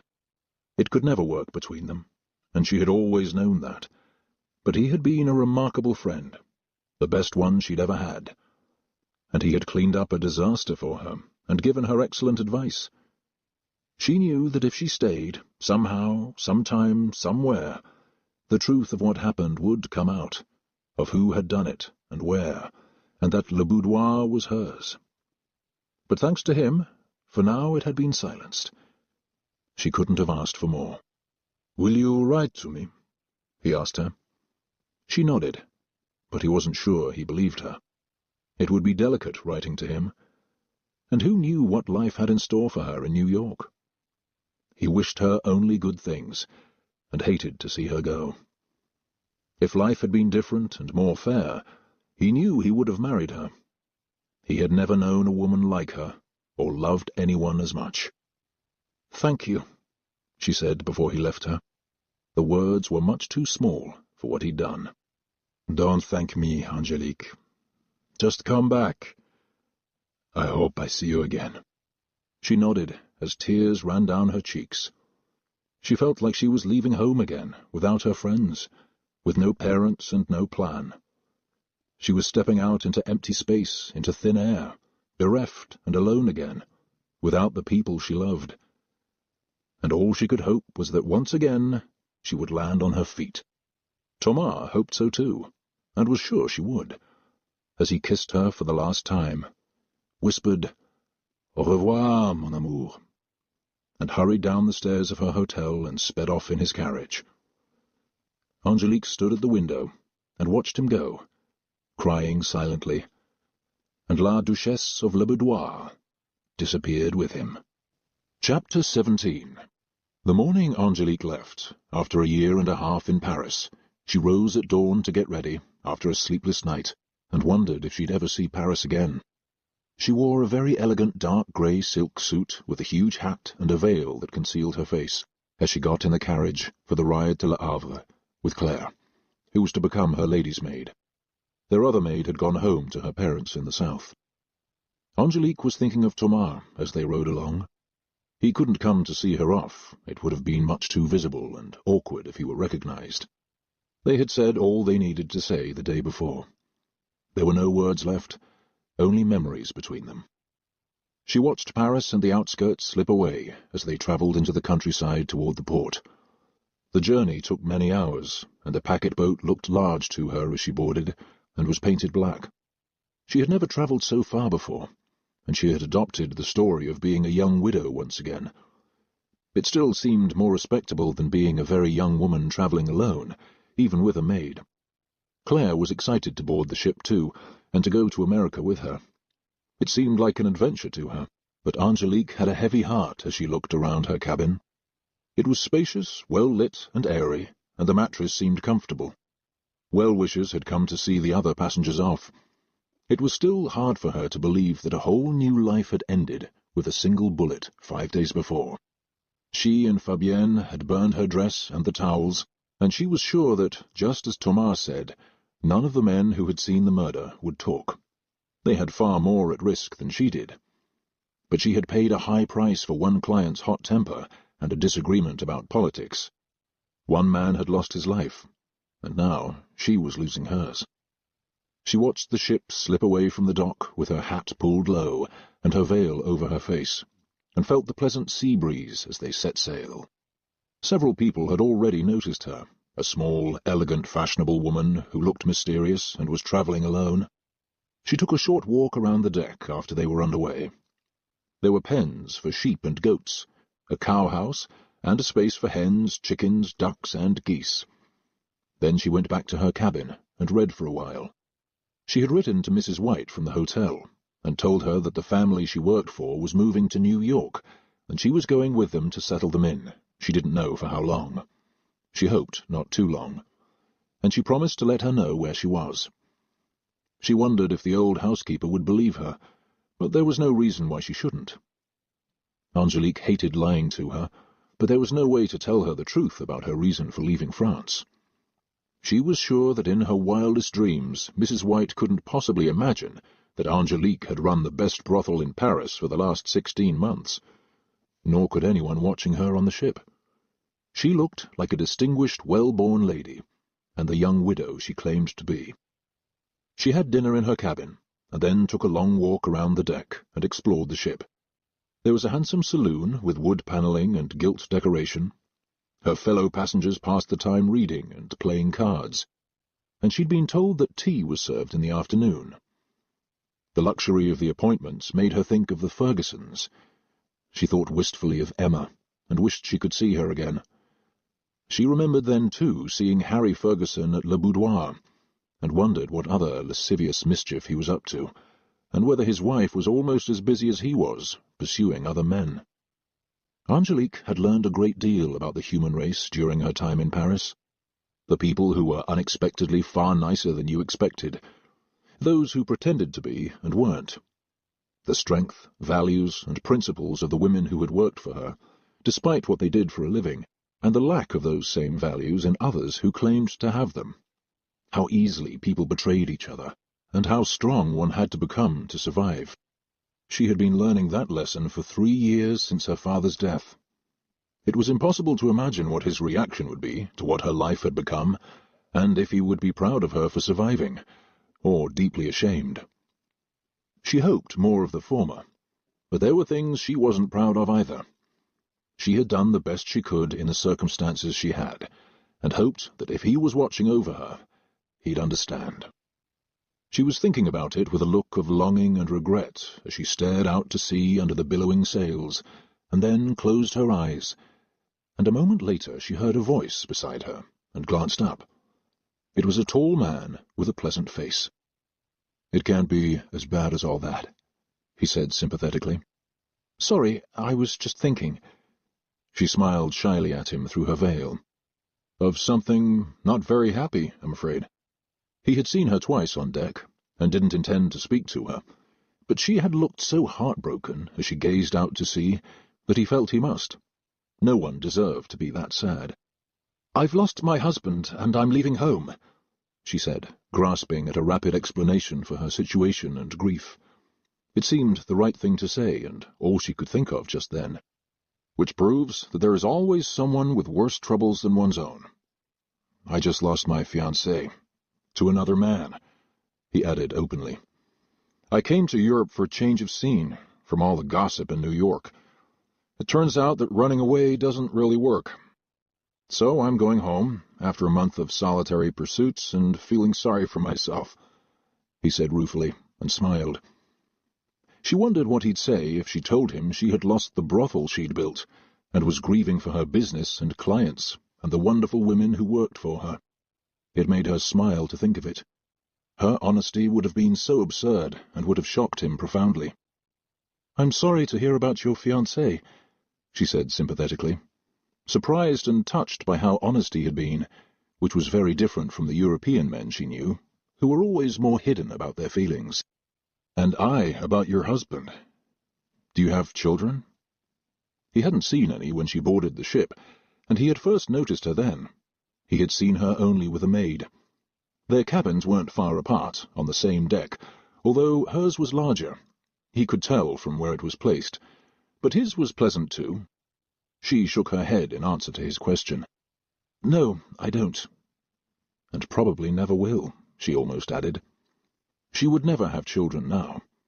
Who would marry her if she was honest with him? She had chosen her destiny in Paris when she opened Le Boudoir. Some of the girls might marry eventually, like Fabienne, but in her world she couldn't. The man she was talking to on the deck of the ship had no idea what she was or where she'd been. She was sure he wouldn't have spoken to her publicly if he did, only in a house like the one she'd run, if he was inclined to those pursuits. And the fact that she'd never engaged upstairs with her clients made no difference. She was tainted forever, and she knew it. All she could do now would be the same thing again when the time was right, and open another, similar house. All the girls were hoping she would. And her clients would be delighted to return, and grateful for her having spared them from the scandal of the murder. And in the meantime, she had enhanced the gift from her father by a healthy amount. She and the girls had benefited handsomely from the success of Le Boudoir. "Will you be visiting New York for long?" he asked politely, and she looked vague. "I don't know. A few months, perhaps a year. I have no reason to hurry back." He had realized by then that she wasn't French, but English, although he had heard her speak French to the deck stewards when she declined a deck chair and a blanket they had offered, and said she didn't need them. He spoke enough French to understand, and she sounded fluent to him. "Do you live in England or Paris?" he asked, curious about her, and the correct answer was nowhere, which was why she looked so sad. "We moved to Paris from England a year ago, and then my husband died. I thought I'd go to New York while I decide what to do now. It's all rather a big change." He liked the aristocratic sound of her voice, and she was friendlier and more accessible than most of the English women he'd met. And she seemed comfortable speaking to a man, which wasn't always the case for a woman of high rank alone. It was a practiced art she'd learned, and had overcome most of her initial shyness in Paris, which he had no way to know. "Do you have friends in New York?" he asked her. She hesitated before she answered. "Not many." And those she did know, she couldn't look up, and wouldn't have known how to find them anyway. It would have been most inappropriate to contact them, given where they'd met. They'd had several American clients in the past year, mostly from New York, and a few from Boston. His question made her think of John Carson, and their difficult final exchange, when he'd been so unhappy over her turning down his proposal. She had no regrets about it, even now. She wasn't going to marry a man she didn't love, for money. She simply didn't love him, and was sure she never could. There was something about him that was wrong for her, despite his generous offers, first to be his mistress, then his wife, after his previous wife died. She still remembered something hard in him, and anger when he didn't get his way. The man Angélique was speaking to thought she was brave to go to New York with few friends. It was an unusual thing for a woman to do, and he admired the courage it showed. "My name is Andrew Hanson, by the way," he said, extending a hand, which she shook with her delicate black-gloved one. He noticed how small her hands were, and she had tiny feet in elegant black shoes. "Angélique Latham," she introduced herself, praying he didn't know her brother Tristan, or who he was, or even worse, Edward. He had been as repulsive as ever when she saw him in Paris. "That's a very pretty name," Andrew commented, and she was a beautiful woman, and he liked talking to her. They stood in silence for a while, looking out to sea, each lost in their own thoughts. And then she made a move as though to leave. "I'm going to read in my cabin for a while," she said quietly, and he smiled at her. He was a great deal taller than she, and appeared to be about 10 years older. He had guessed her age to be about 24 or 5. She seemed older than she was because of the elegant wardrobe, which was her intention. She loved pretty clothes, and had developed a taste for them in Paris, and indulged it whenever possible. He didn't ask to see her again. There was no need to. They would meet often on the ship in the next weeks. It was a long trip. They had the luxury of time to get to know each other better, if they chose. They might make it to New York in 3 weeks in good weather, or 4 if conditions were less favourable or the wind was poor. He didn't want to intrude on her mourning, particularly not knowing how recently her husband had died, and he didn't want to ask. He had been jilted nearly at the altar 2 days before the wedding in early August, and the wound inflicted by his fiancée had finally begun to heal 6 weeks later.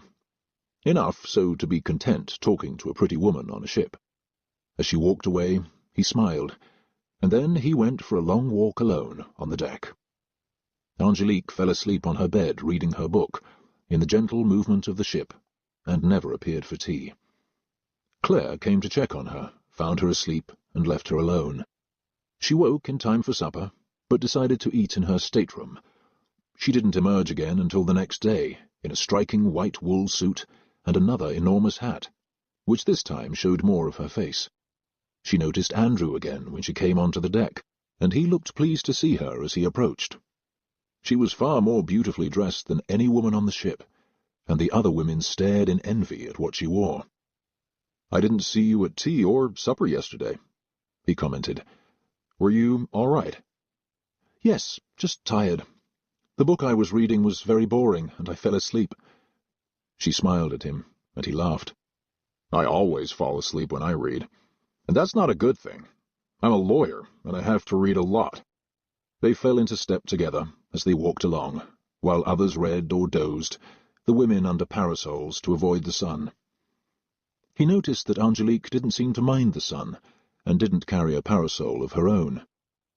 "What sort of law do you practice?" she asked, seeming to care about what he did. She was an expert at drawing men out about themselves. It was second nature to her now, and she enjoyed it. He seemed like an intelligent, interesting man, even though he was young. "I've been practicing general law and some constitutional law, which is very dull. I want to go into politics. I'm hoping to run for Congress or the Senate in a year or 2. "Maybe you'll be president one day," she teased him. But she had no idea who he was or what his connections were. Perhaps he really would. America was so different from England, where you had to be born to the ruling class. For Americans, everything was possible, for anyone. "Maybe," he said cautiously, "although that is my father's dream for me more than my own," he added honestly. "I'd be content to be a congressman or senator. I think that was one of the things that frightened my fiancée. She didn't like the idea at all. She thought being a politician would be vulgar and a very unpleasant life. She tried to talk me out of it several times." He smiled ruefully at Angélique again, and was surprised himself by the things he told her. "I feel the same way about being king," Angélique said with a straight face. "So vulgar and so much work." And then she laughed, and he did too. He noticed that she looked very young when she laughed. "Have you ever met the king?" he asked. He had the impression it might be possible, but she shook her head. "Not this one." She didn't say she was related to him, and to the new king of France. It was interesting that both countries had new monarchs in the same year. They walked along for a while longer, and he introduced her to some people he knew, who looked intrigued by her. And then they sat down on 2 deck chairs and ordered tea. It came with delicate biscuits, which were delicious. They talked about American politics then, and the election of Andrew Jackson 2 years before, who seemed like an impressive person to her. And Andrew explained some things that she didn't understand and found confusing about American elections. It was all unfamiliar to her, but she found his explanations to her easy to understand as they talked. "What did you do in Paris to keep busy?" he asked her, and she thought about it for a minute, trying to decide how to translate it palatably for him. "Some charitable work, helping young women who had grown up disadvantaged, and many of them had been seriously abused and exploited. I did what I could to help them improve their lot in life." She made it sound like a noble cause, and in some ways it was, and was the truth, although she didn't try to change what they did for a living, and had benefited from it herself. But she had seen to it that they were paid handsomely, and the money they earned made it possible for them to follow a different path now, if they wished. "And did you succeed?" "I think so." "That's a little bit like politics, trying to help the masses and get them a fair deal." "I never thought of it that way. Sometimes I think our kings just eat a lot and drink too much, and indulge themselves at our expense." It had certainly been true of the previous kings of England and France, both of whom were obese, drank excessively, and had lost touch with their subjects, with dire results. And the economies of their countries had suffered because of it. "Are you interested in politics, Angélique?" "Sometimes. The brief revolution in Paris in July was very unnerving." "Were you in the city?" "No, I was a coward, and took refuge in Normandy with friends." "That sounds sensible," he approved. "And the monarchy in England certainly seems more solid than the one in France." "They haven't had a revolution in England. My French relatives were all killed in the last one, except my mother, who was sent to England as a baby, which is how she met my father later. She was French." Hence her name, he surmised. "Are your parents still alive?" She shook her head, looking sad for a moment. "No, they're not. Both of them are dead. I have 2 brothers, but we're not on good terms." To say the least, she thought. "I'm an only child, and I lost my mother too. And I have a father I don't always get along with, and sometimes try not to see. He's very ambitious about my political career, more so than I am, so we frequently don't agree. I see politics as a chance to make a difference, which is important to me. I'm not content to just accept things as they are. I want to have a voice in how the country's run." She looked fascinated as he said it. She would have liked to do something like that too, which was impossible for a woman. "You're lucky to be a man. Women don't get that opportunity."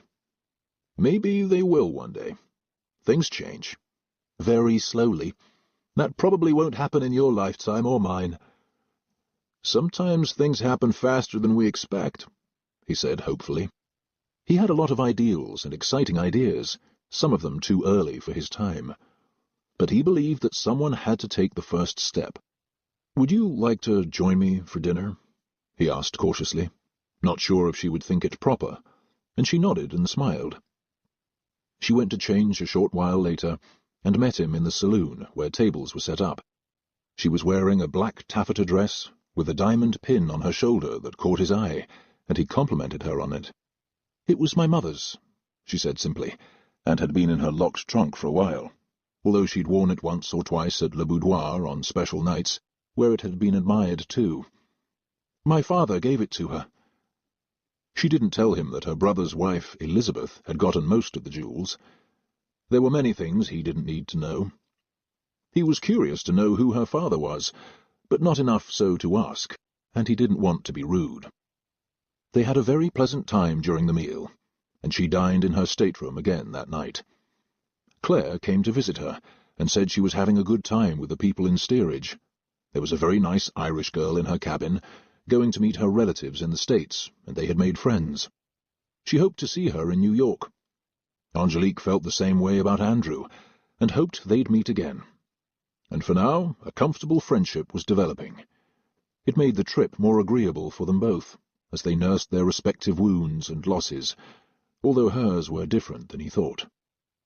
On the third day of the trip, when they met on deck, she noticed several people watching them as they walked along. They made a striking couple, and the women admired her clothes and watched to see what she wore each day, and they thought there was something mysterious about her. Andrew had noticed their attention too, and the admiring gazes of other men. He liked being with her, and being the lucky one she was talking to, and she looked deeply intent on everything he said, as though he was the only man in the world she wanted to be walking and having a conversation with. She made him feel important and special, which was how he was coming to feel about her.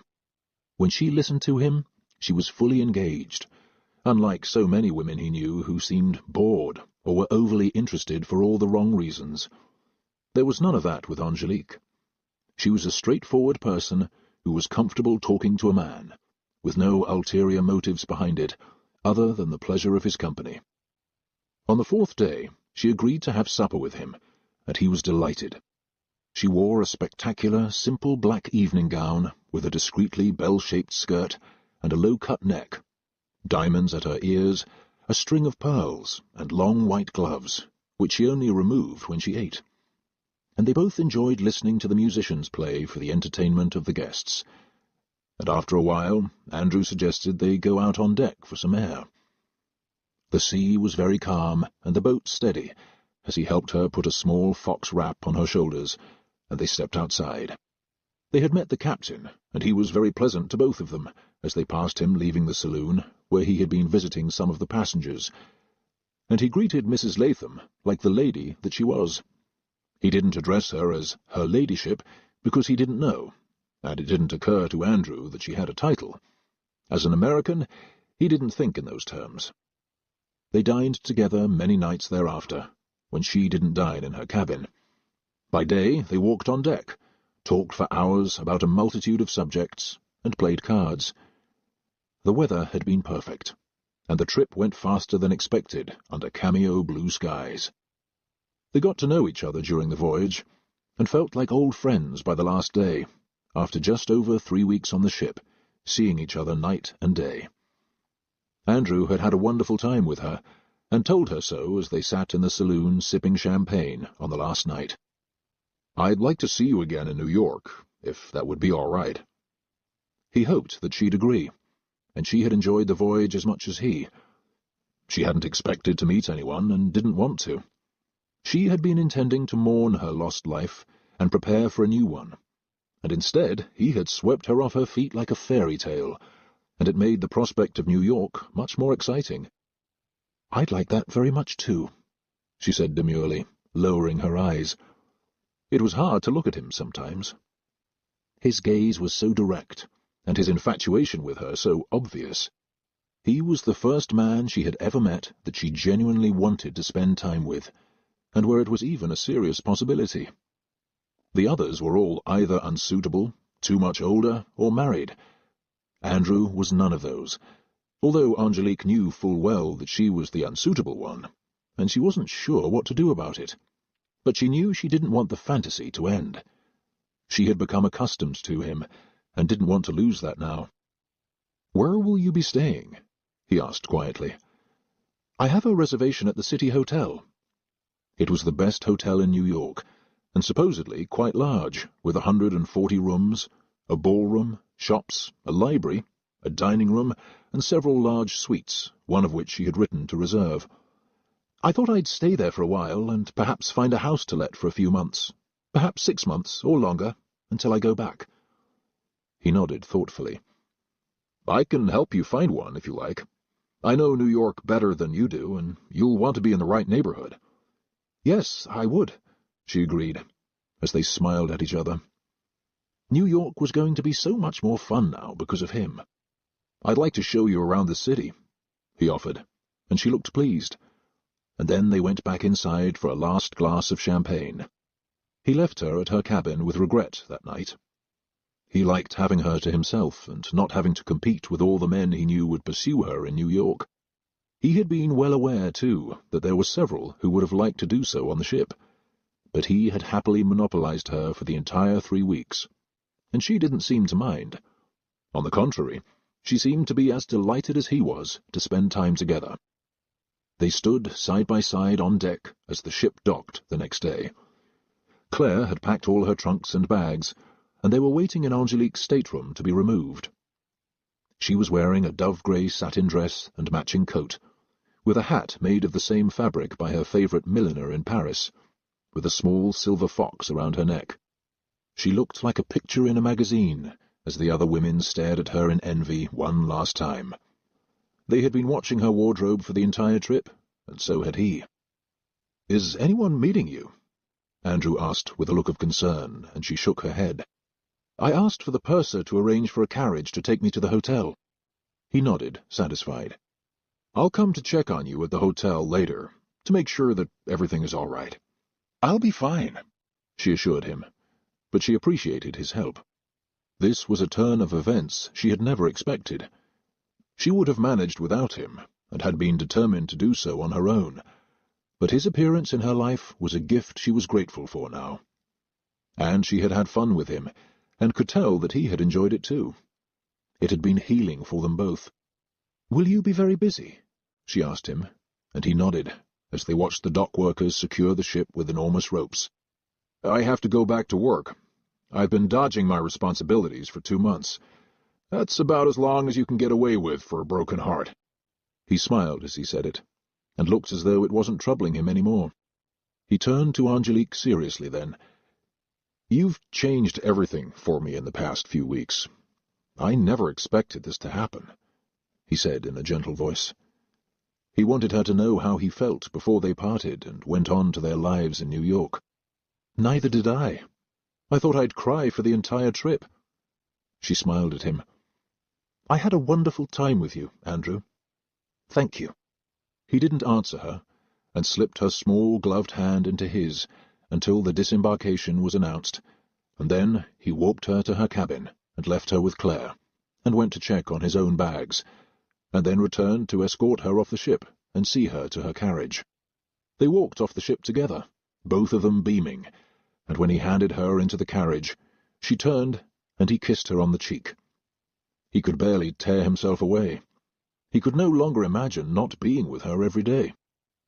"I'll see you later," he said gently. He had given her his address, and told her to send a message if she had any problem, and she waved as they rolled away, with a separate carriage behind them for her bags. Claire was riding with her, and seemed sad to leave the ship and her new friends. They had both had an unexpectedly happy voyage, and exchanged a smile as they rode to the hotel. Chapter 18. The city hotel was grander than she had expected, but it was at a price she could afford with her father's money and her own. She was always careful with it, and knew that what she had would have to last her forever. She could expect no one's help, and didn't. And despite her fondness for fashion and expensive gowns, she wasn't extravagant. But her suite of rooms at the hotel was beautiful, and the decorating excellent, and Claire said she had a very nice room too, on the top floor with the other maids. 2 hours after they'd arrived, as Claire was unpacking her many trunks and seeing what needed pressing, and Angélique ordered a light meal, an enormous arrangement of flowers arrived for her. It looked like an entire rose garden. It was from Andrew, and the card said, "Welcome to New York. I miss you already. Fondly, A.H." They set it on a table, and Angélique was admiring it when an assistant manager came to tell her that Mr. Hanson was in the lobby and wished to come up. "Send him up," Angélique said, and gave the man some coins, and a moment later Andrew strode into the room, looking energetic and happy to see her, as he kissed her on the cheek. The time on the boat, with so much opportunity to be together, had brought them closer faster, and in greater intimacy than might have happened otherwise. She felt as though she had known him for months, or even years. "How would you like to look around New York?" he offered. His carriage was downstairs. It was a beautiful fall afternoon, and he had decided not to go to work until the next day. "One more day of shirking my duties can't hurt." He looked young and mischievous as he said it. "You'll never become president this way," she scolded him. But she was pleased, picked up a wrap, and followed him out of the suite. And a moment later they were rolling through the streets of New York in his very handsomely appointed carriage. It wasn't showy, but it was extremely fine and appropriate for a man. And she enjoyed sitting next to him while he pointed out the sights and instructed his coachman where to take them next. By late afternoon she had seen all the important landmarks. They drove past Niblo's Garden with its theatre, Vauxhall Gardens, the National Theatre, and the Maurice Jumel Mansion, the James Watson Home and Gracie Mansion, as well as Castle Garden, City Hall, and St. Patrick's Cathedral on Mott and Prince Streets. It was an extensive tour, and they were back at the hotel for a late tea. They had it in the dining room, where they could watch guests and visitors going in and out, and she could observe what they were wearing and the different styles of dress. Women seemed more conservatively dressed in New York than they were in Paris, although there were some beautiful coats and gowns, and a very few pretty hats, though none as elaborate or elegant as her own. Andrew loved the way she looked with every change. He had never known a woman as fashionable as she. His lost fiancée had been very plain compared to her, and far less sophisticated and interested in the world. He was beginning to feel that their broken engagement had been a blessing in disguise. He could never have guessed that Angélique would come along and steal his heart.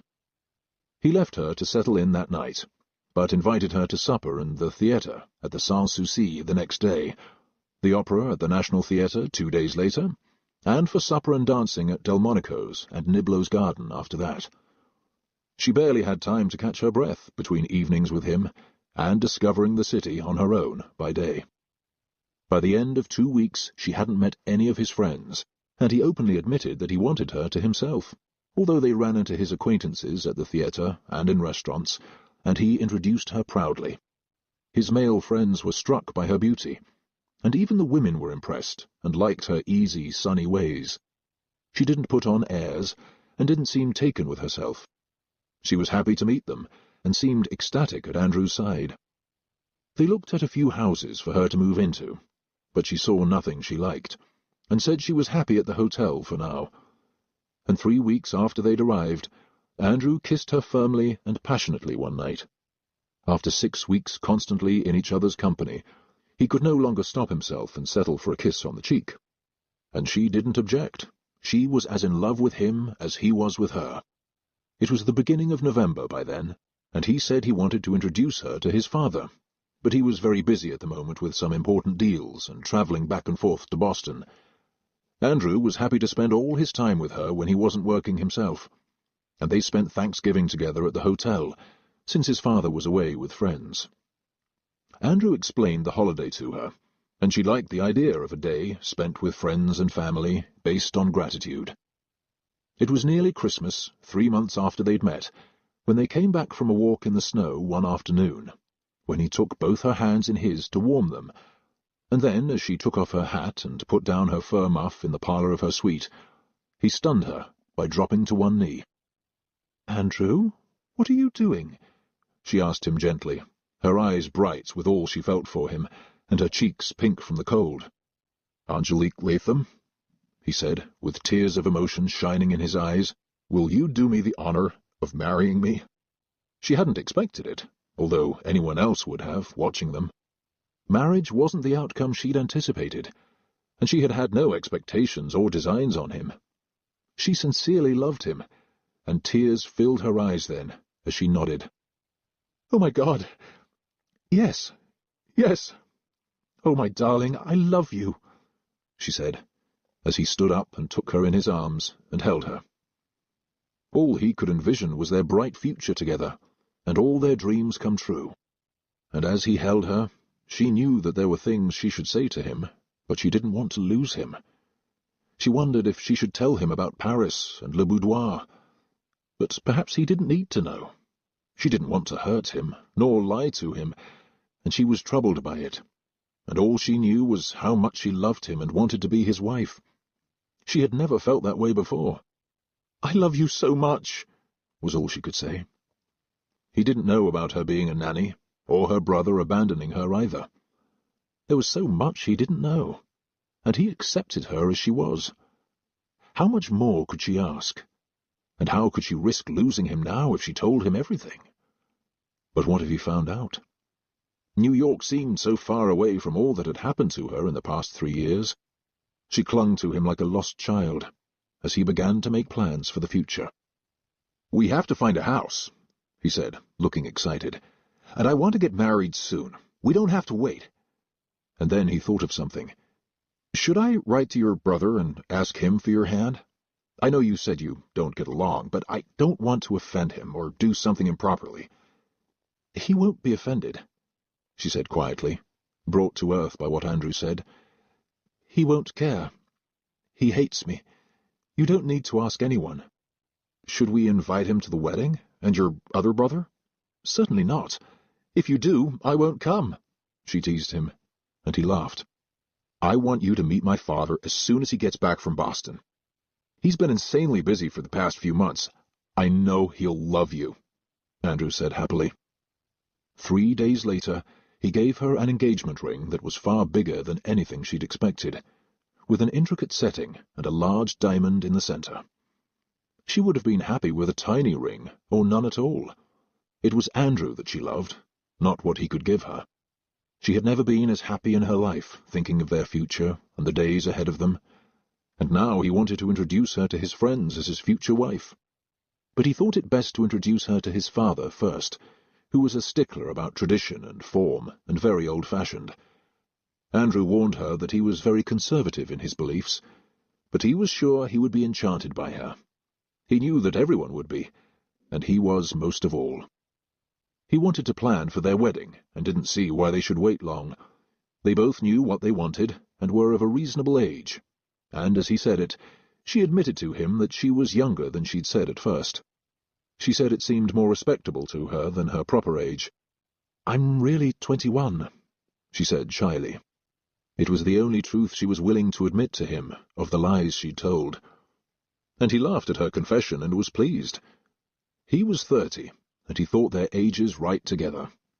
He thought everything about their union was perfect, and he was certain his father would think so too. Angélique hoped that would be the case and was nervous about meeting him. Andrew made him sound daunting and a little stiff, but she was sure he loved his only son and wanted him to be happy, and they were. "Let's get married in February, on St. Valentine's Day," Andrew suggested, and she loved the idea too. "It doesn't give us much time to plan," she said thoughtfully. "Do you want a big wedding?" She wasn't sure how to arrange it, especially in New York. She could have done so in Paris or London, but not here. The city was too new to her. "Not really," he said honestly. "You have no friends here, and if you don't want your family to come from England, it would feel wrong to have hundreds of my acquaintances whom you don't know. Why don't we try to keep it small?" And he didn't say it, but since she was a recent widow, he didn't think they should have a showy wedding, and he was sure his father would think so too. Andrew thought an intimate wedding would be more appropriate, with only his father and closest friends. He didn't care how they got married, as long as they did, and the sooner the better. And he couldn't wait to start a family with her, and she liked that idea too. All she wanted now was to be his wife and have his babies. And she wanted to write to the girls from Le Boudoir and tell them, so they wouldn't expect her to come back and open the house again. She knew Fabienne would be happy for her. Angélique had written to her when she got to New York, and Fabienne had responded that she and Jacques had gotten married in October, and a baby was already on the way. Their lives had changed so much. She was planning to sell the furniture from Le Boudoir that she had put in storage. She didn't want the furniture from her brothel in their new home. She had written to them as well, and the storage company was going to sell it for her. Angélique could hardly absorb it all, as she and Andrew made plans, and he told her that they were having supper with his father the night before Christmas Eve, and he was very excited to meet her, and pleased for his son. From everything Andrew had described to him, she sounded like the perfect girl, and Andrew knew she was. The night they went to supper with his father, she wore a simple black velvet gown, with just enough bosom showing, but not too much, her mother's pearls, and a small tiara in her hair that had been her maternal grandmother's when she was a young girl. It was something Angélique had always treasured, and had only worn once before, when she went to a ball in London with her father, and after that he got sick, they stopped going to town, and she never wore it again. It seemed appropriate to wear tonight, with the beautiful engagement ring Andrew had given her. His breath caught when he picked her up at the hotel. She looked exquisite, and he had never been so proud in his life. He couldn't wait for his father to meet her. Angélique was a little startled when the carriage pulled up to an enormous mansion on Pearl Street. She hadn't expected it to be quite so grand, and was a little daunted for a moment. But she had been in bigger houses before, she reminded herself. And Belgrave, where she had grown up, was many times larger than this. She had never told Andrew anything about it. There was no reason to, since it was no longer hers and she couldn't go there any more. There was no point crying about the past, with the future so bright. 2 footmen and a butler let them into the house, which reminded her of Belgrave again. But everything here seemed newer and smaller, of course, than their vast ancestral home in England. The front hall of Andrew's father's house was all done in marble, with an enormous chandelier of candles to light the room. She took off her wrap and left it with one of the footmen, as Andrew led her into the large drawing-room, where his father was waiting for them. He had his back to them, and was looking out at the garden with a drink in his hand, wearing white tie and tails, as Andrew was. His father turned, and the 2 men exchanged a warm glance, and he then turned his gaze to his future daughter-in-law with a welcoming smile. And as he did, Angélique nearly fainted, and so did he, as they stared at each other in disbelief. It was John Carson, the American financier, who had proposed to her only 3 months before at Le Boudoir, and whom she had refused. He had clearly used Carson as an alias for his visits to Le Boudoir, and not his real name. Neither of them said anything for a minute, as his face hardened, and Angélique tried to cover her shock at seeing him, and went deathly pale. It was a final cruel turn of fate in too many recent years of them. He had been deeply infatuated with her, and first offered to make her his mistress, and then was determined to marry her once he was widowed, despite her running a brothel. He had been willing to do almost anything to marry her, and had been shocked and angry when she declined, and now she was marrying his son. It was almost too ironic to be true. He knew about her past in Paris, and she was terrified that he would tell Andrew now. How do you do?" she said, curtsying to him in deep respect, with tears glittering in her eyes. She prayed that he would be able to get over what had happened, and accept her as Andrew's future wife. But the look in his eyes was one of pure fury, and Andrew saw it too. "Is something wrong?" he asked his father, glancing from him to Angélique, unable to understand the expression on his father's face. "Not at all," John said to his son. "Happy to meet you," he said to Angélique, finished his drink, and signalled a footman for another, and sat down in the drawing-room with them with an unpleasant expression. All he wanted to do was get through the evening, and get her out of his house and his son's life. There was no way he would allow Andrew to marry her, although he had been willing to himself, had wanted to very much, and had done everything he could to convince her. He hadn't recovered from her refusal yet, and now this cruel turn of fate as they met again. Supper was agonizingly painful and silent, as John continued to drink heavily, said not a word to her, never even glanced at her, and spoke to his son about business matters as though she wasn't there. Andrew had no idea what was going on, but Angélique looked ill all night and barely ate.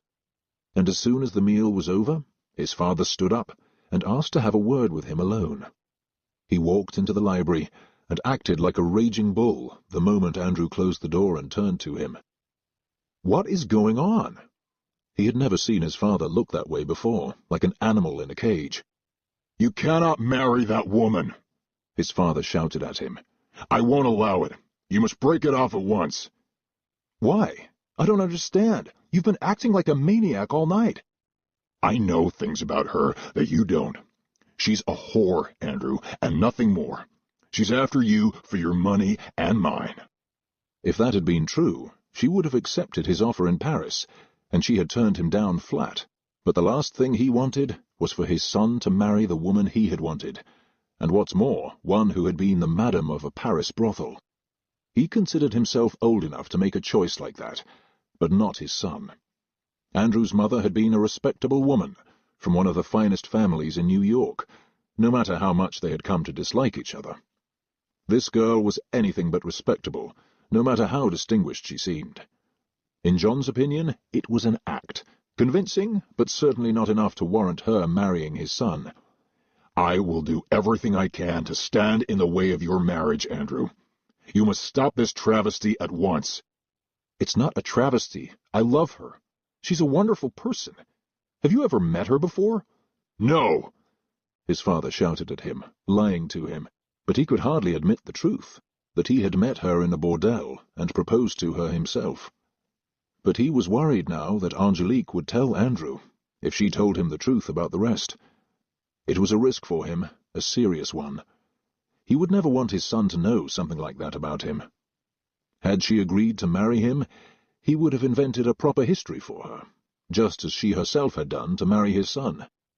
"You know nothing of her history. I do. I've never met her," he lied again, "but I've heard about her from others. She's quite famous in Paris. What did she tell you about herself?" "That she has 2 brothers who don't like her and whom she hates. Her parents are dead.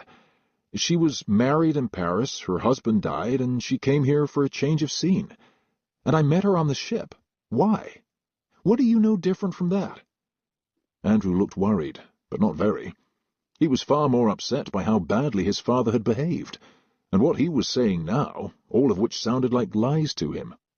"Are you upset because she's European and not an American girl from a family you know?" He was such a snob that it was possible. Andrew felt sure his father would never have gotten involved with a European woman himself. Little did he know of what his father did. "That has nothing to do with it, although you don't need to go abroad to find a wife. There are plenty of nice girls here. She'll destroy your political career and your chance to be important in politics. And I can tell you one thing. I will do everything in my power to prevent you marrying that girl." He was still shouting, and his eyes and a vein in his forehead were bulging, he was so crazed. "Tell her to tell you the truth about herself, and let's see if she does. I can assure you it has nothing to do with the story you know." He was pacing the room as he spoke. Andrew hadn't moved as he watched him. "She's an honest person, and I will ask her. We all have secrets we don't want others to know.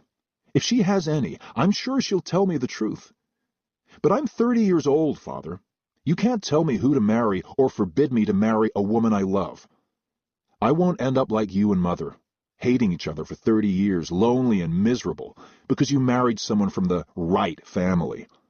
I'd rather be married to someone from the wrong family than the wrong woman, which is what you did. And you can't dictate to me how to live my life. I was just engaged to a girl you considered the right one, and she ran off with my best friend after cheating on me." He was angry now, too.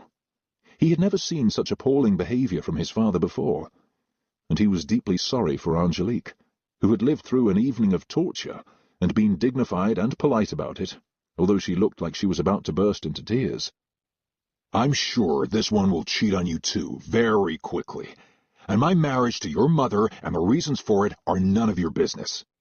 I watched the 2 of you loathe each other all my life, barely able to stand being in the same room. I don't want that for myself." They both knew he was right, but John said nothing as he stared at his son miserably. "Get rid of her," he said bluntly. "You'll regret it if you don't. And I will never have her in my house again. If you stay with her out of some folly, or because she lies to you, don't expect me to receive her or ever see her again." "I don't know why she'd want to after the way you behaved tonight," Andrew said, as he strode to the door and yanked it open. "Good night, Father. Thank you for supper." And with that, he walked out and slammed the door behind him, as John looked at it, sank heavily into a chair, and suddenly felt 100 years old. She had rejected him, and now she was marrying Andrew. He had wanted to own her, possess her, and give her everything he had. He had done everything he could to lure her and convince her. He had been obsessed with her, and still was, and now Andrew had won.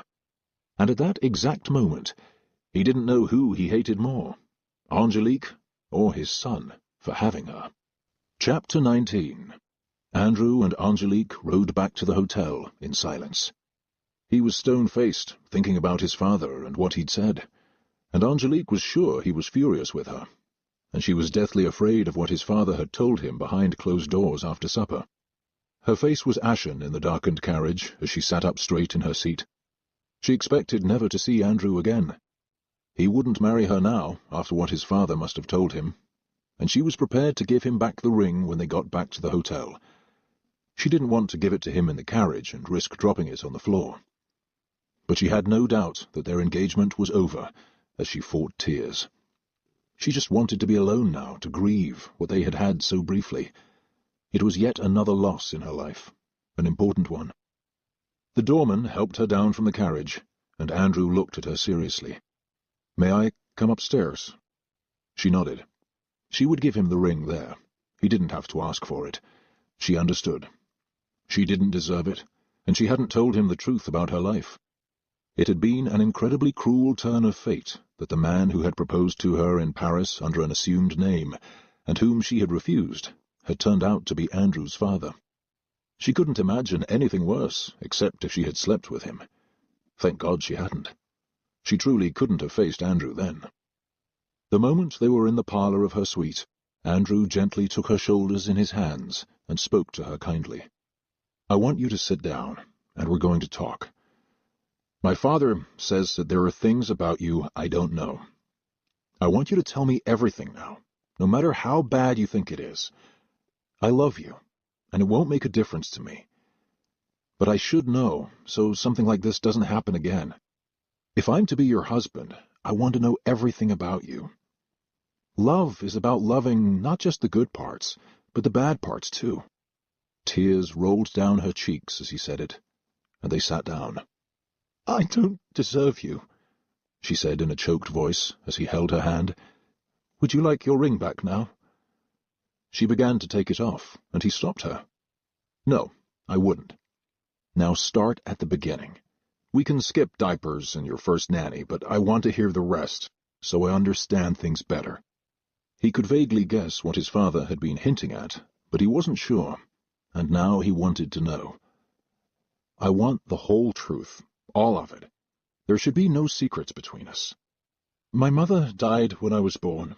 She was French. You already know that. She was a Bourbon and an Orléans, and her family was killed in the Revolution. My father was Philip, Duke of Westerfield, also related to the king, and he loved me very much. He was wonderful to me." Her eyes filled with tears as she said it, especially after tonight. "We lived in a very big house called Belgrave Castle, in Hertfordshire. It's a beautiful house, and my father was married before. He had 2 sons by his first marriage, and they hated my mother, and me even more, and were jealous of me all my life. We had a house in Grosvenor Square, too, where my oldest brother lived for the last few years before my father died. Tristan, my oldest brother, has a dreadful wife named Elizabeth, and 2 daughters. They all hate me too." Andrew was listening to her quietly, and could imagine the scene. First marriage, jealous sons, Angélique the apple of her father's eye. "Because of the laws in England," she went on, "my oldest brother had to inherit everything. The title, my father's fortune, Belgrave Castle, Grosvenor Square, all of it. My father couldn't leave me anything, not legally anyway. He wanted Tristan to let me live in a large cottage on the estate when he died, but Tristan wouldn't allow it, nor let me stay at home. I was 18 when my father died, and he gave me some money and my mother's jewellery the night before he died, and that's all I was entitled to, unless my brother wanted to be more generous with me. Tristan and his family and my brother Edward arrived as soon as Papa died, and the night of the funeral, Tristan told me that I would be a burden to him. I no longer had a right to be there, and they arranged to have me hired as a nanny by people they knew in Hampshire, and I would be leaving the next day. They claimed I was a distant cousin and sent me to some very spoiled rich people, where I was the nanny to their 6 children and became a servant." Andrew made no comment, but his heart began to ache for her as he listened. at the vision of a young girl sent away from home to become a servant after her father's death. It was a terrible story. I loved the children I took care of. They were very nice, although their parents were spoiled and dreadful. I was there for 16 months. And then she told him about Bertie, defending herself, biting him, and the lies he told the next day as revenge. So I was sacked and sent away that day without a reference. At first I didn't understand what that meant. It meant I could not get any kind of job when I went to London. No one would hire me without a character. Andrew could guess what came next, or thought he could. They suggested I try France, and I might have better luck. I didn't. No one would hire me there either, not as a nanny, a maid, or to scrub floors. With no reference, I couldn't get a job. You don't need to tell me the rest, he said gently, not wanting to put her through further agony and confession, and humiliate her totally. He already felt desperately sorry for her. Yes, I do. You said you wanted to know it all. I stayed at a hotel in Paris, trying to figure out what to do. A woman I met said I should try to come to America, but I was afraid to. She told him about finding Fabienne then, injured in the gutter, beaten by a client, and all the things she had told her, and how sorry she felt for girls like her. And I couldn't get a job myself, and I didn't want to end up like them. They were being exploited by everyone, their madams, their pimps, the clients, and getting beaten up and making nothing. The madams and pimps make all the money, she informed him, looking very young, and he smiled. So I've been told, he said, with a tender look at her. It seemed incredible that she would even know that, given her background and upbringing. So I decided to use some of my father's money to set up an establishment, a house. I set out to buy furniture, find girls with Fabienne's help, pay them fairly, and set up the best house in Paris, with the best girls for the best men. This time Andrew stared at her in disbelief. You set up a brothel? She had finally shocked him, not with the immorality of it, but with the courage, guts, and spirit of enterprise that had led her to do it. Yes, she said in a small voice. I did. And it was wonderful. The house was beautiful. It worked perfectly. The men loved it, the girls were happy, and we made a lot of money, which I shared equally with them. It was the best house in Paris, she said proudly, and Andrew shook his head and laughed. He would never in a million years have guessed that about her, or that she could do it. She was so demure and aristocratic, and so young.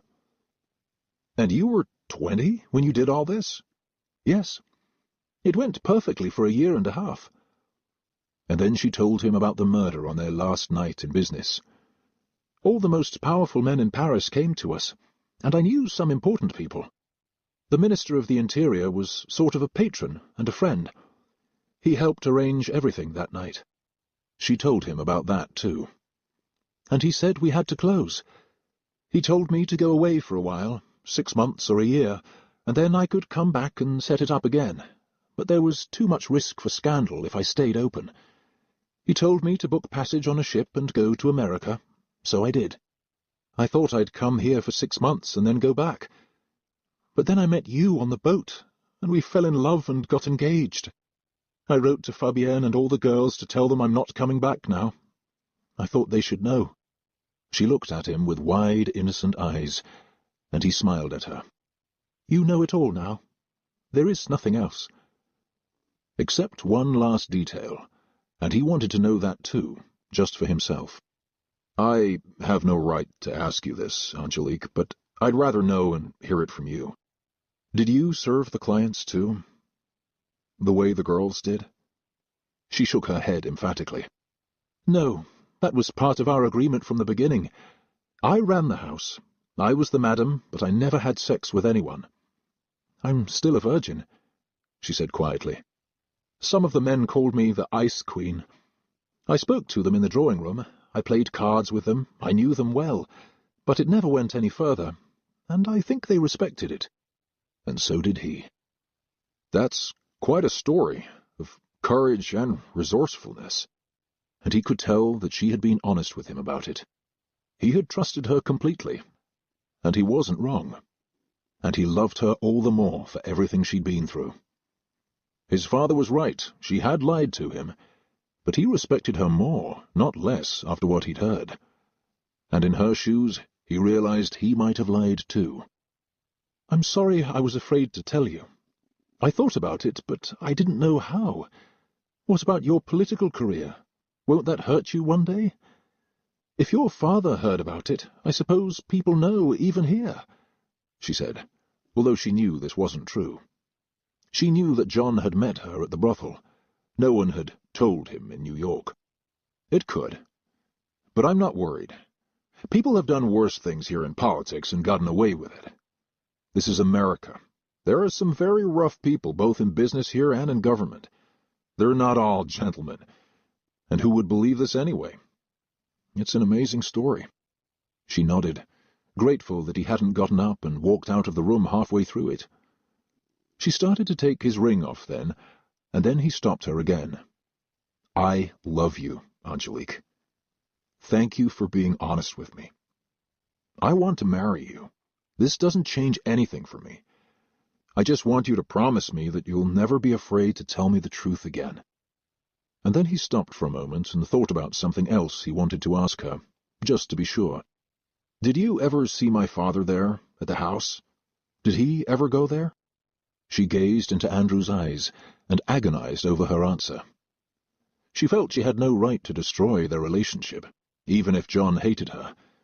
She didn't need to damn him to clear herself, and who they saw at the brothel was like a sacred trust they never admitted to anyone.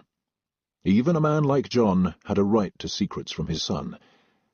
She vowed to herself before she answered that it was the last lie she'd ever tell Andrew. He didn't need to know.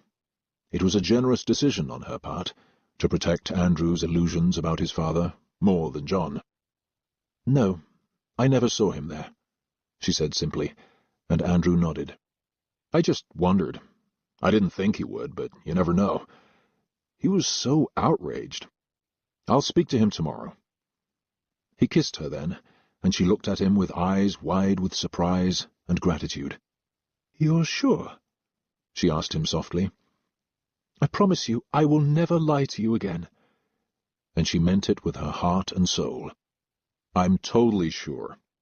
I love you." And then he couldn't help laughing. "It's quite exotic. I'm going to be married to a madam and a duchess." "I'm not a duchess," she said primly. "My brother's wife is. But I was a madam." And then she laughed too. "It really was the best house in Paris. I wish you could have seen it," she said, sounding like a child again. And then he kissed her hard as he held her. All he wanted was to marry her as soon as he could. St. Valentine's Day or sooner, even now that he knew the truth. He strode into his father's office the next day, shortly after his father got there, and stood across the desk from him. "She told me everything," he said, his eyes digging into his father's. "Did she?"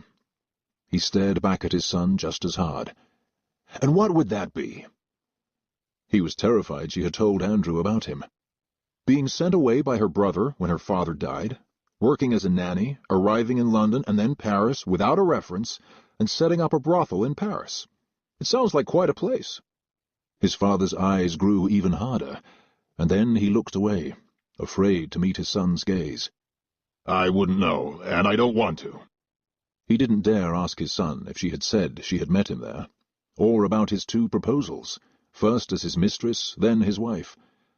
But Andrew said nothing about it, which led him to hope that by some miracle she had spared him.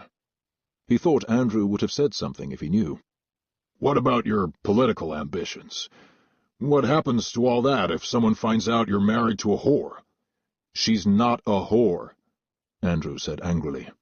"She was a madam, and for a girl of 20, daughter of a duke in a crazy way, I think that's pretty damn impressive." "You're out of your mind." He could understand it all too well. He had been out of his mind over her too, and still was. She was that kind of woman, who drove men to wanting her desperately, especially when they couldn't have her. "And I'm not sure the world will care about the distinction between a whore and a madam. To most people, it's the same thing. Apparently, it isn't. She ran a business. Let's not whitewash this, Andrew. She ran a Paris whorehouse, whether or not she slept with the clients. That's not going to help you become senator or president one day, if that's what you want. If anyone finds out, the scandal will blow you right out of whatever seat you're in. Maybe I don't care about that as much as you do. And I'll take the risk. She's worth it, and I love her. I'm going to marry her, whether you approve or not." John Hanson was silent for a long time, and then slumped in his seat. He didn't want to lose his son, but he would never forgive Angélique either, for loving Andrew and not him. John Hanson was a man who never forgave once he was injured, and held on to enemies for life. She had become one by refusing him in Paris, which he might have forgiven her, but he would never forgive her for preferring his son. "Do what you want, but never bring her to my home. Never speak to me of her. I think you're a fool to marry her, and I want nothing to do with her. I don't consort with women like that," he lied to Andrew. "And you shouldn't either, let alone marry them. And I am begging you to reconsider." He wouldn't admit to his son that he would have married her himself if he had the chance, whatever sort of woman she was. She was like a beautiful jewel he had wanted to own. Andrew truly loved her, no matter what she had done in the past. "I would ask the same of you, to reconsider. She's going to be your daughter-in-law, and the mother of your grandchildren one day." The thought of it made John sick, and he didn't comment. Andrew left then, and had dinner with Angélique at the hotel. "How's your father?" she asked in a nervous tone. She was afraid that he might have confessed to meeting her, and then Andrew would know she had lied, although it was her only lie to him now, and one she thought best for him. But apparently John had said nothing, and she suspected now that he never would. And she didn't intend to tell Andrew either. It made no difference now. "He's an unreasonable man sometimes," Andrew said quietly, "and if he's going to be difficult about it, I don't want to wait to get married. Let's get married now, in the next week or two. I want to live with you." She loved that idea too, and they arranged a tiny, intimate wedding for New Year's Eve, with 2 of his close friends as witnesses. Angélique met them a few days later and loved them, and they were crazy about her. They were looking for a house and hadn't found one yet, and his bachelor apartment was too small for both of them. She and Andrew spent Christmas quietly at the hotel.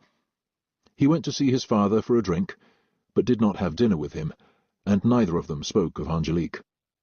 And on New Year's Eve, in a white satin gown she had brought with her, that she had worn once at Le Boudoir on Christmas, she and Andrew were married in a private ceremony at St. Mark's Church in the Bowery, modelled after St. Martin-in-the-Fields Church in London, and he spent the night with her at her hotel. They left the next day on a wedding trip for 2 weeks at the luxurious Greenbrier in Virginia. When they returned, she rapidly became known as one of the most beautiful, elegant women in New York. Andrew hadn't met his father since before the wedding, and he was in no hurry to see him. He and Angélique were in the papers constantly as the golden couple. And a month after they returned from their honeymoon, Angélique realized that she was pregnant. Their new life had begun, their dreams were coming true, and Andrew told her every day how much he loved her, and that they deserved it. And she believed him. Chapter 20. Angélique wrote to Mrs. White to tell her that she and Andrew had gotten married, how happy she was, how much she liked New York, and then she wrote to her again when she knew she was pregnant. Mrs. White told Hobson all about it, and he was pleased. He was relieved to know that her ladyship was happy, had married a nice man, and was in good hands. And a letter from Mrs. White in the spring gave her the news that her brother Edward had been killed in a hunting accident. She said the funeral had been at Belgrave, and he was buried in the mausoleum with her parents. She thought about writing to Tristan about it to offer her sympathy, but decided not to after discussing it with Andrew.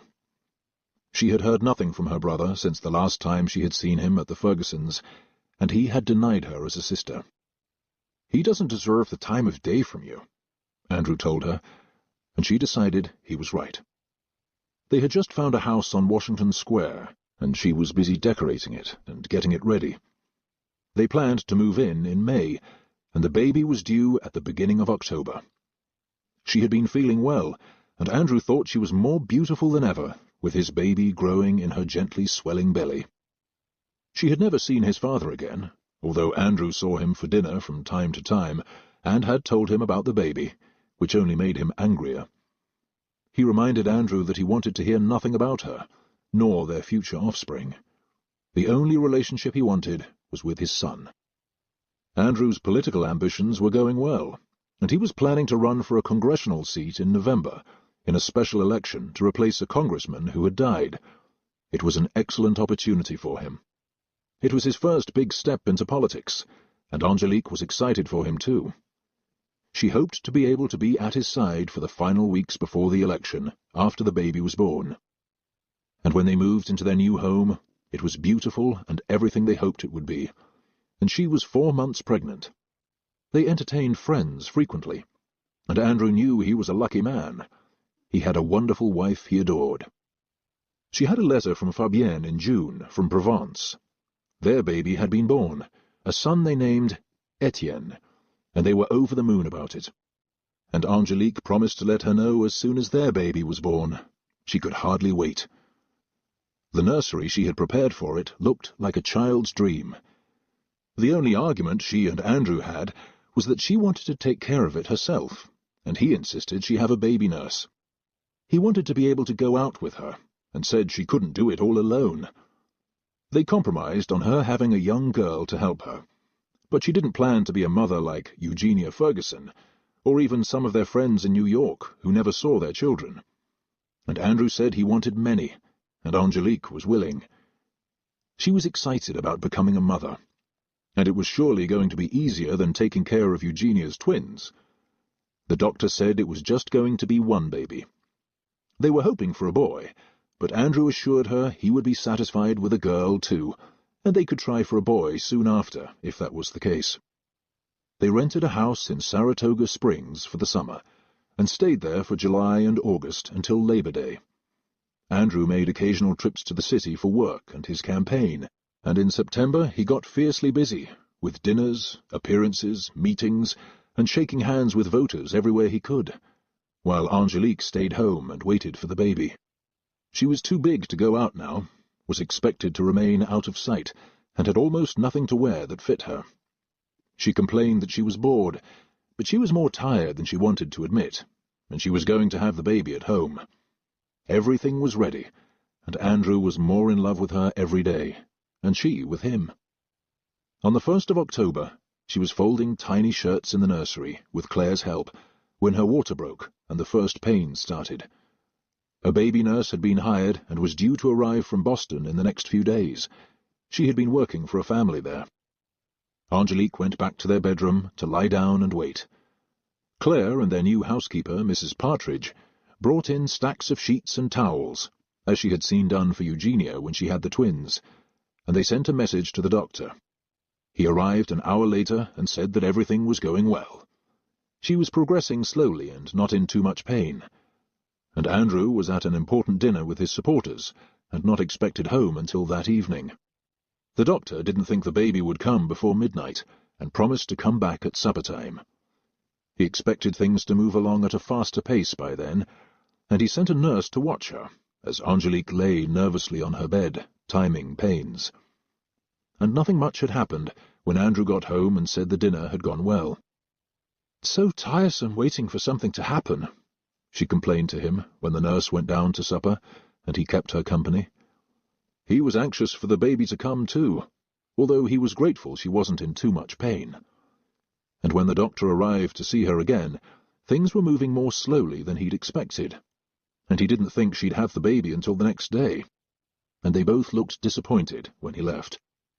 "Maybe if I get up and walk around a little bit," she said to Andrew, and he looked nervous. "I don't think that's a good idea. You should stay in bed." And just as he said it, the first big pain hit, a whole succession of them, one after the other, as she clutched his hand and couldn't catch her breath. It had hit her much harder than she expected, and she lay back against the pillows. Andrew said he'd get the nurse, who was sitting downstairs having tea with Mrs. Partridge. "No, don't leave me," she gasped, as another wave of pain hit her like a tidal wave, and she clung to him for dear life. She felt as though a train were roaring through her, and she couldn't stop it. "This is worse than I thought," she admitted to him, and he looked panicked. "Let me get the nurse." He tried to get away, and she wouldn't let go of his arm. "No, Andrew, no," she cried out, as pain after pain rolled through her, and she looked dazed when she got a moment's break, just as the nurse walked in, and she could see what was happening. She smiled and told Andrew he could leave. "No," Angélique begged him. "Don't leave me." And they both saw the nurse frown when she saw a pool of blood in the bed. "Is that unusual?"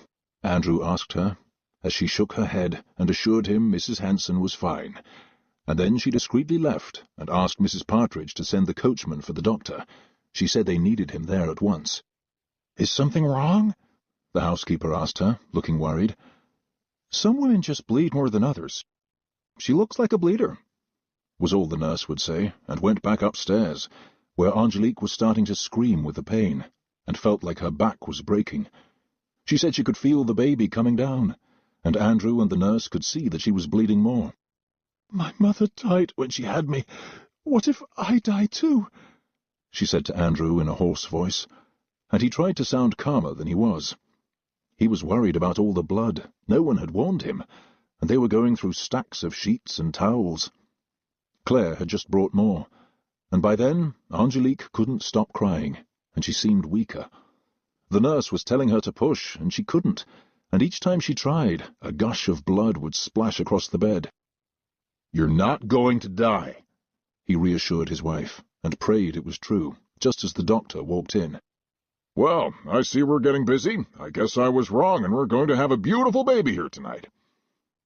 But he frowned when he saw the blood, and Andrew noticed a silent exchange and nod to the nurse, and he knew with a sick feeling in the pit of his stomach that something was wrong.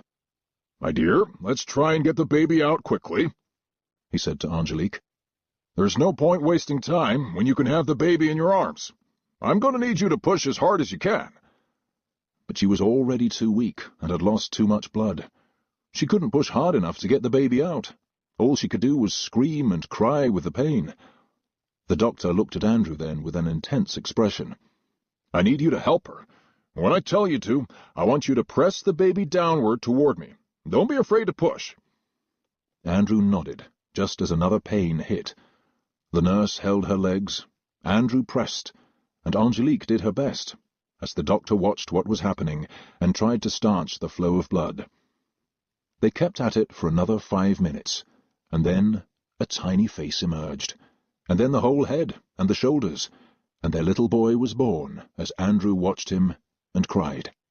The baby gave a lusty cry as his mother picked up her head, smiled at him, and slipped into unconsciousness. There was a pool of blood on the bed. Her face was grey, and Andrew couldn't stop crying. He was terrified he was losing her, and the doctor was working hard, as the nurse held the baby and took him away to clean him and wrap him in a blanket. He had been born covered in his mother's blood. "Doctor," Andrew said in a choked voice, gripped by panic. "She's lost a lot of blood," the doctor said, and then miraculously it slowed. He watched her for a few minutes, and then put smelling salts under her nose, and Angélique regained consciousness. She was deathly pale and weak, but she was breathing and awake. "Is the baby all right?" she asked Andrew and the doctor. "He's fine," Andrew told her. She had given him the fright of his life, and he suspected that she wasn't out of the woods yet. But 2 hours later the doctor seemed satisfied, and after giving her laudanum drops to help her sleep and for the pain, and instructions to the nurse to give her more in a few hours, he left and spoke to Andrew on the way out. "She had a condition called placenta previa," he explained. "Some women hemorrhage to death from it. I think she'll be all right now, but she can't get out of bed for a while, and it will take her time to recover." And then he looked seriously at Andrew. "I wouldn't let her try again. You could lose her next time, or the baby. She was lucky this time." Andrew nodded, feeling dazed by what he'd just heard, and all he'd seen for the past few hours. He had correctly sensed that she could have died from the way things were going and all the bleeding, and all he cared about now was that she was alive, and so was their son. He walked back into their bedroom and looked down at her. She was sleeping from the laudanum drops they'd given her, and sensing him next to her, she looked up groggily and smiled at him. "I love you," she said, drifting off to sleep again. "I love you too," he said, and meant it with every fibre of his being. He didn't care if they never had any other children. They had one now, and he wanted her safe and alive and at his side for the rest of his life. They had been lucky that night, but he didn't want to try their luck again. She meant too much to him to take the risk. They had already agreed to name him Philip Andrew Hanson, after her father and Andrew. And her brother Tristan didn't know it, but the next heir to Belgrave Castle, the estate and the title, had just been born. With her brother Edward gone, and Tristan having only 2 daughters, unless he had a son before he died, which seemed unlikely, the baby Angélique had given birth to that night was Tristan's heir, and her father's. She had explained it all to Andrew, in case they had a boy and something happened to her. She wanted him to inherit what was his right. Tristan would have to be told at some point, but there was no hurry. The future Duke of Westerfield had been born that night in New York. Andrew smiled to himself as he thought about it. It was an antiquated system that cheated people who didn't deserve it, especially women like his wife. But it was an odd feeling knowing that his son would be a duke one day, and it pleased him to know that the man who had been so cruel to Angélique would get his just deserts in the most natural way, by the same rules and laws he had used to hurt her.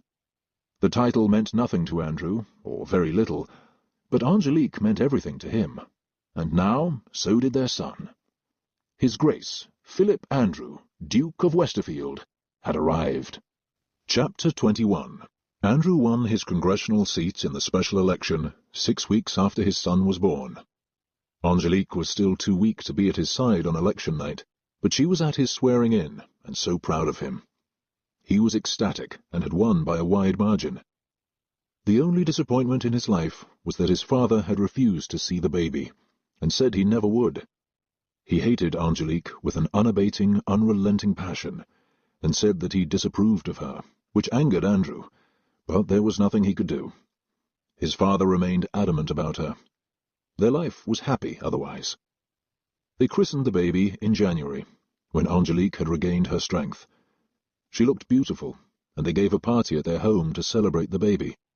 They had been married for a year, and she had sent Tristan a letter from Andrew's attorney in New York, informing him that the heir and next duke had been born, and as they both knew, the estate would be entailed to him one day, and the title. She would have loved to see her brother's face when he got the letter, but just sending it was enough to satisfy her. Tristan had banished her, but her son would inherit the title and whatever was left at the time of Tristan's death, not her brother Edward, if he'd still been alive, or Tristan's daughters, who couldn't inherit any more than she could. They would have had to look for a male cousin if her son hadn't been born. Instead, her father's grandson would step into his shoes one day. Justice would finally be served. The time passed easily after that. Andrew won his congressional seat the following year in a landslide re-election. They spent time in Washington whenever Andrew had to be there, and she took the baby and nanny with them. She hated to be away from him. They had wisely followed the doctor's advice not to have another baby. Andrew was emphatic about not risking her life again. She had never seen Andrew's father since before they were married, and she was used to it by now. It was easier this way. She had never told Andrew about meeting him in Paris, and his proposals, and didn't intend to, out of respect for both of them, however little John deserved it. 3 years after he won the special election, at the end of Andrew's second term in Congress, he ran for the Senate. Andrew fought hard for the senatorial seat against a fierce candidate, and 3 weeks before the election, John Hanson's prediction before their marriage came true. They never knew who unearthed it, but a zealous reporter researched it, and found someone who recognized Angélique and had met her in Paris at Le Boudoir, and exposed the whole story to the press. She wondered if Andrew's father had tipped off the newspaper, but she didn't think he'd go that far and hurt his son. But the story was out there. The election was as good as lost, and Andrew withdrew from the race, with a dignified statement about his extraordinary, devoted, loving wife. He retired quietly from political life, while his father reminded him bitterly that he had warned him it would happen one day. Andrew insisted to Angélique he didn't care. They were happy. She was 25 years old and a happily married woman. Andrew was 34, and their son was 3. He had had 3 years in Congress, and after he withdrew from the election, he went back to practice law. She felt terrible about costing him the election. "It doesn't matter," he promised her, although they both wondered who had exposed her. Andrew had tried to do some investigating, but the journalist wouldn't reveal his source. And so many people had come to Le Boudoir, either once on their travels or regularly, and had talked to others about the alleged Duchess who ran it. She had been famous in Paris, sotto voce, for a long time, and her life was far from all that now. It seemed like a dream when she thought about it. She thought of Thomas, her mentor and protector, occasionally, and wondered how he was. But she could never communicate with him without putting him at risk for some kind of scandal, so she just thought about him and wished him well. She had sent him a note when she got married, and nothing since, and he had responded formally with his best wishes, although her note had confirmed what he had feared, that some lucky man would marry her, and she would never return to Paris. He had no way of telling her, but loved her as much as ever, and knew he would to his grave. She was still in touch with some of the girls. Ambre had married, quite remarkably, and had 2 children, which seemed unlike her. Fabienne had had 1 every year, and now had 4. Philippine had begun a career on the stage. Camille had gone back to her old one. Agathe had a new protector, and she had lost track of the others. Mrs. White still kept her abreast of what was happening at Belgrave. Both of Tristan's daughters had gotten married to men with minor titles and small fortunes. Hobson was aging and getting frail, but was still alive and the head butler at Belgrave, and Mrs. Williams was planning to retire. And some of the old staff she'd grown up with was still there. Markham, her father's devoted valet, had retired years before, and Angélique had been amused to hear that Harry Ferguson had discovered his wife's infidelities, matched only by his own, and had left her for another woman, and shocked everyone. He had run off to Italy with a countess, and Eugenia was beside herself. Angélique had heard it all at a party in New York, from people who knew them. Andrew was incredibly kind to Angélique, as always, about his blighted political career because of her, and told her that in some ways it was a relief. And they spent the following summer in Sarasota Springs, as always, and little Philip turned 4 in the fall. Angélique would have loved to show him Belgrave, which he would inherit one day, but that still was not possible. Tristan and his attorneys had never responded to the letter about Philip's birth, but the reality of the entail was there, and where it would lead one day when Tristan died. And then, just before Christmas, Angélique had a letter from Mrs. White, saying that Tristan was running into serious money troubles, and they were letting go a lot of the staff. But she was still there, and they needed her too much to sack her or force her to retire. She meant to tell Andrew about it, but he was busy at work, a year after the failed senatorial campaign, and then it was Christmas, and she was busy buying gifts for everyone, and planning a huge party on New Year's Eve to celebrate their 5th anniversary. She had had a gown made specially, and couldn't wait for Andrew to see it. She had hired an orchestra, and they were going to dance after supper. They had invited 100 guests to celebrate both their anniversary and the New Year with them. She was dressing that night and waiting for Andrew to come home. He was late, as he often was, and had promised he'd be home in time to dress for their party and guests. She had just slipped into her gown with Claire's help, and was putting her diamond earrings on that Andrew had bought her for their 4th anniversary the year before, when Mrs. Partridge came into her dressing-room with her face ashen. Instantly, Angélique thought of her son, and feared something had happened to him. "You'd better come downstairs at once," the housekeeper said, and dared not say more. and as Angélique came down the stairs in her new red dress for their party, she saw 3 policemen in the hall, and one of them was a captain. He looked up at her expectantly, with a serious expression. "May I speak to you privately, ma'am?" he asked respectfully, and she led him into the library, where he took off his hat and stared at her regretfully. "It's your husband. I'm sorry. He was hit by a runaway carriage someone left unattended, leaving his office. He was struck down immediately, ma'am. I'm sorry," he said again. "Is he in the hospital?" she asked, holding her breath, hoping that he was, no matter how badly injured, which was better than the alternative. The police captain shook his head. "There were witnesses. One of them said he didn't look as he stepped off the curb. He was in a hurry and never saw the carriage coming. The lead horse hit him full on and struck him down.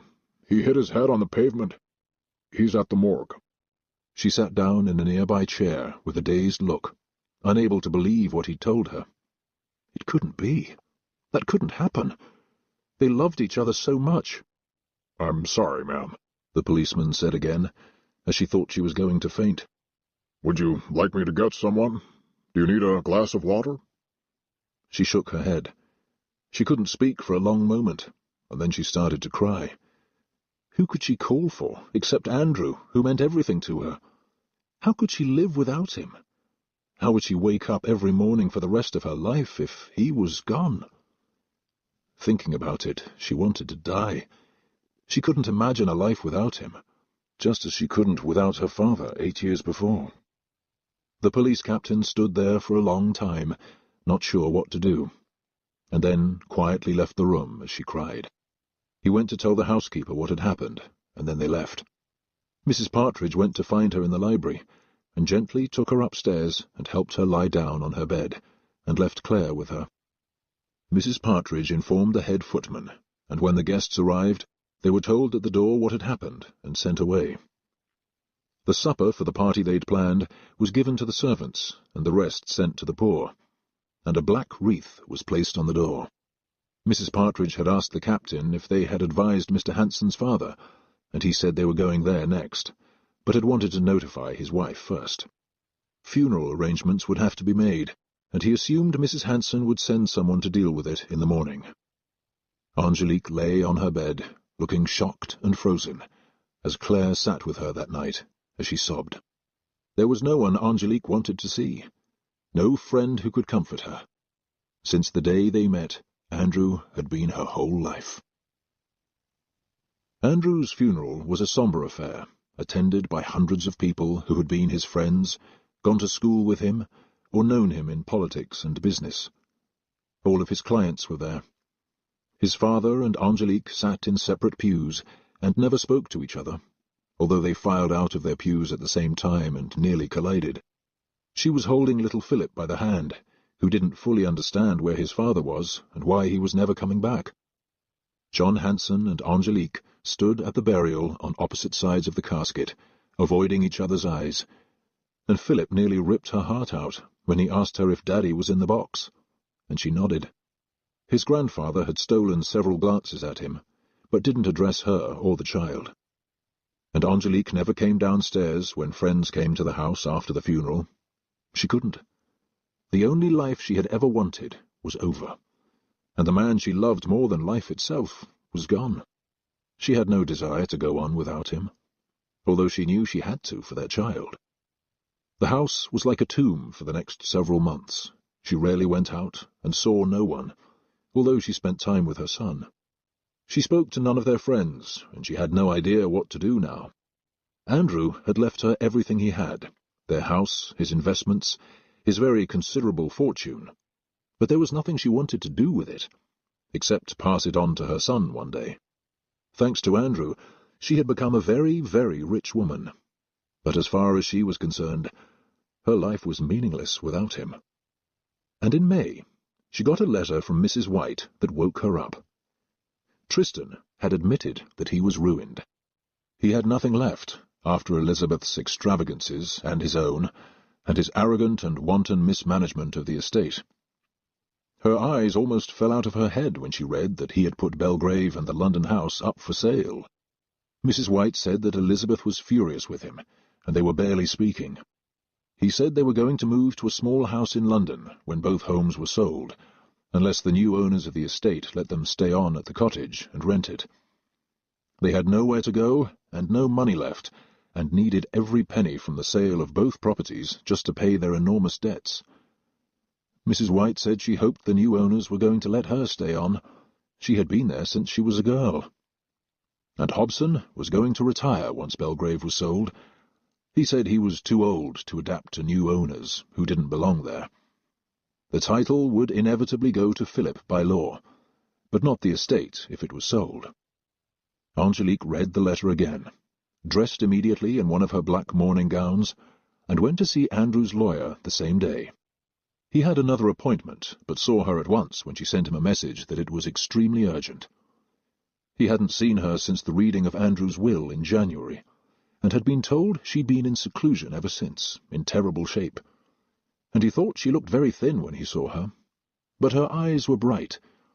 She told him what she'd learned in the housekeeper's letter from Belgrave.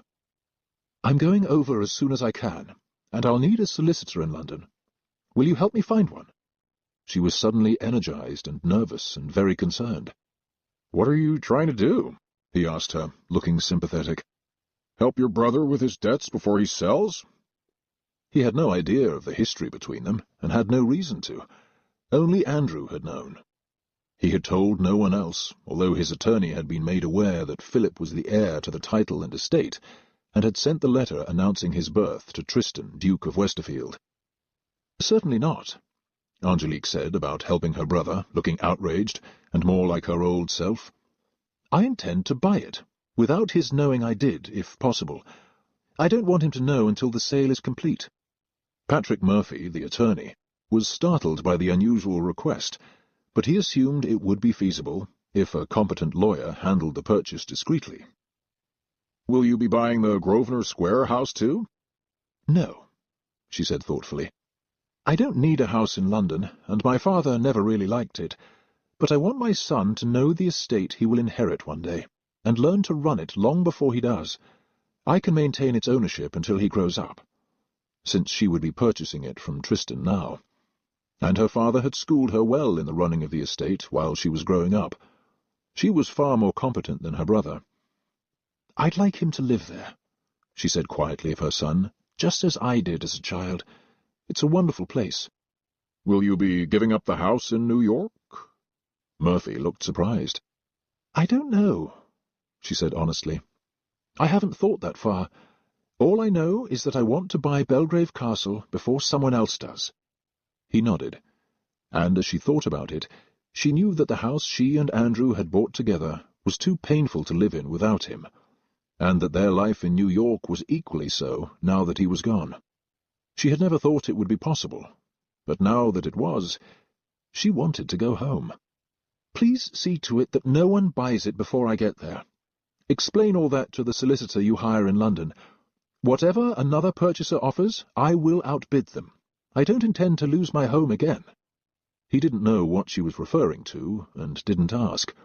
He assured her that he'd take care of it, and give her the name of the lawyer he found in London. She went home then and sent for Claire and Mrs. Partridge, and told them both that she was leaving for England as soon as possible with her son, and she wanted Claire to go with her, if she was willing, which she said she was. She had been happy in New York, but she was young, and had formed no strong attachments there in 6 years, and she liked the idea of going to England and being closer to her relatives in France. "And when will you be coming back, ma'am?" the housekeeper asked her, looking worried. The staff liked working for her, and had been heartbroken to see her so bereft after her husband's death. They wondered what she would do, if she would go back to Europe or stay in New York. There had been no sign of change till then.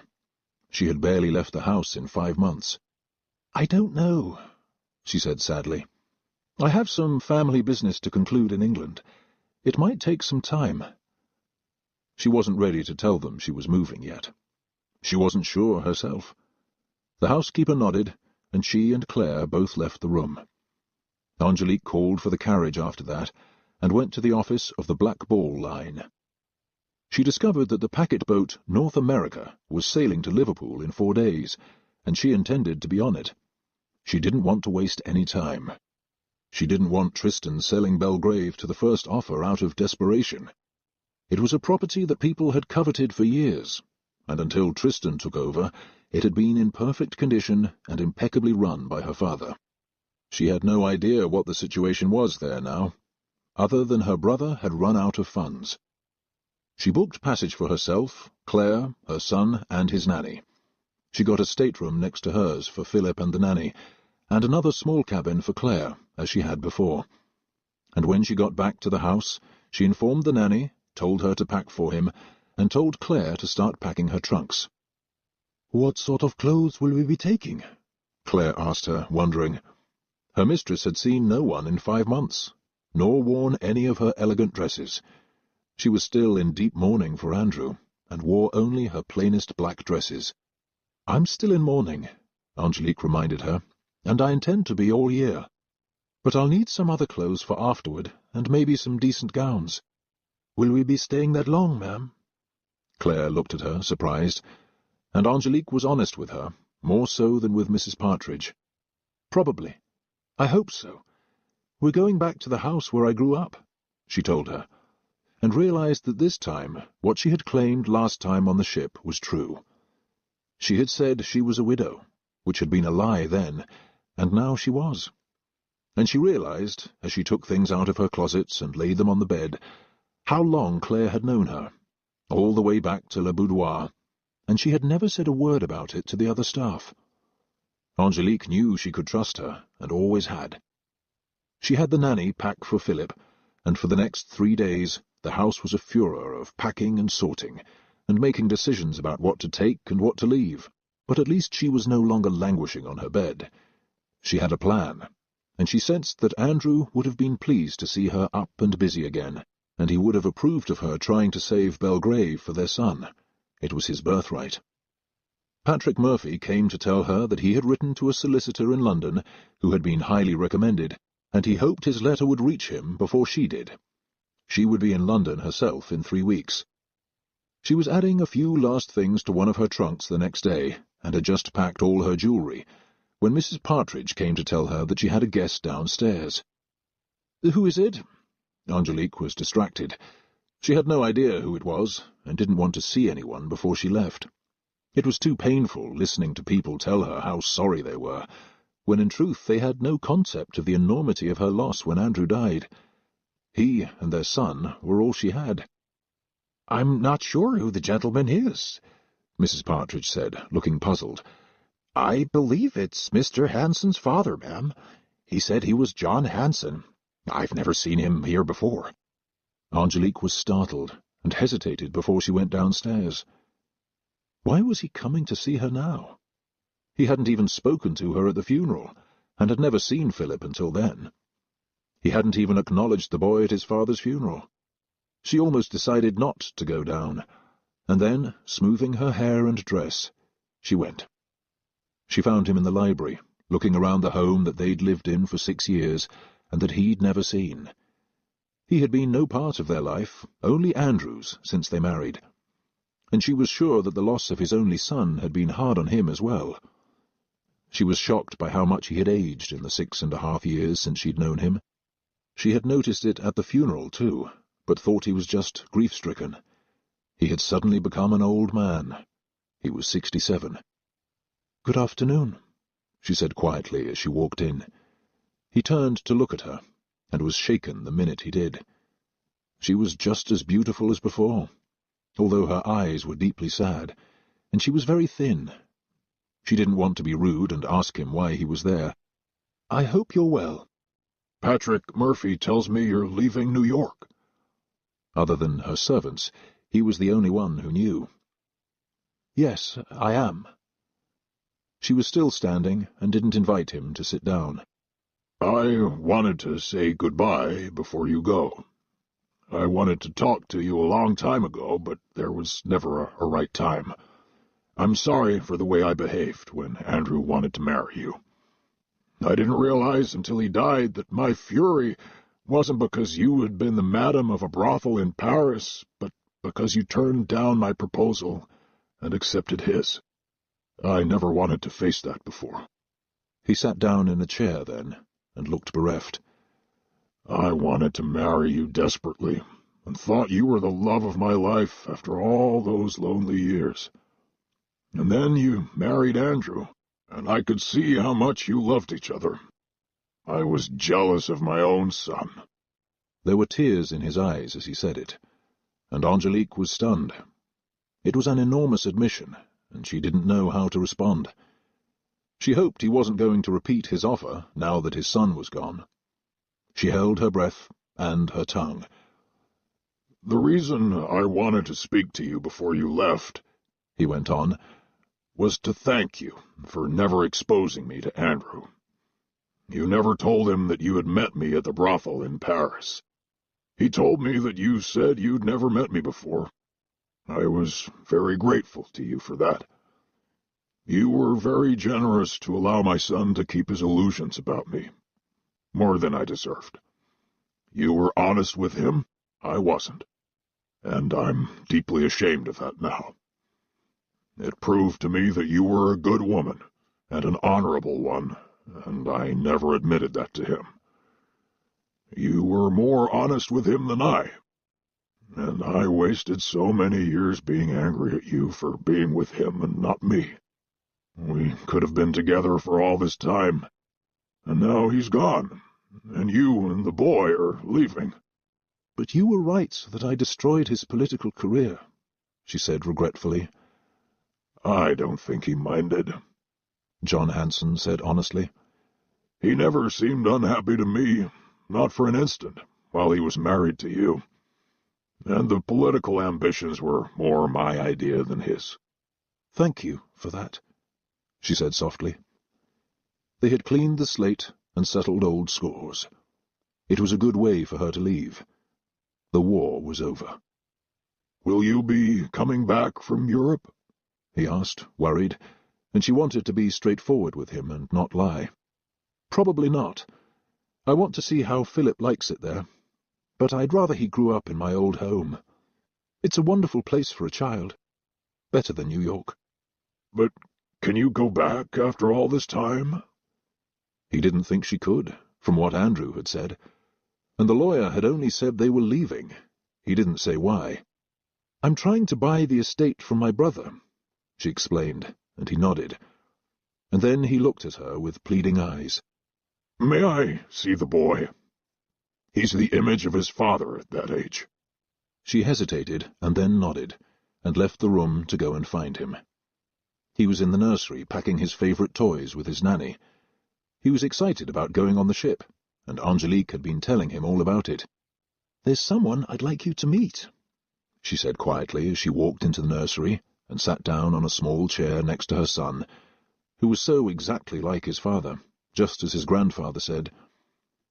It comforted her now to look at him and know that Andrew would live on through their child, and she could look at him every day and see the man she loved. Who is it? Philip asked her, curious about their guest. He's downstairs, and he'd like to see you. Your grandfather, Daddy's father. The child looked surprised. He had no grandparents he knew. 3 were dead, and 1 had refused to see him all his life, which he didn't know and had never been told. Andrew's father was simply never mentioned. He didn't exist in their life. Until now. Have I ever seen him before? Philip asked. He was at Daddy's funeral. Why didn't he talk to me then? The child inquired. He was probably too sad, just like we were. But he'd like to see you now, and I want you to come downstairs with me to meet him. She held out her hand, and he took it and followed her out the door of the nursery. They went down the stairs together, and Philip walked into the library ahead of her, and stopped when he saw John Hanson. Hello, young man. John smiled at him and reached out to him, so Philip would approach. I hear you're going to be taking a trip on a big boat. I am. His grandson smiled at him and told him all about it. That sounds like a lot of fun to me. And you're going to England? Philip nodded as they chatted. I'm going to see my other grandfather's house. One day it's going to belong to me, and I'm going to be a duke," he told him conversationally, as though that were entirely normal. His grandfather smiled. "That's very impressive. Do you think you'll wear a crown?" his grandfather teased him, and Philip laughed. "I don't know. My mamma didn't tell me that." And then he turned to her. "Will I, mamma?" "No." All three of them laughed. "But I'll get to ride horses and go fishing in a lake." "That sounds very nice. Do you suppose I could visit you there one day? Or maybe you could come back here and visit me?" "If you come to see me, you'll have to take a boat, too." "I do that sometimes. Or maybe you and your mamma could come to London sometime to see me when I work there." Philip nodded. It all sounded a little complicated to him. "I think I have to go and finish packing now. I'm taking a lot of toys." His grandfather held out his hand again, and Philip shook it, did a little bow, and then scampered out of the room and up the stairs. "He's a wonderful boy," he said to Angélique, and then, with sad eyes, "I've been such a fool, and missed so many years." "You came to see him now. That's a start," she said, touched by the meeting, and that he'd come to see them, and humbled himself to her. "May I contact you when I come to London? I'd like to see the boy." She nodded. It would be good for Philip to have at least one grandparent, and John had just been nice to him. She knew Andrew would have been pleased. It had taken a long time to come around. 5.5 years. "You're welcome to come and see him," she said carefully, not wanting to encourage him otherwise. His admissions had explained many things, but had also been overwhelming. It had never occurred to her that he'd been in love with her for all those years. She thought that he had forgotten her, except as an object of hatred and fury. He stood up then, and she walked him to the door. "Thank you for coming, and laying old ghosts to rest. It will make everything easier now," she said, smiling at him. "For me too," he said, and looked relieved. "Take care of yourself, Angélique," he said softly, kissed her on the forehead, and walked out the door, remembering the girl he had known and had wanted so desperately in Paris years before. He had finally let her go, and all he felt for her now was respect. Chapter 22. The crossing from New York to England was very quiet. Angélique had no desire to socialize with anyone, unlike the trip where she'd met Andrew 6 years before. She ate her meals in her cabin, played with Philip, and walked around the deck to get some air, and spoke to none of the passengers. All she wanted was to arrive in England and take care of business. She was terrified someone else would beat her to it, and her brother would sell Belgrave for a song. She prayed that that wouldn't happen before she arrived. As soon as they got to London after landing in Liverpool, she checked them into Mivart's Hotel on Brook Street in Mayfair, and went straight to the solicitor that afternoon. He had received Patrick Murphy's letter 2 days before, and had been expecting her. The mission she was giving him was clear. "I understand that you want to buy the estate, and you don't want the Duke to know who the purchaser is." He had checked around, and it was evident that the Duke was in a great deal of financial trouble, and in debt up to his ears. "Do you want him never to know, or only at the time of the transaction?" "Until the purchase of the estate is complete," she said simply. "After that I don't care." "May I ask why?" He was curious, but didn't need to know. She told him anyway. "Because I'm afraid if he knows it's me, he'll block the sale and sell it to someone else, even if it's for less money." She believed Tristan capable of doing anything to hurt her. His hatred of her was limitless, and would be more so now. "He'd be foolish to do that. He can't afford to. From what Mr. Murphy said in his letter, you're willing to pay almost any price to obtain it. And frankly, he needs the money. Do you know how much he's asking?" "No, I don't. But simply put, he hates me and sent me away years ago. He has no idea what's become of me, or that I could buy it." "He's very lucky you're able to buy it. From what I understand, his many creditors are getting impatient. They could foreclose on the estate. He had liens against it, gambling debts, and it's been mortgaged to the hilt. We'll pay all the debts to clear it, she said quietly. So I understand. That will be a hard offer to refuse. Not if he knows it's me. It will kill him to have me get the estate in the end. Our father would have left it to me if he could have. My brother got Belgrave only because it was entailed to him, and he threw me out the next day. So I'm to tell him that it's an American purchaser who wishes to remain discreet and in the shadows, and always does business that way. Do you think he'll balk at that? The solicitor asked her. Like everyone else, he was fascinated by her beauty and determination. He'd sell it to a gorilla if it had the money. She smiled at him. And you're sure you don't want to make a deal for the London house as well? She shook her head in answer. He needs to sell that too. You could probably get a good deal for both. I want to live in the country. I don't need a house in London. I can stay at a hotel when I come, or buy a smaller house one day if I want to spend time here.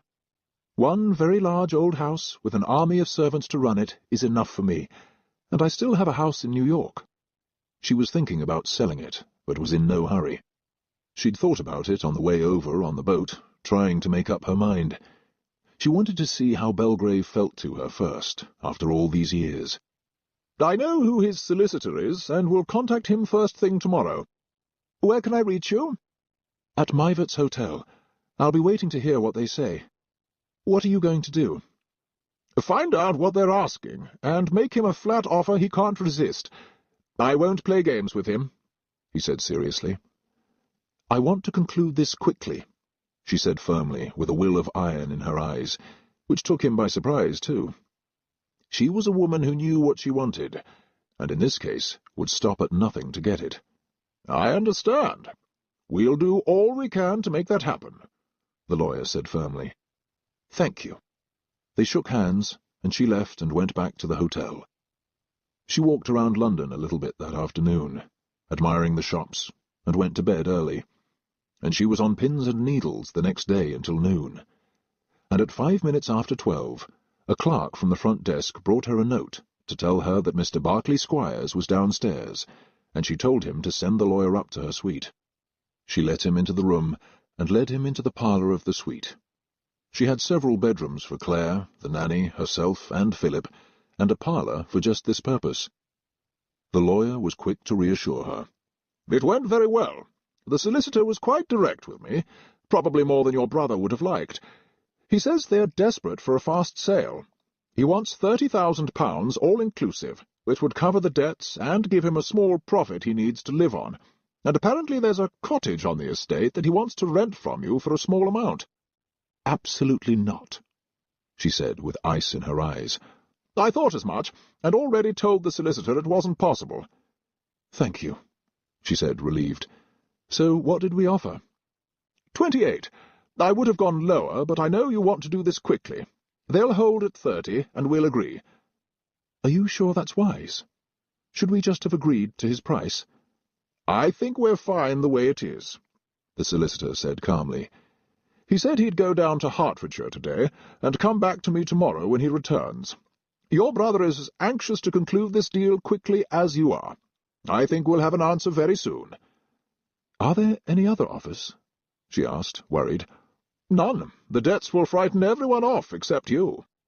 She smiled at what he said, and he promised to contact her the next day as soon as he heard anything from Tristan's lawyer. She didn't have long to wait, although it felt like an eternity to her. The following afternoon, Berkeley Squires was back, seated in her private parlour across from her. What did they say? She asked anxiously. 30. He says he can't afford to take 28. I agreed, and said they could have the money as soon as the papers are signed. I don't think it will be long. He did ask who the purchaser was, in strict confidence, and I said I was under equally strict confidence not to reveal it. I don't think he really cares, just so he gets the money. I said it was a rich American who wants a castle, and rolled my eyes in disgust. He smiled at her. And the solicitor specified that the purchase does not include the title, but he said he would sell that for another 10, which I said wasn't of interest. You're quite right, Angélique confirmed. My son will inherit it when my brother dies. We can wait till then. It disgusted her to know that her brother would even have sold the title. "Quite so," the lawyer said, realizing that she was a force to be reckoned with. She hadn't been able to inherit the estate, but now she was going to buy it, and fortunately she could. And as she thought about it that night, she realized that the money her father had given her was more than covering the purchase of his estate, which Tristan could never have suspected. In fact, long after he died, her father was buying her their ancestral home, which her brother was only too happy to sell, with the title. It was revolting, but luckily for her, he was in debt. 2 days later, the papers were delivered to the solicitor's office, signed by Tristan, Duke of Westerfield, with his seal. The solicitor had made it clear to the other attorney that the purchase was to include all the furniture, art, and contents of the estate, which Tristan had agreed to. His only question was how long he was to be given before he had to move out himself. 10 minutes, Angélique said, smiling. She was thrilled. 48 hours, she said more reasonably, but with no mercy in her eyes. She was a kind, compassionate woman, but not where her brother was concerned. He didn't deserve it, after what he had done to her. "He might balk at that," the lawyer said. "He gave me one night 9 years ago when I was 18, and he cast me out into the world, only days after my father died." "I'll tell them," Mr. Berkeley Squires said quietly. And the next morning, everyone was distracted by the fact that King William had succumbed to heart failure at the age of 71, and with no legitimate children, he was to be succeeded by his niece, Victoria, who had reached her 18th birthday only weeks before. It seemed oddly fitting to Angélique that a woman should be taking the throne, as she herself was returning triumphantly to Belgrave. And not in a million years had Tristan expected her to do that, and still didn't. He had no idea who had bought his home, and probably didn't care. Angélique signed the papers with her married name, and only her first initial, not her first name, to preserve her anonymity. She returned them to Mr. Berkeley Squires, and he duly returned a set to Tristan's lawyer, and informed him that the Duke had to remove himself from the property in 48 hours. "That is not going to go over well," the lawyer said unhappily. "It's a condition of the sale, and he signed it. If he wants the money deposited at his bank, he'll be out on time," Berkeley Squires said in an iron tone. "I'll convey the message." He returned to Belgrave for the 3rd time in as many days, and Elizabeth shrieked when her husband told her that night. "Are you insane? How am I supposed to pack and leave in 2 days?" "If we want the money, we have no choice. I wasn't going to argue with them. This is the best possible deal we could have gotten. It's unfortunate they wouldn't let us stay at the cottage, but we still have Grosvenor Square for now," he tried to reassure her, but diplomatic relations had broken down between them, ever since she had understood the magnitude of his debts. "Until your creditors throw us out." She glared at him. "You're lucky the American bought this house. Did they tell you who it is?" "No, and I don't give a damn. We got what we needed out of it, Elizabeth, so stop complaining and go pack." They had all of their belongings, heaped in mountains of trunks, in the front hall in 2 days, and the servants were scurrying everywhere, loading boxes and bags onto carriages. The staff were very nervous about the mysterious person who had bought the estate, but the departure of the Duke and Duchess was proving to be so challenging that no one had time to think about it. Elizabeth left for London at sunset, and Tristan decided that he didn't care what they said. He was spending the night in his own bed, and would leave the next morning. And if the new owner didn't like it, they could be damned. They probably wouldn't show up for a few days anyway. He went upstairs to his bedroom, and the servants went downstairs to talk about the sudden changes at Belgrave, and guess at what would come next. Angélique left Mivert's before dawn in a hired carriage. She wanted to get to the castle first to look around, see the condition the place was in, and make sure there were comfortable bedrooms in good order. Her son, his nanny, and Claire would be arriving later in the day. And thanks to Mrs. White, her remarkable staff, and even Hobson, she was sure the place would at least be clean. She had no idea what changes her brother and his wife had made, but she knew there had been many while they had still had money to do them. As of that morning, Belgrave Castle, its forests and lands, Tenant farms, the cottage, and the dower house belonged to her, to pass on to her son one day, just as it was meant to be. And if an 18-year-old girl could become Queen of England, Angélique was sure that she could run the estate. She was only sad that Andrew wasn't there to see it, and hoped that he was watching over them. She always felt him near her, just as she did her father, wishing her well. The ride to Belgrave was longer than she remembered, and she was anxious to arrive. The carriage rolled through the main gates at noon, as she stared up at the familiar building, and tears rolled down her cheeks. She had never expected to see it again, and had thought it was lost to her forever for the past 9 years. At the sound of the carriage approaching, the staff filed out of the house in orderly fashion and stood at the front door, waiting to greet the new master. The coachman let down the steps, and Angélique gathered her skirt around her. She had worn a simple black linen dress with a matching bonnet, and she lightly stepped down and looked at the many familiar faces that were still there. Mrs. White's hand flew to her mouth, and Hobson's eyes grew huge as they recognized her, and some of the maids who'd been mere girls were women now, and even some of the footmen were still familiar, as one of the older maids picked up her apron and wiped her eyes. Angélique was crying too as she ran the last few steps to embrace them. "Oh, my dear child," Mrs. White kept saying as she hugged her, and Hobson threw his arms around her too. And just like the staff she had grown up with, she was a woman now, no different, but more mature. No longer the terrified young girl her brother had banished when she was only 18. She had survived it all and come back, like a swallow in spring, to find her home again. And she couldn't wait for them to meet her son, and for him to see his new home, where she had lived at his age. They were a melee of crying, laughing, smiling people, as Hobson opened the front door for her, and she was relieved to see that there, at least, very little had changed.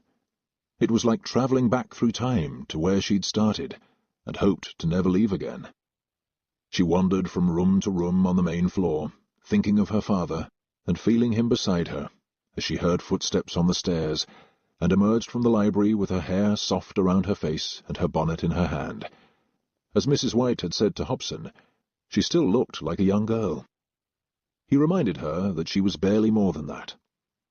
And as she walked into the hall, to their mutual astonishment, Angélique found herself facing her brother, who was finally getting ready to leave. "What are you doing here?" he said angrily, unable to understand why she was standing there like a ghost. She had come back to haunt him at the final hour, and neither of them was a welcome sight to the other, despite the blood they shared and the passage of time. "You weren't supposed to be here," she said in a strong, firm voice. "And why is that?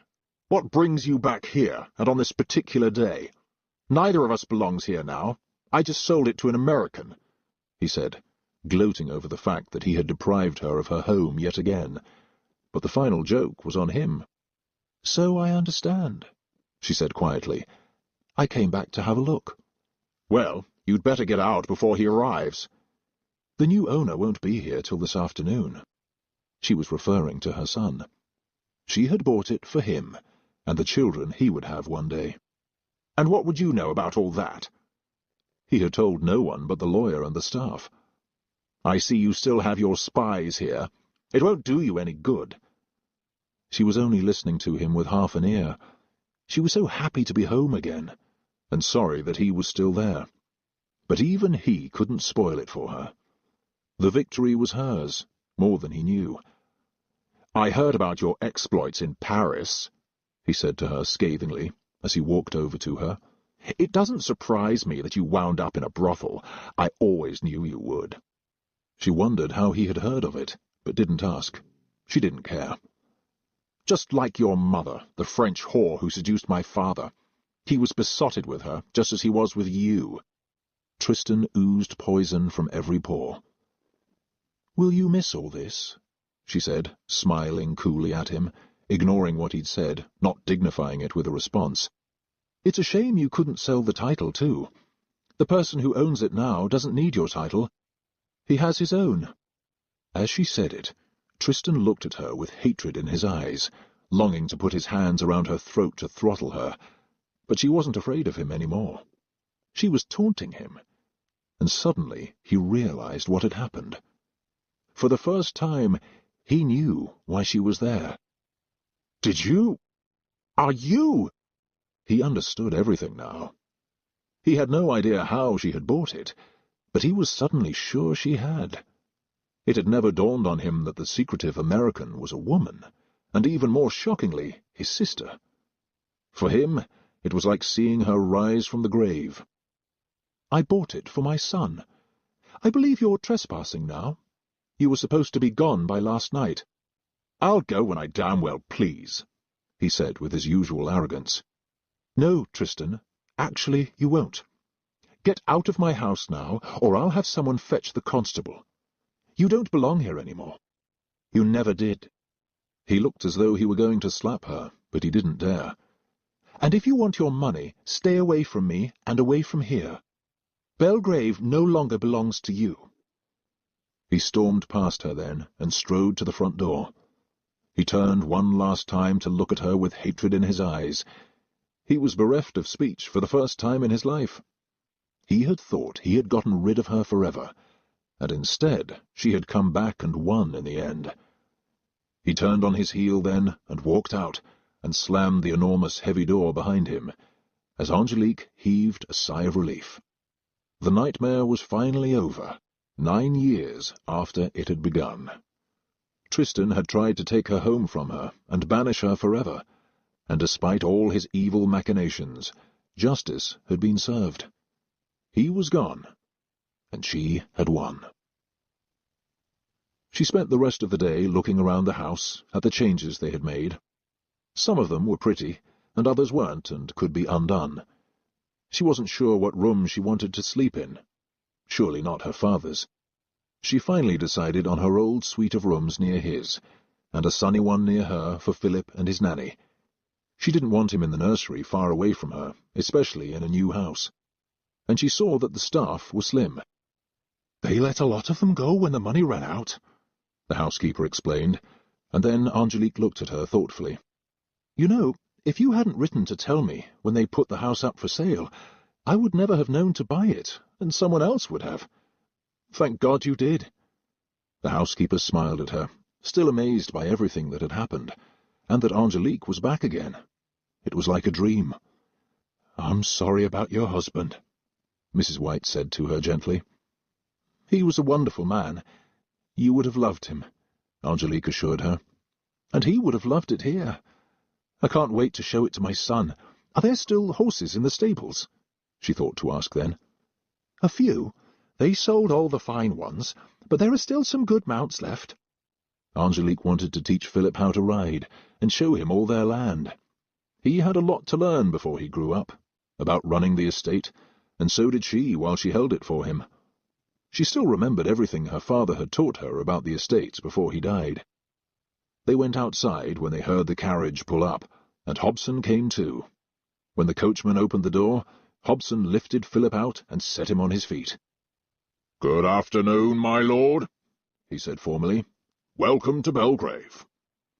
He smiled at the boy then, and Philip smiled cautiously at him, and then gave his mother a hug. "Am I a duke yet, Mamma?" he asked his mother, and she laughed. "No, not yet, and probably not for a long time." She took him through the front door then, with the others following, to show him his new home. It looked big and daunting to him, and she told him stories as they went through, about her own childhood, and his grandfather, of riding and fishing in the lake, and all the things they were going to do. And then she took him upstairs to his room next to hers, and he stood on tiptoe, looking out the window, to see the view. "Look, Mamma, there's the lake," he said happily, as she stood next to him. "Does all of that belong to us?" "Yes," she said softly. She had never thought this moment would come. "And one day it will belong to you." And to his children, and their children, just as it had belonged to their ancestors for hundreds of years, and hopefully would remain in their family for years and years. They were part of a chain, linking the centuries, their ancestors behind them, the children to come ahead of them, each of them contributing what they could before passing it on to the next generation. And now, through an extraordinary stroke of luck, it had come to her, and one day she would give it all to him.